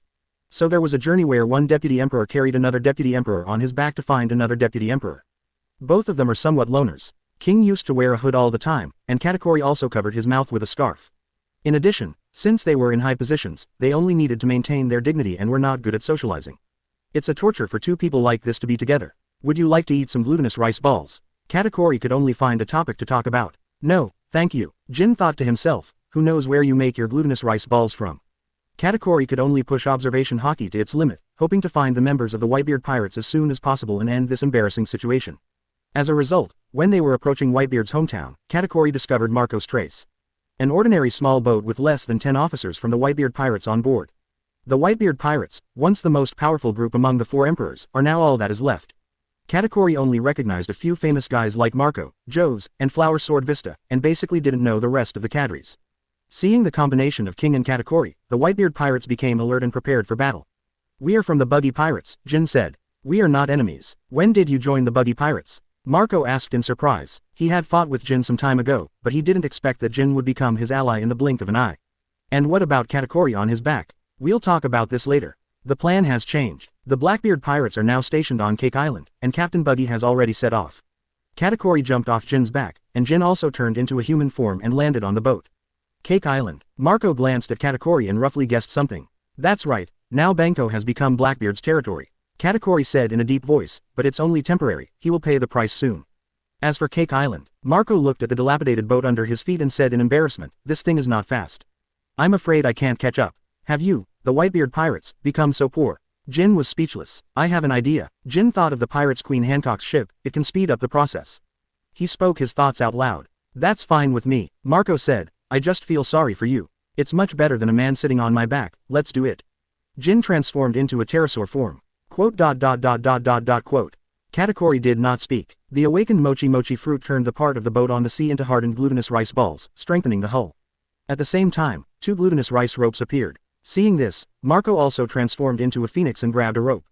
Add some armament hockey. I'm afraid it's not strong enough. Jin said, we need to get back as quickly as possible. Katakuri attached armament hockey to the rope, turning it into a black rope. Set off. Towed by the 2 royal deputies, the glutinous rice boat cut through the sea, stirred up waves of more than 10 meters, and sped away rapidly. This is the most outrageous ship I have ever been on in my life. Flower Sword Beasta exclaimed. Even the Moby DK wasn't that exaggerated. Have your Beasts Pirates and BIGMOM Pirates groups been merged into the Buggy Pirates group? On the way, Marco also learned from Jin what had happened recently. It's really exaggerated. Do you want to join? Jin asked. Forget it, I just want to protect my dad's hometown now. Marco said. How do you guard it? Just sit in front of the tomb every day. I also do some work as a doctor, Marco explained. Being a doctor cannot change Whitebeard's hometown. Your so-called protection is nothing but wishful thinking. If you really want to do something for Whitebeard's hometown, why not join us and change the world? Jin said. Kaido once said that he wanted to change the world, and Jin believed that he was Joy Boy.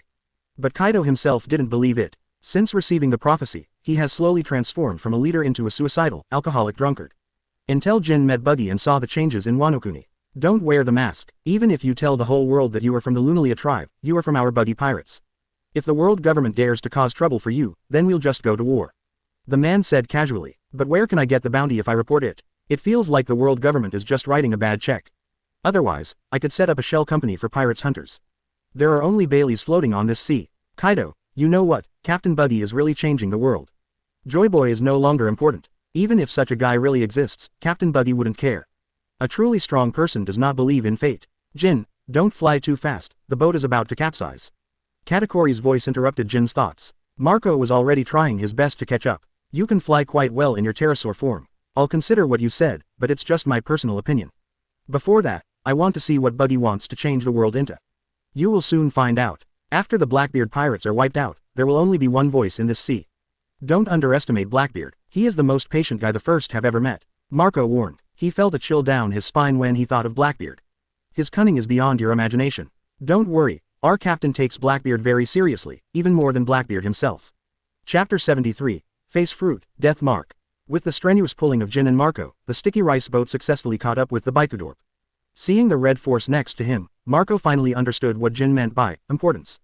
Hey, it's Marco. On the red force, Shanks spotted Marco and greeted him enthusiastically. Would you like to come to my ship?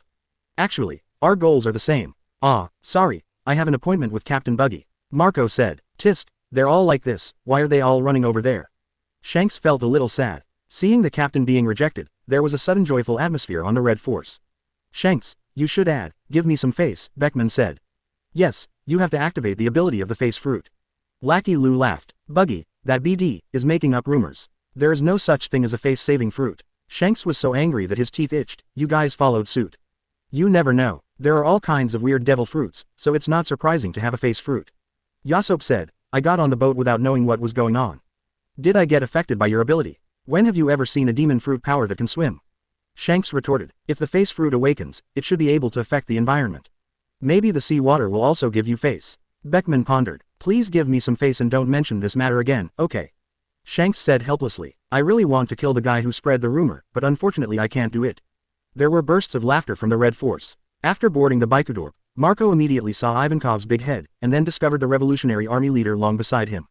Jin was right, Buggy really valued Blackbeard. This lineup is enough to attack the Marine headquarters. On the deck, there was a wanted poster of the Blackbeard Pirates, which was covered with dense markings. The cleanest one is Aokiji's wanted poster, which has a question mark on it. The wanted poster for Captain Shiryu of ship number 2 has a black knife drawn on it. The wanted poster of Captain Katrine of ship number 6 was covered with densely marked symbols, including hearts, food, big-headed dolls, little dinosaurs, candles, iron bars, a unicycle with a cross through it, and a beast's paw print. What's going on? Jin remembered that these things didn't exist before he left. This must be another trick of the captain. They are selecting opponents. There are too many people, so there are not enough opponents. Buggy said, but these are not accurate, and the cadres from the Red Hair Pirates are not included. This is really so cool. Marco let out a long sigh, unable to hide his excitement. Almost every one of these guys had the blood of Whitebeard Pirates members on their hands, and Marco wished they would die immediately. Let me deal with him. My fruit ability can just restrain him. Marco left his mark, a little bird, on the wanted poster of the captain of ship number 9, Shinigami Poison Q. Joe's picked number 1 Skipper Giza's badges, who left a diamond mark. I know this guy. Even though he is the number 1 captain, he is just a waste. I can deal with him myself, said Joe's. Suddenly, several eyes were directed at him. Even if you are trash, you can't eat alone. Have you ever considered other people's feelings? Crocodile quietly erased his sandstorm mark and looked for another opponent. Just as Wajien Bista was about to leave a mark on Shilu's wanted poster, he found Hawkeye standing next to the wanted poster with his arms folded, staring at him with eyes as sharp as an eagle. Isn't it true that you can't eat alone? Flower Sword Bista muttered to himself. But when you are on someone else's boat, you'd better be patient. He looked around and found that there were few marks on the wanted poster of Captain San Juan Wolf of ship number 7, only a mushroom mark. This guy is too tall, a 180-meter tall giant, 3 times taller than Little Oz. Who has the confidence to deal with him alone? Flower Sword Vista was about to add his own mark, but Buggy stopped him. Leave that guy to me. I like enemies of this size the most. Flower Sword Vista didn't expect that the mushroom was Buggy's mark. Who will deal with Blackbeard then? Of course it's me. San Juan Wolf can be dealt with easily. It won't take much time. Buggy said confidently. This kind of huge enemy that's like a wooden stake is very rare, so you can deal a lot of damage to it. There is nothing that a Lei Te Boy can't solve. If it doesn't work, then it's because the equivalent is not enough. Actually, I can do it too. Give me some time and I can grow to that level. Smoothie said weakly. She initially chose San Juan the Wolf as her opponent, but the captain snatched him away, saying that there were not enough crew members for her to absorb power from. Even when she offered to absorb the power of ordinary members of the Blackbeard Pirates, the captain refused due to time constraints. Just find a place to paddle. The captain's words hurt Smoothie's heart. One day, she would make the captain look up to her. Flower Sword Vista had no choice but to randomly choose a Lafitte and add his own mark on the back. Katakuri has his eyes on Van Oka, the sniper of the Blackbeard Pirates, and he thinks he can even deal with him without getting hurt. This time the power between the two sides has reversed. I want to let you know what cruelty is. Pizarro, the king of evil government. This nickname is very arrogant. I wonder what his strength is like. Jin ignored Ivory on the wanted poster and chose Pizarro as his opponent. Brother Jin. Jack was about to say something, but after being glared at by Jin, he quickly changed his words. I think Baskjot is not bad either. Sorry, Lackey Lou, let's change our opponent. I hope this guy is stronger. Marco looked at the densely packed symbols on the wanted poster and knew that these guys had basically been sentenced to death. This is without the involvement of the Red Hair Pirates. Has the Buggy Pirate's strength expanded to this extent? In fact, whether he and others came or not would not affect the overall situation, but Buggy still gave him a chance to take revenge. Marco's heart was filled with gratitude. Katakuri suddenly felt as if he was being watched, and after looking around, he found a small boat in the distance. This is Marine's ship. At this distance, the people on the boat should be able to spot it. I know. Don't worry about them. They are Marine's death squad. Buggy said. Buggy knew that his actions had irritated Marine's nerves, so he kept sending people to investigate. Those Marines who dared to come to check it out knowing that there were 2 4 Emperor's groups here were all determined to die. Even in an adversarial position, these people deserve respect. Besides, Marine is just doing useless work, and once the live broadcast starts, the whole world can see it. Time is running out for Blackbeard. Chapter 74. Passionate and Loud. New World, Marine Headquarters. The entire Marine Headquarters was shrouded in a solemn atmosphere, and all officers gathered together and stood by. In Marshal Marine's room, the table was filled with Den Den Mushi. From time to time, Den Den Mushi would report news from far away. C-08 reports that Marco, the former captain of the 1st Squadron of the Whitebeard Pirates, has boarded the Baikudoku with Joes, Vista and 9 other officers.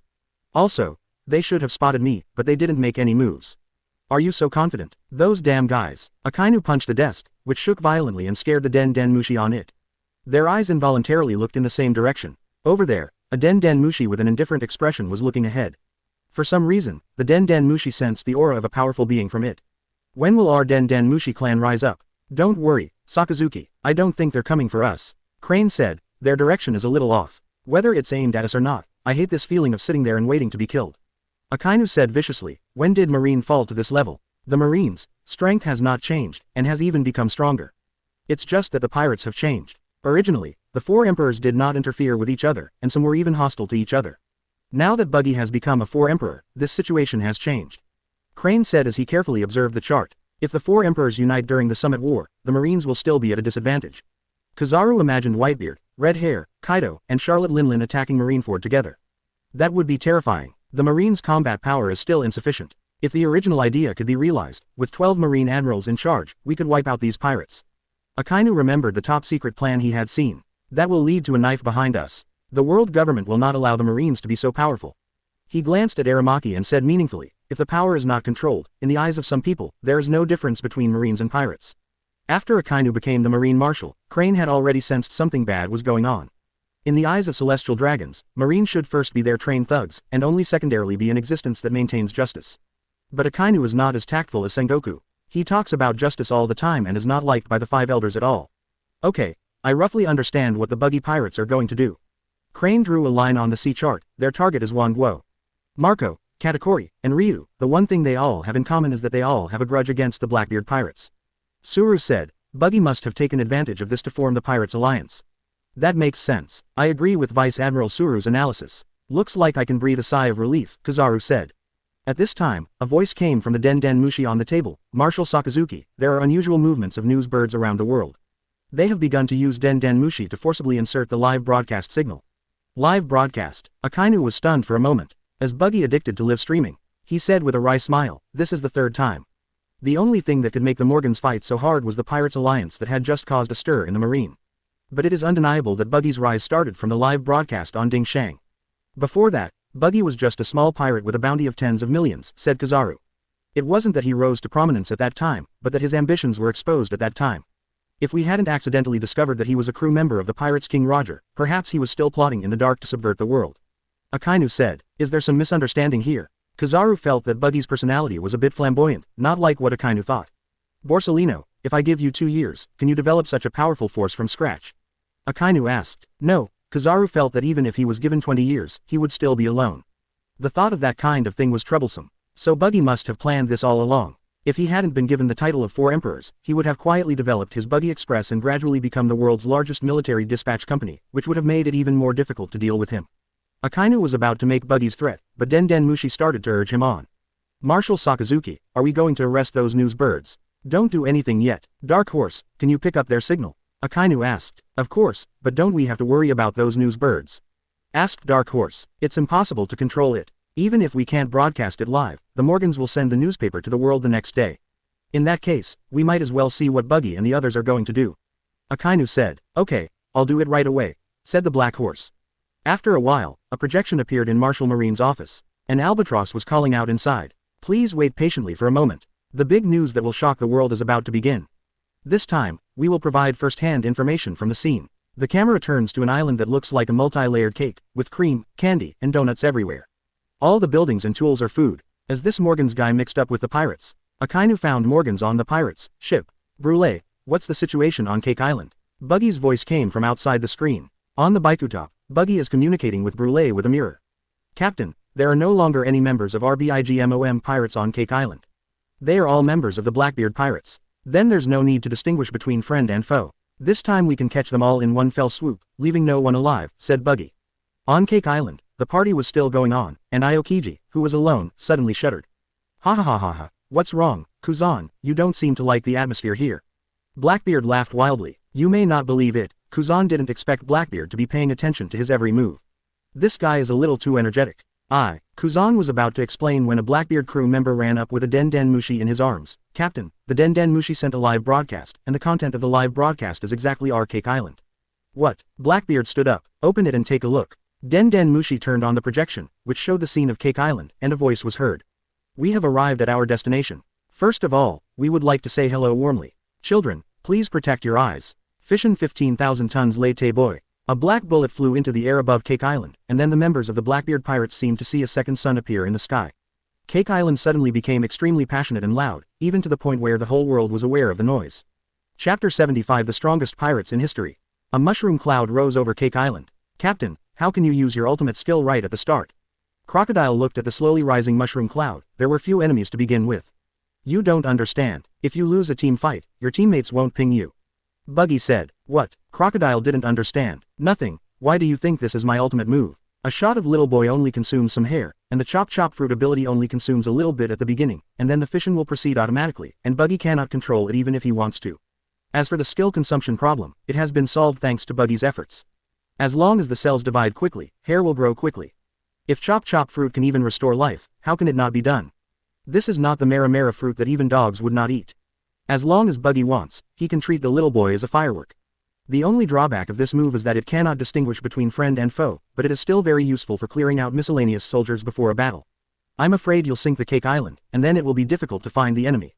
Crocodile said. The Buggy Pirates are different from the Red Hair Pirates. Most of them are people with special abilities and cannot go into the sea. I deliberately detonated it in midair. It will only create a suitable battlefield. This small explosion will not affect Cake Island. Moreover, although this small yield explosion can cause great damage to ordinary people, it is not enough to deal with some strong people. Is this just a small explosion? What does a big explosion look like? The dragon summoned a strong wind to blow away the smoke and dust on Cake Island. The explosion eliminated some of Cake Island, revealing the tall figure of San Juan Wolf. Below him was a barrier made of thick ice crystals, inside which were the cadres of the Blackbeard Pirates. Aokiji did not include San Juan Wolf in the protected area, and without the assistance of seawater, he could not create huge amounts of ice crystals. San Juan Wolf's skin turned red and ulcerated due to the high temperature, and he howled in pain. Without a direct hit, is the lethality still insufficient? Buggy casually made a second bullet. San Juan the Wolf discovered something was wrong and endured the severe pain in his body, preparing to escape into the sea. But the second Little Boy hit him at an extremely fast speed, allowing him to complete the achievement of catching a nuclear bomb in the face. As the second mushroom cloud rose, San Juan the Wolf's body fell heavily down. Aokiji immediately put away the ice crystal barrier and dodged outside. UBD, said Giza's badgers, say something. The Blackbeard Pirates officers fled in all directions, avoiding the blows from San Juan Wolf. Anything else? Long asked. No need, he probably won't survive, just blow away the smoke and dust. Buggy said. A translucent shadow of a giant western dragon vaguely appeared behind the dragon, and its wings stirred up a strong wind, blowing away the smoke and dust on the Cake Island for the second time, revealing the Cake Island that looked like purgatory. Ah, it feels like Sakazuki has had some fun here. Aokiji touched his head. Captain Blackbeard, who did you offend? Damn it. Blackbeard found that only bones were left of San Juan Wolf's head, and it was obvious that he was dead.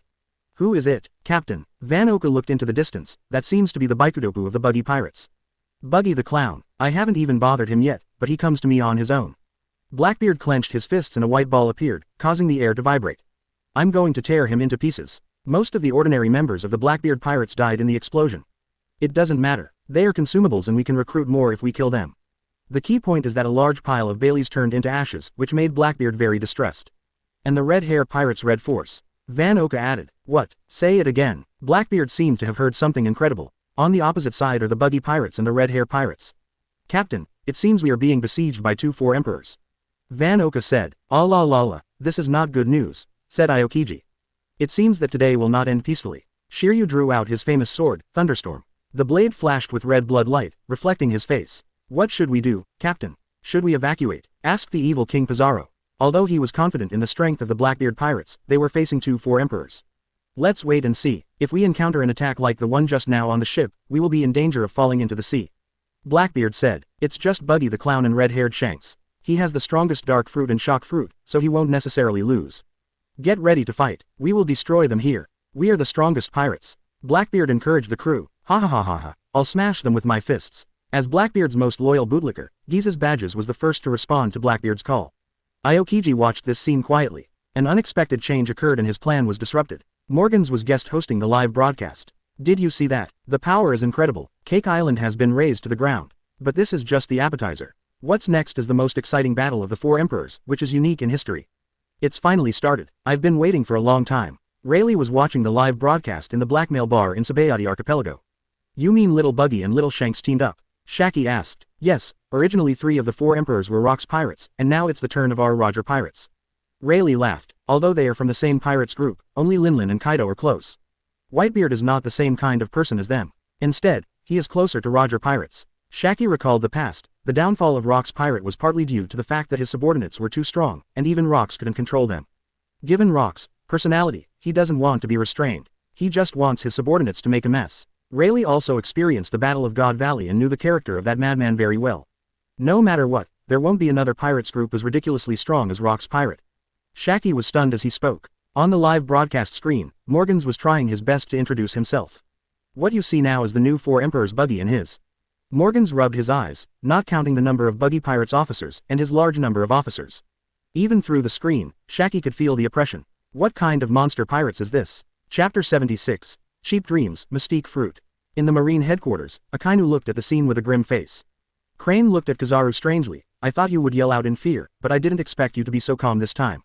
Those were just jokes, but this time it's serious. Kizaru said, if you get entangled with this pirates group, you can retire on the spot.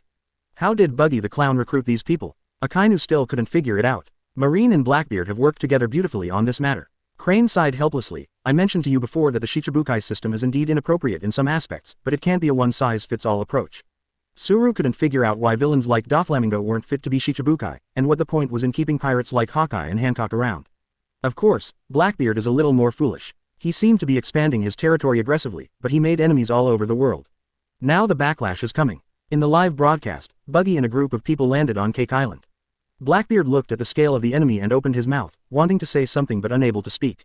Aren't there supposed to be only 5 Shichibukai in the Buggy Pirates group? Why are there so many more cadres? What the hell are Phoenix Marco, Flame Disaster Jinx, and Katakori? Ha ha ha ha, isn't this brother Buggy? Is there some misunderstanding between us? Blackbeard forced a smile. There's no misunderstanding. I just came here to kill you. Buggy said. Why? There shouldn't be any hatred between us. Blackbeard said dryly. Of course I did. We had a fight when we were kids. Have you forgotten? Buggy pointed to his cheek. You left me a wound here. I'm a petty person. I decided at that time that I would kill you sooner or later.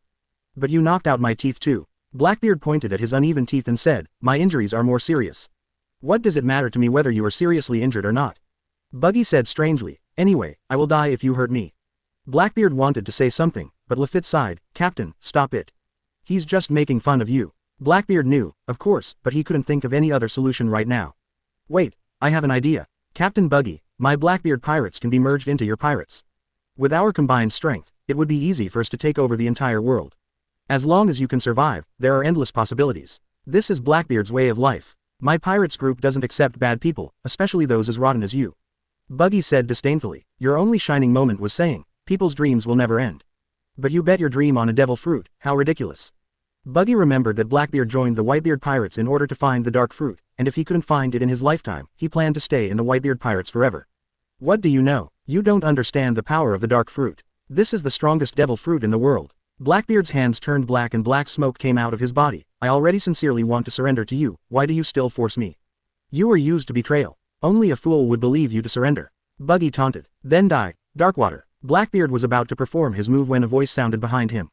Awakening Ice Age. Endless coldness came from behind Blackbeard, and the entire Cake Island and the nearby sea were frozen. Kuzan, what are you doing? Blackbeard felt something was wrong. Ah, Blackbeard, I said before that I joined you just for the pursuit of power. I thought you were the strongest pirates group, but now it seems that you are not.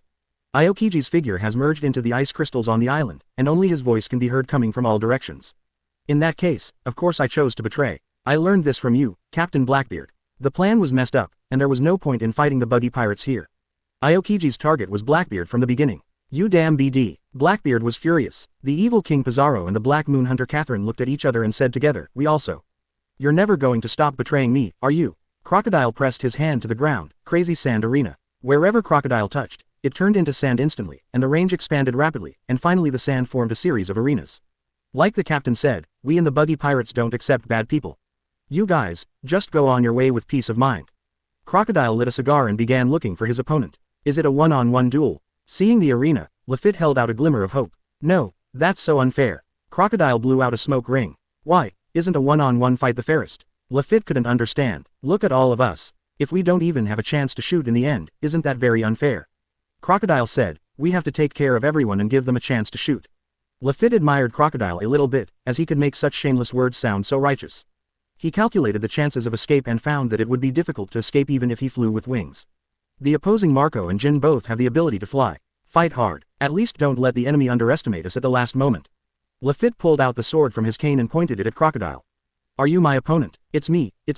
I chose you. Flower Sword Vista hurried forward. You are also a swordsman. Smoothie's eyes lit up when he saw Luffy take out his cane sword. He's a good opponent. Miss Smoothie, the women's battlefield should be over there. Flower Sword Vista quickly pointed in the direction of the Zanyu hunter Katrine.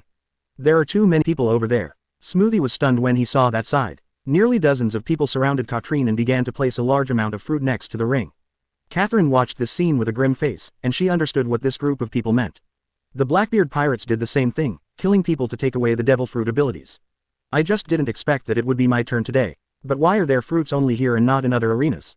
Okay, this is the mystique fruit user chosen by the captain.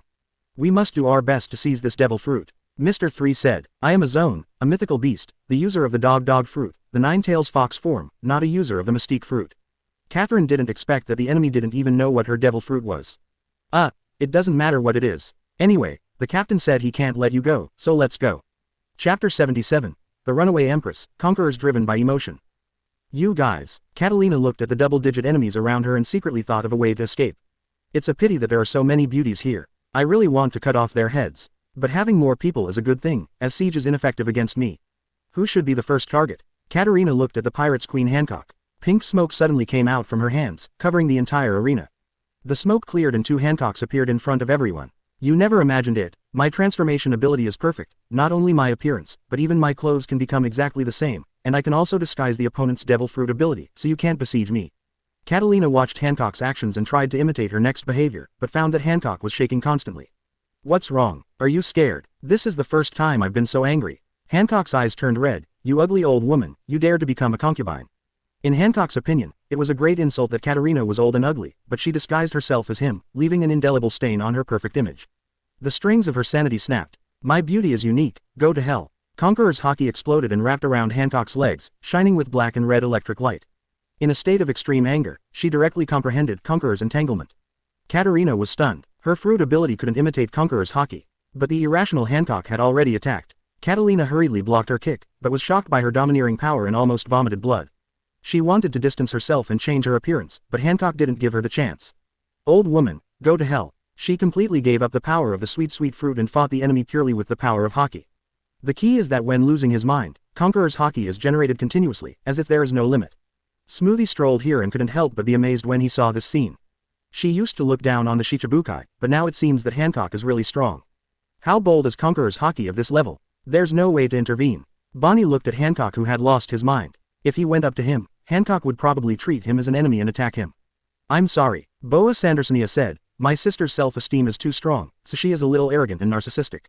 In terms of beauty, she thinks she is unique, especially since the opponent looks a bit unsightly. Boa Marigold said tactfully, this makes me even angrier. My anger won't subside until I defeat my opponent. Can one become stronger if one's self-esteem is too strong? Bonnie was a little excited when he saw Hancock attacking his opponent crazily.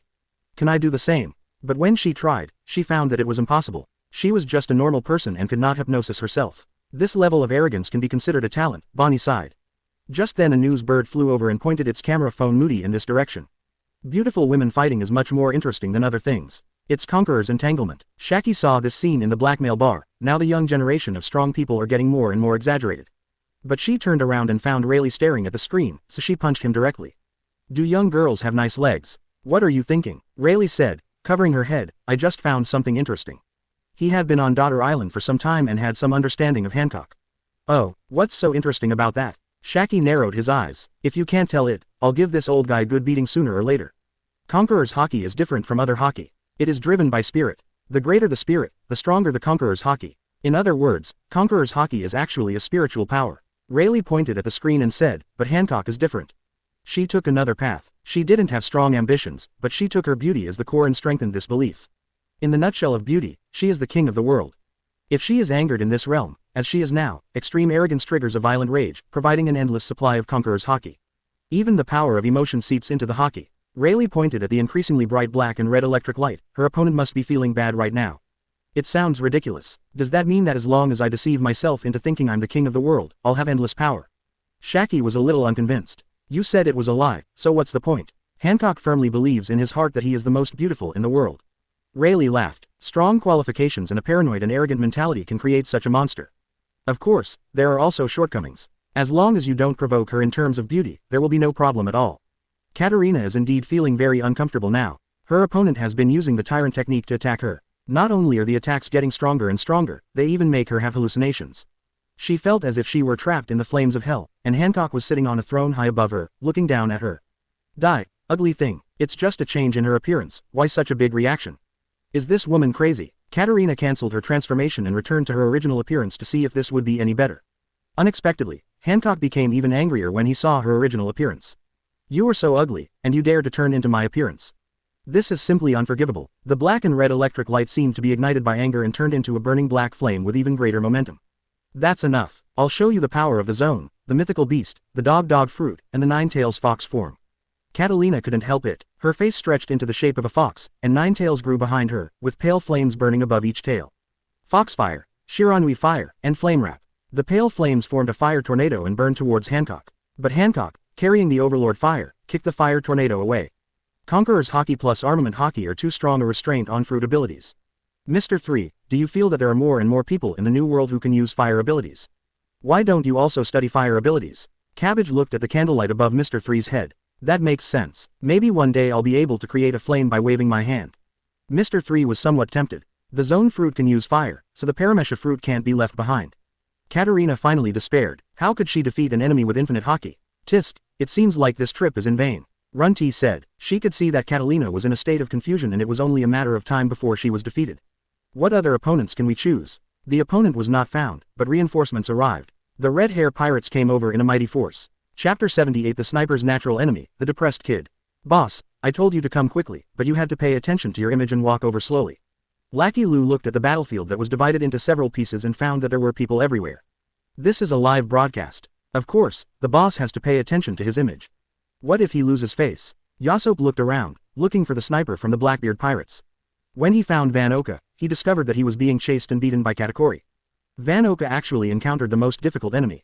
Yasop sighed, what a pity. That's right, Katakuri completely restrains him. That guy is simply the natural enemy of all snipers. Shanks observed and saw that Katakuri did not dodge Van Oka's attack. His body only turned into a hole to allow the bullet to penetrate when the bullet was a few centimeters in front of him. He seemed calm and unhurried. Katakuri simply approached Van Oka step by step, which put him under infinite pressure. Is this fate? Van Oka said with a wry smile. I didn't expect that fate would play tricks on me in the end. When an enemy's observation Haki is strong enough to predict the trajectory of bullets, what can a sniper do? Whether you use Haki-wrapped bullets or Seastone bullets, it is useless if you can't hit the enemy.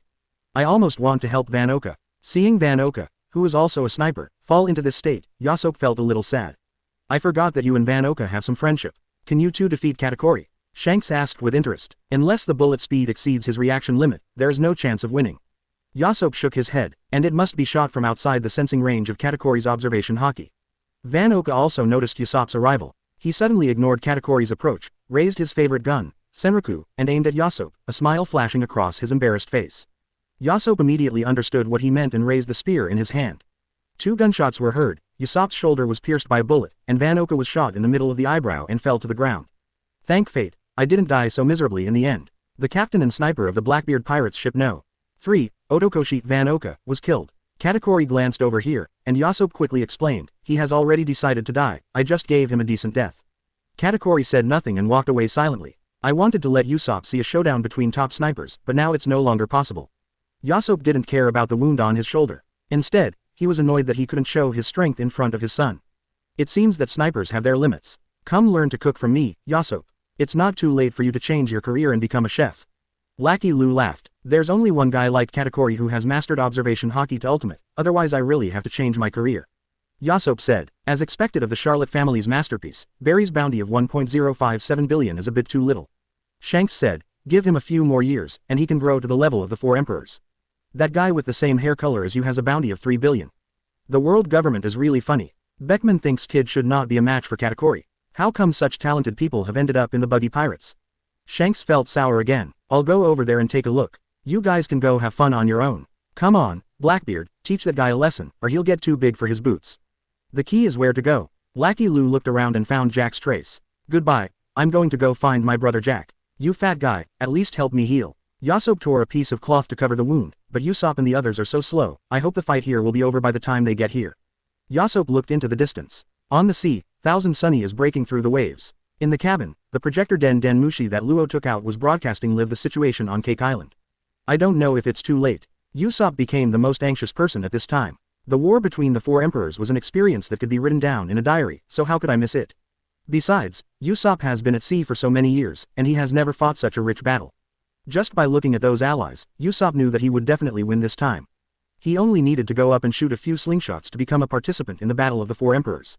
I'll go to the power room to urge Frankie. Usopp felt that Thousand Sunny could be even faster. It's rare that Usopp is so active. Sawtooth man, why are you so listless? Luffy asked. Because of that damn Buggy. When Kid first learned that Buggy had started the world live broadcast, he was very happy. It is a rare opportunity to show your strength in front of the world and obtain the title of Four Emperors. Two happy things overlapped, and these two joys can bring more joy. What we got should have been a happy time like a dream. But why did it turn out like this? Why did Buggy the Clown call so many people? The Battle of the Four Emperors turned out to be 3 against 1. They don't even care about their dignity anymore. Even if we get there, what can we do? The Four Emperors' leaders are beating each other up like trash. Unless he could kill Blackbeard with one shot, no one would notice him. Buggy the Clown, you destroyed my dream. I thought I was the protagonist, but ended up being just one of many supporting roles, and even a supporting role behind dozens of others. This is probably how Kid felt when he was in charge. Luo said with some sarcasm. I'm going to go out for some fresh air. Kid got up and left the cabin, not wanting to watch the live broadcast anymore. Hey, if you want to be the protagonist, you can challenge others. Luffy was covered by Law before he could finish his words. Stop provoking him. Law was a little helpless. Luffy was really a little stupid about some things. How did Kid lose his arm? Do you really think red-haired Shanks and Clown Buggy are good-tempered people? Just look at the miserable plight of the Blackbeard pirates. If I challenge him again, the next person I'll see will be a robot kid. It seems to be somewhat interesting. Okay, I was planning to show off my skills. My Gear 5 will definitely give Shanks a surprise. Luffy actually felt a little regretful. But Blackbeard should be able to hold on for a while longer, maybe he can catch up. Of course, the Blackbeard pirates still have a few good players. Luo said, but with so many people watching during the fight, I hope they have strong enough mental qualities. Chapter 79 Remember to finish off the enemy. Important things should be said 3 times. Guard the Fire Dragon King. A giant fire dragon descended from the sky, and its head bit the evil King Pizarro. Super Heavy Desert Diamond Sword. The black sand turned into a sharp weapon and cut towards the waist of the evil King Pizarro. The evil King Pizarro weighed the pros and cons briefly and chose to take on the attack from the defending Fire Dragon King. He adjusted the mechanical glove on his arm, and the armament hockey covered it. Steam gushed out of the mechanical glove. Sky blast. Do you look down on me? Crocodile's face was gloomy. The enemy actually ignored his attack. The black sand knife cut a big hole in the waist of the King of Evil Government. Erosion Reincarnation. The sand knife broke into black sand and began to absorb the moisture in the body of the evil king. The skin near the wound suddenly dried up and cracked. The evil king screamed in pain and turned to attack Crocodile, Overlord Fist. Sand gushed out on the ground and turned into walls to block the attack of the King of Evil. There were also patterns of evil spirits carved on the walls, causing the onlookers to exclaim in surprise. How cool. This looks amazing. Captain Crocodile's control over sand is really strong. Do these evil spirits have any special abilities? It's just cooler. It's actually no different from a normal wall. Old Sand, your fruit ability has been developed very well. Why don't you work on your artistry? Maybe you can become a sand sculpture artist in the future. Crocodile followed someone's advice, and now the feedback seems to be good. The evil king was also stunned when he saw the evil ghost pattern, but it easily penetrated more than 10 layers of walls. Are you bluffing? But the broken walls turned into sand again and formed into evil spirits, which pounced on the King of Evil. Desert Hell. 100 Demons Martial Arts. What fancy things. The King of Evil Government roared, watch me smash them to pieces. But a dark shadow fell from the sky, Flying Dragon Emperor Extreme. The giant samurai sword slashed across the body of the evil king, and the evil king, who was unable to dodge, had one of his arms chopped off. You are the first guy who dares to turn your back on me. The flames behind Jin had completely disappeared and were all transformed into attack power. I beep. You too beep. The evil king finally couldn't bear it anymore and started cursing. Not only were they not allowed to surrender, but they were also attacked by the Viceroy and the Shichibukai. Did they think they are the 4 emperors? Since it was still live, Newsbird quickly muted the sound. They collapsed after just 2 of them. Their mental strength is not even as good as Katarina over there. She's still holding on. It's different, right? Even though there are many people over there, only Captain Hancock is attacking. It's different here. I feel Pizarro has done his best. It's not easy to hold on until now. There's nothing we can do. These two won't give in to each other and neither of them wants to back out.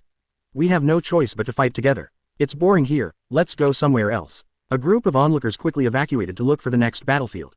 The evil King Pizarro sat down on the ground dejectedly and said, let's do it. Tired? Destroy it, quickly. Come on. Jin put away his sword. There was no point in killing an enemy who didn't resist. Why me? Crocodile didn't want to do anything because he was still live streaming. It was too cheap. The evil king's eyes suddenly lit up, then I vote. No, Captain Buggy said you must die. The two said in unison. Don't bully people like this. The king of evil government slammed his fist into his heart, leaving behind his last words, I beep, you. There's nothing good to film here, go somewhere else. Crocodile drove the news bird away. After the news bird left, the flames and quicksand together destroyed the body of the king of evil. The first rule of the Buggy Pirates battle manual is that if you are not sure that the enemy is 100% dead, you must remember to finish off the enemy. And the first three are all this. How brutal. A member of the Red Hair Pirates happened to see this scene. They didn't even spare the dead. A horribly cautious guy, Beckman said. What should we do? We thought we could have a good fight, but it turned out like this. Yasopp looked around and saw that only a few fields were still fighting. Diamond Joe's is in the middle of a passionate brawl with Giza's Badgers. Badgers' strength is just so-so, but he somehow became the #1 captain of the Blackbeard Pirates. The place where Rain Shiliu, the real strongman of the Blackbeard Pirates, is located is covered by a huge black cube, and the sound of swords clashing can be heard from time to time. It should be Hawkeye and Shilu fighting, and Moria is standing outside with a sneer. The black cube should be his masterpiece. Jack and Lucky Lou were fighting against Basque Chote nicknamed Big Wine, and it looked very lively, but Yasopp knew that Lucky Lou was just fooling around. That guy's strength is also ranked among the best among the Red Hair Pirates. Marco of the Whitebeard Pirates is fighting the Blackbeard Pirates medic, Shinigami, Q, Toxic. This is the only fight that no one is watching. The venue was surrounded by poisonous fog, but Marco didn't care at all. The poison Q, who originally looked terminally ill and dying, had dismounted and was running faster than a normal person. The tall white horse had fallen to the ground, and it was unknown whether he was dead or alive. The only one who can intervene now is Lafitte's side. Let's go and take a look over there, said Beckman. He found that there seemed to be something wrong with the flower sword Vista who was fighting against Lafitte. The Red Hair Pirates came to Lafitte in a mighty force. Don't interfere, this is my fight. Flower sword Vista said loudly. He was wielding two swords and engaging in a fierce battle with Lafitte. Where are your petals, Vista? Beckman asked. Vista was silent for a moment. In between attacks, he swung his robe violently, and some rose petals fell out of it. It's too stiff. Vista became famous for this and he made it perfect. Yours is too obvious. Beckman saw the flaw at a glance. I heard that Devil Sheriff Lafitte is good at hypnosis. It seems that Vista has been infected. As expected of Beckman, you spotted every flaw in me. Lafitte sighed. Vista had stopped attacking and stood still. Bad luck, I met a showy guy. Lafitte can use hypnosis Vista to simply attack himself, but he cannot complete very complex commands. He saw Beckman had pointed a gun at him and knew his life was on the countdown. Almost all the Red Hair Pirates were here, and no matter how smart he was, he couldn't find a way to escape. I didn't expect that I would die at the hands of you hypocrites today. Lafitte put the sword into his cane. Oh, why do you say that? Beckman asked. Are you still pirates? The only one who truly practices the pirate way is Captain Blackbeard. He uses violence to terrify the world. What about you? Under the banner of pirates, they don't do their job. Lafitte wanted to say something, but Beckman's gun went off. Well said, but it's meaningless. Chapter 80. Shuden Doji, the Mammoth Spoon. Lafitte's body fell to the ground. Flower Sword Beasta woke up as if from a dream, and it took him a while to understand what had happened. I was actually given hypnosis by the enemy. Ha, we're being mocked by the enemy. Aren't we like pirates? Yasopp laughed. If I like to sail freely on the sea, I can't be a pirate. The winner decides everything, and the loser's words are meaningless. Beckman said, let's go and look somewhere else. At this time, a roar was heard from another arena, and the body of Big Wine, Basque Chote suddenly grew larger and turned into a red-skinned evil ghost over 20 meters tall. Wow, what kind of fruit ability is this? It looks like a mythical beast. Lackey Lou's voice came from the other side. Hiccup, human fruit mythical beast Shuden Doji form. The wine gourd became like a toy in Basque Chote's hand, but he still drank the wine in it. I will eat you alive. Who do you think we are? Jack turned into a mammoth and rushed forward. Hiccup, devil, big flame burst. Basque Chote opened his mouth and spit out a large flame, burning towards Jack. But the next moment, Lackey Lou's figure suddenly appeared above him, and his fat body hit him on the head, interrupting Basque's fire breathing. Mammoth flips the spoon. Jack roared and knocked Basque to the ground with his tusks. Isn't this just an ordinary charge? Lackey Lou was speechless. You even gave it a special name. This is the name Captain Buggy gave me. Jack said, if you underestimate the mad mammoth, you will pay the price. Captain Buggy once said that as long as people practice diligently, sooner or later the mammoth flipping spoon will become an unforgettable nightmare for many people. As long as you are happy. Lackey Lou had heard that some insidious guys deliberately did not say the name of the moves and used them as ordinary attacks to confuse others. This was the first time he saw ordinary attacks being used as moves. The Blackbeard Pirates have quite a lot of mythical beasts. There's a nine-tails fox, and now there's Shuden Doji. Yasopp exclaimed when he saw this scene from a distance. He has gathered so many experts in such a short time, he is quite capable. Beckman suddenly thought of something, pulled out his pistol and shot at Lafitte's body. Lafitte, who was originally lying on the ground, jumped up, white wings grew on his back, and flew in the air. Playing dead, is this guy the user of the bird fruit? Yasopp raised his gun. People with this kind of ability are snipers' favorites. No, His wings are on his back. The wings of the user of the bird fruit are transformed from his arms, said Beckman. You are just as you say, Beckman. My disguise should be perfect, why did you find out? Lafitte said. Intuition, Beckman said. Except for Giza's Badgers who seems to be a real waste, the other members of the Blackbeard Pirates are not that simple. Lafitte was just shot dead, which now seems a bit too easy. He just tried it, and it turned out that Lafitte was really pretending to be dead. Last hitting is a good habit. Talk to Shanks about it when you have time so that Red Hair Pirates can learn it. Lafitte looked around and found that the commotion here had alarmed other places, especially Jin, who was staring at this side. Intuition. What a scary guy. Lafitte's appearance changed. His originally pale face turned red, his nose stretched out, and he drew out his sword and slashed towards Beckman. Another mythical beast. Beckman didn't move, and Lime Jones on the side drew his sword to block the attack. Zone bird fruit mythical beast Tengu form. Lafitte said. He flapped his wings, and several tornadoes formed, attacking the Red Hair Pirates, and then he quickly flew backwards. But after 2 gunshots, Lafitte felt a sharp pain in his wings, which had been pierced by bullets. Then a strong man threw a monkey at him. He swung his sword, but the monkey used armament hockey to block the sword. Then its tail wrapped around his arm, swung to his back, grabbed his wings and started tearing them apart. You beast. Lafitte didn't expect the monkey to be so agile. Mengshita is a cadre of our Red Hair Pirates. Don't underestimate him. The strong man bank punch jumped into the air and knocked Lafitte down with a punch. When Lafitte came to his senses, he was surrounded by the Red Hair Pirates cadres. 9 cadres are besieging me, is it that serious? Lafitte said with a wry smile. That's 8. Hi everyone, I'm Rockstar. I've been a newcomer at Red Hair Pirates with an internship period of 2.5 years. I'm still working hard to become an officer. I'm good at, Rockstar said to the news bird that was filming. This guy. Beckman shook his head in annoyance, pushed Rockstar aside, and said to the news bird, the following content is not suitable for children, so don't record it. The newsbird nodded sensibly and left with the camera Den Mushi. Get rid of him, just like the Buggy Pirates did. Beckman stepped aside and lit a cigarette. By the time he finished smoking his cigarette, Captain Lafitte of the Blackbeard Pirates ship number 5 had already disappeared from this world. Yasop did not join the siege, but just stared into the distance. What's wrong? Beckman asked. My son is here. Yasop's expression was a little complicated. I haven't seen him for many years. How should I greet him? Must kill pop green fireworks. As soon as Thousand Sunny came ashore, Yasop fired a projectile into the sky. The ammunition exploded in the air, as brilliant as fireworks. Wow, this is so cool. Luffy and Chopper's eyes lit up. Hee, this is to say hello to them. The new 4 Emperors group, the Straw Hat Pirates, have joined the battlefield.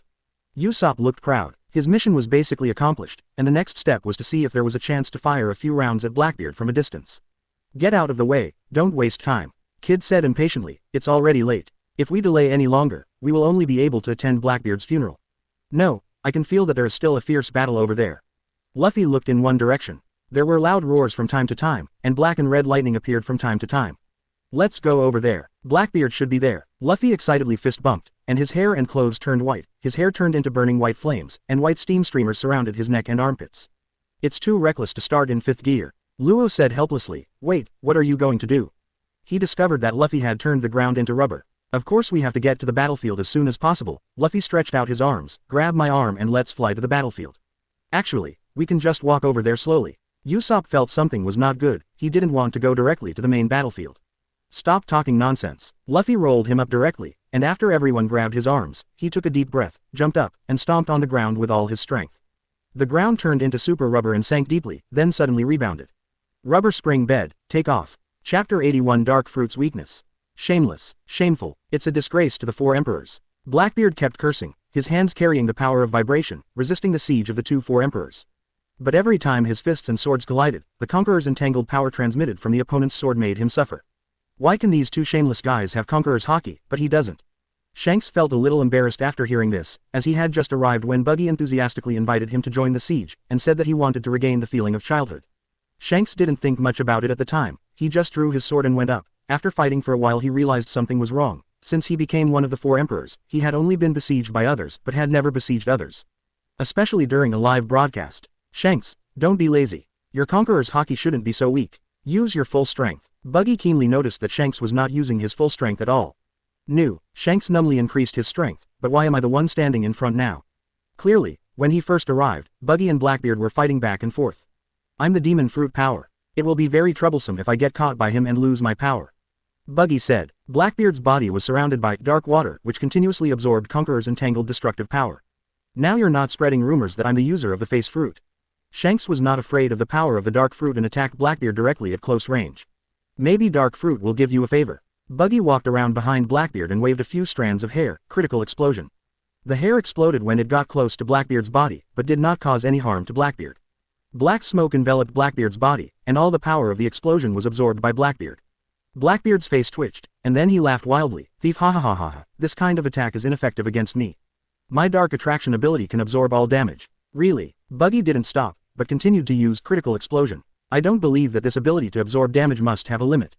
Dark fruit is the Logia devil fruit. It can absorb unlimited damage. Blackbeard took a deep breath and suddenly launched a fierce attack on Shanks, punching Shanks with his fists carrying concussive force. Hey, I'm here to help you, but you're just sitting there doing nothing. Shanks saw Buggy was still making ineffective attacks. You might as well just chop him. How can this be called paddling? Blackbeard, you've absorbed so much damage. How do you feel now? How do you feel? Buggy laughed wildly and fired more critical explosion. If you want to take the damage, then take it all. Let me see where your limit is. Blackbeard's expression changed drastically, and he suddenly stopped absorbing the dark energy. A violent explosion occurred, and Shanks, who was unable to react for a moment, was also sucked in. Hey, what are you doing? Shanks was covered in dust and slightly injured by the explosion. He was about to get angry when he found something wrong. In the huge pit formed by the explosion, Blackbeard, covered in blood, was rolling on the ground. Buggy, UBD, it hurts so much. What's going on? Shanks didn't expect that Blackbeard had stopped being able to absorb damage.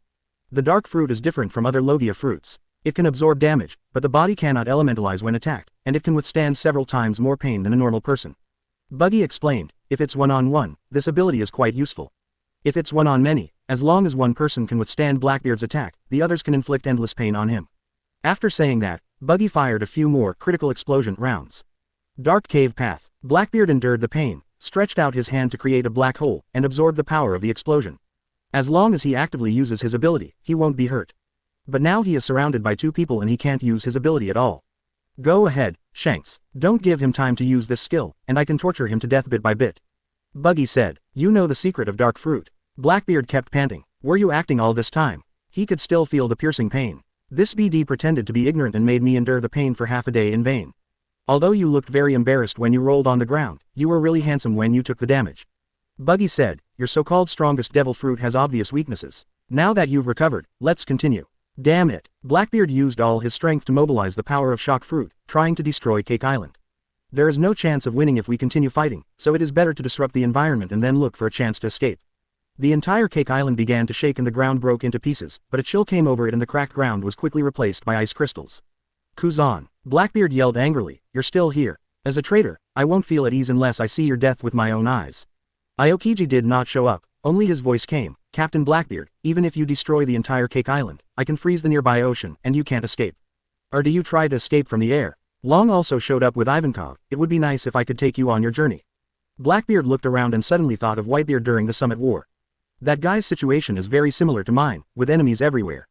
But Whitebeard has the confidence to challenge the world. If it weren't for his injuries, he could really fight his way out with the power of the shock fruit. Why doesn't the same fruit have the power to destroy the world in my hands? He wanted to trigger an earthquake in the nearby sea and set off a tsunami, but a force was constantly fighting against him, which was Kuzan's freezing power. The nearby sea area was frozen into one entity by him. He miscalculated. The devil fruit owned by the strongest man in the world could not exert such powerful power in his hands. At this point, Blackbeard had to admit that the powerful one might not be shock fruit, but Whitebeard himself. Thief, ha ha ha ha ha ha. If you want me dead, you will have to pay the price. After finding out that there was no hope of escape, Blackbeard revealed his true colors as a hero. Even if I have to fight to the death, I will take someone with me. Who of you will die with me? A large amount of darkness emanated from Blackbeard's body, and the darkness condensed into a huge black sphere in midair. He looked around fiercely, who of you is willing to go to hell with me? As long as you scare them, they won't dare to use their full strength, and you will feel less pressure. At this moment, a scream suddenly came from the sky. A series of figures fell from the sky. Nakanikani, rubber balloon, our people are finally here. Buggy looked at the sky, if you have the guts, take this guy with you to hell. 3RN. Chapter 82. Sun God vs. Darkness, have you heard of the second male path? Sorry, I'm late. Luffy used the power of the rubber balloon to slow down his fall. The people holding his arms jumped down one after another. Luffy threw Usopp out, and then landed on the ground. Shanks, I'm here to help. Buggy glanced at Long and thought, this guy is also a good father. It seems that no matter whether it is the pirates or the Revolutionary Army, dreams are much more important than children. Luffy. Shanks looked at Luffy and smiled, you have grown up. Rubber fruit has awakened, and the things that Joy Boy left at Raftel now have the key. Next, just go to Raftel to change this era. Of course, I want to be the king of pirates. Luffy grinned. Now is not the time to reminisce. Blackbeard is having a hard time maintaining his ultimate skill. Buggy's voice came, don't keep people waiting too long. Leave that guy to me. Luffy rubbed his fists, I've been wanting to beat him up for a long time. The ground turned into rubber, and Luffy began to jump on it to gather strength, while swinging his arms continuously. Armament Haki and Conqueror's Haki are wrapped around the arms together. Arrogant little brat, you don't understand the power of darkness. Great dark sky. Blackbeard threw the black sphere downwards, feel what it feels like to be swallowed by darkness. Rubber rubber. Monkey god gun. Luffy's arms ignited with flames as they spun at high speed, and then transformed into giant fists that slammed into the black sphere. Under Blackbeard's astonished eyes, the black sphere was directly knocked away, and the next moment a huge fist was attacking him. Double shock. At the critical moment, Blackbeard used the power of the shock fruit with both fists, and obvious cracks appeared in the space around his fists, hitting Luffy's fists. There was a huge force, and Blackbeard flew backwards. But Luffy's other arm stretched out and wrapped around him. Good opportunity. Blackbeard activated the power of Dark Fruit, trying to invalidate Luffy's Devil Fruit ability. But just as he activated his ability, Luffy's head flew over quickly. Rubber rubber. Headbutt. Luffy's head hit Blackbeard's head hard, causing Blackbeard to scream in pain. One of Luffy's arms had its ability invalidated, but white steam streamers wrapped around it, and the arm returned to normal after a while. The next thing is, Luffy's body quickly expanded and turned into a giant, then he grabbed Blackbeard and hit him on the rubber floor like a ball. Giant ball. Seeing him slapping, Buggy almost wants to hum a song. What a ridiculous ability. The style of painting has changed since Luffy came. Luffy's 4th and 5th gear fighting styles are so different that it's indescribably awkward. In the 4th gear, it was still a fierce and passionate fight, but in the 5th gear, it became a cat and mouse game. Buggy, did you wait for Luffy to come over? Shanks said, you held back when you beat Blackbeard just now. The power of the explosion just now was too small. If Buggy had used the mushroom explosion at the beginning, Blackbeard would have been seriously injured if not killed. That's right, let Blackbeard see the real power of the Devil Fruit. Blackbeard relies too much on the power of the Devil Fruit, but he may not know that the Devil Fruit encyclopedia he is looking at is a castrated version. Buggy said, the names of the really powerful Devil Fruits have all been erased, right, Shanks? It seems you know a lot. That's right, Blackbeard was fooled. Dark Fruit is not the strongest Devil Fruit at all. Shanks said, however, the strength of the Devil Fruit depends on how much the fruit's ability has been developed. There is no such thing as the strongest. You are kidding me. Katakuri has developed the Mochi Mochi fruit to its limit, but you still can't see where the Mochi Mochi fruit is so powerful. Buggy scoffed at this, you knew from the beginning that rubber fruit was abnormal, right? Haha, it's just a coincidence. Shanks smiled silly, if you say so, then so be it. Shanks refused to admit it, and Buggy was too lazy to expose him. But, Shanks stopped smiling. Buggy, do you want to go to Raftel with me to open up a new era? What, are you going to kill Luffy and then go to Raftel together? Buggy deliberately pulled out the autumn water and said loudly. The eyes of the people around immediately turned to this side. Usopp was startled, fearing a fight would break out. The others were quite calm. Don't be afraid, Luffy's father, the leader of the Revolutionary Army, Dragon, is still here. They were just joking. Robin comforted Usopp. She studied with the Revolutionary Army for 2 years and saw Dragon and Ivankov at first sight. You always joke regardless of the situation. Shanks said helplessly. I thought you were going to be the mastermind, train Luffy step by step, and then reap the fruits of victory in the end. Buggy took Chu Shui back. I just want to go to Raftel and confirm some things. Shanks said, haven't you always wanted to go there? I'm not interested now. I'm not interested in so-called fate. I don't believe that a visit to Raftel can change the world in this era. Buggy said, what really determines the newness and oldness of an era is the thoughts of most people in the world. Raftel not only hides a blank history, but also has the power to fight against the world government. But what does it matter if the celestial dragons are destroyed? Not long after, new celestial dragons will appear, and at most they will just have a different name. That's right, liberating imprisoned thoughts is the right way to change the times. Long walked over and said, it seems that Captain Buggy is more suitable to be a revolutionary army. I'm not that selfless, and I don't agree with many of the Revolutionary Army's ideas and practices. Buggy said, in this world of great disparity in power, the Revolutionary Army's theories simply don't work. They want to overthrow the Celestial Dragons, but they don't know how to govern the country after overthrowing the Celestial Dragons. They advocate freedom and equality, but a giant and an ordinary person simply cannot get along equally because the difference in strength is too great. Only under the restraint of violence can all races become equal. Hey, Luffy is fighting and you guys are just chatting. If you don't help, we'll take over. Kid said unhappily. Kid, you can't help with your strength. Shanks restrained his smile. Blackbeard is a little embarrassed now, but it won't take much effort to beat you, don't go and make trouble. At this time, Blackbeard had escaped from the predicament of being a ball, and was hitting Luffy like crazy in anger. Don't underestimate me, red-haired Shanks. Kid's mechanical arm reorganized and transformed into an electromagnetic cannon. I am no longer the same as before. Magnetic force burst out, and Kid aimed the muzzle at Shanks. Hey, calm down, Luo on the side quickly advised. But there was already light flashing on the electromagnetic gun. Shanks's eyes turned dangerous, and Conqueror's Haki was aimed at Kid. Little ghost, do you want to die? Kid was shocked by the powerful Conqueror's haki. The next moment, Shanks disappeared and Griffin directly cut off Kid's arms. For Luffy's sake, I'll only teach you a small lesson this time. Shanks kicked Kid and he landed right at Buggy's feet. Luo sighed, quickly picked up the arm from the ground, and ran towards Kid with Kira, ready to connect it to Kid. Damn it, why is the gap still so big? Kid said angrily. He actually didn't see Shanks's movements just now. Your magnetic fruit ability is really underdeveloped. Buggy looked at Kid under his feet and suddenly became interested. Young man, do you want to become stronger? I have a method that is tailor-made for you. You can't practice it without losing an arm. Have you heard of the second man's way? Chapter 83. Electromagnetic guns are for women. Do you want to go and tighten the screws? What is the second man's way? Kid was a little wary. The guy in front of him seemed to have a worse character than Shanks. To put it simply, it is a quick training method to increase the power of the magnetic fruit through a period of training. Buggy released some magnetic field rotation force, which surprised Kid. Why can you also master magnetism? Why is magnetism the exclusive power of the magnetic fruit? Even the Mera fruit isn't so overbearing. Buggy used the power of the magnetic field to attract a mechanical part on the ground. Countless electric lights appeared and formed an electromagnetic acceleration channel. A super railgun. A blinding light flashed, and after being accelerated by electromagnetic force, the mechanical parts flew towards Blackbeard at an extremely fast speed. Seeing this, Blackbeard ignored Luffy's attack and quickly used the dark acupuncture point to absorb the attack.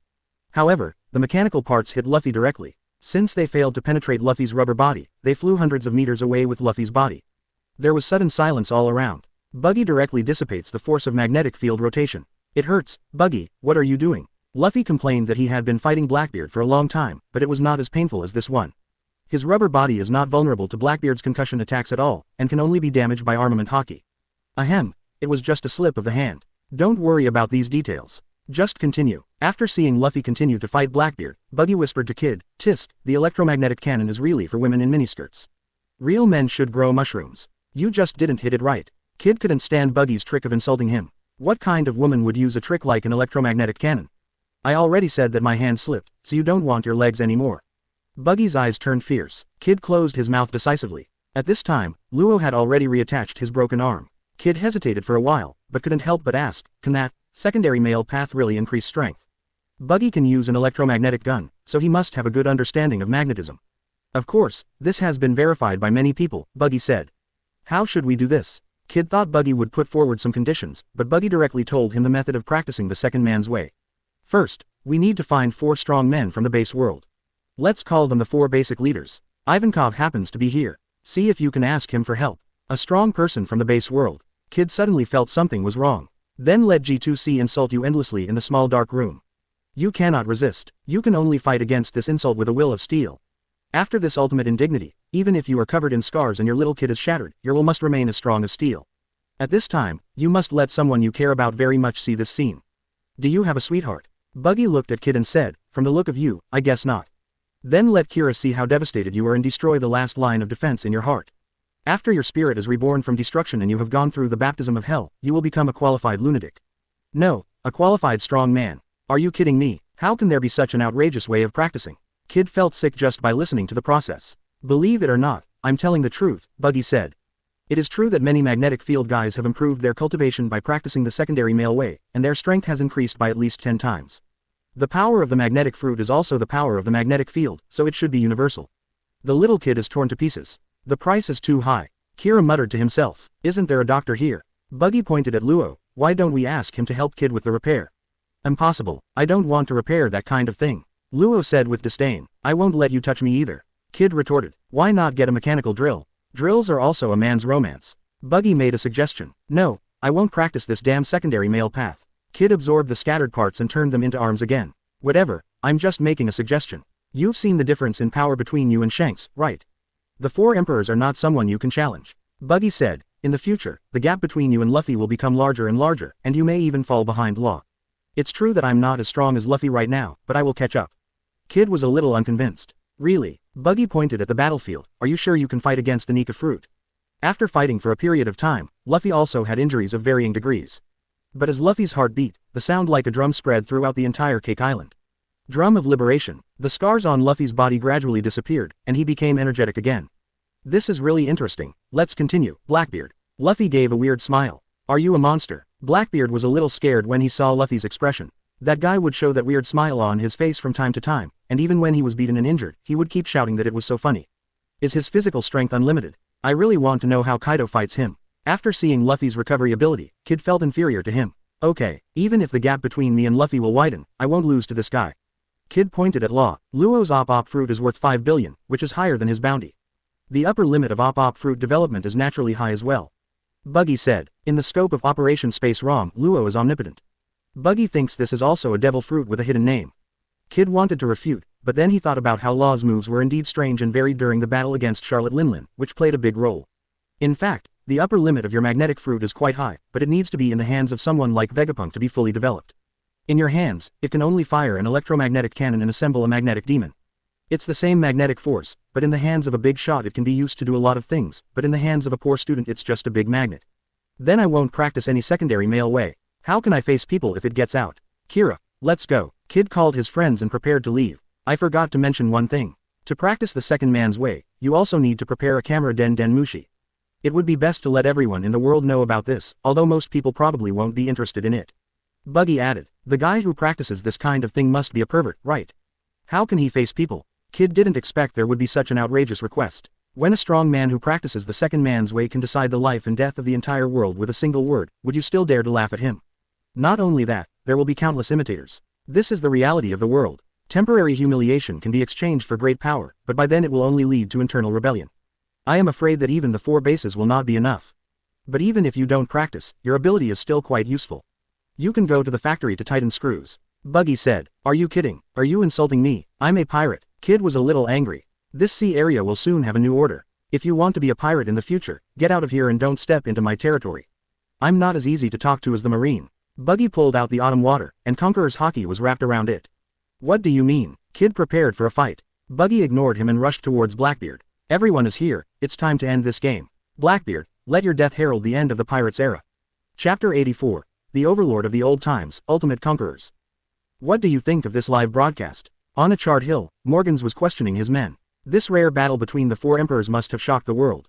President, the response is not very good. His news bird collected some feedback and reported it to Morgans. What? Why is that? This is a war between the emperors of the sea. It may determine the direction of the world. Morgans didn't understand why this happened. How should I put it? 4 emperors are too far away from ordinary people.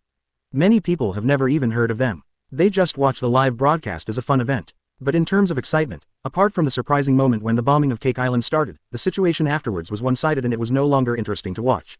Morgans checked the feedback from various places. Except for the islands under the influence of the former Whitebeard pirates and BIGMOM pirates, the member states of the world government did not care much about it.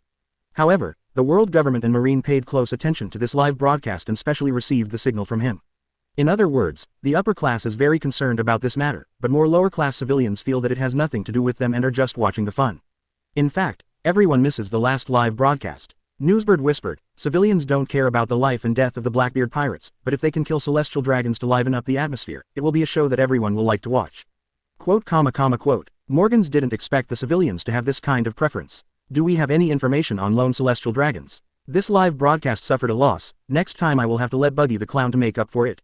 No, celestial dragons are not fools. After that incident, they all ran to the holy land of Mariajoy and hid there, said the news bird. These cowards. Morgans cursed. Forget it, let's end this live broadcast first, and we can deal with the rest later.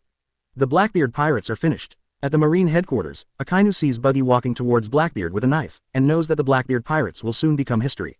A pirate force that disturbed the world disappeared, but a larger pirate force appeared.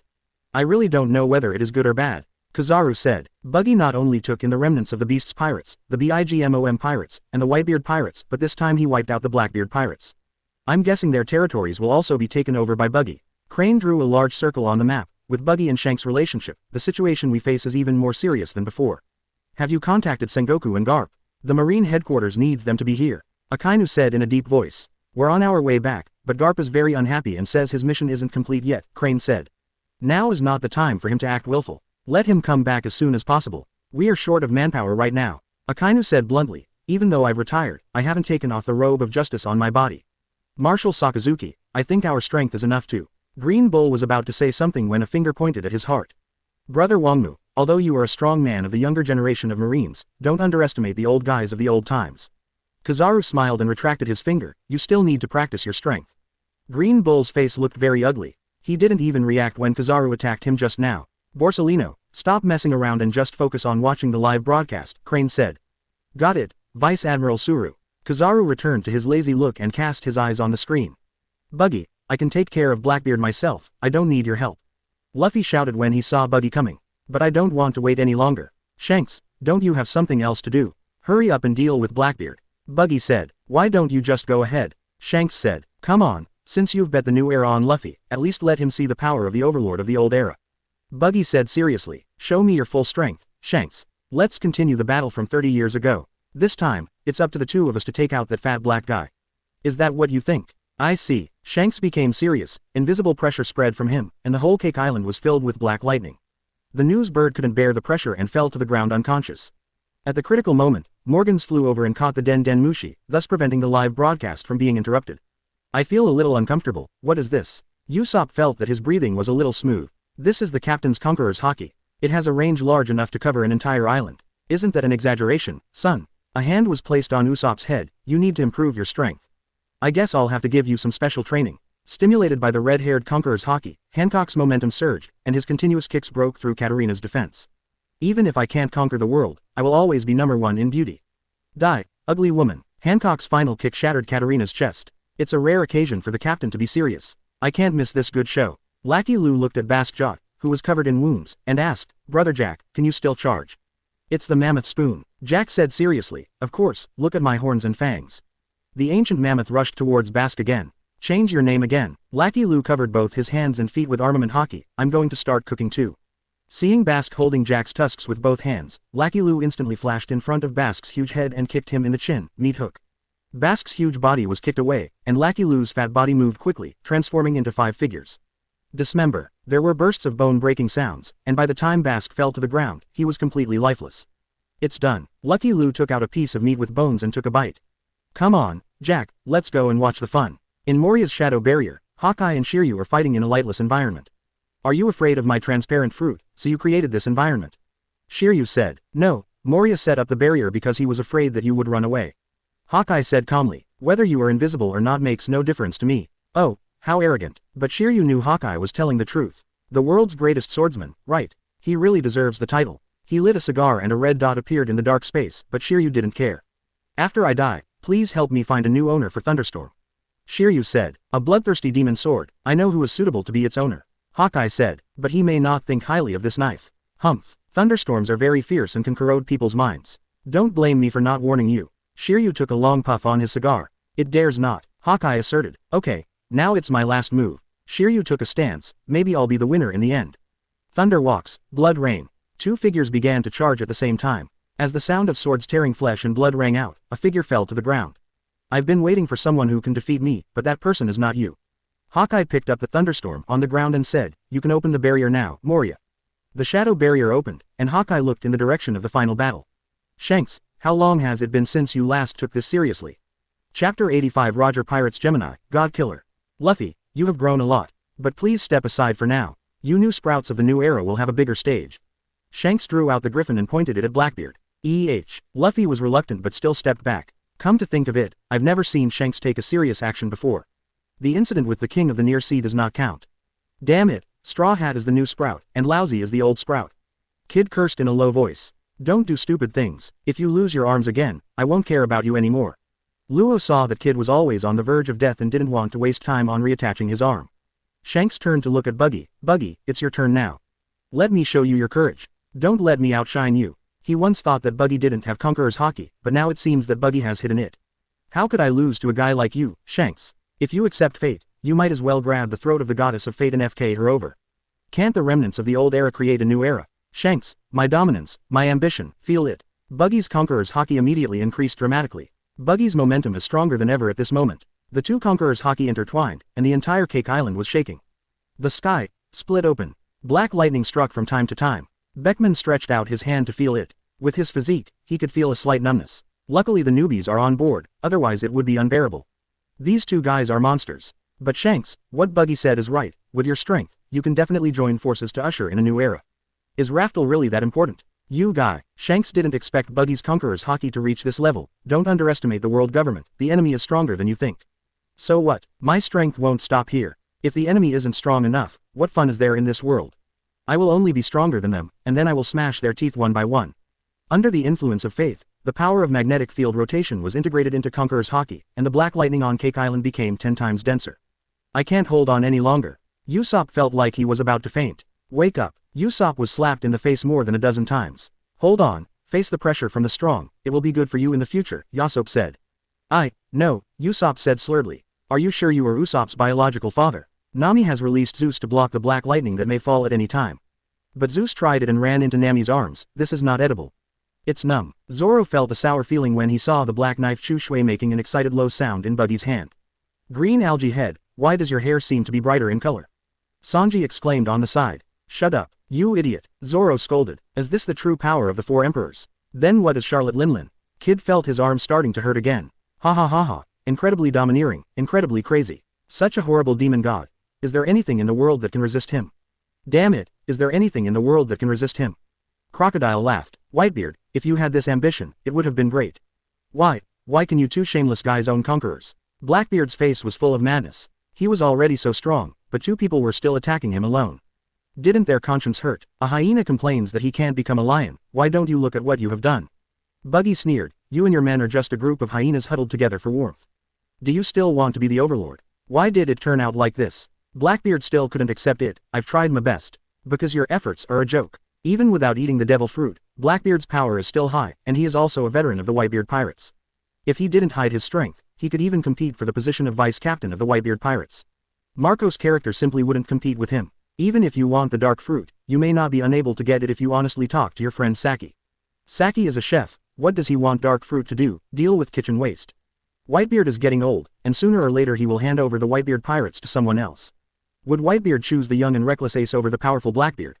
Blackbeard could have legitimately become the overlord of the sea, but he gave it up because of his selfishness. Blackbeard, who is dark-hearted, thinks that everyone is the same as him, so he does all kinds of shameless things for dark fruit. Whitebeard told me about your weaknesses, and you died because of your recklessness and arrogance, Buggy said. Blackbeard's rashness caused him to make a series of wrong choices, and his arrogance made him act recklessly and make countless enemies. At the end of the day, you're just an idiot. Send him to hell, Shanks. Buggy instantly flashed to Blackbeard's side and swung Autumn Water. Autumn Water attracted the surrounding black lightning, which turned into a thunder blade and slashed towards Blackbeard. God avoid. Dark Point. Blackbeard used the power of the dark fruit to absorb Conqueror's Haki, but Haki's restraint on the devil fruit's ability prevented him from doing so.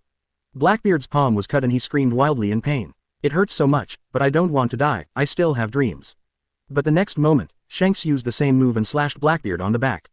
Blackbeard was about to turn his head when Chu Shui moved upward from the bottom, creating a cut on his chest.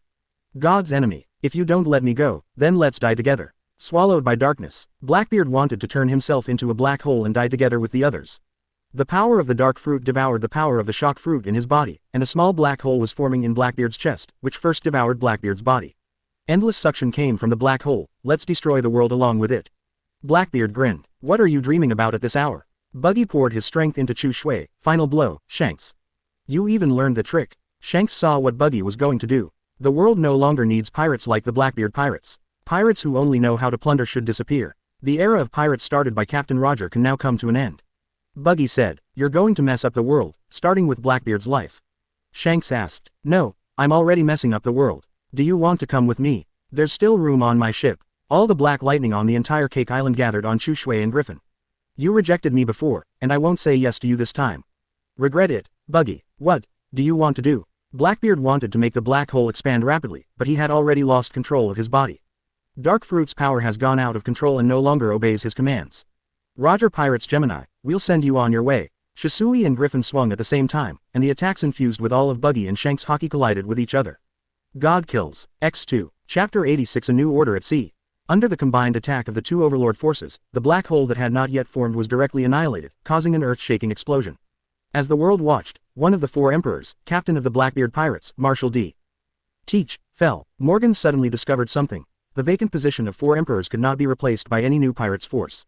Neither the Kid Pirates nor the Heart Pirates have the foundation to meet the requirements of an imperial group. It seems that the position of four emperors will be vacant for a long time. Among the remaining 3 sea emperors, the Buggy Pirates are the most powerful, forming a situation of one superpower and two strong ones. The Buggy Pirates' sphere of influence has also become extremely large. Originally, the Buggy Pirates occupied 3/4 of the four emperors' sphere of influence. From any perspective, the Buggy Pirates are the biggest winners of this war. Is it a coincidence, or is it intentional? Morgans was thinking about these things when he noticed Buggy waving at him. What's up, Captain Buggy? Morgans flew over with the camera. Den Mushi. I have something I want to announce to the world, a new order at sea, Buggy said. Morgan's eyes suddenly lit up, something big was about to happen. Are you going to start the speech again? Morgans asked expectantly. There is no need for speeches anymore. This is an order issued by the ruler of this sea area. Buggy said slowly. First, the Whitebeard Pirates' territories, the Big Mom Pirates Wanoku, and Wanokuni will all be under my direct rule. These places no longer need to pay tribute in exchange for protection, but only need to pay tithe, that is, 1/10 of the annual income as tax. As soon as this statement was made, it immediately sparked a heated discussion around the world. Is it really true that only 1/10 is required? Since it was announced in front of the whole world, it must be true. I'm so envious. Due to the high amount of heavenly gold, the tax rate of member countries of the world government starts at 30%, and in some places it even reaches more than 50%. Second, within the area of my rule, no matter what happened before, from now on, regardless of race or status, everyone has equal rights. Abolish slavery and return the slaves I have kidnapped to me within 10 days. Of course, you can still have some hope, but it's best not to let me know, otherwise I will come to visit you personally. BD. In a room in the holy land of Mariajoy, silk threads were dancing wildly, cutting all the decorations in the room into pieces. Where do you get your confidence from, Buggy the Clown? Doflamingo cursed. If you have the guts, come to the holy land of Mariajoy. He just spent a lot of money to buy a large number of slaves from Blackbeard. Although it was the world government's money, he had other uses for these slaves as part of his plan. The plan to set a trap to lure Buggy the Clown and his gang was disrupted, and Buggy turned around and wiped out the Blackbeard pirates. He only reported this plan to the 5 elders and obtained their consent. No one else knew what this plan was. But Buggy actually killed Blackbeard, who was about to backstab him. Doflamingo suddenly had an absurd thought. Could there be a traitor among the 5 elders? Doflamingo, the 5 elders are summoning you. A CP0 agent found Doflamingo. They also watched the live broadcast. Are they so impatient? Doflamingo followed CP0 to 5 elders without caring about his relatives. Doflamingo, release the slaves that were traded from all nations, said one of the 5 elders. How is that possible? I bought it at a huge price. Doflamingo didn't expect 5 elders to say such a thing. Now is not the time to start a conflict with the Buggy Pirates, said the 5 elders. The Blackbeard Pirates have disappeared. Your plan will not succeed. Even if Blackbeard is gone, we still have the Marine. Why not just send the Marine out? Doflamingo said. Then go and discuss it with Akainu yourself. 5 elders, holding the knife, said, if he agrees, the plan will proceed as usual. Doflamingo knew Akainu would never agree. What about sending out the Knights of God? The mission of the Knights of God is to guard the holy land of Mariajoy, and they will not set foot outside of here. Said the tallest of the 5 elders. So you were scared by Buggy the Clown? Doflamingo said, you want to send back the slaves you bought. Where is the Celestial Dragon's national treasure? Isn't it time to activate it now? Doflamingo pointed at the live broadcast and said, 3 royal pirates are gathering together. What a great opportunity. Your father actually told you about that national treasure. This is a secret that only the patriarch of every family can know. 5 pairs of eyes immediately stared at Doflamingo. We don't know much. Shouldn't we be discussing Buggy the Clown's problem now?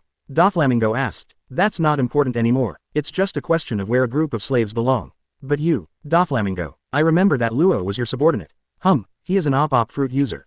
Don't you really know much? The 5 elders turned their attention to Doflamingo, while Buggy on the screen continued to issue orders. Third, for the pirates within my sphere of influence who have not engaged in plundering, I will give you 3 days to leave. Those who engage in plundering, better pray that you don't run into me, otherwise death will be your only destination. Buggy's third command immediately caused a sensation around the world. In the blackmail bar, not only Rayleigh is watching the live broadcast, but some pirates are also here. What does Buggy mean? Does he think of himself as a marine? A captain of the pirates slammed the table hard. Shaggy glared at him and memorized his appearance in his little notebook.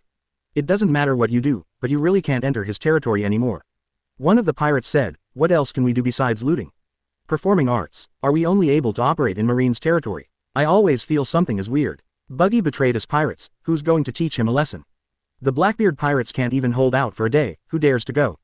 Just watching him continue to be so arrogant. It's really annoying. In the blackmail bar, the pirates are discussing the impact of Buggy's orders. And in the world, such scenes can be found everywhere. The world has had enough of the pirates' intrusions over the years, but now a high-ranking pirate has turned against them. What does little Buggy want to do? Shaggy asked Rayleigh. Don't you want to be a pirate? I don't know. Let's wait and see what he will do with that sea area, Rayleigh said. Finally, a reward of 1 billion Baileys is offered for finding Edward Weeble. Anyone who knows can contact the Buggy Pirates. Chapter 87 Morgans, thank you gift, the world's diva. Anything else? Morgans asked expectantly. At least make some comments that everyone likes to hear, such as beating up celestial dragons or something like that. That's all. I'll find you next time during the live broadcast. Buggy said. We may not be able to do it next time. Our Den Mushi suffered heavy losses. Morgans looked at the camera Den Mushi in his arms. These Den Mushi that can record live broadcasts are high-end products. Now that the relationship with the world government has become strained, I can't buy them even if I want to. We can cooperate on this. Maybe I can provide you with a batch of Den Den Mushi, but it will take some time.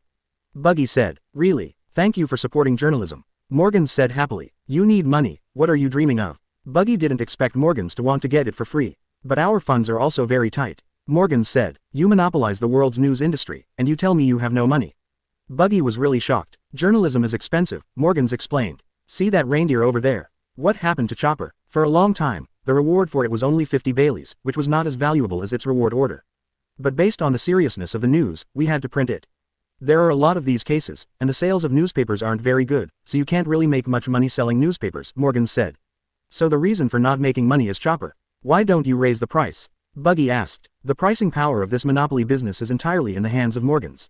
Then many people won't be able to afford newspapers. A newspaper costs as much as a reindeer, which is already very high. If it goes any higher, it would go against the original intention of my journalism, Morgans said. Buggy was in awe. You are a true media bird. Can you sponsor me some Den Den Mushi? Morgans asked expectantly. It still doesn't work. My Den Den Mushi was hard-earned. Why don't you improve the newspaper and print some content that everyone likes to increase sales? Buggy gave Morgans an idea. Interesting content. Are you going to kill celestial dragons again? The sales of that issue were surprisingly good. Morgans immediately perked up. Not this kind, and I can't find celestial dragons right now. I mean the kind of newspapers that men like to read, you know. The entertainment industry in the pirates' world is polarized, with the rich living a life of luxury and having all kinds of recreational activities. The poor civilians have basically no spiritual food to eat, so this kind of newspaper should have good sales. That kind. Morgans showed an, I understand, expression, we have it. What? Why don't I know? The news bird that Buggy remembered would only drop a roll of newspaper, collect the money and leave, and never recommend any other newspapers to him. Is it because I look too upright? It's this kind of back page newspaper. Morgans took out a few newspapers from his pocket. Do you want to see it? Ahem. I don't have any other intentions, I just want to broaden my horizons. Buggy took the newspaper and flipped through it. Is this kind of newspaper worthy of being called the inner edition? The pornographic pictures on it can't even be used as spellcasting materials. Buggy said with disdain, we can't help it. We used to have an ace contributor named Absa, who provided many exclusive photos and was very popular among men. Later he disappeared, and the sales of the back page newspapers were not as good as before. Morgans said regretfully, we never found him. This will probably never be found, and it's all Blackbeard's fault. Come on, keep going, and come find me when you go bankrupt. I still need people like you. Buggy patted Morgan's shoulder. The value of Morgans lies in the news birds that are all over the world. In fact, Buggy thinks that they can do some courier business part-time, which is not bad to make money. Are you trying to comfort me or to sarcastically say that? Morgan swatted Buggy's hand away with his wing. Although this live broadcast is not very popular with the audience, I know this is big news that can change the world. Thank you for notifying me. Morgan said seriously. Although the original 4 emperors have been replaced by 3 during this period, the destruction of the Blackbeard pirates cannot be underestimated. As a thank you, I'll give you my collection. Remember to notify me if there's any news next time. Morgans rummaged around in his arms. What are you going to give me, bird eggs? Buggy asked. There is no such thing. Morgans took out a photo and an exquisite invitation from his pocket and handed it to Buggy solemnly. Here. In the photo, a girl with red and white hair is singing, and below is her signature, Yuta.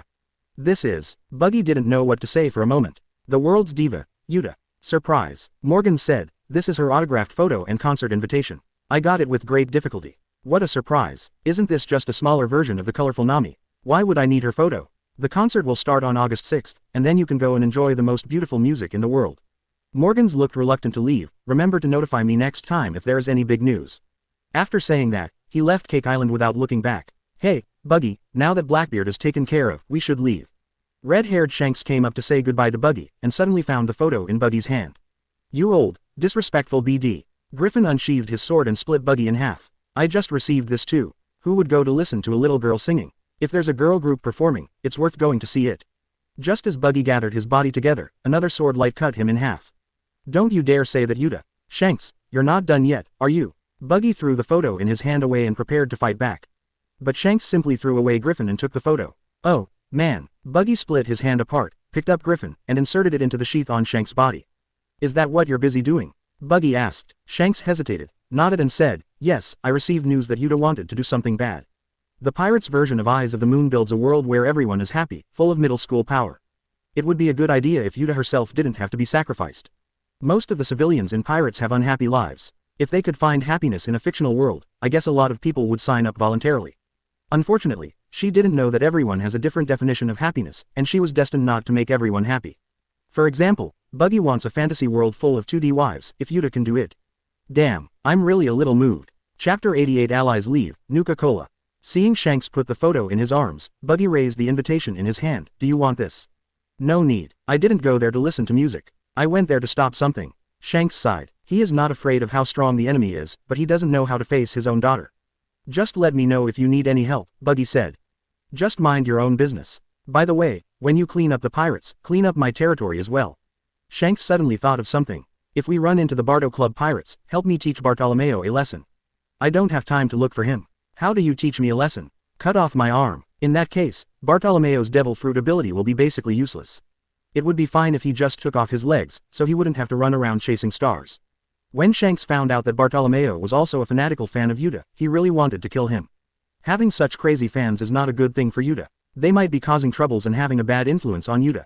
If Bartolomeo didn't have the identity of the Straw Hat Grand Fleet, Shanks would have killed him directly. We have to go, Luffy, let's continue looking for Raftel, maybe we can meet there. Shanks loudly said goodbye to Luffy in the distance. Do you want to be the king of pirates too, Shanks? Luffy was stunned for a moment, then grinned. Then we'll be rivals.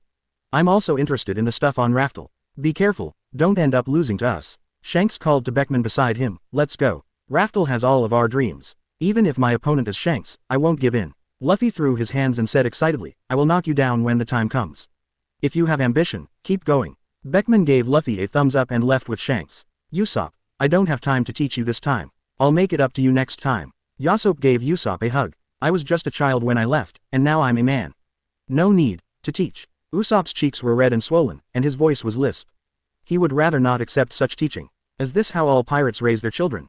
Yamato was a little surprised. They don't care about them from a young age. In comparison, Kaido taught her a lot. Most pirates don't have children, but Usopp is a rare case, Robin said. Little Luffy, we're in a hurry this time, try my cooking next time. Lucky Lou said with a smile, let's go. Mengshita made a few gestures in front of Chopper, squeaked a few times, and then jumped onto Bunker Punch's back. Chopper, what is it saying? Brook asked curiously. He said that we are both officers of the Four Emperors, and we can spar with each other sometime in the future. Chopper said embarrassedly, I didn't expect that I am also an officer of the Four Emperors now. I wonder if the people in my hometown, especially Dr. Doriel, know about this. You should have shown your face in the live broadcast just now, maybe people back home could have seen it. Frankie said, it's too late now. Huh, why didn't I think of that? Chopper was immediately annoyed. Luffy, the Blackbeard pirates have been dealt with. Should we waste time here? Zoro asked. He didn't want to stay here any longer. You only know how to cherish some things after you lose them. Today, my hands are shaking. Today, my heart aches. Why is this happening? Shu Shui, I really miss you. A ghost aura slowly emanated from Zoro. Wow, green algae head, what are you doing? Sanji was startled. I want to kill someone. Zoro said coldly, you're like your wife has been taken away by someone else. But speaking of wives, Sanji was confused. Why does it feel so familiar? It's like I've had this before. And he always felt that someone was secretly watching him, but he couldn't find out who it was. Well, it might be your illusion. Haha, how come you have a wife? Nami said. Then Miss Nami, would you please consider it? Sanji immediately put his wife's affairs behind him. Go to hell, Zeus, teach him a lesson. Nami ordered. In a mirror, the scene of Sanji being charred by electricity was being shown. Aren't you going to give his memory back to him, Pudding? Brûlé also knew that Pudding had extracted Sanji's memory. No, he has his own dream to realize. Pudding shook his head, I can't get involved. It's so complicated. What a pity, I've never been in love. Brûlé didn't understand why two people who obviously had feelings for each other had to end up like this. At this time Luffy also noticed Zoro's abnormality and was about to ask what happened when a man in a black robe appeared beside him. Uncle, what can I do for you? Luffy asked in confusion. He is the leader of the Revolutionary Army, Dragon. Robin said, he is also your father.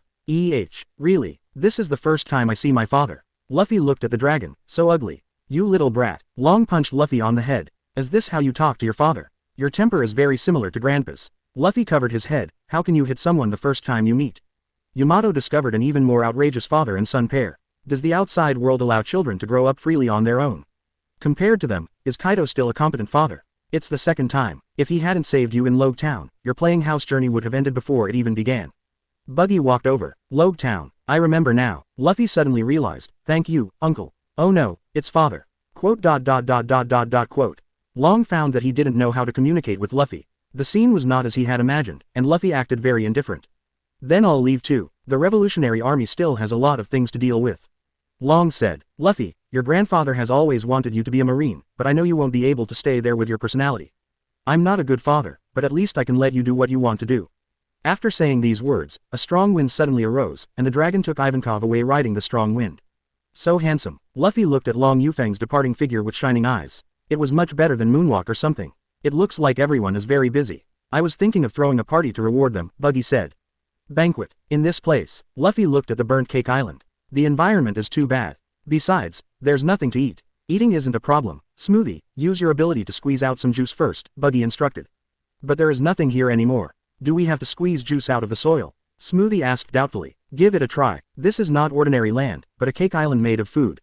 Smoothie tried to squeeze out some dark brown liquid using the soil of Cake Island. She tasted it and said, it's sweet and a little pungent. It tastes strange, but it's delicious. Buggy took a little and tasted it. It tasted like cola, but better than any cola he had drunk before. It felt like an explosion in his mouth. Could this be the legendary Nuka-Cola? Thinking of this, Buggy tapped the area covered with ice crystals. Kuzan, come out and help me cool my drink. Chapter 89. I want to make this world more interesting. The ice crystals on the ground grew upwards to form a human-shaped ice sculpture, which then took on the appearance of Aokiji. Aokiji waved his hands and created a bunch of ice crystal glasses to hold that Nuka-Cola, squeezed out by Smoothie. How do you know I didn't leave? Buggy picked up a cup of Coke and drank it all in one gulp. Coke without ice really has no soul. You haven't answered my question yet. Aokiji said. Where else can you go if not here? Back to the Marine. You can't accept Akainu's style of doing things at all. Actually, Buggy just asked casually. After all, Aokiji had nowhere to go for the time being. I left the Marines to become stronger. It has nothing to do with anything else. In fact, the reason why Aokiji left Marine was not only because he wanted to kill Blackbeard, but also because he had different ideas from Akainu. As moderates in the Marines, Aokiji, Fujitora, Smoker and others act in a style very different from that of hardliners like Akainu. Aokiji brought out his previous explanation, but found Buggy looking at him in confusion. Do you think I'm a fool? Even Blackbeard doesn't believe this. Ah la la la, is my acting so bad? Aokiji didn't think Blackbeard had discovered anything unusual. If Buggy and his men hadn't suddenly come out and wiped out the Blackbeard pirates, he would still be lurking inside. You can't blend into a gang of villains just by having a cold face. You lack the temperament of Blackbeard and his gang. Cunning, cruel, and indifferent to life, this is the impression given by the Blackbeard pirates. As for Aokiji, he seemed out of place next to them, like an ice sculpture, with only indifference. You have nowhere to go anyway, why don't you join us? Buggy asked. Aokiji's ability has other uses besides being used as a refrigerator. What exactly do you want to do? Conquer the world, Aokiji asked. He also heard what Buggy said just now. As a pirate, he wanted to wipe out pirates. It was a betrayal of his class. It's too easy to conquer the world. I want to change the world and make it more interesting, said Buggy. If Buggy wants to conquer the world, he just needs to blast his way through it. Give him some time, rub a few big Ivans with your hands, and use the mirror fruit to transport them to the Holy Land of Mariajoy, and then the Holy Land of Mariajoy can be sent to heaven. But what you will get afterwards is only a devastated world, and it will take more time to develop again. What is this interesting world you're talking about? Aokiji asked. Wait a minute, let me find a fixed venue first, and then we can talk in detail. We will have to wait here for a while, Buggy said. Many people on Cake Island were sold as slaves. Buggy planned to wait here for them to be released, and to see if there were any stubborn guys who dared not release them. At this time, all the people on Cake Island had gathered together, and it was not good to stand in the bare wilderness. Lao Sha, it's up to you. Don't call so many people next time. This battle is not even a warm-up. Crocodile came over with great joy, but in the end he only got half of the King of Evil government, and he felt a little unhappy. He put his hands on the ground with a cold face. If we want to fix the location, we need to put in some effort. A large amount of quicksand appeared, shrouding everyone in shadow, and then the quicksand slowly turned into a magnificent hall, and finally began to be reinforced. Candlelight Wax Museum. Mr. 3 saw that the hall was a little dark, so he threw out large amounts of wax liquid, which turned into various wax statues and artworks. There were candles burning on the top, illuminating the hall. Wow, this is really cool. Luffy, Chopper, and Usopp exclaimed together. The atmosphere is still lacking. Kuzan, let's get some ice crystal decorations. Buggy found that the light was still a bit dull. Are we familiar with each other? We were enemies before. Aokiji was speechless. It was the first time he saw devil fruit being used in this way. Can he do such delicate operations? Crocodile lit a cigar on a candle statue. Ice thorn spear. Hundreds of ice spears were inserted into various places in the hall, and then ice flowers bloomed on the spears. The candlelight shines through the ice crystals, refracting 7 colors of light, making the hall look like a dream world. You're still far from perfect in the use of the Logia fruit, Crocodile. Aokiji said. How can melting ice compare to an eternal building? Crocodile sneered. Okay, you can go and rest now. Buggy said to Luffy and the others. Katakuri, prepare some food for them. Can we have more of this cola? Frankie drank a glass of Nuka-Cola. This stuff must be strong enough as fuel. Hey, Iron Lump, don't be ungrateful. Smoothie glared at Frankie. This is juice, not fuel. Make him some, but you'd better experiment on a small scale first. Buggy doesn't know if this Nuka-Cola will explode if used as fuel. It is essentially something made from the juice fruit. What if it has other properties? One of the 3 great generals has actually become a juicer. Smoothie was full of resentment, but when he thought about how Buggy killed Blackbeard, he decided to just bear it. Frankie excitedly took 2 barrels of Nuka-Cola and went back to do the experiment. Aokiji was still struggling with the question from before, what do you want the world to be like? Luffy, who originally wanted to go out for a feast, also became interested. Yeah, what is an interesting world? First of all, do you think the world is normal now? Buggy asked. That's normal, Luffy said. I think the world right now is quite interesting. Buggy ignored him and continued, the development of this world is too distorted. On the one hand, military biochemical robots, lasers, tanks and other things have appeared. On the other hand, civilian products are very backward. Some people have never left their islands in their entire lives and have no idea what the outside world is like. In fact, it is not that abnormal, and the blue planet is similar. Some countries have explored space, and some countries are still living a primitive tribal life. Buggy was fortunate enough to come from a country that explored space, so he couldn't stand the backwardness of the pirates' world. Even if he had power, he still missed the internet, games, and all kinds of weird novels. But that backward pirates' world doesn't provide these things, so Buggy has to do it himself. Because of the selfish desires of the celestial dragons, the world has been torn apart. I want to reunite the world. Human wisdom should not be wasted on survival and war, but should be used to make the world more interesting. How about it, Kuzan, do you want to help me? Chapter 90. The difference between Aokiji and Akainu. Fortunately, Kuina is not a dual sword style. This is really unifying the entire world. You really have the guts to think about it. Aokiji didn't expect to hear such words from one of the pirates. If this were someone else's idea, Aokiji would just sneer. But Buggy is different, because he does have that power. The hall was packed with cadres. This was the power that could shake the world. To be honest, Buggy's ideas are somewhat similar to those of the Revolutionary Army. They both want to overthrow the rule of the celestial dragons and rebuild the world's order. But Aokiji is not optimistic about the Revolutionary Army because it is too weak. If the 4 emperors had not taken up most of the Marine's energy, the Revolutionary Army would not have been able to develop at all. Once Marine is free, he can completely wipe out the Revolutionary Army. Buggy is different. He has too many backbones under him, plus his messy relationships. He is connected with Shanks, Luffy, and the Revolutionary Army. There might even be some support from members of Roger Pirates. For a moment, Aokiji was moved. As a former Marine Admiral, he has seen too much darkness. Like Buggy said, celestial dragons are largely responsible for the world being the way it is. As long as the full amount of heavenly gold is paid, the world government does not care who the ruler of the country is or how the civilians live.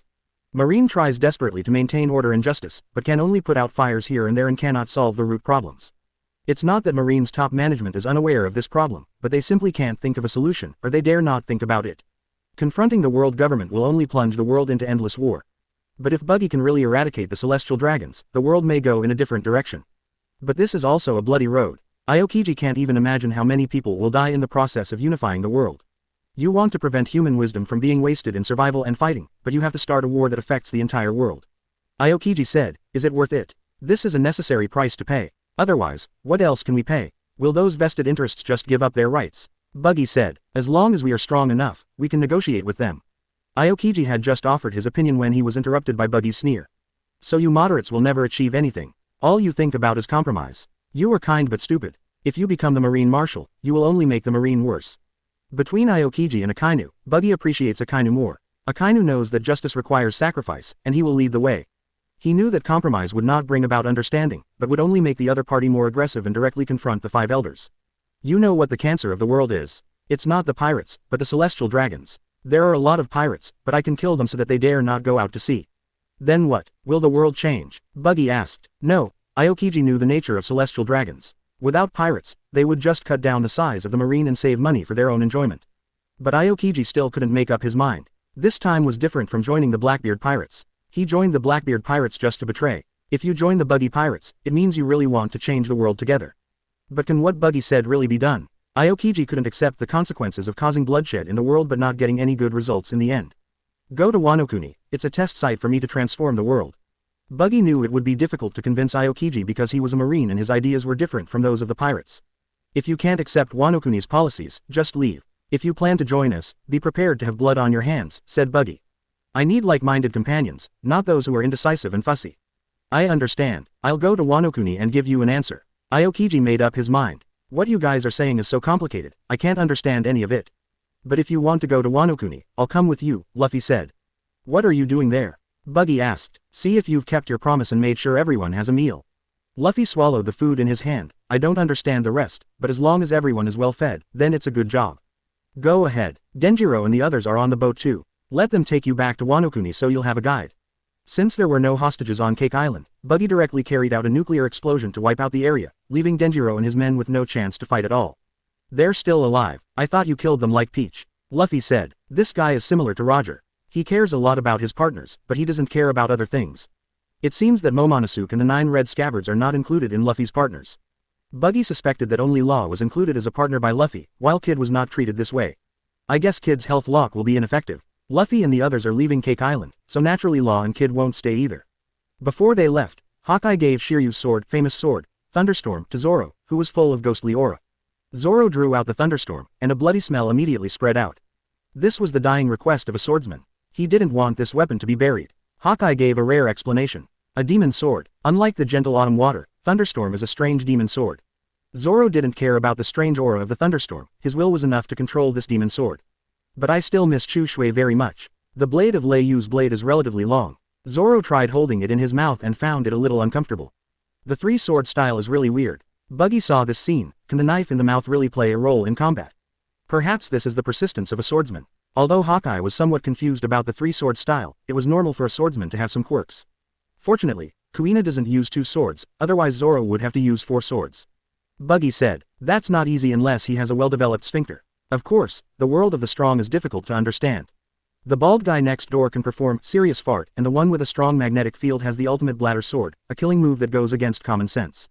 Zoro might also be able to master the sphincter 4-sword style. Can you please say less? Hawkeye couldn't bear the thought of that scene. Tisk, if it works, this is a style that can attack both physically and mentally.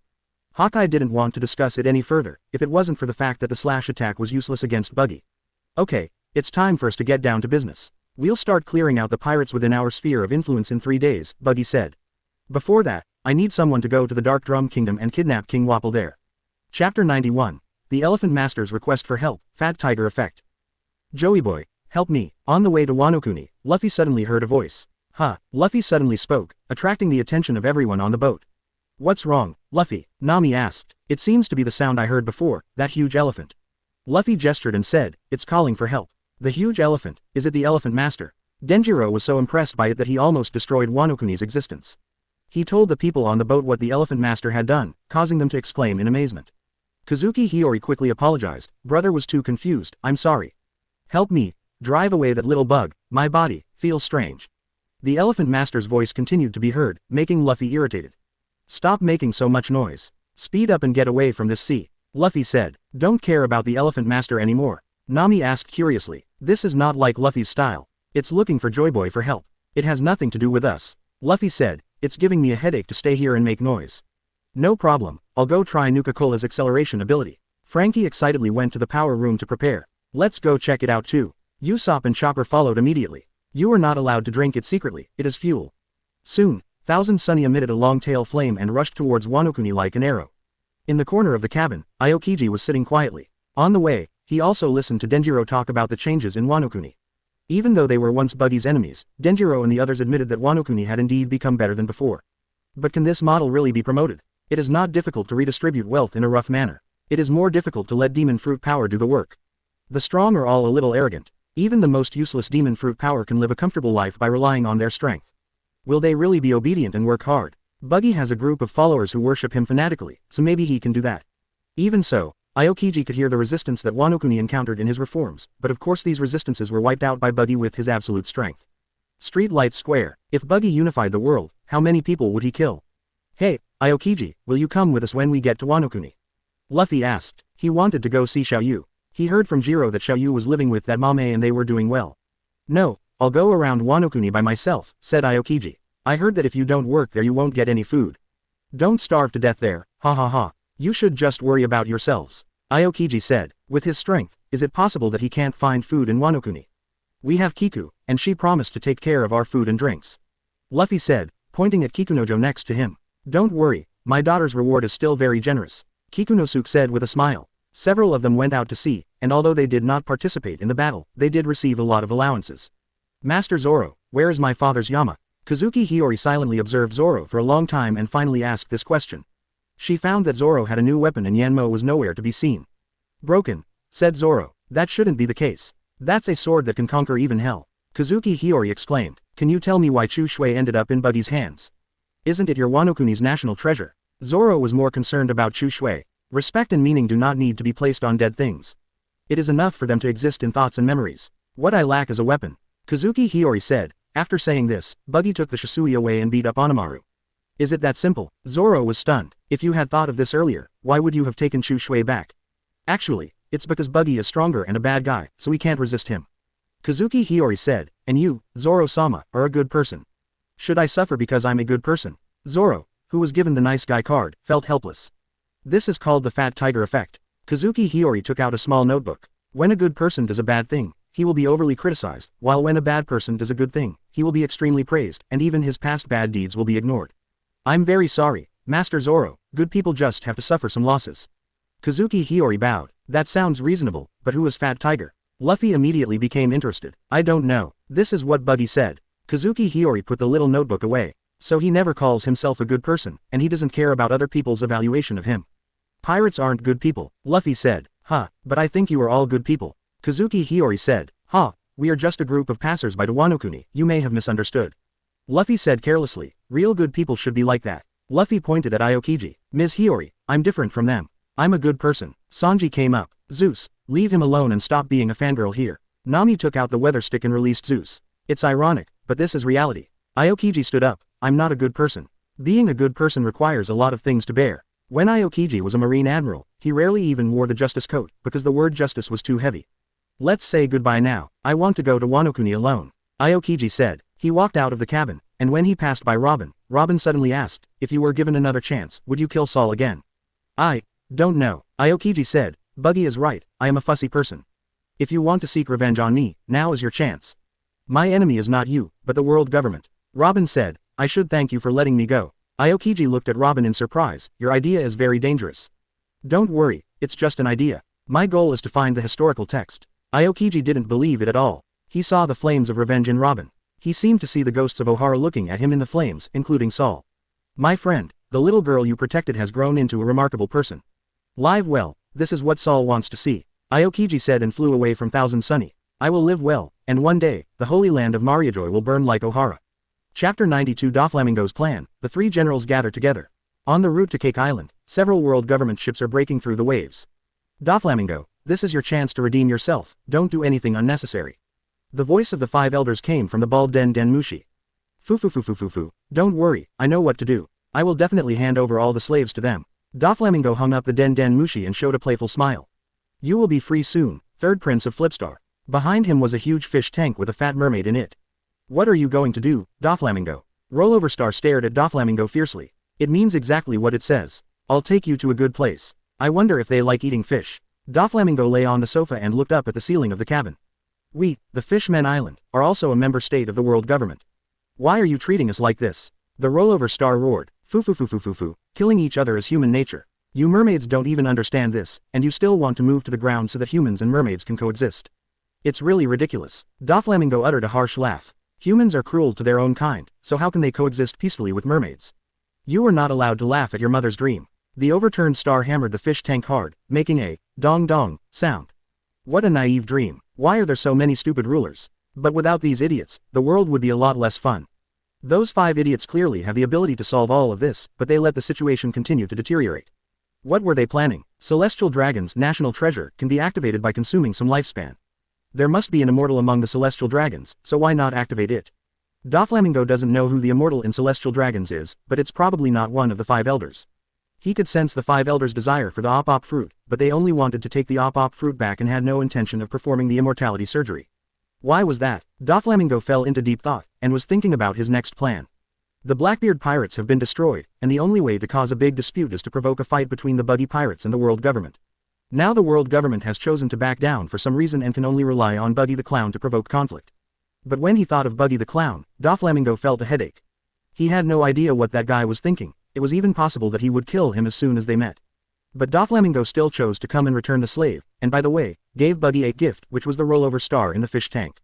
The world government not only provoked civil unrest in Alabasta, but also captured the 3 princes of Mermaid Island with the help of the Alabasta royal family. This is also the main reason that triggered the struggle between the Fishmen Island and Alabasta. Originally, the Flitstar was to be given to the Celestial Dragons as a slave, but Doflamingo intercepted it after he came to power. Since the 5 elders wanted to return all the slaves, Doflamingo sent the rollover star as well. If he were Buggy the Clown, he would definitely not miss this opportunity. With this hostage, maybe they could seize the opportunity to occupy Mermaid Island and then plan Alabasta. This is the only way to intensify conflicts. Only when the world is in chaos will it be interesting. But when Doflamingo arrived at Cake Island, he found that his idea was wrong again, because Buggy the Clown was not on the island. Only Katakuri is here waiting to receive these slaves. Where's Buggy the Clown? Doflamingo's voice was trembling. We're going to wipe out the pirates. The 3 days have passed. No more pirates will be allowed in the nearby waters, unless they become sea merchants and fly this flag. Katakuri pulled out a mushroom flag. Would you like one? All those captured by Blackbeard were sent back by the world government, and Katakuri was in a good mood. It would be a bit troublesome if they were scattered, but this saves a lot of effort. What use does Lousy have for this thing? As the 4 emperors, why does Buggy have to go and destroy the pirates himself? He has so many subordinates to command. At this point, Doflamingo could only send the unlucky star away with hatred. This mermaid is a little special. With someone of CP0 around, Doflamingo could only give Katakuri some hints, hoping that he would understand. To his disappointment, Katakuri didn't understand what he meant at all. It's quite special. Are there such fat mermaids in Wano? Katakuri said doubtfully, and then directly opened the chains on the carnival star. You are free. You can choose to live freely in the world, or return to your hometown. Mermaid Island was protected by the BIGMOM pirates for a period of time, and Cartwheel knew Katakuri, the second in command of the BIGMOM pirates. Seeing Katakuri's gentle attitude, he felt a little confused. He had been captured for some time and had no idea what was happening in the outside world. This BD. Doflamingo saw Katakuri release the rolling star easily and knew that his plan had failed again. Let's go. He didn't want to stay here any longer. Katakuri ignored Doflamingo. Since the captives on Cake Island had returned, he had other things to do. Smoothie, you handle things here, I'm going to go out for a while. Katakuri said. Are we going to find Perospero, the traitor? Smoothie asked. He is not a traitor, he just chose a different path. But I must bring Monder back. Captain Buggy needs his abilities. When the pirates split, Monder chose to follow Perospero and rebuild the pirates. Katakuri didn't know why Buggy cared so much about Monder, but since it was Buggy's order, he chose to obey. What's the use of that thing other than being a warehouse? Smoothie was a little dissatisfied with Buggy's emphasis on Monder. Obviously, her strength was stronger, but Buggy never regarded her as a powerful fighting force. What on earth happened? Cracker, the last of the 3 generals, was captured in the Battle of Cake Island and had just been rescued. The BIGMOM pirates no longer exist, and now we have joined the Buggy pirates. Of course, you have the freedom to choose, Katakuri said. Think it over carefully. After you join, maybe your task will be to make cookies all the time. Smoothie recalled the bad memories. Her hands were sore and weak from the first time she squeezed juice. Is that guy very powerful? Katakuri, Cracker asked. Much stronger than his mother. I still haven't seen the limit of Captain Buggy's strength. Katakuri said. That's great, I'll join. Cracker said happily. For him who is afraid of pain, it is very satisfying for him to make cookies without fighting. Smoothie, tell him the rules he should follow from now on. I'm going out to look for Perospero. Katakuri ordered. The entire Buggy Pirates group has basically gone out to clear out the pirates, hoping that Perospero will not be active in the nearby waters. If you don't obey orders, you will die. Perospero shouldn't be so stupid. Chapter 93 Brother Gia, are you going to take me home? Excuse me. After Dipper found that Katakuri left, no one paid any attention to him. What's the matter? Smoothie asked impatiently. Didn't I say you were free? Many races were forced to remain in the 10,000 countries by her mother. Now that they are free, it is very difficult to count them. Smoothie wished they could leave Wano, otherwise it would be too troublesome to manage them. Happiness came too suddenly, and Fandoxin couldn't accept it for a while. And how would he get back? Would he have to swim all the way back to Mermaid Island? Even though he is Poseidon's older brother, the Sea Kings won't give him that face and will have to eat him anyway. I can't go home, Fandoxin said honestly. You have no home, or were you kicked out because you can eat? Smoothie misunderstood and looked at his body shape. If you want to stay here, you need to work. We don't keep idle fish here. Work. Fandoxin felt that this word was very unfamiliar. He had never come across it since he was born. You haven't worked before, have you? Smoothie, who had just experienced work a few days ago, said exaggeratedly, how did you grow so big? As the Prince of Mermaid Island, of course he was taken care of when he was growing up. I have the strength. Fandoxin felt that he was still quite capable of fighting. He was greeted with a burst of laughter. You're killing me with laughter. Do you have any misunderstanding about strength? Smoothie lifted up the tipping star. What can you do? Water splash. Fandoing dared not speak out. This man was one of the 3 generals of the BIGMOM pirates, he was definitely no match for him. He turned his gaze to Cracker. At this time, Cracker is surrounding himself with cookies and turning into a cookie warrior. What are you looking at me for? Cracker asked. What's the matter? It's okay. Flipstar lowered his head quickly. He recognized Cracker's appearance. He was another 3-star general. I can fight, but it's useless. Smoothie put down the tipping star. Cracker, give him some biscuits. It's enough for a day. If you have a good background, you can go to Cake Island and find a job. You won't starve to death. If all else fails, go fishing. We mermaids don't eat fish, they are our companions. We only eat some fruits and algae on the seabed. Tipping Star explained weakly. That's because you've never been hungry. Cracker made him a shark-shaped cookie and left with Smoothie. Tiltstar heard the two discussing on the way. Do I need a job, too? Of course, if you want to lie down, that's fine. Just open a cookie shop. You won't starve to death anyway. But it will be like this for the rest of your life. Are you willing? Of course I am unwilling. Then take over my job so I can go out and wipe out the pirates. If we are a few days late, they will probably be all killed. When Tipping Star saw them leaving, he took a bite of the biscuit and found that it tasted quite good. It looks like there is no danger here, so let's stay here for a while. But I don't know how to contact Mermaid Island. Flipping Star walked cautiously into the depths of Cake Island, which was a terrifying place according to the legend of Mermaid Island. When Charlotte Linlin ruled this place, it was said that some mermen were taken away by her to borrow her seeds and then returned as dried fish.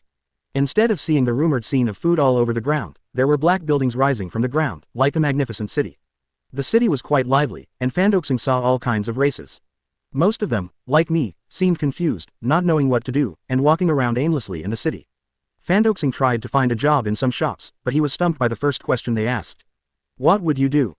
Fighting. What we lack the least is people who can fight. Does dancing count? Do you think anyone would watch a pufferfish dance? I'm a sunfish, not a fathead.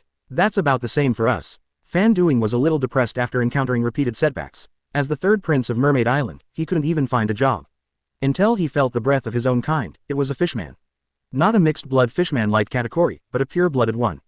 That's great. As long as I reveal my identity as the third prince of Mermaid Island, I will definitely get help. The fishman was very burly. Tiltstar stepped forward and patted him on the shoulder. Hey, fellow, are you looking for a job too? I'm the third one from Mermaid Island.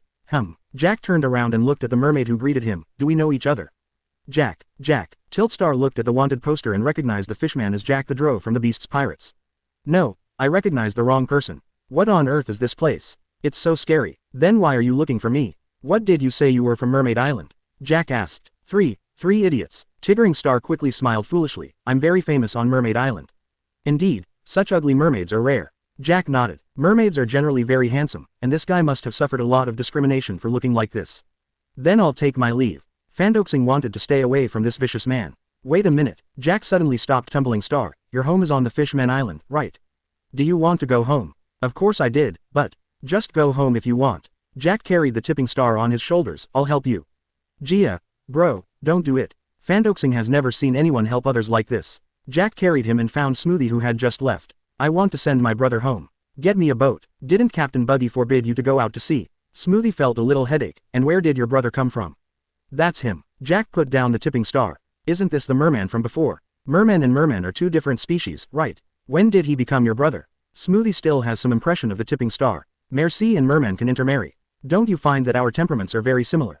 Jack said. Now that you mention it, they do look alike. Smoothie noticed that both of them looked silly. He's a fool. His family must be very worried after he's been away from Mermaid Island for so long. Jack said, I need a boat to take him back. Okay, but don't make any trouble. The status of both parties is similar, and Smoothie can't refute it.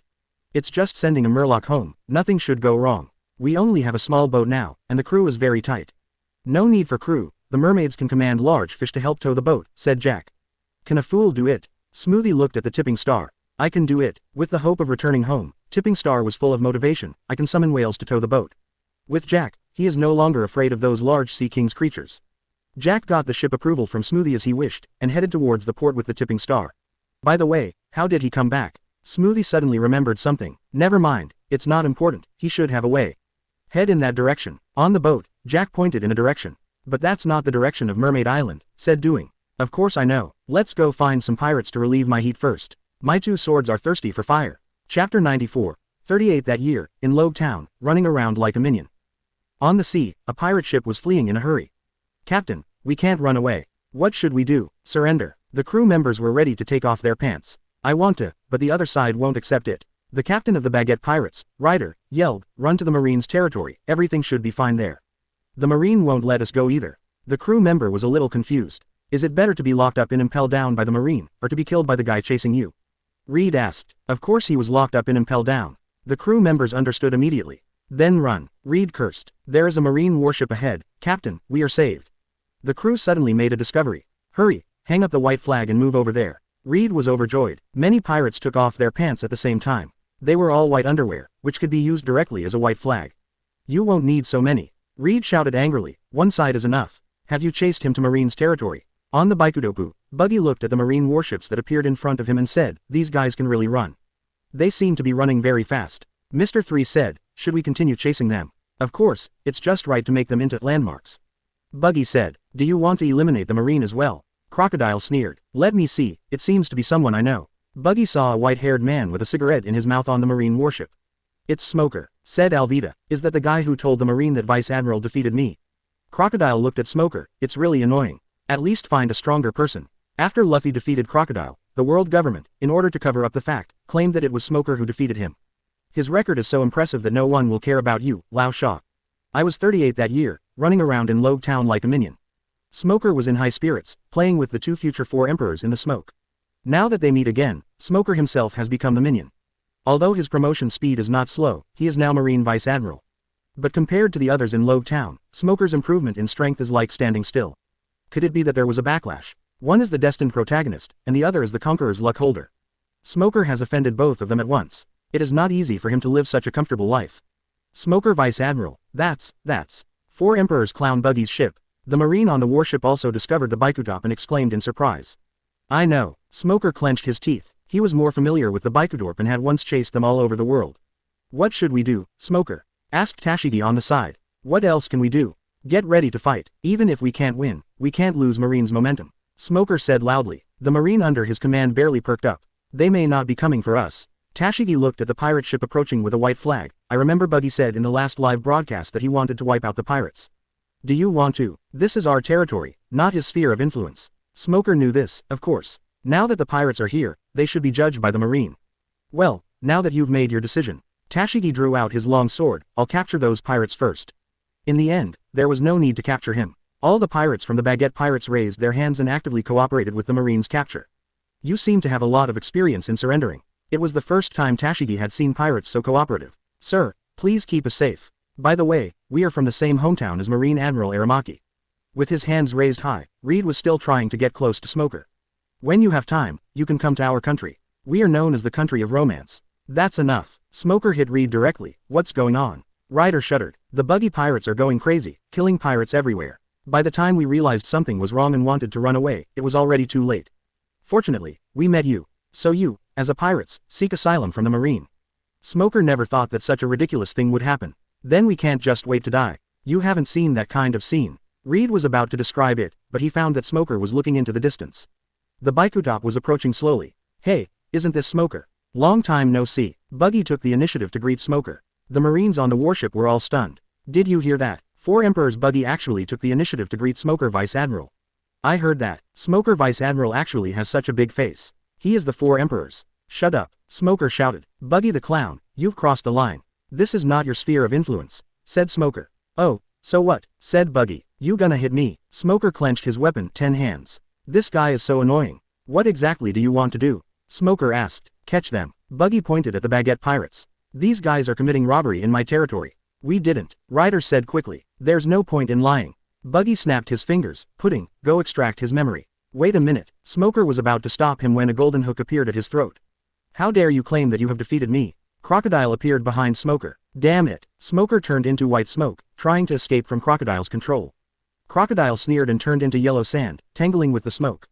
Tashigi tried to step forward to help, but a flash of sword stopped her. Little girl, long time no see. Kabaji said with a smile. Let me, the Overlord Sword Demon Kabaji, test whether you have grown up. Are you the unicycle guy? Tashigi recognized Kabaji. Where's your unicycle? Humph, I left it in the old times. There is no wheelbarrow in the new times that can carry me. Kabaji rarely met an opponent of equal strength. Let me see how good your swordsmanship is. The two men fought with swords, and Pudding was ready to extract Reed's memory. Ryder wanted to resist, but Buggy released Conqueror's Haki, pinning him down and making him unable to move. Pudding pulled a roll of film directly into his head. It was a picture of the Baguette Pirates looting an island, with words from Ryder written on it. Beat the men half to death and shave the women's heads. Let these guys know how powerful we, the Baguette Pirates, are. Ha ha ha ha. The evidence is solid, we can start now. Chapter 95. Bounty on Marine, Golden Root. Lao Sha, stop playing and get down to business. Unlike other Logia fruit elementalizations, the white smoke and yellow sand did not conflict with each other but were completely entangled together. Buggy is a little curious, what will the senses of a Logia user look like after he becomes an element? If the two of them suddenly regained their human form in this entangled state, would it become a state where you are in me and I am in you? Yellow sand flew out from the white smoke and gathered together to form a crocodile. His calmness was in stark contrast to the breathless Smoker. Your Logia fruit ability is too weak. Crocodile lit a cigar and said leisurely. Smoker pulled out a handful of cigars from his arm, stuffed them into his mouth, and took a few deep puffs to replenish his smoke. You have no taste, Crocodile said disdainfully, you lose the fun of smoking by doing this. He was about to start working when he noticed Buggy staring at Smoker thoughtfully. What's wrong? Crocodile rarely saw Buggy's expression like this. Logia users can transform themselves into elements, so there's no need to use cigar smoke to replenish it. Buggy said, I didn't realize Smoker was so sinister, artificially increasing the poison damage of his smoke. What poison damage? Crocodile didn't understand. You know that smoking is harmful to your health. If you smoke like this, the toxins in the smoke will be concentrated, and you may become a nicotine devil one day. If Magellan's poison takes effect instantly, Smoker's poisonous smoke kills people without being noticed. It seems that financial resources limit his ability to exert his strength. Don't worry about him and just work, Buggy said. Crocodile suddenly felt that the cigar in his mouth no longer smelled good. After thinking for a while, he took out the cigar and it turned into sand. It's better to quit smoking in the future. Salon roll. A dozen tornadoes swept up the pirates of the Baguette Pirates and flew them towards their pirate ship. Smoker tried to stop them, but Moria stopped him. Why? You want to stay with those pirates forever? Stay together forever? What do you mean? Smoker didn't know what they wanted to do. Let me go, I'm a noble, you can't do this to me. Ryder, who was caught in the sand roll, begged for mercy loudly. It's rare to see nobles being pirates. Crocodile, put him down. Buggy said. Ryder thought he was saved, but Buggy said, nobles have their own way of dying. Idiot. Smoker cursed in his heart. Buggy dared to kill celestial dragons. Does he still care about the nobles of a small country? At this time, Crocodile had already activated the erosion cycle and the pirates were drained of water by the sand and turned into mummies. The Dark Tower. The upper part of the pirates' ship of the Baguette Pirates group turned into sand, forming a tall black tower.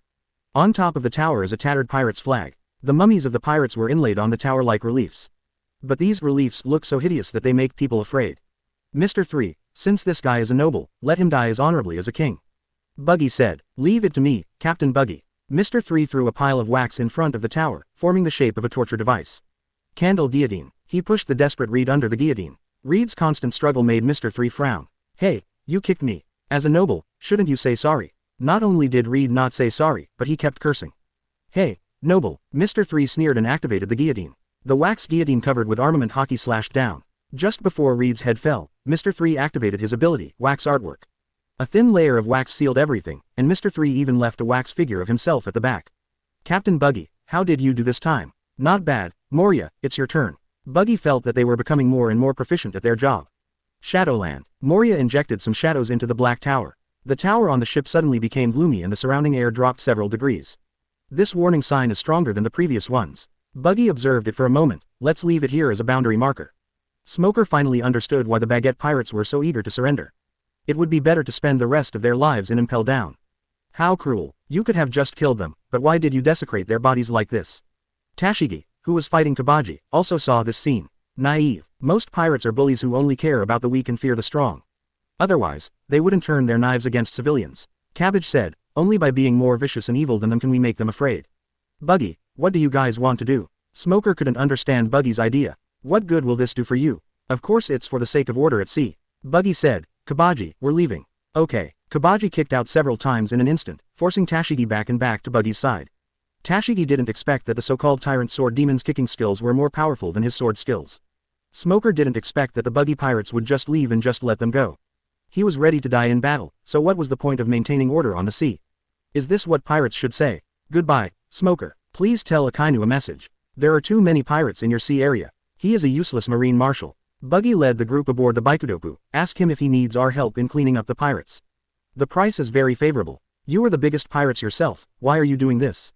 Smoker said loudly. Pirates, marine, who defines these things? Smoker, if I take over most of the world, does that mean that marines are evil and pirates are righteous in the eyes of the world? Maybe the one who's wanted will be marine. Buggy laughed, but your bounty is definitely not that high. In comparison, Tashigi-chan's bounty might be a bit higher. Huh, why? Tashigi didn't expect Buggy to like him more. Could it be that he is more talented than Smoker? Because your justice is greater than his. Buggy threw a piece of paper over. I want to open up a golden route on the sea. The real wealth is not in Raftel, but in the sea beneath our feet. Want to get rich? Stop being a marine and start a business on a ship. The era of pirates has ended, and the era of merchants has just begun. The Baikudopu slowly left, and Smoker picked up the paper and found that it was a promotional leaflet. The golden route is under development, and we sincerely invite talents from all walks of life to join us. No looting is allowed in our waters unless you are stronger than us. Wano-kuni, specialties, famous swords, luxury goods, seastone, strategic goods, mysterious goods, undeveloped. Cake Island, specialties, Nuka-Cola, limited edition, special desserts. More island specialties are waiting to be developed. Chapter 96, this is just an ordinary alarm clock Den Den Mushi. Did that BD really say that? Akainu pounded his fist on the desk. Is he teaching me how to do things? I don't know why he let us go. The Den Den Mushi on the desk was smoking a cigar, and he asked me to tell you something. Oh, there's still this kind of thing left. A piece of paper spit out from the fax Den Den Mushi nearby. Akainu picked it up, looked at it, and then threw it away. What a mess. I don't understand either. It seems like Buggy wants to attract merchants to his territory and make money. Den Den Mushi said, that guy even wants to offer a reward for Marine. What a fantasy. Does he have so many Baileys? If pirates can do business, why do they need businessmen? Akainu said disdainfully, he must have other purposes for doing this. Don't worry about the rest, Smoker. You should improve your strength. Although Akainu somewhat disdains Smoker's personality, he is considered outstanding among the younger generation of Marines. At least Piccolo is better than that loser. Then I'm hanging up, Marshal Sakazuki. Den Den Mushi blew out a smoke ring and hung up the phone. Kizaru picked up the note on the desk and took a look. When he saw the mysterious product to be developed by Wano-kuni, he couldn't help but glance at Xiao Snail on his shoulder. Sakazuki, you will suffer if you underestimate Buggy. He may just want to open up a trade route. If Buggy can produce a large number of Den Den Mushi to sell, this trade route may really become a golden route. Even if there were no products like Den Den Mushi, the sale of seastone would still attract a lot of attention, as no one would have too much of this strategic material. Wait, Buggy won't really want to put a bounty on Marine now that he has the money, right? Kizaru doesn't want his portrait to appear on the wanted poster, it's so troublesome. Damn it, why would Neo Marine go to Buggy? Said Kizaru. Ain's ability is the key to cultivating Den Den Mushi, but why would they, who hate the pirates the most, suddenly run to Wano-kuni? Borsalino, now is not the time to discuss Neo Marine. Akainu glared at Kizaru. You know nothing, Borsalino. You know nothing, Sakazuki. The two looked at each other and had the same thought. From now on, send all Marines out to capture pirates. Akainu thought for a moment and gave the order. Sakazuki, although it is our duty to fight against the pirates, you are helping Buggy the Clown by doing this. Kizaru didn't expect Akainu to do this. Once Buggy gets his maritime business started, Kizaru couldn't imagine how quickly he would accumulate wealth. You also know that this is our duty. Buggy is killing pirates on a large scale. If we do nothing, where is the face of Marine? Akainu said loudly. Although Impel Down is much emptier now, if we capture too many pirates in a short period of time, it will be overwhelmed. Kizaru retorted. Akainu's eyes flashed with a stern look. Pirates who have committed too many bad deeds will be executed on the spot to reduce the pressure on Impel Down. If Buggy the Clown can kill it, why can't I? You're becoming as extreme as Mr. Zephyr. Kizaru sighed. Once the shackles of killing are opened, it will be difficult to take them back. It's different. This is an extraordinary period. I will take all the responsibilities. Go and do your work, Borsalino. Akainu said in a deep voice, we must protect the glory of the Marine. Okay, I only have one request, keep an eye on Neo Marine and see if we can get them back to Marine. Kizaru couldn't help but speak in the end. I will take care of this matter. Borsalino, your mission is to capture the pirates, the more the better. Akainu kicked Kizaru out of the office. Akainu used the observation hockey to check the surroundings, and after finding that there was no one nearby, he took out the black Den Den Mushi and prepared to contact Ain. What happened there that made Borsalino so concerned? At the Wano-kuni Den Den Mushi research base, the Den Den Mushi on Ain's body made a low cry. Your phone is ringing, don't you want to answer it? This is the alarm I set. Ian explained stutteringly. Can anyone tell her why Aokiji is here? While she was breeding Den Den Mushi, Aokiji suddenly appeared at the research base, startling her. When did Den Den Mushi have this function? Aokiji said calmly. He took a quick tour of Wano-kuni, discovered this research base, and unexpectedly saw Neo Marine. He thought that Neo Marine had disbanded after the death of Teacher Zephyr, but he didn't expect to meet them again in Wano-kuni, and Ain became a researcher here. It was developed recently. Ian found that the Den Den Mushi on his body was still ringing, so he had to take it out and use its ability. The black Den Den Mushi turned into a larva and stopped chirping. The development of the alarm function failed. It keeps ringing. It seems that Den Den Mushi doesn't need this function. Ian explained reluctantly. Using black Den Den Mushi to research alarm clocks. Are Den Den Mushi nowadays so wealthy? Aokiji didn't believe what Ain said at all. The black Den Den Mushi in Akainu's hand suddenly became confused. This is. Akainu suddenly had a bad feeling. Did something happen to Ain? But there was nothing he could do now. Borsellino was sent out again. Should we contact Dark Horse and ask him to send more spies over? You're just going to keep breeding Den Den Mushi here. Aokiji didn't expect that Ain's ability could be used in this way. That's right. Ian put the baby Den Den Mushi into the glass greenhouse. Kuzan, why are you here? I want to see what the country will look like after Buggy transforms it. Aokiji said. Wait, you don't want to join the Buggy Pirates? Ian thought of a possibility. That's about right, Aokiji said. How could you fall to this level? You were once the top fighter in the Marines. Ain said angrily. Ah, it's not the same anymore. Aokiji laughed. I'm just a pirate now. And, aren't you working for the Buggy Pirates, too, Ian? Ain was speechless. What you do is quite meaningful. Come on, Ain. Aokiji naturally knew the importance of Den Den Mushi. But don't do that alarm clock telephone bug again, otherwise you will be in danger. Aokiji has already guessed who is on the other side of the black Den Den Mushi. Sakazuki, you are not an honest person either. Chapter 97 The Value of Life, Whale Hunter, Kuzan. I'm just a researcher, how could I be in danger? Could these Den Den Mushi resist? Ian pretended not to understand. A bunch of Den Den Mushi are completing the Yamato harmony of life, and the black Den Den Mushi that have just turned into larvae are looking at this scene in horror. This scene was too exciting. Doing this in broad daylight gave it a long-lost impulse. You didn't call me to open the silver party, right? Humph, you ignorant young worm. That woman is the evil god Slanesh. You will know how powerful she is after a while. The most senior Den Den Mushi saw another new companion about to fall into the abyss, but a hand made of ice crystals grabbed it back. There's one thing you don't know. This black Den Den Mushi can only be claimed from the scientific Marine Corps with the consent of the Marine Admiral. Aokiji said as he looked at the Den Den Mushi struggling in his hands. Before I left the Marines, only Sakazuki reported that I had accidentally burned a black Den Den Mushi to death. This black Den Den Mushi with super communication ability is very rare, and the scientific Marine Corps has complained about it many times. Sakazuki has also been given the title of Den Den Mushi Killer. Listen, Ain, Aokiji said seriously, maybe Sakazuki got his revenge during the Summit War and wants to find someone to backstab before Emperor. But Buggy is different from Whitebeard. Whitebeard puts family ties first and is extremely tolerant of his son, even to the point of forgiving the betrayal of the giant spider squad. You've seen how Buggy governs Wano. Do you think he would let a traitor go? And Aokiji couldn't figure out how Ain could assassinate a person with the ability to be torn into pieces.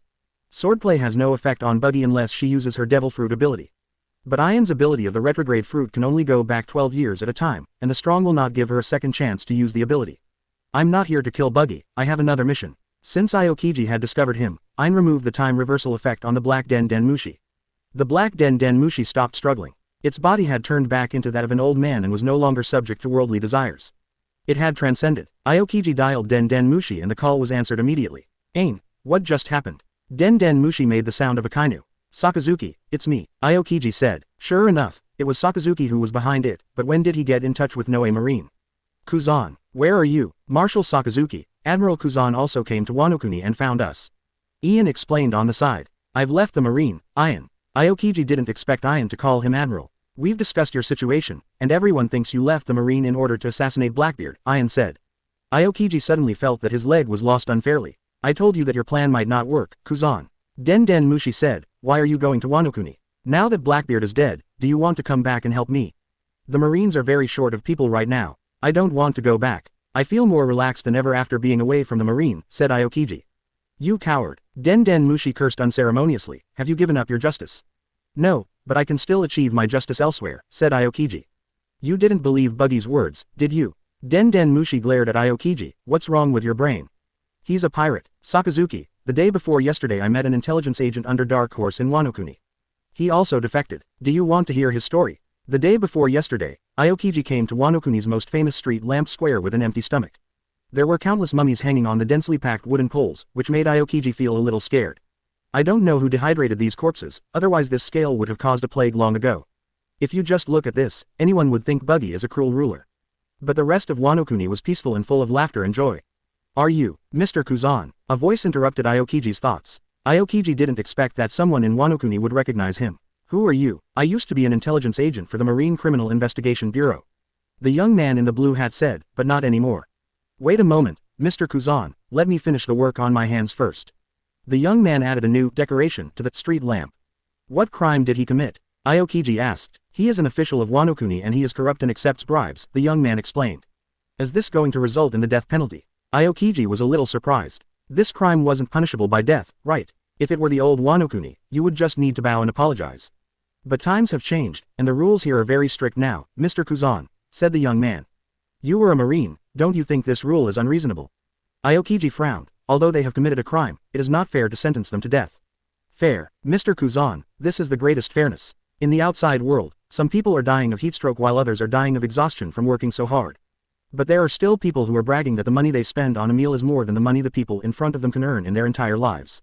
Is that fair? What they embezzled was not money, but other people's lives. 10,000 Baileys. Anyone who embezzles more than this amount will be sentenced to death, the young man said calmly. 10,000 Baileys can allow a person to grow from infancy to adulthood with the lowest living standard. This is the value of life. Is this why you betrayed Marine? Aokiji asked, for fairness. No, Mr. Kuzan, I once had a sister who was lively and lovely, like an angel. But later she got aristocratic disease. Aokiji knew that common people called diseases that they could not afford to treat, noble diseases. I met a kind doctor who treated my sister for free, but I couldn't afford the medicine, so my sister died anyway. Those drug dealers set the prices very high, and they also justified it by saying that it was for the healthy development of the medical industry. Ironically, as a Marine, I later protected their safety. You have no idea how rich they are. They sold cheap drugs at sky-high prices for their own enjoyment. And I could only watch my sister die. Captain Buggy said this is called capitalism. I don't understand what capitalism is, but I just want to hang them all on the street lights. Justice is no longer important to me. Even if Captain Buggy is evil, I will follow him because it doesn't cost money to treat illnesses here. After listening to Aokiji's story, Den Mushi was silent for a long time before speaking, so you were moved and decided to become a pirate. Sakazuki, fairness is also a kind of justice. Aokiji said, have you heard of whale fall? The death of one whale can sustain other creatures for hundreds of years. There are too many whales in the world. The world is overwhelmed by them. Sakazuki, I want to be a whale hunter. Aokiji said calmly, Whale Hunter Kuzan, what an ugly name. Den Mushi said something in disgust, and then fell silent. Chapter 98 Akainu. Sengoku, I'm really angry right now. Inside the room, Sengoku and Garp were sharing senbei together when Akainu kicked the door open and rushed in. Sakazuki, as a marine marshal, don't you even have basic etiquette? Sengoku had a headache. Yeah, be careful or I'll break your legs.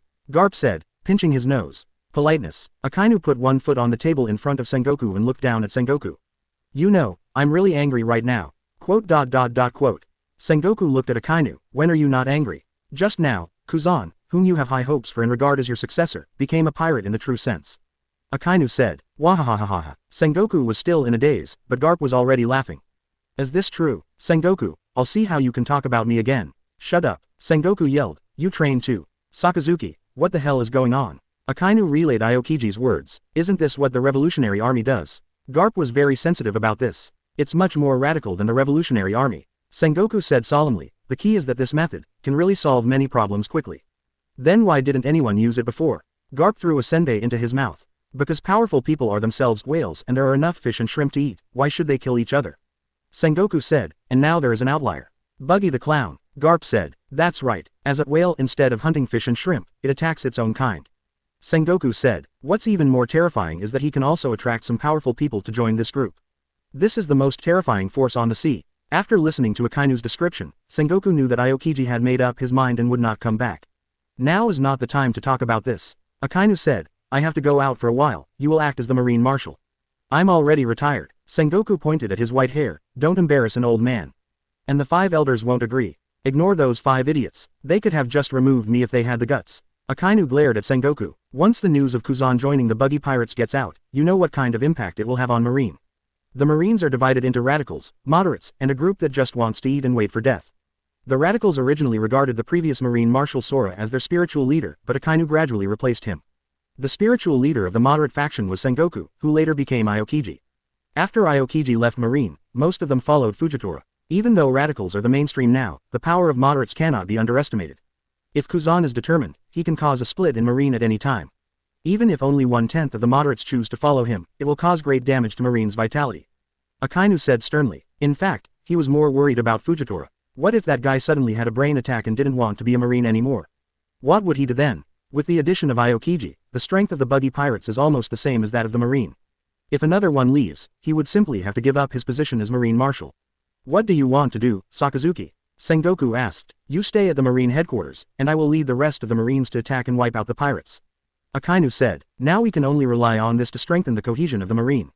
I thought you were going to attack the Buggy Pirates. Garp was very disappointed. Buggy is right, the era of pirates is over. Before I fight him, I need to clean up those bastards first. Wait, Sengoku heard something wrong, you are going to lead all the Marines to attack, who else is in the Marine headquarters? The Marine is shorthanded, you'll have to rely on yourself. Akainu said. Vice Admiral Garp, what do you think? Me, of course I'm going out too. If you hadn't activated the highest alert, I'd still be looking for Edward Weeble. Garp didn't want to stay here. You let me stay in the Marine headquarters alone, what if the Buggy Pirates come to attack? Sengoku didn't expect Akainu to make such an irrational decision. I'll have people plant explosives underneath the Marine headquarters, and Dark Horse will be on standby there. If the Buggy Pirates come, he'll ignite the explosives, said Akainu. Sakazuki. Sengoku gritted his teeth, thank you. The Marine has reached its most dangerous time. People are worried and don't know why they are fighting. I must use a war to tell the world that in this ocean, only the Marine is the real justice. This is my duty as the Marine Marshal. If you disagree, then just leave an empty Marine headquarters here. Akainu said, and without waiting for Sengoku's reply, he turned and left. I may not like Sakazuki, but he is more courageous than you, Sengoku. Garp was still crunching his senbei. If I had the guts, you'd be extinct long ago, Garp. Sengoku snorted, you really want to stay here and sit on a mountain of dynamite? Garp felt guilty. Sakazuki is right. Marine is in urgent need of a major war to stabilize people's hearts. He has fulfilled his duty as a marshal, and I, as a senior, cannot lose face. Sengoku stood up. Besides, I have to stay here to give an explanation to the 5 elders. Forget it, I'll stay and help you. Garp changed his mind. If the Buggy Pirates really come, we might die together. Sengoku said, when we were chasing Roger pirates around the world, Buggy might have been crying on the boat with snot running down his nose. Garp laughed. Whitebeard isn't the only remnant of the old days. On Sabayati Island, Buggy handed Mr. 3 and others over to Rayleigh. While chatting with Shaki, he noticed that the screen in the bar was lit up. Didn't Morgan say that the losses of Den Den Mushi were almost all over? How come he can still start the live broadcast? Buggy became interested. Shaki looked at the Den Den Mushi and said, this is not the signal from the World News Agency, but from Marine.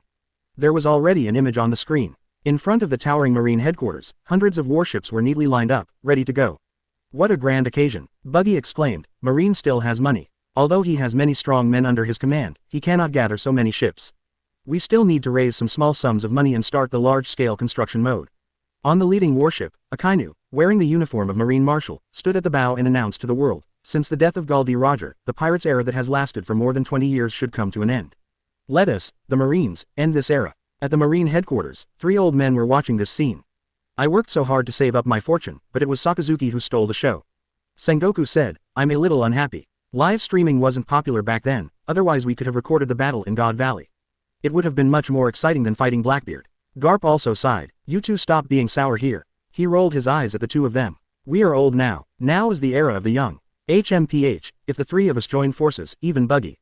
Before Garp could finish his words, Sengoku covered his mouth and said, can you please stop talking nonsense? Amid Crane's laughter, the warships began to move, heading in various directions. Chapter 99 The Crisis of the Fishmen Island. It seems that Marine is serious this time. Rayleigh glanced at the screen and asked, did you and Akainu discuss this? Buggy just started to clean up the pirates, and Akainu took over. How is that possible? Buggy picked up the wine in front of him and drank it all. I don't have anything in common with that kind of middle-aged man. He's not the cool little sister of Marine. But Akainu is still not extreme enough. If he had asked the Sei King to give each Marine senior executive a transgender hormone, the effect of the world conscription would have been 10 times better. If this continues, Sabayati Archipelago will become deserted in the future, Shaki said. Since it is the only way to the New World, many pirates gather here in Sabayati Archipelago, and now Shaki can hear the noise outside. Marshal Marine went out in person, so these guys naturally didn't dare to stay here any longer. No, without the pirates, there will be others sailing the seas. Buggy said, this may be the only good thing about the pirates' era, it makes people realize that there is such a big world outside. As long as there is profit, someone will set sail. Will your plan really succeed? It seems that Sabayati Archipelago doesn't have any special products. Rayleigh said, it's not just specialty products that can be traded, bulk commodities like grain, spices, sugar, and fish can also be traded, Buggy explained. For example, fish can be sold at a high price in Alabasta. Buggy suddenly saw Shaki staring at him. Sister Shaki, what's wrong? You are very well informed. You know about something that just happened recently. Shaki said, what news? Buggy asked puzzledly. Human trafficking. Recently, there are many slave hunting teams in Sabayati Archipelago. They capture fishermen and mermaids and transport them to Alabasta. Shaki, as an intelligence dealer, also got the information recently. Hey, I'm not talking about this kind of fish. However, Buggy thought that human trafficking had disappeared in the Sabayati Archipelago, but he didn't expect it to still exist. Buggy tapped the table lightly. Is there no one to take care of this kind of thing? I remember that the Fishmen Island is also a member of the world government. The original Sabayati Archipelago Islands 1 to 29 were all human trafficking shops and human auctions. But since the Celestial Dragons incident, this kind of thing has become much less common. After Doflamingo's fall, Almost all human trafficking shops that lost their backers went bankrupt. Buggy didn't expect this behavior to resurface. Who's going to take care of it? Most of the slave hunting teams are official troops of Alabasta. These slaves are said to be sold to Alabasta, but in fact the real buyers are someone else. Shaki said sarcastically. The Fishmen Island was still a friendly country with Alabasta. The Fishmen Island even wanted to establish an activity point on land in Alabasta, but everything changed after Cobra died. All the mermaids who came ashore were captured, and now a slave-catching team has been organized to capture slaves. Didn't the Fishmen Island ask Luffy for help? Aren't they protected by the Straw Hat Pirates? Buggy asked. You know the situation of the Straw Hat Pirates. They don't have time to take care of these things. Unless they stay on Mermaid Island all the time, this kind of thing cannot be stopped. Rayleigh said. In other words, the Straw Hat Pirates are not as intimidating as the other 4 emperors. When the Whitebeard Pirates or the Bigmom Pirates were protecting the Fishmen Island, other forces only dared to capture mermaids secretly. Now the Fishmen Island is under the banner of the Straw Hat Pirates, but Alabasta is openly capturing mermaids, which has caused other forces to become restless. It's because there's not enough blood on our hands. Buggy certainly understood, so good people always suffer more. He was clearly strong enough to crush everyone else, but just because he was a good guy, some bugs dared to jump around. You're not going to do anything? Rayleigh asked. I'm not a pushover. Unless Mermaid Island joins us, why would I go and save them? Buggy was somewhat amused and confused. Besides, they are not powerless to resist. Poseidon. Rayleigh knew about this 10 years before Shirahoshi was born. If the mermaids really use this power, regardless of whether it will destroy the world, it will at least affect your plan. There is some truth to this. Rayleigh saw Buggy was lost in thought, and continued. Neptune has some connections with our Roger Pirates, so you can do us a favor and let the Fishmen Island fly under your banner. Okay, I agree. Just consider it as tuition for these 3 guys. Buggy still agreed, and Rayleigh agreed to help teach Mr. 3 and the others, and he owed him a favor. Since he had spoken, Buggy naturally had to give him some face. Okay, I'll go inform Neptune right away. Rayleigh smiled. Sister Shaki, the deputy captain is so enthusiastic, could he have a lover on the Fishmen Island? Buggy said jokingly when he saw Rayleigh couldn't wait to go out. Don't worry, he doesn't have the energy. Shaki glanced at Rayleigh's back with disdain. Buggy decided to bring some supplements to Rayleigh next time. When he and Shaki stood together, they didn't look like they were from the same generation. What if the Fishmen Island puts up your flag and Alabasta still refuses to give up?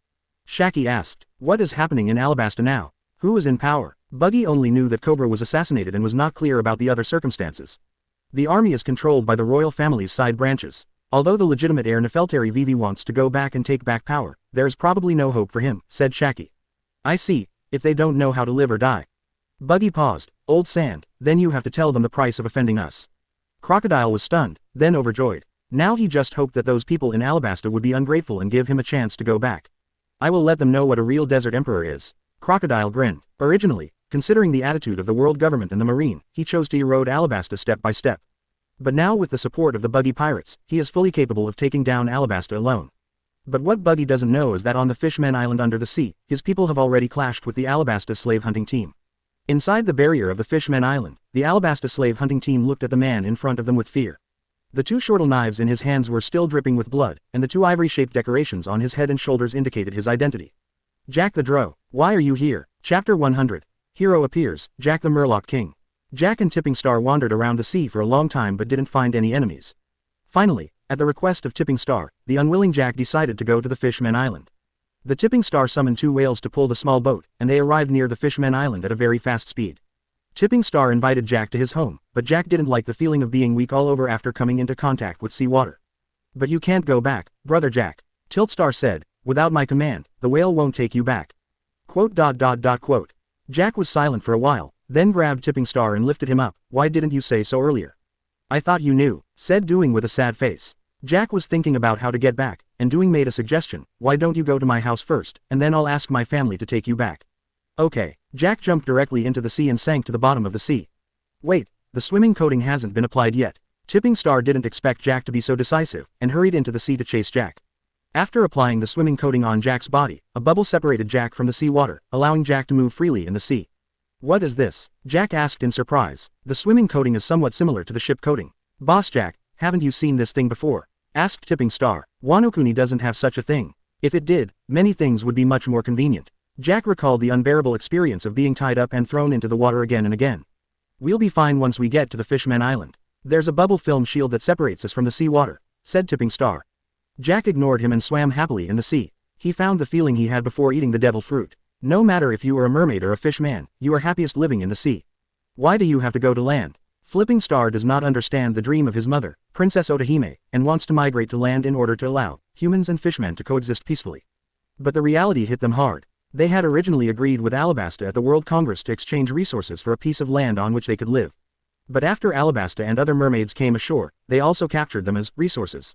Suddenly, Tipping Star noticed that Jack couldn't move while swimming. "What's wrong, Jack? Is the swimming coating leaking?" "There's something going on over there," Jack said, pointing in a direction. "That's..." Tiltstar's eyes suddenly widened. "Alabasta's slave-catching team. The front is already the outskirts of the Fishmen Island. Under the bubble film shield, an army is escorting a group of fishmen, and several mermaids are being specially guarded."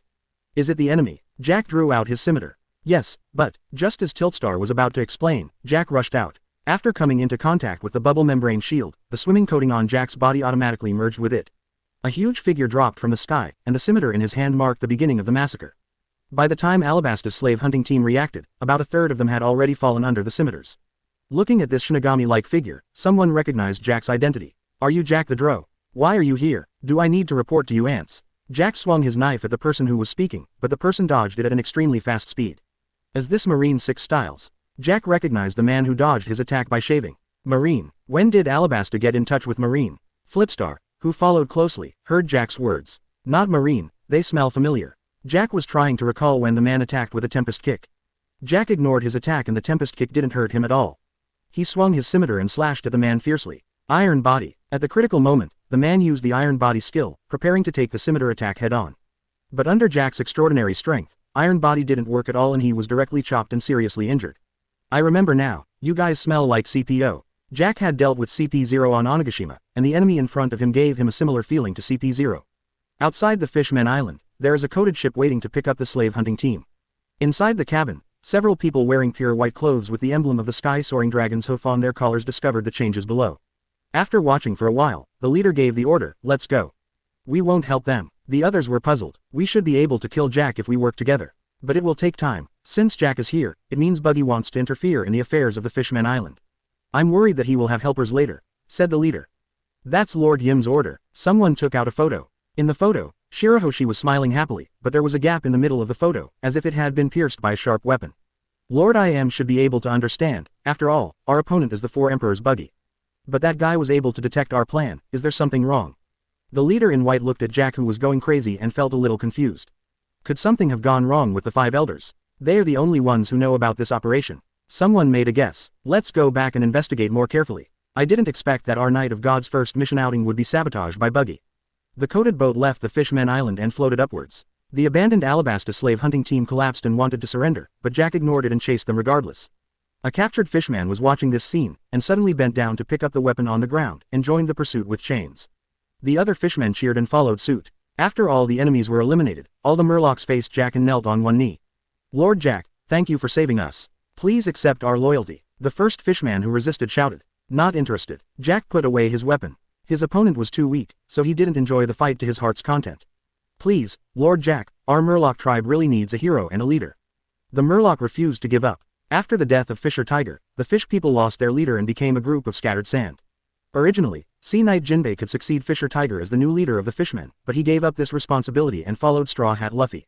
From then on, the status of the fishmen plummeted. But now they have found a Murloc who is more capable of fighting. In the eyes of the Murlocs who worship the strong, Jack is fully qualified to be the leader of the Murloc tribe. Leader. Jack was a little confused. "I was just going out to sea, how did I become the leader of the Merman tribe?" Chapter 101 Shiley's Prophecy. "Don't mess around. Brother Jack is just a guest I invited." Doing quickly stepped forward to explain, "He won't stay here either." What greeted him was the fishman's cold gaze. "If your mermaid royal family hadn't always wanted to move to land, how could things have turned out like this?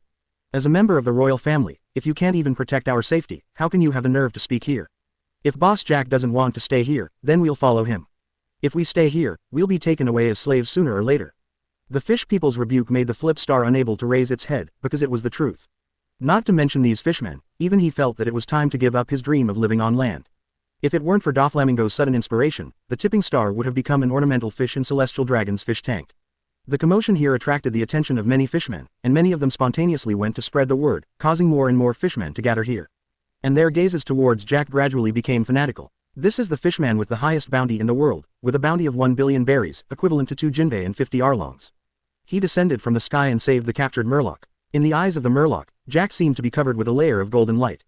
Compared to Neptune, who was like a wimp, a heroic fishman like Jack is worth following. And Jack is still thinking hard. If it were the original Beast's pirates, there would be no need to think about it at all, the more minions the better. Kaido even brought in the ninja troops of Wano Kunis, Onawabanshu, and the samurai troops of Makai Gumi. At its peak, the Beast's pirates had a total of 30,000 people. But the Buggy Pirates are different. Boss Buggy used the strength of the original Buggy Pirates crew as the threshold, and anyone with a bounty strength below 10 million was dismissed by Buggy to do other jobs. Although Murlocs are naturally stronger than humans, and have skills such as Murloc Karate that are available to everyone, there are very few Murlocs who can reach the standards of Buggy Pirates fighters. What a headache. What should I do? There is no one to talk to. Wait, Doing suddenly realized something was wrong. Where are the Poseidon army? The people of Alabasta have come to the Fishmen Island, why can't we see the Poseidon army? With such a big commotion, the Poseidon army should have appeared long ago. Poseidon army, they only know how to protect Ryugu Castle. A mermaid said disdainfully, I just saw them, they were all guarding the hardshell tower. Said a fishman who had just arrived. Impossible, something must have happened. Tiltstar didn't believe that the Poseidon army would ignore the safety of the Fishmen Island. He wanted to go back and check immediately, but he was worried about leaving Jack here alone. Given the current situation, if Jack wanted to, he could immediately become the leader of the fish people. Hody Jones alone has made the Merman royal family embarrassed. If Jack is willing, the Fishmen Island will immediately have a new owner. Unless my younger sister Shirahoshi takes action. What a trouble, you three idiots, what should I do? Jack suddenly said, why is it that every time he goes out to sea, things don't go smoothly? No wonder Boss Buggy makes him stay on land. Why don't we go to Longdong City first to take a look at the situation? Fandoxing said tentatively, okay, I have to hurry back. Jack didn't know how to deal with these fishmen, so he simply gave up thinking about it. Dragon Palace City is in this direction, brother Jack. Fandoxing hurriedly led the way. After the two left, the remaining fishmen began to talk. Did you hear it just now? Master Jack called the Prince of Flipstar a fool, and the prince happily agreed. As expected of Master Jack, you have easily accomplished something that fishmen cannot do. They are members of the royal family. But why doesn't he accept our allegiance? Will Master Jack think that we are too few in number and look down upon us? Then let's go and notify all the fishmen. There are about 300,000 fishmen on the Fishmen Island, maybe there are some who are willing to join. Not only the fishmen, but also inform the mermaids and ask them whether they would choose the mermaid royal family who cannot protect their safety, or Lord Jack who looks very reliable. You mean, the rule of the mermaid royal family should end? The fishman who was speaking had a stern look in his eyes. He looked at the mermaids present and said, you don't want your children to get hurt, do you? He pointed at the bodies of the slave hunting team and said, Neptune has always said that we must be patient and not conflict with humans, but what did we get in return? Even more rampant hunting. If it weren't for Master Jack today, we would have been slaves. If this continues, our children will suffer the same fate. The mermaids looked at each other, and one of them said tremblingly, I understand. We can't let the next generation live in fear like we did. Let's contact the other merpeople right now. We need heroes, not cowards. Okay, everyone go contact your relatives and friends, bring your weapons, and gather in front of Dragon Palace City to let Lord Jack see our awareness. The fishman shouted. They scattered to spread the news throughout the Fishmen Island. The ignorant doing brought Jack to Ryugu City. Around the large and luxurious palace where the dragon resides, there are traces of Poseidon's army everywhere. The hard shell tower where Shirahoshi lived was surrounded by people. Dudoxing saw his brother Sharkshin guarding the gate of Ryugu City with a trident in his hand. Brother, what happened? Why are all the Poseidon troops gathered here? Doing hurriedly stepped forward and asked. Sharkstar didn't expect that his brother who was caught by humans would run back. He was extremely surprised, but when he saw Jack behind him, he became alert again. Jack the Drow. Sharkstar recognized Jack at first sight. Speaking of which, Jack is very popular in Mermaid Island, second only to Jinbei. As the most famous fishman in the world, there's a wanted poster of them posted in Sharkstar's house. Doing hurried forward to explain, and Sharkshin restrained his hostility and stepped forward to thank him. Thank you for sending my brother back. Brother, what happened? Tiltstar asked hurriedly. The people of Alabasta have fought to the outskirts of Mermaid Island, and there is no sign of Poseidon's army. Alas, due to the recent tense situation and your disappearance, Mrs. Sharley performed a divination. Sharkstar smiled bitterly, but didn't Mrs. Sharl decide not to do divination anymore? Asked Tipping Star in surprise. It was after father's repeated requests that Mrs. Shiley agreed. In this chaotic world, the strength of the Fishmen Island is too weak. In addition, Cobra's assassination made father feel a sense of crisis. Sharkstar said, as the result of divination very bad. Said Fandoxing. It is no wonder that although Mrs. Sharl's predictions have a 100% success rate, most of them are bad predictions. The only failure so far was when he predicted that the Fishmen Island would be destroyed by a human wearing a straw hat, and Mrs. Sharley stopped fortune-telling because of this. But there are still many people who believe that the prophecy will come true sooner or later, it's just that the time has not come yet. It's very bad. Not only does someone want to attack Shirahoshi, but also, Sharkstar's face looked a little ugly. The royal family of the Fishmen Island will also disappear. Chapter 102. Void Throne, World-Destroying Weapon. In the holy land of Mariajoy, a gorgeously decorated cruise ship sailed out of the gate and plunged into the water. The coating separated the sea water and the cruise ship sailed into the deep ocean. Doflamingo, will you really let me have that big mermaid? I want her to be my wife. Saint Charlos, with his fat face and runny nose, was walking around excitedly. If Garp and Saint Mustard hadn't interfered last time, he would have caught the big mermaid. Foo. Of course, now is the best time. Doflamingo smiled and said, the Fishmen Island dare not resist your orders this time. If you get hurt, all the Marines will gather at the Fishmen Island, and they can't bear the consequences. Great, Saint Charles was excited. If your plan succeeds, you can choose one of my 8 wives as a reward.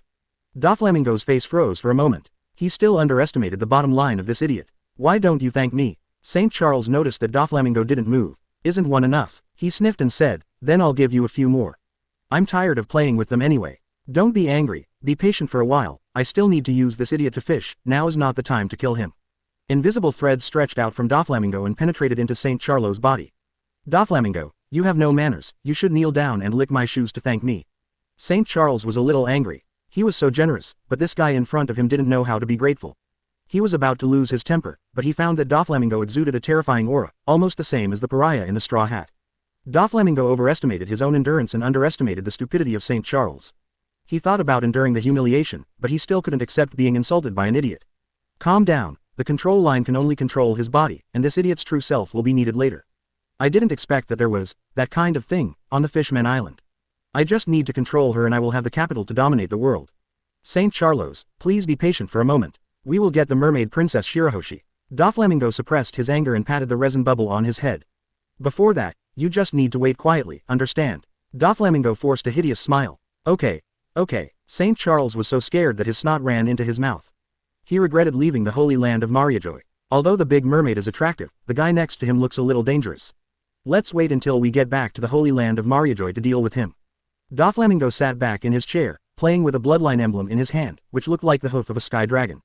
He did not find out the secret of celestial dragons' national treasure but unexpectedly obtained information about ancient weapon Pluton and Poseidon. Don't think about Pluton for now, he's in that BD Buggy's territory. Poseidon is actually a mermaid princess who appears only once every few hundred years. She has the power to communicate with the Sea Kings. What puzzles Doflamingo is that if the world government knows all this, why doesn't it control Pluton and Poseidon? It's a pity that I can't go back to the holy land of Mariajoy. Those 5 idiots should have discovered it. In the holy land of Mariajoy, the 5 elders are kneeling before the Void Throne, awaiting the judgment of the throne's master.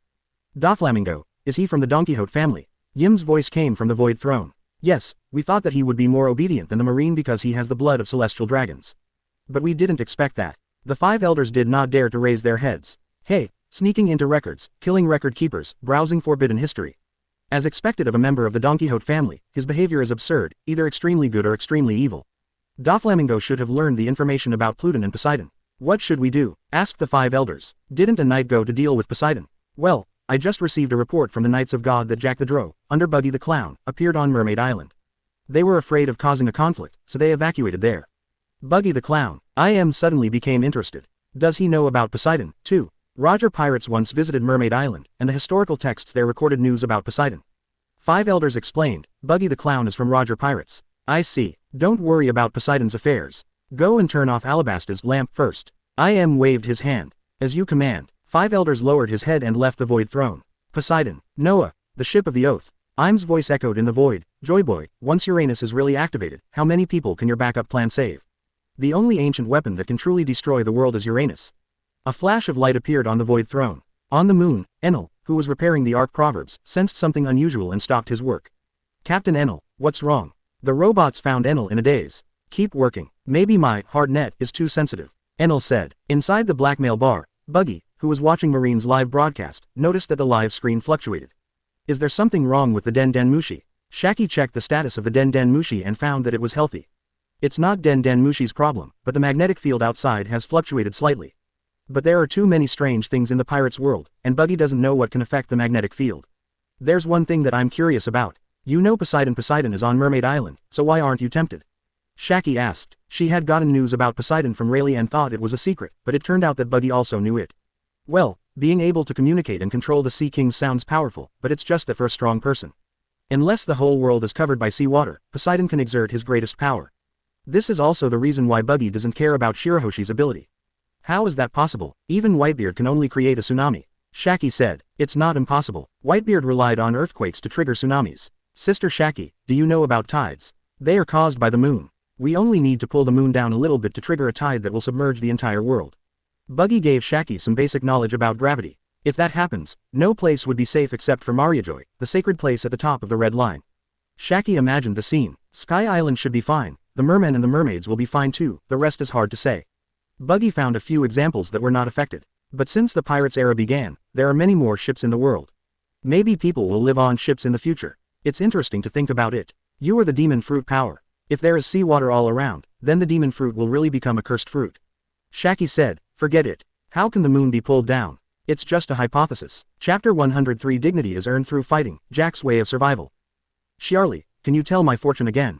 In the Dragon King's palace, Neptune hesitated for a long time, but finally made a request to Shiarly. Shiarly took a puff of his pipe, staring at Neptune with his cold blue eyes. Isn't the news bad enough? King Neptune, will you be satisfied if I predict the destruction of the world? Because the divinations predicted unfortunate events many times, Shiarl regarded his talent as a burden and even broke his own divination crystal ball. Unexpectedly, Neptune invited her and begged her to do divination a few more times, and even prepared a new crystal ball. Then Shiarly successfully predicted 2 pieces of bad news. I want you to do another divination about Shirahoshi's safety. Neptune wiped his eyes and continued, you also know Shirahoshi's identity. This child has basically stayed in the hard-shell tower since he was a child. It's really pitiful, pathetic. I think some of the fishmen in the outside world are more pitiful. At least Princess Shirahoshi doesn't need to survive by eating garbage, Shiarly said sarcastically. What the upper class considers to be pitiful has nothing in common with the lower class. For some lower-level fishmen, having no worries about food and drink is already a heavenly treatment. You rude fellow, the second mermaid Prince Wangxing scolded. It doesn't matter. This is indeed my responsibility. Neptune stopped Wangxing and said in a low voice, I am not a qualified king. Forget it. Seeing Neptune like this, Shiarly couldn't continue to mock him. It's because we, the Fishmen Island, are too weak. The increasing number of fishmen made the Fishmen Island overwhelmed. Many fishmen who could not afford to raise their children simply abandoned their children on the Fishmen Street, leaving them to fend for themselves. When they wanted to expand outward, they were greeted by the greedy eyes of human beings. The mermen and fishmen were ruthlessly destroyed and abused by humans, which made these fishmen who grew up in garbage dumps full of hatred towards humans. Shiarly has no ill feelings towards humans. Her mermaid cafe has received many humans, and she knows that there are also people who have good intentions towards the Fishmen Island. But the proportion of these people is too low. Since the death of Whitebeard, the situation of Mermaid Island has become increasingly difficult. The Straw Hat Pirates flag didn't do much. Don't blame me if the divination gives a bad result. Shiarly was about to do the divination again when the gate of Ryugu Castle opened. Father, look who's back. Shark Star shouted. Old 3. Neptune saw the tipping star behind Shark Star. Weren't you captured by humans? Just as Neptune was about to step forward, he suddenly spotted Jack behind Tiltstar. Jack the Drow, like Shark Star, he also prepared for battle at the first opportunity. But his sensitivity as a king made him stop immediately. Jack the Drow is now a member of the Buggy Pirates. The Fishmen Island can't even afford to offend the BIGMOM Pirates, let alone the Buggy Pirates, which are now more powerful than ever before. Could it be that the Buggy Pirates are the ones who are going to attack the Fishmen Island? Neptune remembered Shiarl's prophecy, but this was too soon. 3 idiots, are these your family members? Jack said, now that you are home, I should go back too. Wait a moment, brother Jack. Tiltstar quickly told Neptune what had happened. The people of Alabasta captured you and gave you to the Celestial Dragons, and then Doflamingo sent you to Cake Island. Neptune felt a little confused. Why would Doflamingo do this? Could it be that he was also recruited by Buggy? I don't know, Tipping Star said, but I am the only one who came back. What about the other mermaids who were captured? They were sent to the Holy Land of Mariajoy. We can't do anything, Neptune said with difficulty. The other mermaids also sighed. Why don't we just go to the Holy Land of Mariajoy and ask them for people? Jack thought they were stupid. They won't pay any attention to us. Doing said in a low voice, although we are a member of the world government, we are not taken seriously at all. Then let's start the war. Beat them until they surrender. Jack said in a muffled voice. It seems I thought too much, this guy is just a fool. Neptune breathed a sigh of relief. It turned out that Jack had no other purpose for coming here. We don't have that strength, unless... Tiltstar looked at Neptune. Neptune shook his head. That is absolutely impossible. Shiarly sneered. Your daughter's safety is important, but the lives of other mermaids are not important. Hurry up, I will leave after finishing the prophecy. Shiarly didn't want to stay here anymore. Unfortunately, things did not go as planned. Before Shiarly could tell the future, an officer from the Poseidon army broke in. King, the fishmen and mermaids on the Fishmen Island are gathering abnormally. They have all come to the gate of Dragon City. There are also fishmen preaching in Jilong Court Square. What's going on? Neptune asked hastily. What are they preaching? They say you are incompetent, so why not abdicate and let Lord Jack become the new king, the officer said hesitantly. Everyone's eyes immediately focused on Jack. What are you looking at me for? I didn't do anything. Jack glared back fiercely. That's right, brother Jack only fought off Alabasta's slave hunting team, and was with me at other times. Doing explained quickly. I've done enough. Thank you very much, Jack. Charlie said, come to my mermaid cafe when you have time. Jack looked at Charlie's long legs and accepted the title. Damn it, are they crazy? The situation is tense right now, why are they causing trouble? Shark Star picked up the trident and was about to go out. Prince, it's best not to go over there. The officer said, the atmosphere outside is a little strange. Where are the Poseidon army? Are they just standing there watching? Shark Star asked. The Poseidon army also has families, Prince. The officer suddenly looked up and asked, if we keep protecting Ryugu Castle, who will protect our families? This is only temporary. Once the crisis is over, Alabasta's slave hunters have come to the Fishmen Island, and were still guarding the hardshell tower like idiots. The officer suddenly said loudly, if it weren't for our past friendship, I would have joined them. The officer looked at Neptune and said, if you can't even protect the safety of your people, how can you be called a king? Do you think so? Neptune walked up to the officer, do you know how powerful the enemy is? If you resist, the only thing waiting for the Fishmen Island is destruction. If you don't want to resist because the enemy is too strong, then you might as well just die. Jack suddenly spoke, I don't understand any great principles, but even if I face an enemy I cannot defeat, I will still stand up to him. Even if I can't defeat him, I will splash him with blood, even if it's my own blood. Brother Jack. Flipstar didn't expect Jack to say such a thing, even though it sounded a bit silly.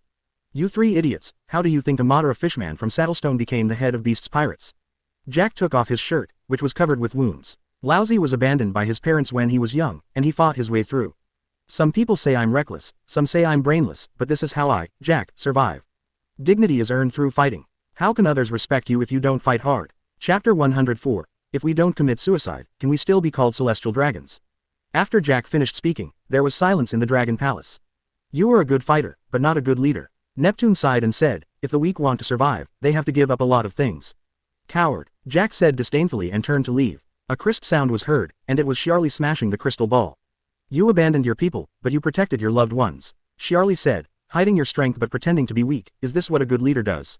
Charlie, you know how much trouble that power can cause. Neptune roared, then hide your power forever. I won't serve you anymore. The mermaids singing in the mermaid cafe are more stubborn than you. Charlie followed Jack's steps. The officer of the Poseidon army threw his officer's emblem on the ground.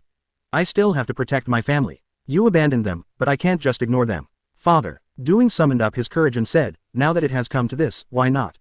As long as you summon a few supergiant Sea King's creatures, you will be invincible in the deep sea. That's impossible. Neptune stared fiercely at the tipping star. Once it is exposed, the Fishmen Island will never have peace again. As soon as Jack reached the gate of the Dragon Palace, he saw guards running over in panic, shouting, King, there are ships approaching the Fishmen Island. They are Celestial Dragon's ships. The Celestial Dragon's ship, is it the Don Quixote Musguard Saint? Neptune was overjoyed. If Celestial Dragons could help, the situation would be much better.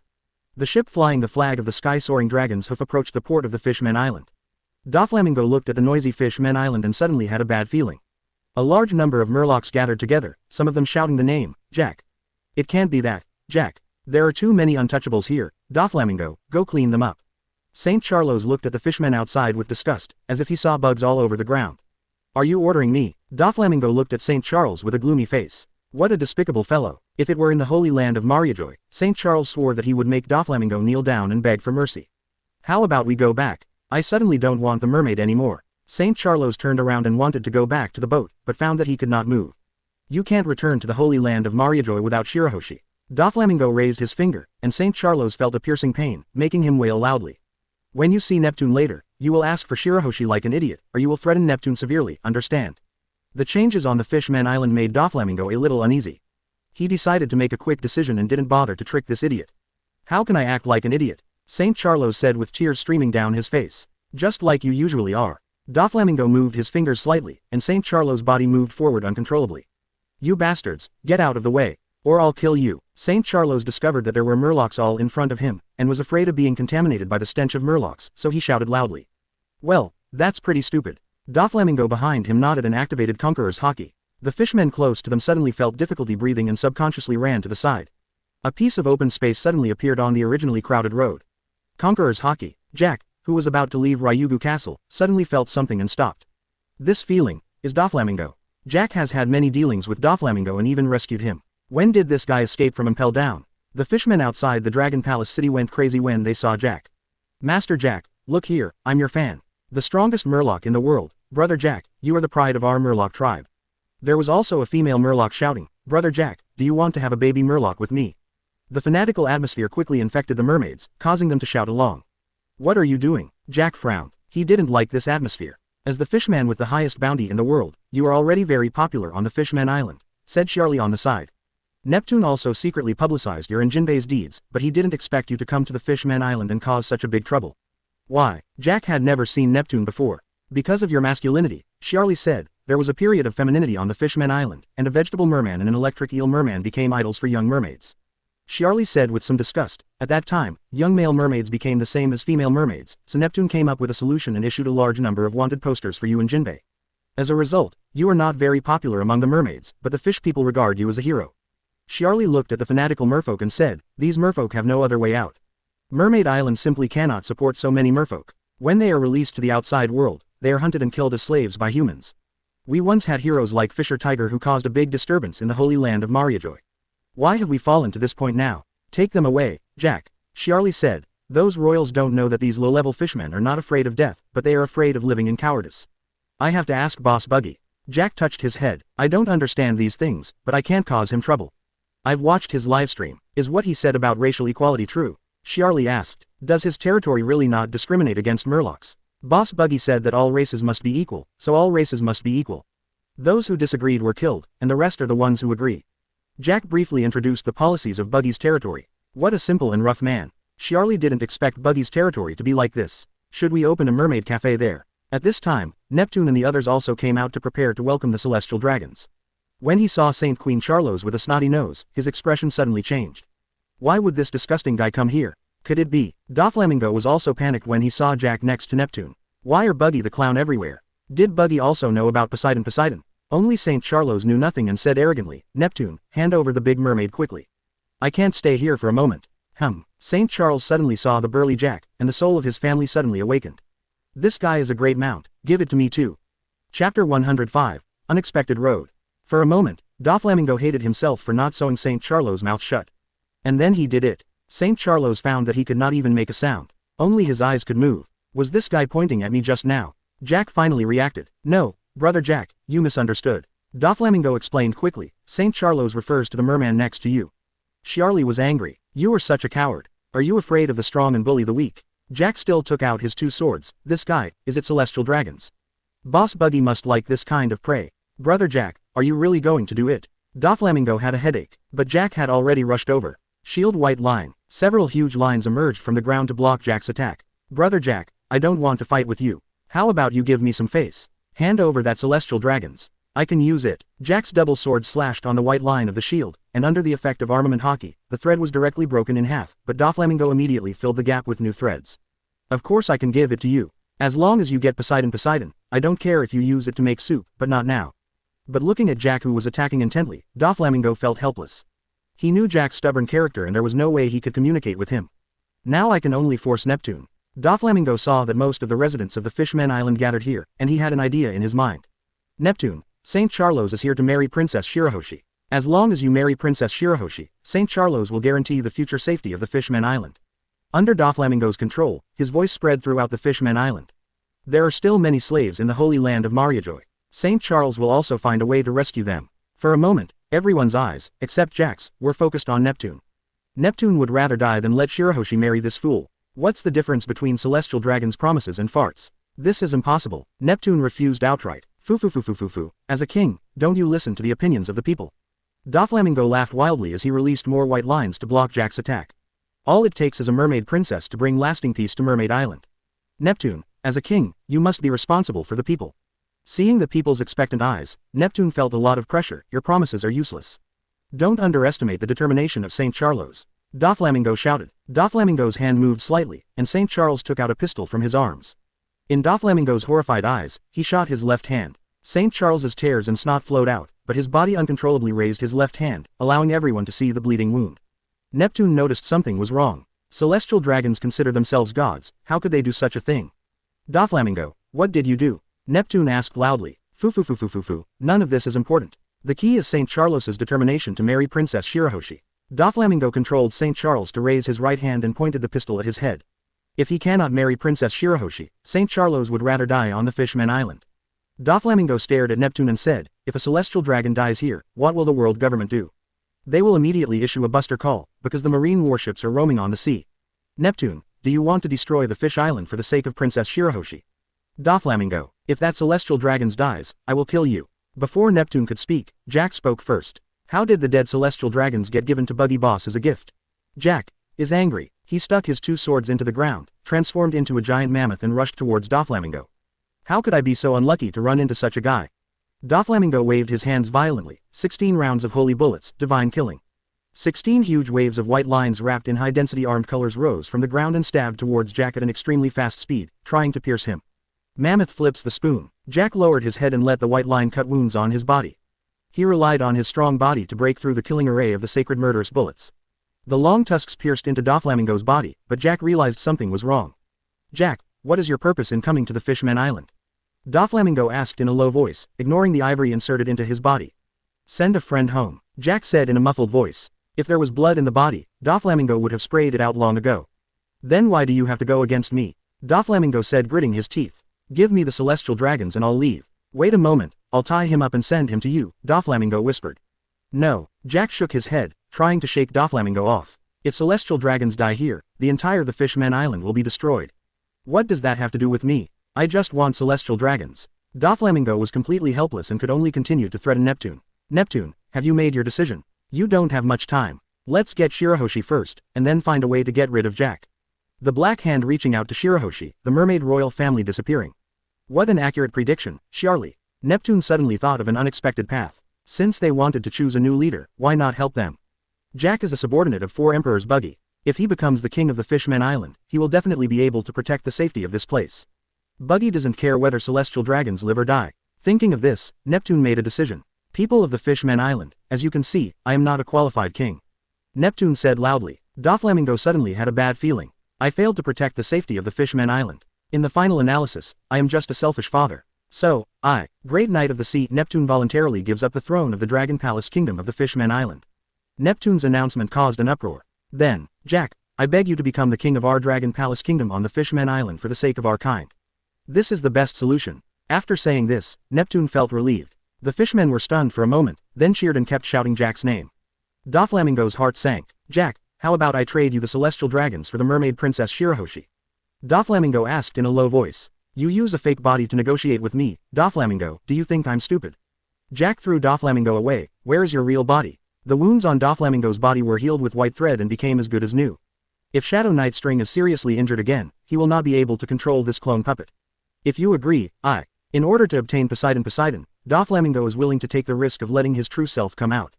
But a figure broke through the mermaid island coating at an extremely fast speed and landed next to Neptune. Neptune, look what I brought you. Rayleigh rushed over and took out a pirate's flag, smiling and saying, you don't have to worry about the safety of Mermaid Island anymore. Chapter 106. Buggy is not the only one who can make big news. Rayleigh, Neptune looked at his old friend whom he hadn't seen for a while. What are you doing? Neptune may not be very qualified to be a king, but he is good at making friends. Whitebeard, Garp, Roger and Rayleigh were all his close friends. The Fishman Island once had a peaceful life under the protection of the Whitebeard pirates, but it became worse and worse after the Summit War. Didn't you say that the Fishman Island has been a bit unstable lately? I found a new protector for you. Rayleigh handed the pirate's flag in his hand to Neptune. Hang this up, it should be more useful than Luffy's pirate's flag. But, why is it so lively here? Rayleigh looked at the fanatical fishmen around him, Jack and Doflamingo confronting each other in the square, and St. Charlos who was bleeding and posing for suicide. There are quite a lot of acquaintances. Neptune took the pirate's flag, and the red-nosed skull on it seemed to be mocking him. Thank you, it's a good thing I don't have to go out of my way to do it. Neptune forced a smile. What is going on? Rayleigh found that things were not quite what he expected. I am no longer the king of the Dragon Palace Kingdom. Neptune said, I want Jack to be the new king. Rayleigh's first thought was that Buggy had secretly attacked the Fishman Island, but if that was the case, there was no need for him to hide it from her. Neptune told Rayleigh the general course of events, which helped him resolve his doubts. Do you need me to tell Buggy? Rayleigh said, he doesn't know what's going on here. This is just a misunderstanding. Buggy should not be interested in the Fishman Island. No need. Neptune suddenly felt relieved. This is fine. Although Jack has not yet promised to be king, the people of the Dragon Palace Kingdom are leaning towards him. Even if Rayleigh takes back the throne, it will be no different from the previous situation. Besides, there's the trouble of St. Charlos. So it's Doflamingo who's behind this again. Rayleigh sensed traces of the parasite string on St. Charlos. I let you go last time, but it seems you didn't learn your lesson, Doflamingo. Rayleigh regretted letting him go last time, even though he didn't accomplish anything in the end and even got Blackbeard into trouble. When Doflamingo saw Rayleigh coming, he knew that his plan had failed again. But it doesn't matter, just add some more fun to the world. St. Charlos pulled the trigger, a gunshot rang out, and the resin bubble above his head burst. In full view of everyone, Celestial Dragon's St. Charlos fell to the ground. Doflamingo. Jack stepped forward angrily, but what remained there was just a puppet clone. The white threads dissipated, leaving only a Den Den Mushi in its place. Foo. I hope Poseidon has the power recorded. Otherwise, you, the Fishman Island, will just be reduced to ruins. Neptune's expression suddenly changed. Doflamingo already knew Shirahoshi's identity, and St. Charlos was just his tool. The ship docked at the port began to set sail, and all the crew members were controlled by Parasite String and turned into puppets of Doflamingo. Unfortunately, we can't go back to the Holy Land of Mariajoy, and celestial dragons as stupid as St. Charlos are hard to find. However, it could be a big news, and Morgans would definitely be interested in it. Rayleigh went forward to check on St. Charlos. Is there any possibility of rescue? Neptune still held out a glimmer of hope. There's no hope. His internal organs were all torn apart by the silk thread. He would have died even without the gunshot wound. Rayleigh shook her head. Doflamingo didn't intend to let him live. What should we do now? Neptune knew what the death of celestial dragons on the Fishman Island meant. After the world government receives the news, it will definitely launch a buster call. Calm down, Neptune. It's not as serious as you think. Rayleigh was very calm. Buggy killed a celestial dragon in public, and he's still alive and well. Besides, this is the second celestial dragons to die, so it probably won't cause as much of a stir as the first time. Can this be the same? Neptune was speechless. If the Fishman Island had the strength of the four emperors, would something like this happen? Doflamingo, what's the point of doing this? Rayleigh said to Den Den Mushi, you can't explain to the world government if the celestial dragons are dead. Foo. You'll be able to see my wanted poster again after a while. I've mastered an invaluable secret, and the five elders should want to kill me even more now. The Den Den Mushi laughed wildly. You betrayed the world government. Rayleigh was not surprised. I have never surrendered to them, so how can I say I betrayed them? Den Den Mushi smiled. Want to know what secrets I have? You'll be able to read them in the newspapers in a while. Rayleigh had guessed what Doflamingo's secret was. Do you want to mess up the whole world? This world is interesting, isn't it? Doflamingo stopped talking on the phone and smiled playfully. Next, it's time to notify those old guys. He contacted five elders and was connected immediately. Doflamingo, do you know how sinful you are? Den Den Mushi said seriously, waiting for you. Shut up, five idiots. Doflamingo didn't bother to be polite with the five elders.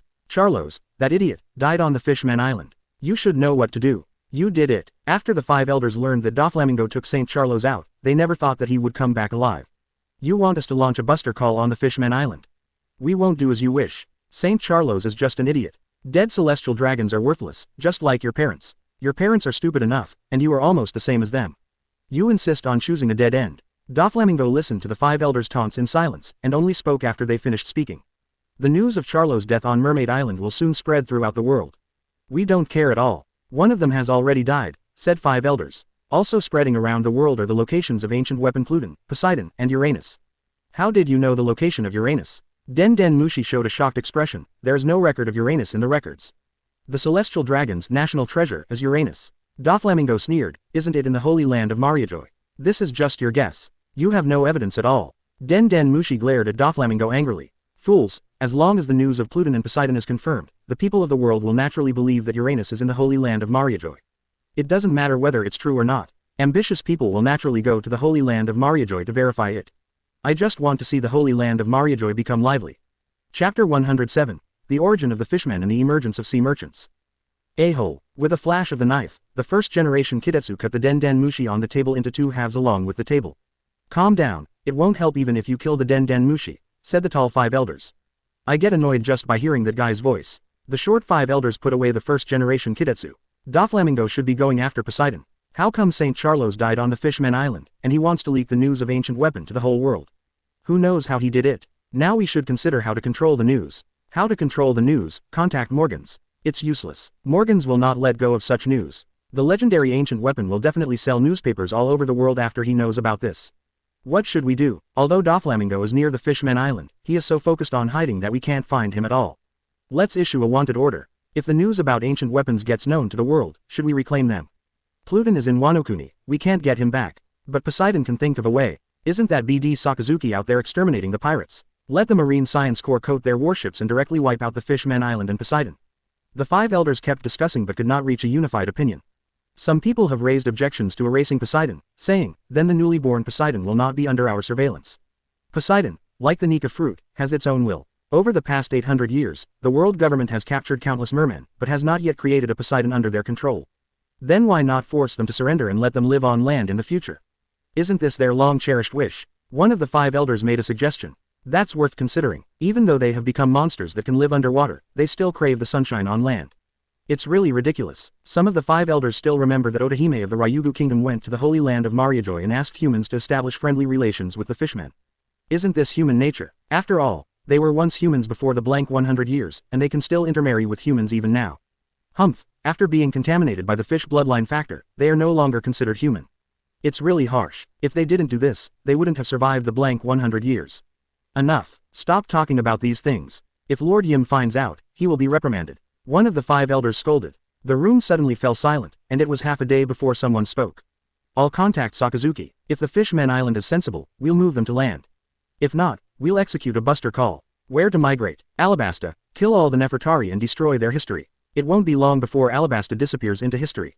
Good idea. Let Poseidon live in an inland desert environment. The threat is minimized. At this time on the Grand Line, lava and fire rain fell from the sky, setting the pirates' ship on the sea on fire. Look for the next target.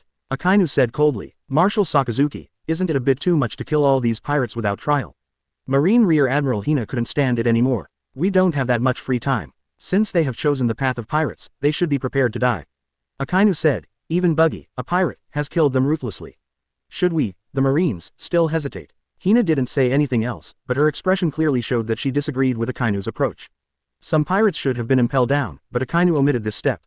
These soft-hearted moderates. Akainu was a little unhappy. Even though Kuzan had left the Marine, there were still some people in the Marine who inherited his ideas. It will take some more work to bring Marine together as a whole. Marshal Sakazuki, we have discovered a strange group of pirates. At this time, a Marine colonel came to report. They said they were sea merchants. Pirates are pirates. What does that have to do with sea merchants? Akainu roared. Are you stupid? No, they even threw away their own pirate's flag and replaced it with the mushroom flag that Buggy made, said Colonel Marine. We checked the information. They are the Fox West Blue Bandit gang. They haven't done many bad things. The captain, Silver Fox, has offered a reward of 24 million Baileys. A pirates group that doesn't even have a pirate's flag. Akainu was a little confused. The pirate's flag is the face of the pirates group, and generally no one will take it down. Hina, go check out the situation, Akainu ordered. The reward of 24 million Baileys is just a small fry. As you command, Marshal Sakazuki. If they are in disguise, don't be soft-hearted, Akainu warned. I won't let the bad guys go, but I won't kill them directly if their crimes don't deserve the death penalty, Marshal Sakazuki. Hina said neither humbly nor arrogantly. On a pirate ship with a fox-shaped bow, the main cadres of the Fokker West Blue Pirates gathered on the deck. Hate it, Captain, what should we do now? We are surrounded by Marines. Porchi, the navigator and cheerleader of the Fokker West Blue Pirates, asked nervously. Even so, she still spoke in a coquettish voice. Don't panic, we are no longer pirates. We are businessmen doing serious business. Silver Fox Foxy, the captain of the West Blue Pirates, said, I'll explain this to Marine later. He was now extremely glad that he had burned the pirate's flag. Since the Fokker West Blue Pirates were defeated by the Straw Hat Pirates, they have been flying the pirate's flag hand-painted by Luffy. After watching Buggy the Clown's live broadcast, Foxy finally couldn't stand the ugly pirate's flag anymore, so he simply changed it to a mushroom flag and prepared to change his career to become a sea merchant. As a result, they were surrounded by Marine before they could make a single deal. Not long after, Hina brought a few Marines to the ship of the Fokker West Blue Pirate group. Silver Fox Foxy, Hina looked at the man with strange hairstyle in front of her and took out the wanted poster for comparison. Yes, it's me, Foxy said quickly. He saw Hina holding a cigarette in her mouth and quickly took out a box of cigars. This is a specialty cigar from Bagu Island. There is no better cigar in the entire South Blue. Do you want to try it? If you like it, there are still many in the cabin. No, I don't smoke cigars. Hina refused. Are you really a businessman? Yes, the cabin is full of South Blue specialties, you can go and take a look. Foxy said, where do you want to sell your products? It was the first time Hina saw South Blue's products being shipped to Grand Line for sale. To Wano-kuni, I want to buy some seastone there and sell it back. Foxy took out a newspaper. In South Blue, seastone is a rare thing. The kings will pay a lot of money to buy it. Hina went to check the cabin and found it was indeed filled with goods. Foxy even showed her the receipt of purchase. This guy is really a businessman. Aren't you afraid of danger along the way? Hina asked curiously. Hate it, we are pirates, there is no need to be afraid of any danger. You are so cool, said Porch. Idiot, can you just say something like that? Foxy yelled, we're not pirates anymore. It's okay, Hina said, I'm clear about everything. I'll tell the other Marines. You can leave now. Thank you, Foxy said. Rear Admiral, feel free to take anything you like. Bribing a Marine is a felony. Hina glared at Foxy and several iron bars appeared out of nowhere to teach him a lesson. But a light flashed from Foxy's hand, and the iron bar immediately slowed down when it came near him. Sure enough, he has some skills. Hina took back her ability, just be a businessman, it's much better than pirates. By the way, how much are South Blue cigars? Give me 2 boxes. Chapter 108. Justice of the Jungle, Noah the Ship of Oath.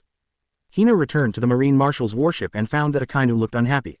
And Marine Admiral Kizaru and Green Bull also came here. The Fokker West Blue pirate gang has really changed their career to become maritime merchants. Hina stepped forward to report. I see, Akainu said casually, still looking gloomy.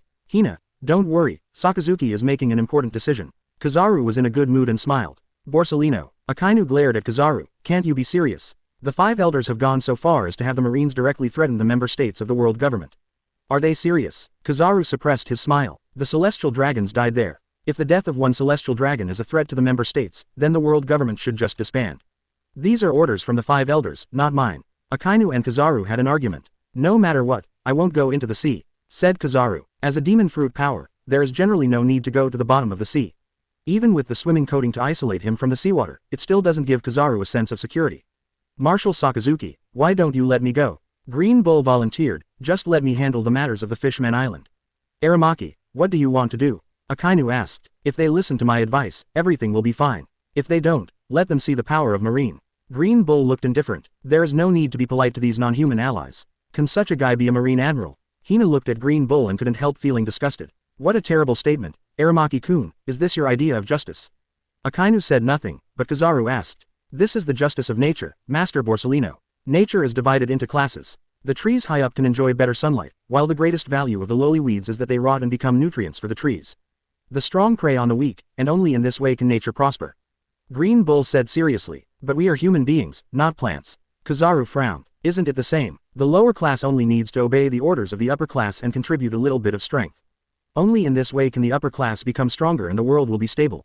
Why would I discuss this with you? Kizaru shook his head. When one day you become a weed and are trampled underfoot, I hope you can remember what you said and contribute your own value. Kizaru turned into light and disappeared. Sakazuki, I'm going back. Akainu clenched his fists. I think I am the most aggrieved Marine Marshal. When Kong was Marine Marshal, his subordinates were the resourceful General Sengoku, Garp the Fist, and Black Arm Zephyr. When Sengoku was the Admiral, his subordinates were the 3 Admirals, himself, Borsalino and Kuzan. By the time he became a Marshal, his subordinates had become a group of people like this. This guy Aramaki is more suitable to be CP0, not Marine. This twisted view of justice made Akainu want to blow his head off to see if his brain was made entirely of wood. Don't worry about the affairs of the Dragon Palace Kingdom. Once the warship is finished coating, I will go down and deal with this matter myself. You can go back too, Wangmu. Akainu was worried about letting Green Bull handle the matter. What a pity. I wanted to learn Marshal Sakazuki's style of handling things. Green Bull said with some regret. Looking at Green Bull's departing back, Hina snorted. No wonder no one wants to be his direct subordinate. Hina, tell the other warships to proceed as usual and continue to destroy the pirates. Akainu ordered. What about the Dragon Palace Kingdom? It's enough for me to go with one warship, said Akainu Haki. What he didn't know was that new changes had occurred in the Dragon Palace Kingdom. The fishmen are going to support Jack as the new king. The news of Poseidon was leaked, and one of the celestial dragons died. When Buggy first received the call from Rayleigh, he thought he was joking. Until Jack's voice came from the Den Den Mushi. Boss Buggy, what should I do now? Jack is a guy who always brings surprises to people. Since they strongly request it, you should not refuse. Buggy said, but the name of drought can no longer be used. Will it be changed to ocean disaster in the future? Jack's problem is easy to solve. What about the other 2 things? Rayleigh asked. They're all easy to solve. The celestial dragons thing is no big deal, just let them die. Since the news about Poseidon has been leaked, don't hide it, just let Shirahoshi activate his ability directly. Buggy felt that with Poseidon's power, even if the Marines went all out on the sea floor, they might not be able to defeat him. The deputy captain just needs to stay nearby to protect Shirahoshi. With a strong man of Rayleigh's level protecting him closely, Shirahoshi made up for the last weakness. Rayleigh didn't expect Buggy's method to be so simple. What about the Fishman Island? It's too close to the Marine headquarters in the Holy Land of Mariajoy. Neptune expressed his concerns. Move to my territory. Don't you have the Ship of Oath, Noah? It's time to bring it to the surface. Noah can hold all the fishmen in the Dragon Palace Kingdom, and then let the giant sea kings drag it out of the water.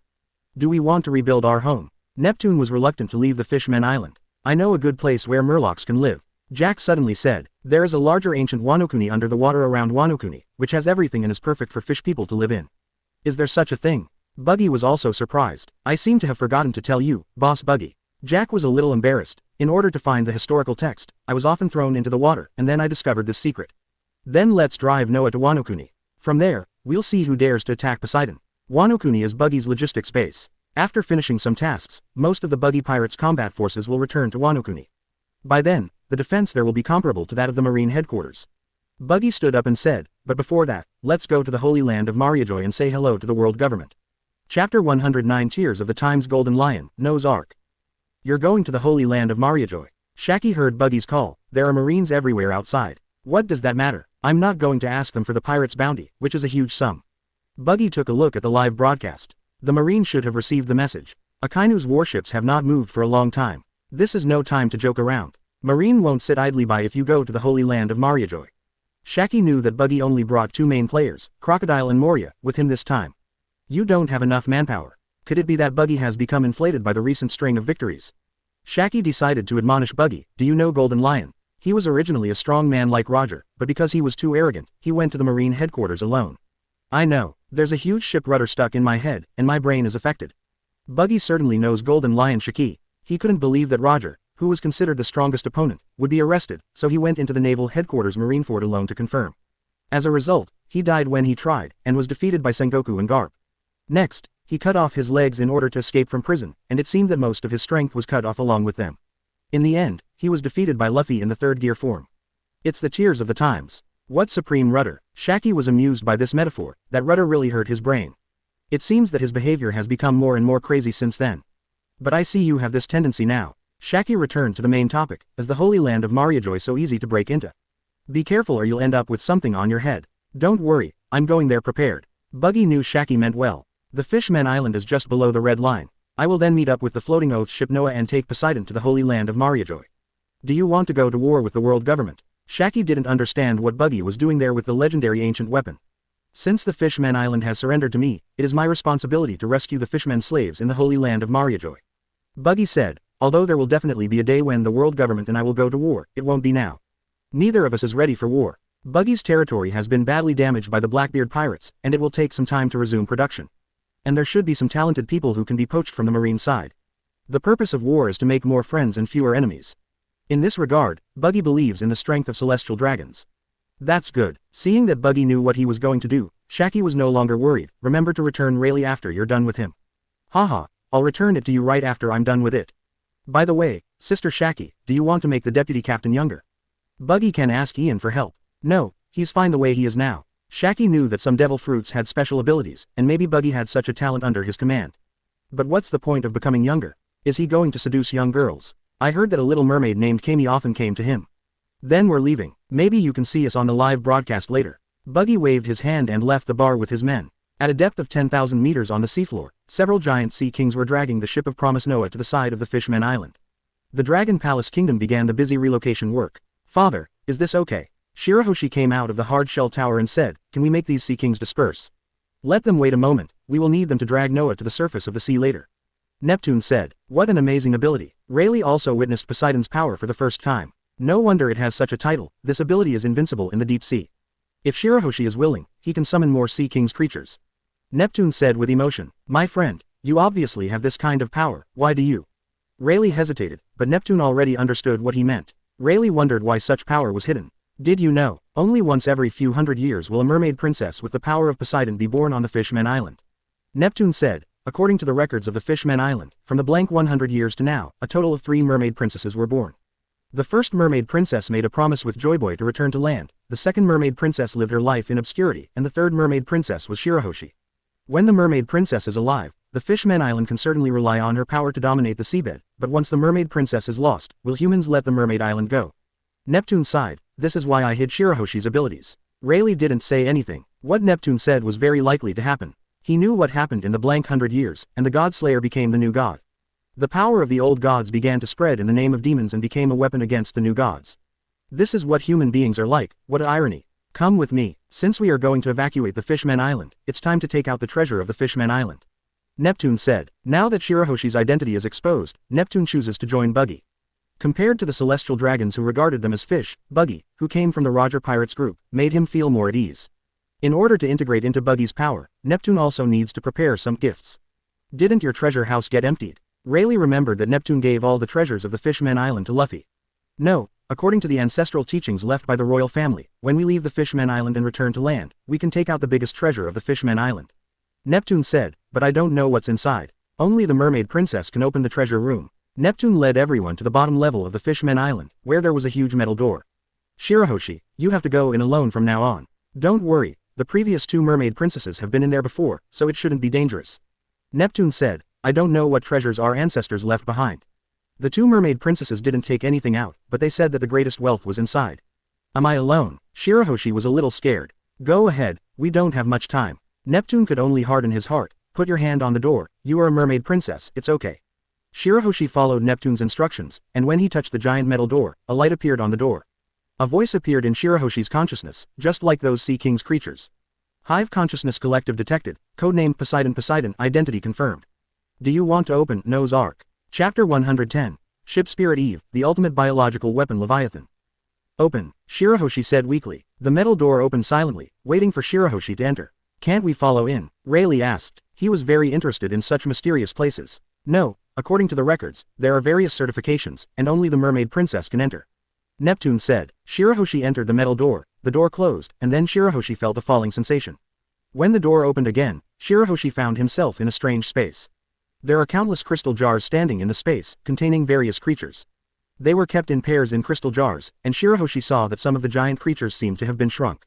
Where is this place? Shirahoshi was a little scared and tried to communicate with the consciousness in his mind. An illusory light and shadow appeared in front of Shirahoshi. It looked exactly like Shirahoshi, but it was a human. This is the blood factor storage place, which stores the blood factors of most creatures in the world. Guangying introduced. Who are you? Shirahoshi was startled. I am the spirit of Noah's Ark. I am a soul that was split out by the main body using the power of the soul. The figure said, you can call me Eve. Shirahoshi didn't understand blood factor or anything like that, but he was familiar with the name Eve. What's your relationship with Yangshu Eve? Yangshu Eve, do you mean the deep sea sunlight generator? Eve pointed in the air, and a small phantom of Yangshu Eve appeared in front of Shirahoshi. Yes, that's it. Shirahoshi nodded. Without the sun tree Eve to send sunlight into the seabed, the Dragon Palace Kingdom would be pitch dark. This is my invention. I think the first generation Poseidon gave it this name. Eve said, in the deep sea, without light, human civilization will degenerate. I don't understand. I'm just here to look for treasure. Shirahoshi lowered her head. She couldn't understand what Eve said at all. Treasure. This is the biggest treasure. Eve pointed at the crystal jars, but it was dispersed 800 years ago. Then can I leave? When Shirahoshi heard that there was no treasure here, he didn't want to stay here anymore. She was very timid and was so scared when she saw the creature in the crystal jar that she almost cried. The liquid inside seems to have frozen time, making them come alive. The greatest treasure is gone, but there are some other things. Eve said, as this generation's Poseidon, will you take back your legion?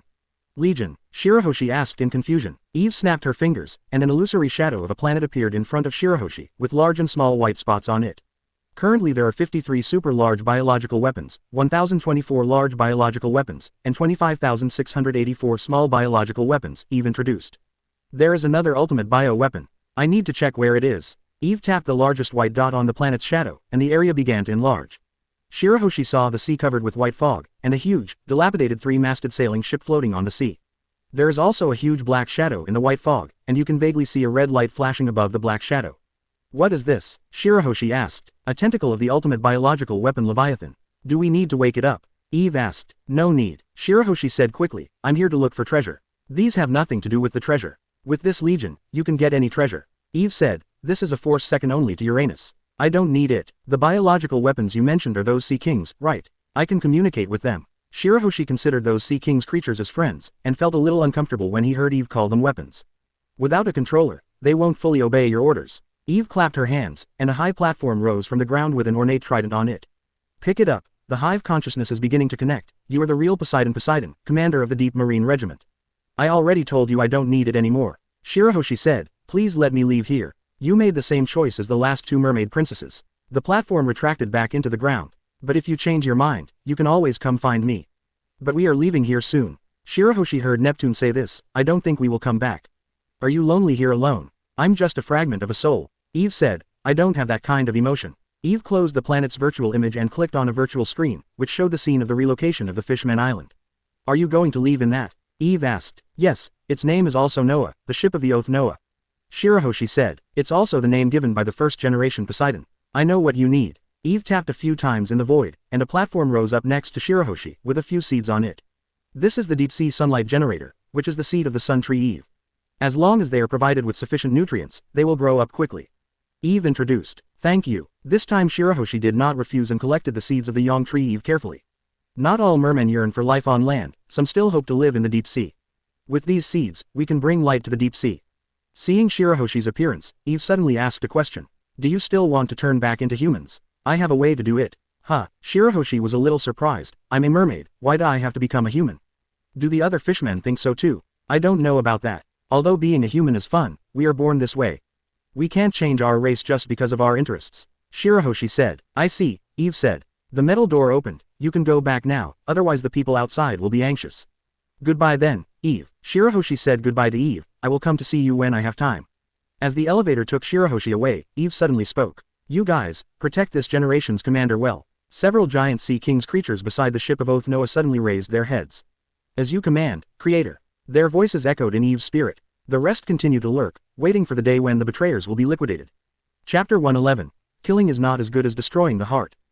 Noah's Ark. There's such a thing on the Fishman Island. Aboard the Baikutop, Buggy is talking to Rayleigh. There is also hive consciousness, biological weapons and so on. Biological weapons should refer to those Sea King's creatures, and I don't know what hive consciousness is. Rayleigh said. Buggy can be guessed. It should be an ability similar to the ability to hear the sounds of all things. Shirahoshi can communicate with other Sea King's creatures through this. Her status is equivalent to the Queen Bee, and the other Sea King's creatures are soldier bees. It seems that there must have been a more advanced ancient civilization in the ancient times of the pirates' world. Not only did they have biological weapons, they also landed on the moon and built a city on it. Come to think of it, Enel should still be on the moon. Unfortunately, except for his Ark Maxim, other ships cannot reach the moon even if they can fly. I wonder if Fujitora can use the power of his fruit to fly to the moon. Hey, Buggy, are you listening? Den Mushi said, what should we do with Noah's Ark under the Fishman Island? Just leave it there, only Shirahoshi can enter there anyway. Buggy said, it seems that the Ark of Noah is just a replica, and the real Noah's Ark is deep under the sea. Buggy thought of the only mistake in Charles' divination, which claimed to have a 100% success rate, which was that the man in the straw hat would destroy the Fishman Island. What if it wasn't a mistake, but the time hadn't come yet? The destruction of the Fishman Island was the moment when Noah's Ark rose from the bottom of the sea. It seems that in order to awaken Noah's Ark, we need to go to Raftel. This is an ancient secret, aren't you curious at all? Rayleigh was a little surprised. What's the use of being curious? You've been to Raftel, so you should know a lot of secrets. Can you tell me some? Buggy asked. I can only tell you that Roger was unable to enter the depths of Raftel either. It is just like Noah's Ark. There are time and identity restrictions there. You must have something to enter. Why don't you just say you need Luffy? Buggy sneered. Joyboy's successor, the child of destiny, the other king that the Sea Kings have been waiting for. Well, Rayleigh's voice was a little awkward. It may not be Luffy. Who else could it be if not Luffy? From the moment the straw hat was put on Luffy's head, the members of the Roger Pirates regarded Luffy as Roger's successor. Rayleigh also deliberately stayed at Sabayati Archipelago, the only way to the New World, just to wait for Luffy. Waiting for the son, Roger mentioned, the one who finds the unique secret treasure. But this has nothing to do with Buggy. How are your preparations going? Can we surface? Almost. But Noah has a coating, so we can definitely sail on the seabed.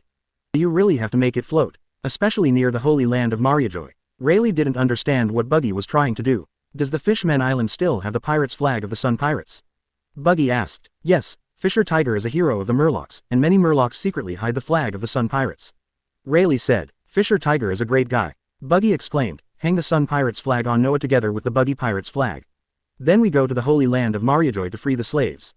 Buggy's voice was transmitted to the bottom of the sea through Den Mushi, and everyone except Jack and Shirahoshi was stunned by Buggy's idea. Are you serious? Rayleigh said. This could lead to a big war. Fisher Tiger climbed up the red line with his bare hands, catching the holy land Mariajoy off guard and freeing some slaves. Buggy is going there with such a big fanfare. The world government is not blind and will definitely be prepared. This is a good opportunity. It's rare to have a large ship like the Noah near the holy land of Mariajoy. I want to take this opportunity to rescue more slaves. As for war, the world government does not have the courage to do so. Even if they have the guts to take action, we won't necessarily lose. Hearing Buggy's words, Neptune couldn't help but speak. Captain Buggy, although I really want to rescue my fellow captives, please don't forget the existence of Marine. It's because of Marine that this operation becomes interesting. Buggy's playful voice came from the Den Mushi. When a pirate is doing something just, I want to see what the Marine who claims to be the guardian of justice will do. Captain Buggy, I think you're overthinking it. I think they will obey the orders of the world government. Neptune said. In their eyes, pirates are pirates. Even if they occasionally do something good, they are still unforgivable. Some brainless guys in the Marines do think this way. They will just blindly follow orders from above. To them, the world government is justice. Buggy has no interest in this kind of person, just like a vegetable. But there are still some people in the marine who have their own justice. I want to see their choice. You want to win over some marines. Rayleigh thought Buggy was daydreaming. No, I want to torture them. Buggy laughed. It must be interesting when their justice contradicts their actions. The marines and pirates have been at odds with each other for so many years, it's impossible for them to join us just because of one thing. There aren't many marines who are as thoroughly disappointed with the world government as Aokiji. Not all marines have access to celestial dragons and know what they do. In the eyes of ordinary marines, they are still the maintainers of world order. Buggy wants to take this opportunity to expose the evil deeds of celestial dragons to all marines. 1,000-mile dam can be breached by a single ant hole. When the marines know what kind of creature they are protecting, their beliefs will be shaken. Compared to killing people, Buggy prefers to destroy their hearts, especially after receiving the news from Wano. It turns out that the marines' top combat power can also be recruited. It is impossible for the older generation of marines. Sengoku, Garp and others have dedicated their entire lives to the marine and it is impossible for them to change their stance. The easiest person to dig up now is Fujitora. That guy is similar to Aokiji, arrogant but sympathetic to the weak. As long as it conforms to their justice, they don't care whether they are called marines or pirates. Kizaru could also consider this. That guy has always been a slacker and has always been enforcing ambiguous justice. As for Akainu, it is simply impossible. That guy would rather follow Zephyr's example and form a team to work alone than join the pirates. I wonder if Aokiji can make it to this action. His appearance is the biggest blow to Marine. Chapter 112 The Inheritance of Justice, Golden Emperor Tesoro. Wano. Aokiji was standing at the entrance of a school and watching. Sir, what can I do for you? A woman noticed him. Nothing, I just think the students' clothes here are interesting. Aokiji said. The word, justice, is embroidered on the back of every child's clothes. The woman looked Aokiji over and suddenly asked, are you a marine too? Ah, I didn't expect that in Wano. There are still people who know about the existence of marines. But I used to be a marine, and now I'm a pirates. Aokiji didn't expect the woman's vision to be so sharp. You're in the pirates' base camp. It's not a good idea to let the kids wear clothes like this, right? This is also why Aokiji is observing here. What's the problem? The woman was a little surprised. There's nothing wrong with letting the children become righteous people. Is this to train future marines in the pirates' nest? The key is when marine infiltrates the Buggy Pirates base. There's nothing wrong with that. I'm just worried you'll get into trouble. Aokiji didn't know which marine had done this, but if a bad-tempered pirate saw it. At this time, a roar was heard, and two pirates came speeding over on motorcycles. Mr. Kuzan, this is your transportation. One of the pirates jumped down and pointed at the triceratops-shaped motorcycle and said, the fuel is full, the acceleration is definitely strong enough. The noise outside attracted the children in the house. They saw the cool-looking motorcycle and ran out all at once. Hey, little brats, stop touching it. This is Captain Sasaki's treasure. Normally, we don't even dare to touch it. Pirates looked at the group of children surrounding the motorcycle and said helplessly to the woman, Ms. Suru, please take care of these kids. Mr. Kuzan still needs to ride it to get on with his journey. If you want this, you can join our armored corps when you grow up, said another pirates. Will you be able to ride this then? A child asked. It's much more exciting than this. We are developing a new tillage machine. Captain Sasaki said that its efficiency should be at least equal to that of 3 Jacks. The pirates laughed. That's a behemoth. Just bragging. Uncle Jack is the fastest plowing driver in the world. You will understand then that times have changed. The future is the era of steel and machinery. Okay, you should go back to study. Suru rushed the children back to school. I'm sorry to trouble you. Nothing, we should go back. Ms. Suru, please teach the kids more. It's more exciting to drive an armored machine. The two pirates rode away on a motorcycle. They turned a blind eye to the justice behind the children. Aokiji soon became relieved, and under Buggy's leadership, the pirates here also became strange. Sir, do you know Mr. Bunta? He is a guy who is about the same height and temperament as you. Suru asked. Suru gave a rough description and Aokiji guessed who Mr. Bunta was. That guy, doesn't he look very wretched? Aokiji thinks that there must be something wrong with Suru's vision. How could his temperament be similar to Kizaru's? A little bit, but the kids still like him. Suru didn't refute Aokiji's words. It turns out that Kizaru stayed here for a while. Aokiji got on the Triceratops motorcycle. I might run into him this time I go out. Is there anything you want me to tell him? Please tell him that the children miss Teacher Bunta very much. Ask him to come back and visit when he is free. Suru said with a smile. I understand. Aokiji stepped on the accelerator and the motorcycle sped away. At the port, the Straw Hat Pirates were holding a banquet, with several giant lobster shells lying around. Ninja, your ability is really amazing. Luffy said while swallowing. Write some other things. Is this how you talk to a beautiful woman? UBD. Sanji, who was cooking, was furious when he heard this. What if Miss Shinobi is tired? Ms. Shinobi, please take a rest. Sanji looked at Shinobi with lustful eyes. I have prepared some delicious food for you. Ninja has changed from her original board-shaped figure to a skinny beauty, which makes Sanji fascinated. It doesn't matter. This doesn't consume much energy. Ninja asked Ain to use the power of the retrograde fruit on her, turning her back to her youth. We'll set off after dinner to continue our search for Raftel, Luffy said. I didn't expect Buggy to manage Wano-kuni so well. But many people died, said Yamato on the side. It's good that if a few people die, more people can have enough food to eat. Luffy grabbed a piece of roasted lobster meat and swallowed it directly. This is a parting gift. A ninja took out a bunch of things. With this, your sailing will be much more convenient. As this Wano-kuni's telephone snail, Luffy picked it up and looked at it, and found that it was not edible. The telephone screw is a unique product of Wano-kuni. It is similar to the Den Den Mushi, but the communication distance is much smaller. This is the latest type of telephone snail that has been cultivated. It has a camera function and can be used in conjunction with the telephone mushi. Shinobu took out the Den Den Mushi and pointed it at Luffy and the others. The Den Den Mushi blinked and the Den Den Mushi next to it slowly spit out a photo. Wow, this is awesome. Luffy, Chopper and Usopp's eyes suddenly lit up. The phone screw is very small, and seems to be very convenient for taking secret photos. Sanji and Brook exchanged a look, and Sanji saw a light flash in Brook's dark eyes. They both took the two smallest telephone screws in their hands at the same time. How is this done? Frankie picked up the telephone mushi and looked at it curiously. Although the functions are similar, it and the Den Den Mushi are two different species. How Wano-kuni links them all together? It's very simple. Just lock the Den Den Mushi and Den Den Nayuki together. A ninja said casually. They will overcome the difficulties by themselves. She also had a sudden idea and remembered Wano-kuni and the telephone screw. Ain tried it and found that there was no reproductive isolation between the Den Den Mushi and the Den Den snail. Thus, the laboratory's first commercially available product was born. Thank you. Nami's eyes suddenly lit up, and he rushed forward to hug Anin. This is worth a lot of Baileys. No big deal. I'm a shareholder there, and I have control over 1/10 of the Den Den Mushi bread there. Anin said casually. Nami's mouth was almost watering. You will become a rich man like the Golden Emperor Tessero in the future. As the financial director of the Straw Hat Pirates, Nami knew the value of this thing. Tessero has 20% of the world's Baileys. Robin said, but Tessero earned his wealth by working as a dog for celestial dragons, while Ninja earned his wealth by his own ability. There is no comparison between the two. Ha, Robin, you look down on that guy. Luffy laughed. He's a hypocritical fellow. He was originally a weakling, but after becoming strong, he turned his spearhead against the weaker ones. If he does anything that harms the interests of celestial dragons, I will look up to him. For some people, the hoof of the sky-soaring dragon is imprinted on their bodies, but for others, it is imprinted on their hearts. Chapter 113. It was never the Marines who protected the Fishmen Island, but the pirates. On the sea, Sen Taomaru, who led the scientific marine force to coat the warship, completed the work and was reporting to Sakazuki. Marshal Sakazuki, the coating of the warship has been completed, but are you sure you want to go to the sea yourself?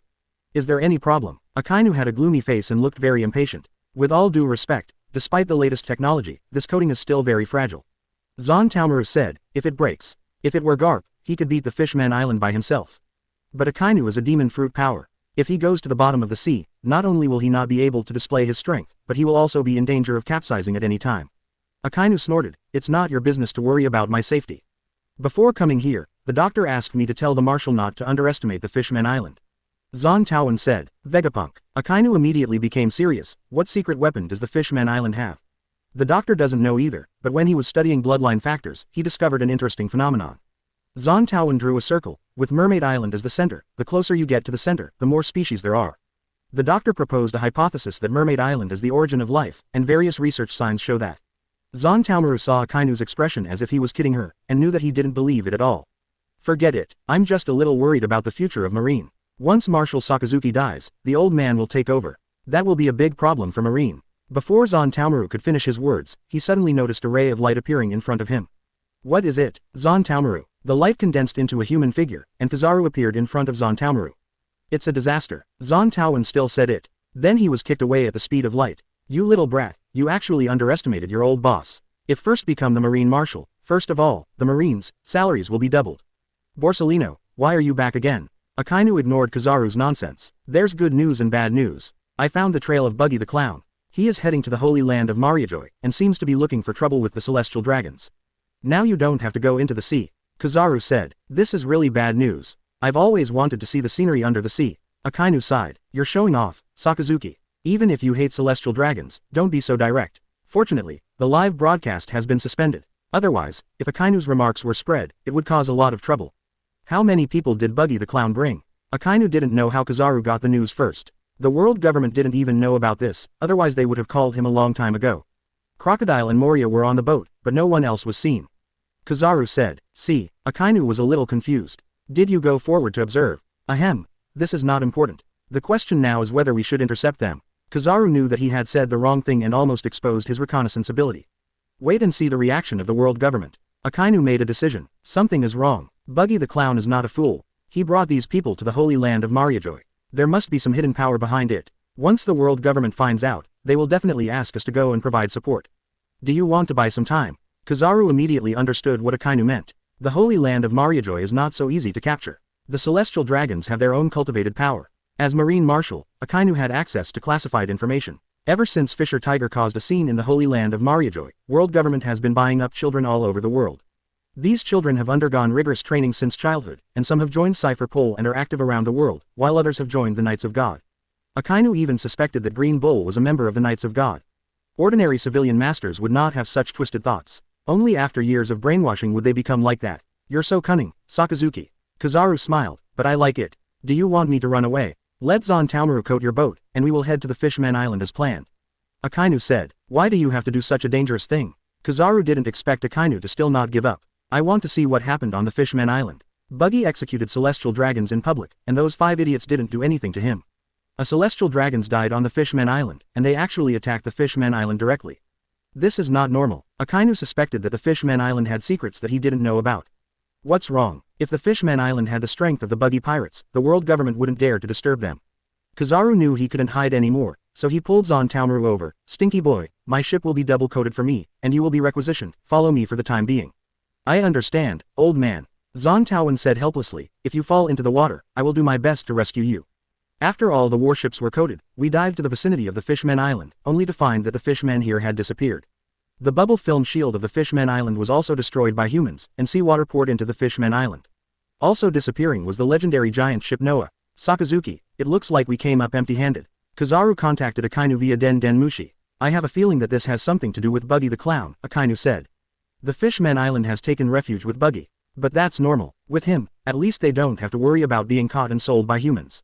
Kizaru's voice sounded a little sarcastic. Do you think one pirates can protect them? Isn't that true? Whitebeard, Charlotte Linlin, Luffy, and now maybe Buggy. They have always been protected by the pirates. Celestial dragons treat murlocs as fish and kill them at will, and treat mermen as toys. If you were the ruler of the Fishman Island, what would you choose? Kizaru's words silenced Akainu. At this time, the Den Mushi vibrated, and the voice of 5 elders came from the Den Mushi. Sakazuki, where are you now? Bring all the marines to guard the Holy Land Mariajoy immediately. Pirates are trying to desecrate the Holy Land. Chapter 114 The Origin of Red Line, A Warm Greeting. The Baikutop has arrived near the Red Line. The holy city of Mariajoy is at its top. Old Sand, can you open a gap in the Red Line? Buggy asked. No. Crocodile looked at the towering Red Line. It's too much work. I can make a hole. However, there is a gap at Mermaid Island, so it is meaningless to open another hole. It would be a huge undertaking to blow it up. Buggy murmured. The Red Line looks like a circular wall from a distance, but when you get closer you will find that its height and width are exaggerated. Captain Buggy, why do you have such an idea? Crocodile thought Buggy had a unique way of thinking. No normal person would want to blow up the continent. Just curious. Don't you think the Red Line is full of traces of human intervention? It's like a wall. Maybe it was created using abilities like the sand fruit. I want to see what's inside. There won't be a colossal titan, right? That would be too free. From the perspective of the planet, the Red Line is perpendicular to the Grand Line, and intersecting with the Grand Line divides the world into 4 oceans. It's like something created by an obsessive-compulsive disorder to divide the world. How is this possible? Crocodile didn't believe it at all. If the Red Line was built by humans, then his strength is probably more than 10,000 times that of mine. Then he can't be called a human being. He should be called a god, said Moria on the side. It doesn't need to be 10,000 times, 100 times will do. There is a kind of devil fruit in Paramecia, called the double fruit. It can magnify inanimate objects 100 times. Buggy said, is it possible that the awakened sand fruit and the double fruit created the Red Line in front of us? That would require 2 users to awaken the devil fruit at the same time, and they would have to cooperate with each other, said Crocodile. Even Blackbeard can eat 2 devil fruits. If there really is a god, maybe he can eat more devil fruits. In fact, Buggy has another guess, which is the origin of devil fruit. What if God didn't eat devil fruit at all, but devil fruit originated from God? But it's better not to say this speculation out loud, as it will be even harder for Crocodile and the others to accept. So this god is so boring that he created the Red Line just to enclose the new world. Or maybe he also has the ability of the chop fruit and divided the land into various islands. Moria couldn't imagine the meaning of God doing such a thing. If God exists, why is there no record of him in history? Crocodile was stunned just as he finished speaking. Because there is a blank period of 100 years in history, we have no idea what happened in those 100 years, Buggy said. No wonder Ohara scholars want to study the historical text. This feeling is quite uncomfortable. Crocodile originally had no interest in history, and he asked Robin to read the historical text just to find out the whereabouts of Pluton. But if the red line was really caused by the power of sand fruit, he would like to know who has such great power. Aren't Jin's tribe the Lunaria tribe known as the tribe of gods? They originally lived on the red line. Maybe they built the red line. Moria made a guess. Ordinary species don't have wings, and they can't survive on the desolate red line. Apart from the sun tree Eve that has its roots in the Fishman Island, there are no other plants near the red line, and it is completely barren. It may be because of the soil quality that no plants can grow. This is also the reason why there are no other countries on the red line, unless they supply the Holy Land of Mariajoy with resources from the entire world like celestial dragons. Or maybe there were countries before, but they were defeated by celestial dragons, just like the Lunaria tribe. Buggy said, the ancient city that remains on the moon has murals depicting people with wings, who should be the Lunalia tribe. How did such a powerful race get defeated by the coalition of 20 kingdoms, the predecessor of celestial dragons? Unfortunately, Jin is the only one left of the Lunalia tribe, and he doesn't know much about the situation of the Lunalia tribe, otherwise he could get more information. We'll discuss history later. The question now is, how do we get to the Holy Land of Mariajoy? Said Crocodile. The Bikutop's swaggering appearance had already alarmed the guards below. They have already raised the elevator to the holy place of Mariajoy. With the strength of 3 people, they can go up easily, but the Bikutopu will not be able to follow. There's no need to go up, just say hello and let them come to see us on their own initiative. Buggy gestured to the sky. At this distance, one shot doesn't seem very enthusiastic. Fission 15,000 tons Lei Te Boy, 10 rounds. Accelerated by electromagnetic force, 10 black bullets were fired successively into the sky. Shadow barrier. Moria used shadow to cover the Bikutopu to prevent it from being exposed to strong light. 10 consecutive roars were heard, and after Moria removed the shadow barrier, Crocodile saw a large amount of dust falling on the red line. Salon roll. A huge whirlwind surrounded the Bikutop, blowing away any approaching dust. Captain, are you sure this is a greeting and not a declaration of war? Crocodile asked. Of course, the power of this move is not strong enough now, and I would not use it if I were to start a war. Lei Te Boy's power can only deal with a small city, and can't even cover a small island. Facing red line, this kind of power is completely useless unless the Tsar is sent. Wait a minute, if the people from the Holy Land Mariajoy don't show up later, we can continue to greet them. Buggy said as he looked at the mushroom cloud in the sky. Are you not satisfied with this explosive power? Crocodile thought that the bomb he bought didn't even kill a single birdman, which was such a pity. At this time, a shrill alarm sounded in the Holy Land of Mariajoy. Cipher Pole personnel in suits and the Knights of God in white robes kept shuttling back and forth in the Holy Land of Mariajoy, but they didn't know where the enemy was. But you still have to run around and pretend to be useful, otherwise you will seem useless. As soon as the 5 elders received the news of the Bikudorp's appearance, they were stunned by the subsequent explosion. Is Buggy the Clown planning to attack the Holy Land of Mariajoy? The mushroom cloud outside was so conspicuous that the whole world knew it was the effect of Buggy the Clown's attack. What does that lunatic want to do? We haven't bothered him yet, but he comes to our door. Where is Marine? Where did he go? Sakazuki took Marine out without permission, and Marine is becoming increasingly disobedient. Send that BD back. Chapter 115. I want to have a baby with Shanks. The 5 elders no longer had their original composure. Fisher Tiger's burning of the Holy Land of Mariajoy, and the conflict caused by the Revolutionary Army's rescue of the Tyrant Bear, did not make them lose their composure. The commotion caused by those guys happened in the villa area outside Pangu City. This time is different. Such a big commotion should have alarmed the owner of the Holy Land of Mariajoy. Sure enough, not long after, a man in gorgeous white robes entered the room. Unlike ordinary God's knights, she has a golden horn on her white robe. God's Sheriff, Gabriel. The 7 best talents selected from all celestial dragons serve as Lord Im's direct subordinates and lead the entire Knights of God. Unlike celestial dragons who are raised like pigs, they are the main fighting force of the Holy Land of Mariajoy. But they are only responsible for protecting Im's safety and usually do not appear. Everyone, Lord Yimu has been woken up. Let me ask you, what happened? Gabriel's tone was very gentle, and with her beautiful face, she looked like a mild-tempered lady to outsiders. It's just a little accident, we'll take care of it right away. But 5 elders doesn't think so. When it comes to exterminating other races, it is she who blows the horn of war. It is rumored that the original Gabriel also had a horn called the Last Judgment, which opened the prelude to a blank 100 years. Then I will trust you for now. I hope you won't disturb Lord Yim again. Gabriel was about to leave when he suddenly remembered something. The enemy is Buggy the Clown, right? I heard he has some connection with Rock's pirate. We can't confirm this either. 5 elders hesitated. In the Battle of God Valley, the Marine's report did not mention his presence. Where is the legitimate heir of the Figallan family? Gabriel looked at the 5 elders. You have met him, right? What kind of person is he? Well, he has given up his identity as a celestial dragon. The 5 elders became even more nervous. Gabriel's face suddenly darkened. All Michaels of previous generations are from the Figallan family. Now Michael's position is still vacant. Lord Yim obviously wants to wait for someone to come back and inherit the position of the King of the Holy War. And you told me that he gave up his identity as a celestial dragon. Gabriel's tone was still gentle, but the 5 elders could sense a hint of murderous intent in it. This crazy woman, we gave him a chance, he didn't want to come back, there was nothing we could do, was all 5 elders could explain. Whatever you think of, make him accept his identity as a celestial dragon again. Gabriel said, this is against the rules. When Doflamingo from the Don Quixote family offered his father's head to be exchanged for the celestial dragon's identity, we refused. Rules only apply to those lower-ranking celestial dragons. Except for Master Yim, our words are the rules. Gabriel kicked over the table. I have an engagement with the Fegelin family. I heard that he has the strongest conqueror's haki. Our union will definitely produce the most outstanding offspring. Gabriel licked his lips, a blush on his face. Remember, at all costs, get Saint Figolon Shanks back to the Holy Land of Mariajoy. Damn it, you wish, red-haired Shanks, because you won't come back either. He was very good-looking, but unfortunately he was already crazy. The 5 elders cursed in their hearts, but outwardly they still agreed meekly. As for whether Shanks comes back or not, it's none of our business. Also, I heard that he has a daughter outside. Gabriel suddenly asked, it seems that there is information that she is a very famous singer, said one of the 5 elders. Which cheap woman did he have the baby with? Get rid of her for me. Gabriel's face was distorted. That's no problem. 5 elders agreed readily. Anyway, just leave it to Sakazuki when the time comes. Do you still have a wanted poster for Shanks? Gabriel asked. No. But we have Buggy's. Do you want one? One of the 5 elders pulled out an old wanted poster for Buggy. Back then he was just a clown, but now he's the biggest enemy of the world government. On the wanted poster, a red-nosed clown is laughing wildly. What do I need his wanted poster for? Gabriel tore Buggy's wanted poster into pieces. He is Shanks's good brother. I thought you would love him as well as his family. How can such an eyesore be worthy of being Shanks' brother? Find a chance to kill him. Gabriel left in anger. After making sure she was far away, suppressed laughter was heard from the room. Has this woman been single for too long and gone insane? Back then, there were 2 babies in the Valley of the Gods.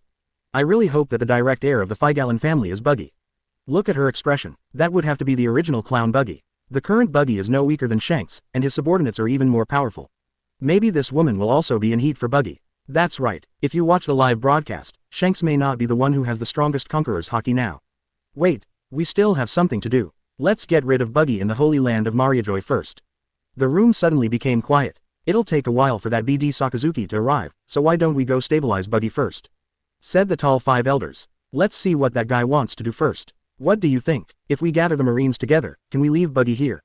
He doesn't have many men with him. The short 5 elders pulled out the first-generation Kidetsu and inserted it into the fragment of Buggy's wanted poster. Who knows where his men are hiding? If a full-scale war breaks out, let the Marines go first, and then transfer Sengoku Garp and the others over. Buggy is not a fool. What if he calls the Revolutionary Army, plus Shanks, whose stance is unclear, and Luffy, who has awakened the Nika fruit?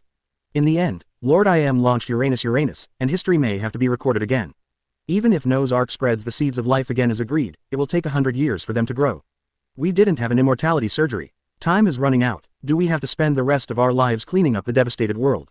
Forget it. Let's focus on negotiations and try not to start a full-scale war. Yes, we have the ultimate trump card, and time is always on our side. The 5 elders finally reached a decision and prepared to meet Buggy. The big one is coming, exclaimed the oldest of the 5 elders, then stood up and prepared to leave.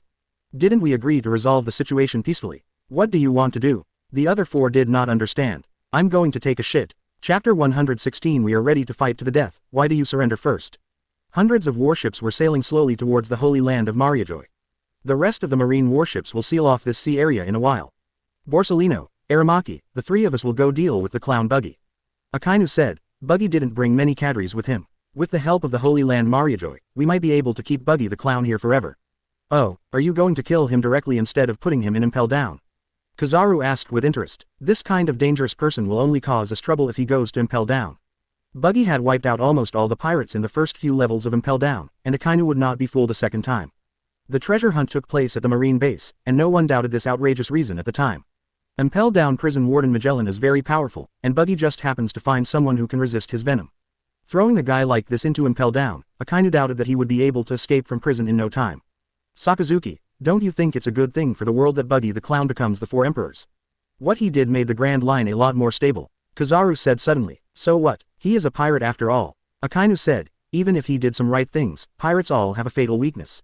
What weakness? Inheritance. Whether it's the Roger Pirates, the Buggy Pirates, or the Straw Hat Pirates, they don't have a stable inheritance. Akainu said, the Marine can pass on the belief in justice from generation to generation. Even if I, as a Marine Marshal, die in battle, the new successor will still uphold this belief. The pirates never considered these things. They were simply a group of pirates brought together by the captain's strength and personal charm. Once the captain, who was the leader, died, the pirates would fall apart or never recover. The pirate captain is usually the strongest member of the pirates group, but he is also the pirates group's biggest weakness. Kizaru didn't expect Akainu to think so deeply, and the key point is that it makes sense. The stability of the Buggy Pirates depends entirely on Buggy. No matter how well Buggy manages his territory and how much power he has, if anything happens to him, the Buggy Pirates will immediately fall apart. Akainu continued, this is a common problem among pirates. They basically don't obey anyone except the captain. So you think the Buggy Pirates won't last long? Kizaru asked. That's right. Whitebeard was so powerful back then, but even the strongest people will eventually grow old, and so will Buggy. Only faith can be passed down forever. The robe of justice on Akainu's body rustled in the sea breeze. Buggy may have done some good things, but his existence is ultimately a threat to the world. If we have a chance, we must take him down, even if it costs our lives, Akainu said. Once he dies, the Buggy Pirates will surely split, and we will have a chance to end the Pirates era. It's really exciting, Sakazuki. Kizaru looked up at the sky, but even if the era of pirates ends, can we usher in the era of justice? Borsalino, what do you mean? We are just working for others. Sakazuki, we can kill the evil pirates, but can we kill other evil guys? Kizaru said leisurely, you want to fight to the death, but some people seem to have different opinions. Akainu soon realized what Kizaru was talking about. As the warship approached the holy land of Mariajoy, Akainu found no signs of fighting. Buggy's Baikudopu was parked in a dignified manner next to the elevator to the holy land of Mariajoy. On the Baikutop, Akainu also saw several familiar figures. Those fools actually left the holy land of Mariajoy. The marine is coming. You won't take this opportunity to surround and kill me. Buggy also saw the arrival of the warship. Of course not. One of the 5 elders said, now that we have reached a consensus, we must naturally abide by the agreement next. If it hadn't been near the holy land of Mariajoy, the 5 elders would have definitely let the marine take down Buggy. But he happened to run to the gate of the holy land of Mariajoy and had the means to carry out a large-scale explosion. I don't really trust the credibility of celestial dragons, but it doesn't matter, feel free to start a war if you want. Buggy said. The 5 elders looked at each other. Buggy was indeed well prepared. Maybe his men were lying in ambush somewhere. But why didn't you guys come out with masks? One of those stupid-looking things. Buggy pointed upwards. He didn't expect that 5 elders would come out just by saying hello. Although only 4 came, the remaining 1 should preside over the situation in the holy land of Mariajoy. Those are just the practices of ordinary celestial dragons. One of the 5 elders said, we always respect the strong. Akainu's warship approached, and he watched the scene coldly, not knowing what was happening. Instead, Buggy was the first to say hello. Hey, long time no see, Red, no, Marshal Akainu. I need an explanation as to why the head of the world government is hanging out with the pirates. Akainu ignored Buggy and looked at the 5 elders. How dare you? Are you trying to rebel, Sakazuki? The 5 elders never expected that Akainu, a subordinate, would dare to question them. Although Buggy is a pirate, he has been doing a good job of maintaining world order recently and has wiped out the evil Blackbeard pirates. One of the 5 elders explained, he doesn't want any bounty, he just wants to take a shipload of slaves from the holy land of Mariajoy. This request is not excessive at all. This is the reward he deserves. We have already agreed to it. Once Buggy has chosen his slave, Sakazuki, you will escort him away. The 5 elders recounted what they had just discussed. Akainu had been accumulating a lot of anger, but he was suddenly stunned when he heard Buggy's purpose. A shipload of slaves. That's right, 5 elders said with some patience. Buggy made such a big fuss, even attracting the attention of Lord Yim, and it was all because of such a small matter. Pirates are pirates after all, they have never seen the world. The only thing that the holy land of Mariajoy had no shortage of was slaves. We'll have someone send the slaves down shortly. The 5 elders were ready to leave. Wouldn't you like us to go up and take a look? Buggy asked with a smile. Don't worry, I'll give you some quality slaves. The 5 elders did not want him to go to the holy land of Mariajoy. How about giving you some beautiful girls? Quality doesn't matter, the key is quantity. We agreed to have a ship full of slaves, I'll get mad if one is missing. Said Buggy, as long as your boat can hold it, we will never break our promise. Chapter 117. You call this thing a boat? Akainu watched the scene coldly. He probably knew what Buggy was going to do. Sakazuki, didn't you give me a reminder? Kizaru said from the side. That's what they agreed to. Akainu looked at the 5 elders who still didn't know what was going on. My mission is to escort Buggy away. I thought you would refuse. Isn't it the biggest insult to you to let a marine escort the pirates? Kizaru looked at Akainu in surprise. But maybe the 5 elders meant for Akainu to kill Buggy on the road, preferably both of them would perish together. Kizaru has also recently received hints from some people, promising that if anything happens to Sakazuki, he will be the new Marine Marshal. Do those guys really think Marine Marshal is a good position? Borsalino, why do you think Buggy needs so many slaves? Akainu asked an irrelevant question. How should I know? Maybe he's been a pirate for too long and wants to enjoy himself. Kizaru said. I'm serious, Borsalino. Akainu's knowledge of Buggy is only through written information, which is far less than Kizaru who has been to Wano. That guy probably wants to rescue those slaves. Although it's a bit strange for pirates to do this, it's not the first time I've seen it. Kizaru remembered the group of fishmen he encountered when he was Vice Admiral. Are you talking about the Sun Pirates? Akainu also knew about that incident. It was Kizaru who captured that group of fishmen into Impel Down. Humans captured their compatriots as slaves, but it was the fishmen who saved them. Since then, I have been wondering what justice is. Kizaru said, if I hadn't encountered this incident, I might be like you now, upholding absolute justice. That's enough. Kizaru seemed to be like this ever since Akainu met him. Do you think the 5 elders will change their minds after seeing Buggy's ship? Kizaru suddenly wanted to see what expressions the 5 elders would have at that time. The abandoned Fishmen Island, the Oath ship Noah that disappeared with the Fishmen, the Buggy that inexplicably appeared in the Holy Land of Mariajoy, and the outrageous request. It's all connected. Buggy set a trap for the 5 elders, and they foolishly fell into it. Kizaru couldn't understand why they were so cooperative. It's very likely that they will. It's just a breach of promise. Akainu knew the faces of these superiors, but if they want to take action, let them do it first. Are you planning on disobeying orders again, Sakazuki? Their patience has its limits, and you don't want to be the first Marine Marshal to be removed from office. Kizaru said with a smile. HMPH. My patience has its limits. Akainu said in a deep voice. He has no desire for power, and the reason he competed for the position of Marine Marshal is that he couldn't stand the style of Sengoku Aokiji and others. Marine is not a tool to execute orders, but needs to have its own thoughts. Even though doing so would cause displeasure and vigilance from the world government, Akainu still refused to give up. At worst, he could just go their separate ways. Akainu was sure to take away 1/5 of the people in Marine. After freeing oneself from the shackles of identity, one can actually practice justice more effectively. Aokiji probably thinks so too. The 5 elders were ready to leave, and Buggy took out a Den Den Mushi from his arms. They've agreed, get ready to surface. Buggy, what are you doing? 5 elders noticed something was wrong. Call a big ship over. You don't think I'm talking about the Baikuta? Buggy said, why bother, we can just give you another warship. The 5 elders have noticed that the nearby sea surface is beginning to fluctuate. Compared to my ship, the warship is just a toy. A black shadow appeared underwater in the distance, and then a huge head emerged from the sea. A strangely shaped Sea King's creature with a duck-like beak appeared in front of everyone. This Sea King's creature is over 5,000 meters in size, and a warship is just a toy in front of it. What's even more surprising is that it has a thick chain in its mouth. The 5 elders' faces changed. This size was already far beyond the size of ordinary Sea King's creatures. They thought of the worst possible scenario. The only one who could make these giant Sea Kings obey their orders was the ancient weapon Poseidon. As 4 more Sea Kings of similar size poked their heads out of the water, the 5 behemoths cast the vicinity in their shadow. As they pulled hard, a huge ship larger than their bodies broke through the water with difficulty. The ship of promise, Noah, which had been sleeping on the seabed since it was built 800 years ago, finally surfaced. My ship is here, give me a shipload of slaves and I'll leave. Buggy looked at the livid 5 elders and said, it will probably take quite a while to fill it up.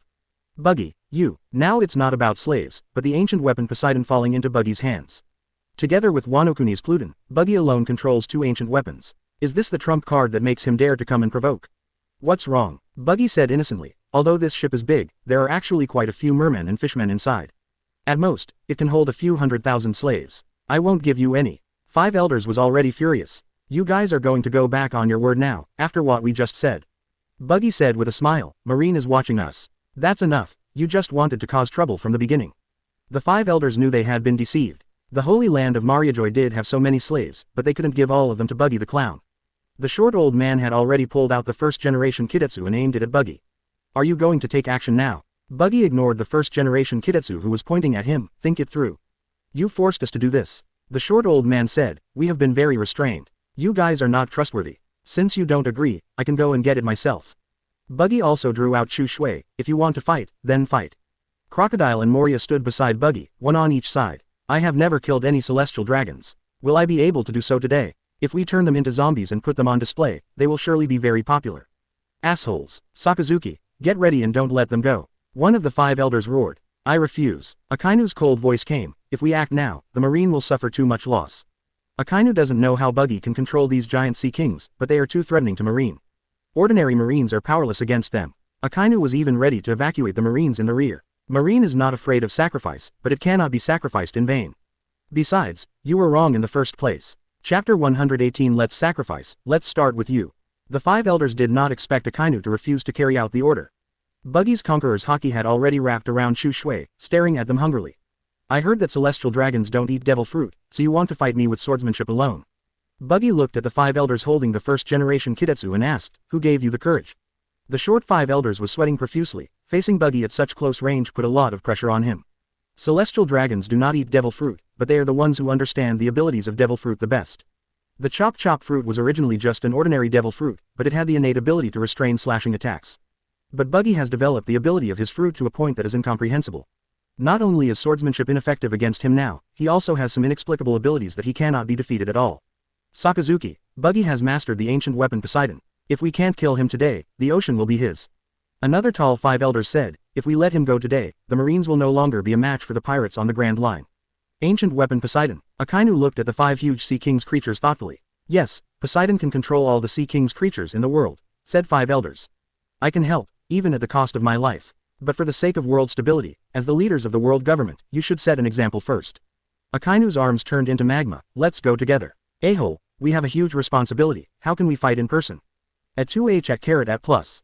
The 5 elders were angered by Akainu's words. If the marine had not arrived so slowly, they would not have released the Holy Land Mariajoy at all. As the supreme leaders of the world government, do they really have to fight at the risk of their lives? Looking at Buggy's murderous look, what if he really dies here? Marine is afraid of fighting. I can kill them because I will stand at the front of the battlefield. Akainu said coldly, but you are afraid of fighting. Why should I let my marines sacrifice themselves? So, for the sake of world stability, please charge ahead. I will kill Buggy even if it costs me my life. That's a good idea. Let me see how you 4 feel. Should we call down the remaining one as well? Buggy didn't care about Akainu's threats. He flicked his eyes and said, it seems like you two have a deep relationship. Do you want to die together? Are we going to take action? A figure jumped down from the ship of Oath's Noah and landed next to Buggy. Pluton Rayleigh. 5 elders recognized this troublesome man at a glance. Just call me Rayleigh, otherwise it will feel weird, as if I have become an ancient weapon. Rayleigh laughed, but the 5 elders were not in such a good mood. They can order others to sacrifice, but they don't have the courage to sacrifice themselves. Borsellino, are you going to disobey orders too? Asked the 5 elders. Kizaru turned his gaze away from Noah. He had been looking at the pirate's flag on Noah. Below the Buggy Pirates flag, there is another flag, which is the flag of the Sun Pirates. Fisher Tiger, the archenemy of the world government, is the leader of the slave liberation movement and the hero of the Fishmen Island. Unfortunately, when I arrived there, he had already been attacked and killed by Rear Admiral Stoberberry. I'm different from Sakazuki, Kizaru said. The salary of a marine is not enough to make me work hard. This guy is also a jerk. There was only one Aramaki left, and he was no match for Buggy and the others, and there was also another Rayleigh over there. Actually, Buggy just wants more slaves, one of the 5 elders suddenly said. Yes, it seems that our reaction was a bit excessive. How about we discuss it again? They all tacitly agreed not to talk about Poseidon. Normally, a buster call should be launched in this situation, but the strength of the Buggy Pirates is there, and it is not certain who will kill whom. Anyway, Poseidon cannot threaten the Holy Land of Mariajoy. No matter how chaotic it is outside, as long as nothing happens to the Holy Land of Mariajoy, it will be fine. After some discussion, 5 elders made a choice that followed their heart. Ahem, Buggy, starting a war over a few slaves is a little too ridiculous.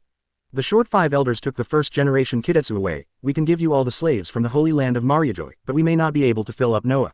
No problem, but I have a request. The Marines should go to the Holy Land of Mariajoy to confirm whether all the slaves have been rescued. Buggy knew that these old guys didn't have the courage to fight. That's impossible. Even the rulers of various countries can only visit the Holy Land of Mariajoy during the World Summit held every 4 years. Those Marines are not qualified at all. The 5 elders directly refuted Buggy's proposal. Then we can't come to an agreement. Buggy spread his hands. Then let's go to war. Don't think we're afraid of you. If a fight breaks out, you'll be the ones who will lose your life. The 5 elders hated Buggy so much that they threatened to start a war whenever they disagreed with him. It doesn't matter. Since you're a pirate, you've already staked your life on the sea. Buggy said. You don't think a pirate's life is valuable, do you? The combined total of us is less than 10 billion Baileys. One celestial dragon can probably come up with that much money. Is this a concept? If anyone can kill Buggy, the 5 elders can give out a reward of 100 billion Bailey on the spot. But their own lives cannot be measured in Baileys. We can agree to this request. The 5 elders weighed the pros and cons and finally agreed. We will go back and send down the slaves that belong to the Holy Land of Mariajoy first. As for the personal slaves of celestial dragons, we will have to hold a meeting to discuss it with them. Okay. If anyone disagrees, I can go and persuade them in person. Buggy said with a smile. By the way, to make it more convincing, you can take this with you. Buggy talked to Rayleigh, and Rayleigh jumped onto Noah and took back something, which was the body of St. Charlos. Old sand, do the embalming, said Buggy. Crocodile summoned a cloud of sand that surrounded St. Charlos and turned him into a mummy. Here, with this, it will be much easier to convince those idiots. Buggy kicked the mummy towards 5 elders, and the tall 5 elders caught it. Buggy, you are challenging our bottom line. The 5 elders glared at Buggy. These are celestial dragons, the nobles of the world. Even celestial dragons are no different from pigs and dogs after they die. Do you want to try it? Buggy said. One day you will pay for what you have done. The 5 elders left this sentence and left in a hurry. Chapter 119 Akainu's Choice, Marine's Future. Rayleigh didn't expect Buggy to actually accomplish this. How could the 5 elders agree to such an outrageous request? How do you know they'll back down? Rayleigh asked. I'm very good at judging people. These 5 old guys stayed in the holy land of Mariajoy all day drinking tea, pointing fingers at the world, and watching Luffy, who ate the Nika fruit, grow from a small pirates to 4 emperors. Then he even boasted that the Nika fruit had its own will and would avoid the pursuit of the world government. Buggy guessed that the 5 of them had been in the same room all day and their brains had become rusty. Whenever they accomplish something, Buggy will look up to them. But Buggy was still quite surprised to see them coming out of the holy land of Mariajoy this time. You seem very familiar with them. Rayleigh glanced at Buggy. He should have no connection with celestial dragons. But Shanks, that's not important. Buggy turned his gaze to Akainu. Hey, Marshal Akainu, I'll leave the rest to you. We must take the marine to carefully check every corner of the holy land of Mariajoy and rescue those poor slaves. This is a just act. Why are you doing this? Akainu couldn't understand Buggy the clown's thoughts. Was he risking war just to rescue a few slaves? I want to split marine. Buggy's words made Akainu's face darken. What do you mean by that? As a marine marshal, you know exactly what the holy land of Mariajoy is. The roads throughout the city seem to be moving automatically, but they are actually driven by slaves. The number of slaves who die every day is not small. Mariajoy, the glamorous holy land, was built on the flesh and blood of countless slaves. Most marines probably don't know these things. I want them to see the darkness hidden beneath the holy land of Mariajoy. It's interesting, isn't it? As a guardian of justice, you are working as a thug for the greatest evil in the world. Buggy naturally knew how low the celestial dragon's bottom line was. The celestial dragons, who claimed to be gods, treated ordinary people as ants. Saint Charlos, who turned into a mummy, had the habit of making human specimens, so Buggy turned him into a specimen as well. Is this your purpose? Do you want to shake their faith? Akainu didn't expect Buggy's purpose of asking Marine to go to the holy land of Mariajoy was this: I won't let you have your wish. Whatever. You can also send some Marines with bad records up there. There are quite a few bad Marines out there. Buggy chuckled. Maybe they'll form a partnership with the celestial dragons and take some slaves. I don't know. The choice is yours, Akainu. It is to let some Marines with a sense of justice go up there and let them see the dark side of the world. Let's let some Marine scum go up and continue to cover up the darkness of the holy land of Mariajoy. UBD. Akainu really wanted to punch Buggy in the head. It's a tough choice, Sakazuki. Kizaru sighed. That guy is simply a devil who plays with people's hearts. Buggy is right. Once the darkness of the holy land of Mariajoy is revealed, some young Marines may not be able to bear it and choose to leave the Marine. The key is that these Marine youths with a sense of justice are the hope for the future. The position of Marine Marshal is indeed not a job for humans. After pondering for a moment, Akainu finally made a decision. Buggy, I believe in them. Even if there is darkness in this world, our existence brings light to more people. Akainu called his adjutant and read out a series of names. Go contact them and ask them to go to the holy land of Mariajoy. Buggy heard names like Momonosuke, Chatten, Smoker, Hina, etc., and even the deserter King Kirby was among them. You're really trying hard. You're betting the future of Marine on this, even though these futures are a bit old. Buggy's words made Akainu's face darker. Do you think Kobe will eventually become the Marine Marshal? After all, he is the youngest and a disciple of the Marine hero Garp. Shut up. As long as I'm still the Marine Marshal, I will never let that kind of person get to power. Akainu roared. But I don't think you can be the Marine Marshal for much longer. Do you want to change jobs? Buggy asked. Don't worry, I can stay in this position for a long time, until all of you pirates are wiped out. Akainu said viciously. You have repeatedly contradicted the 5 elders. If you can continue to be the Marine Marshal. Buggy paused. It just means that Marine really has no one left. It's quite pitiful. Akainu almost couldn't hold back and took action. Buggy's words were so irritating. Every key word pierced his heart. He simply left and prepared to instruct Marine on going to the holy land of Mariajoy. Kizaru, on the other hand, stayed and chatted with Buggy with great interest. However, Buggy's attention was attracted by the Den Den Mushi on Kizaru's shoulder. This Den Den Mushi looks familiar. Have I seen it somewhere before? All the Den Den Mushi look the same, you might be dazzled. Kizaru put away the Den Den Mushi on his shoulder. Really, it's quite rare to find a Den Den Mushi with such a temperament. Buggy didn't care. Why are you flying the pirates' flag of the Sun Pirates? As far as I know, this pirates group has been disbanded. Kizaru asked. The Sun Pirates, who had lost their captain, were disbanded by him. At that time, the Sun Pirates had become a group of pirates that hated humans. Well, Fisher Tiger is a rare man who deserves the title of hero. Since he is working to rescue slaves, we might as well pay tribute to him, said Buggy.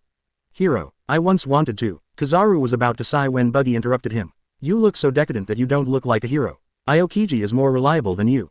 Did that guy really join you? This was the question Kizaru mainly wanted to ask. When he got the news from Akainu, he refused to believe it. He thought it was just talk. He didn't expect Aokiji to take the initiative. I guess he joined, but he's just being loyal to his ideals. Except for the fans of Buggy Pirates who are very loyal to Buggy, the cadres who joined later are basically like-minded partners. Of course, there are a few exceptions, like Jack, a stubborn guy, and Moria, who returned to his otaku state after getting his revenge. Their loyalty is off the charts. Is it so lenient? What are your benefits? Kizaru wanted to ask more when he heard some noise from the elevator. The first batch of slaves had been sent down. Chapter 120. If I can't cure Buggy, can I still cure you? A group of slaves dressed in black and white prison uniforms were escorted down. They are mostly pale and thin, with scars all over their bodies. They look like the people who work as coolies underground in the holy land of Mariajoy. These slaves had no idea what was going on and thought that the celestial dragons were going to deal with them. Especially since there were 5 giant sea king's creatures on the sea, they were even more terrified. Some slaves struggled to escape, but were knocked down by the guards with whips. Stop! Buggy's voice resounded throughout the sea. Mercemen, take out your flags and show them. A group of Murlocs jumped off the ship of Oath, swam to the elevator, and unfolded their treasured flags.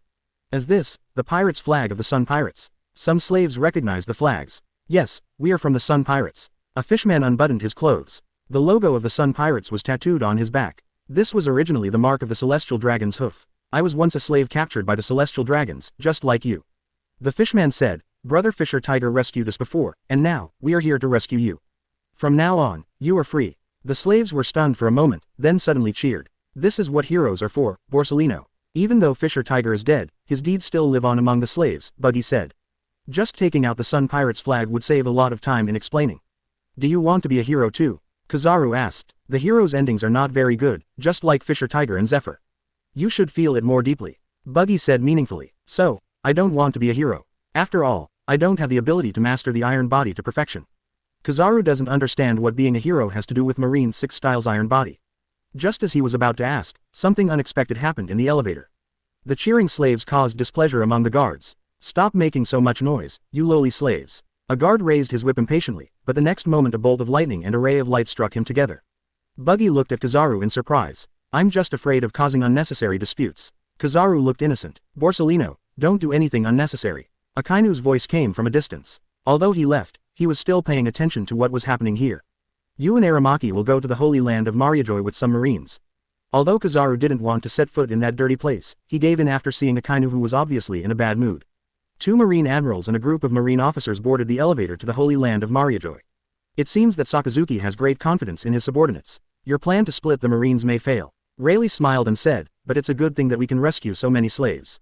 How could it fail? Deputy Captain, it seems you don't know much about celestial dragons. Buggy smiled. Akainu trusts his men, but I trust the celestial dragons of the holy land of Mariajoy. They won't let me down. What do you think a marine is in the eyes of the celestial dragons? This is the person who helps them maintain their rule. Rayleigh said, this is what ordinary people think. In the eyes of some celestial dragons, marines are tools, thugs, and slaves, but they are not human beings. If an ordinary celestial dragon is injured, the marine admiral will be dispatched. These guys don't take marines seriously at all. Are you saying that the celestial dragons of the holy land of Mariajoy will clash with the marine? Rayleigh was a little surprised. Is this Buggy's purpose? Celestial dragons may fear me, because I really dare to kill them.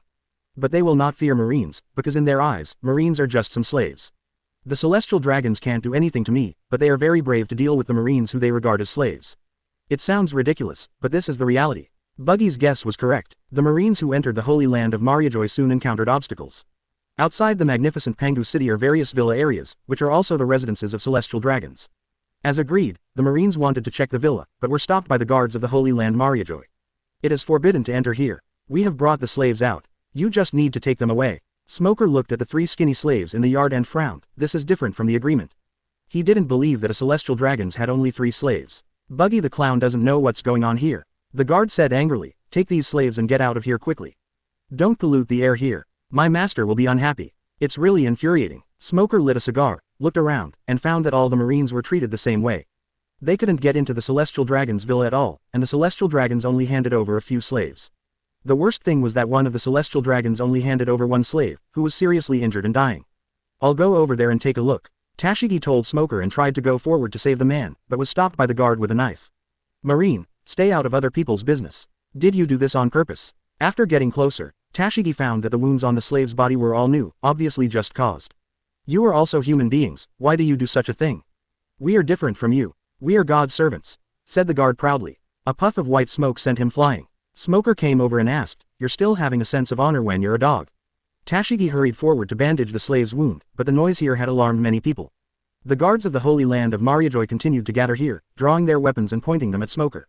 Don't these guys know where this is? Huang Mu was visibly annoyed when he saw the chaos. Senior Borsellino, I'll go take care of it. You're very proactive, Aramaki-kun. I'll leave this matter to you. Kizaru guessed that this trip to the Holy Land would not go smoothly, but he did not expect that the Celestial Dragons would not cooperate at all. Watching Green Bulls departing back, Kizaru took out Den Den Mushi. Sakazuki, you should lead the team yourself. Is there a conflict so soon? Akainu's voice was very calm. Those 5 idiots didn't show up. Who knows where they ran off to? Anyway, the Celestial Dragons here are not cooperating at all. They want to just take out a few slaves to deal with it. What do you think? Continue to observe and take this opportunity to see the Marines' reactions. Akainu said, you want to test them, but some of them can't wait to be dogs.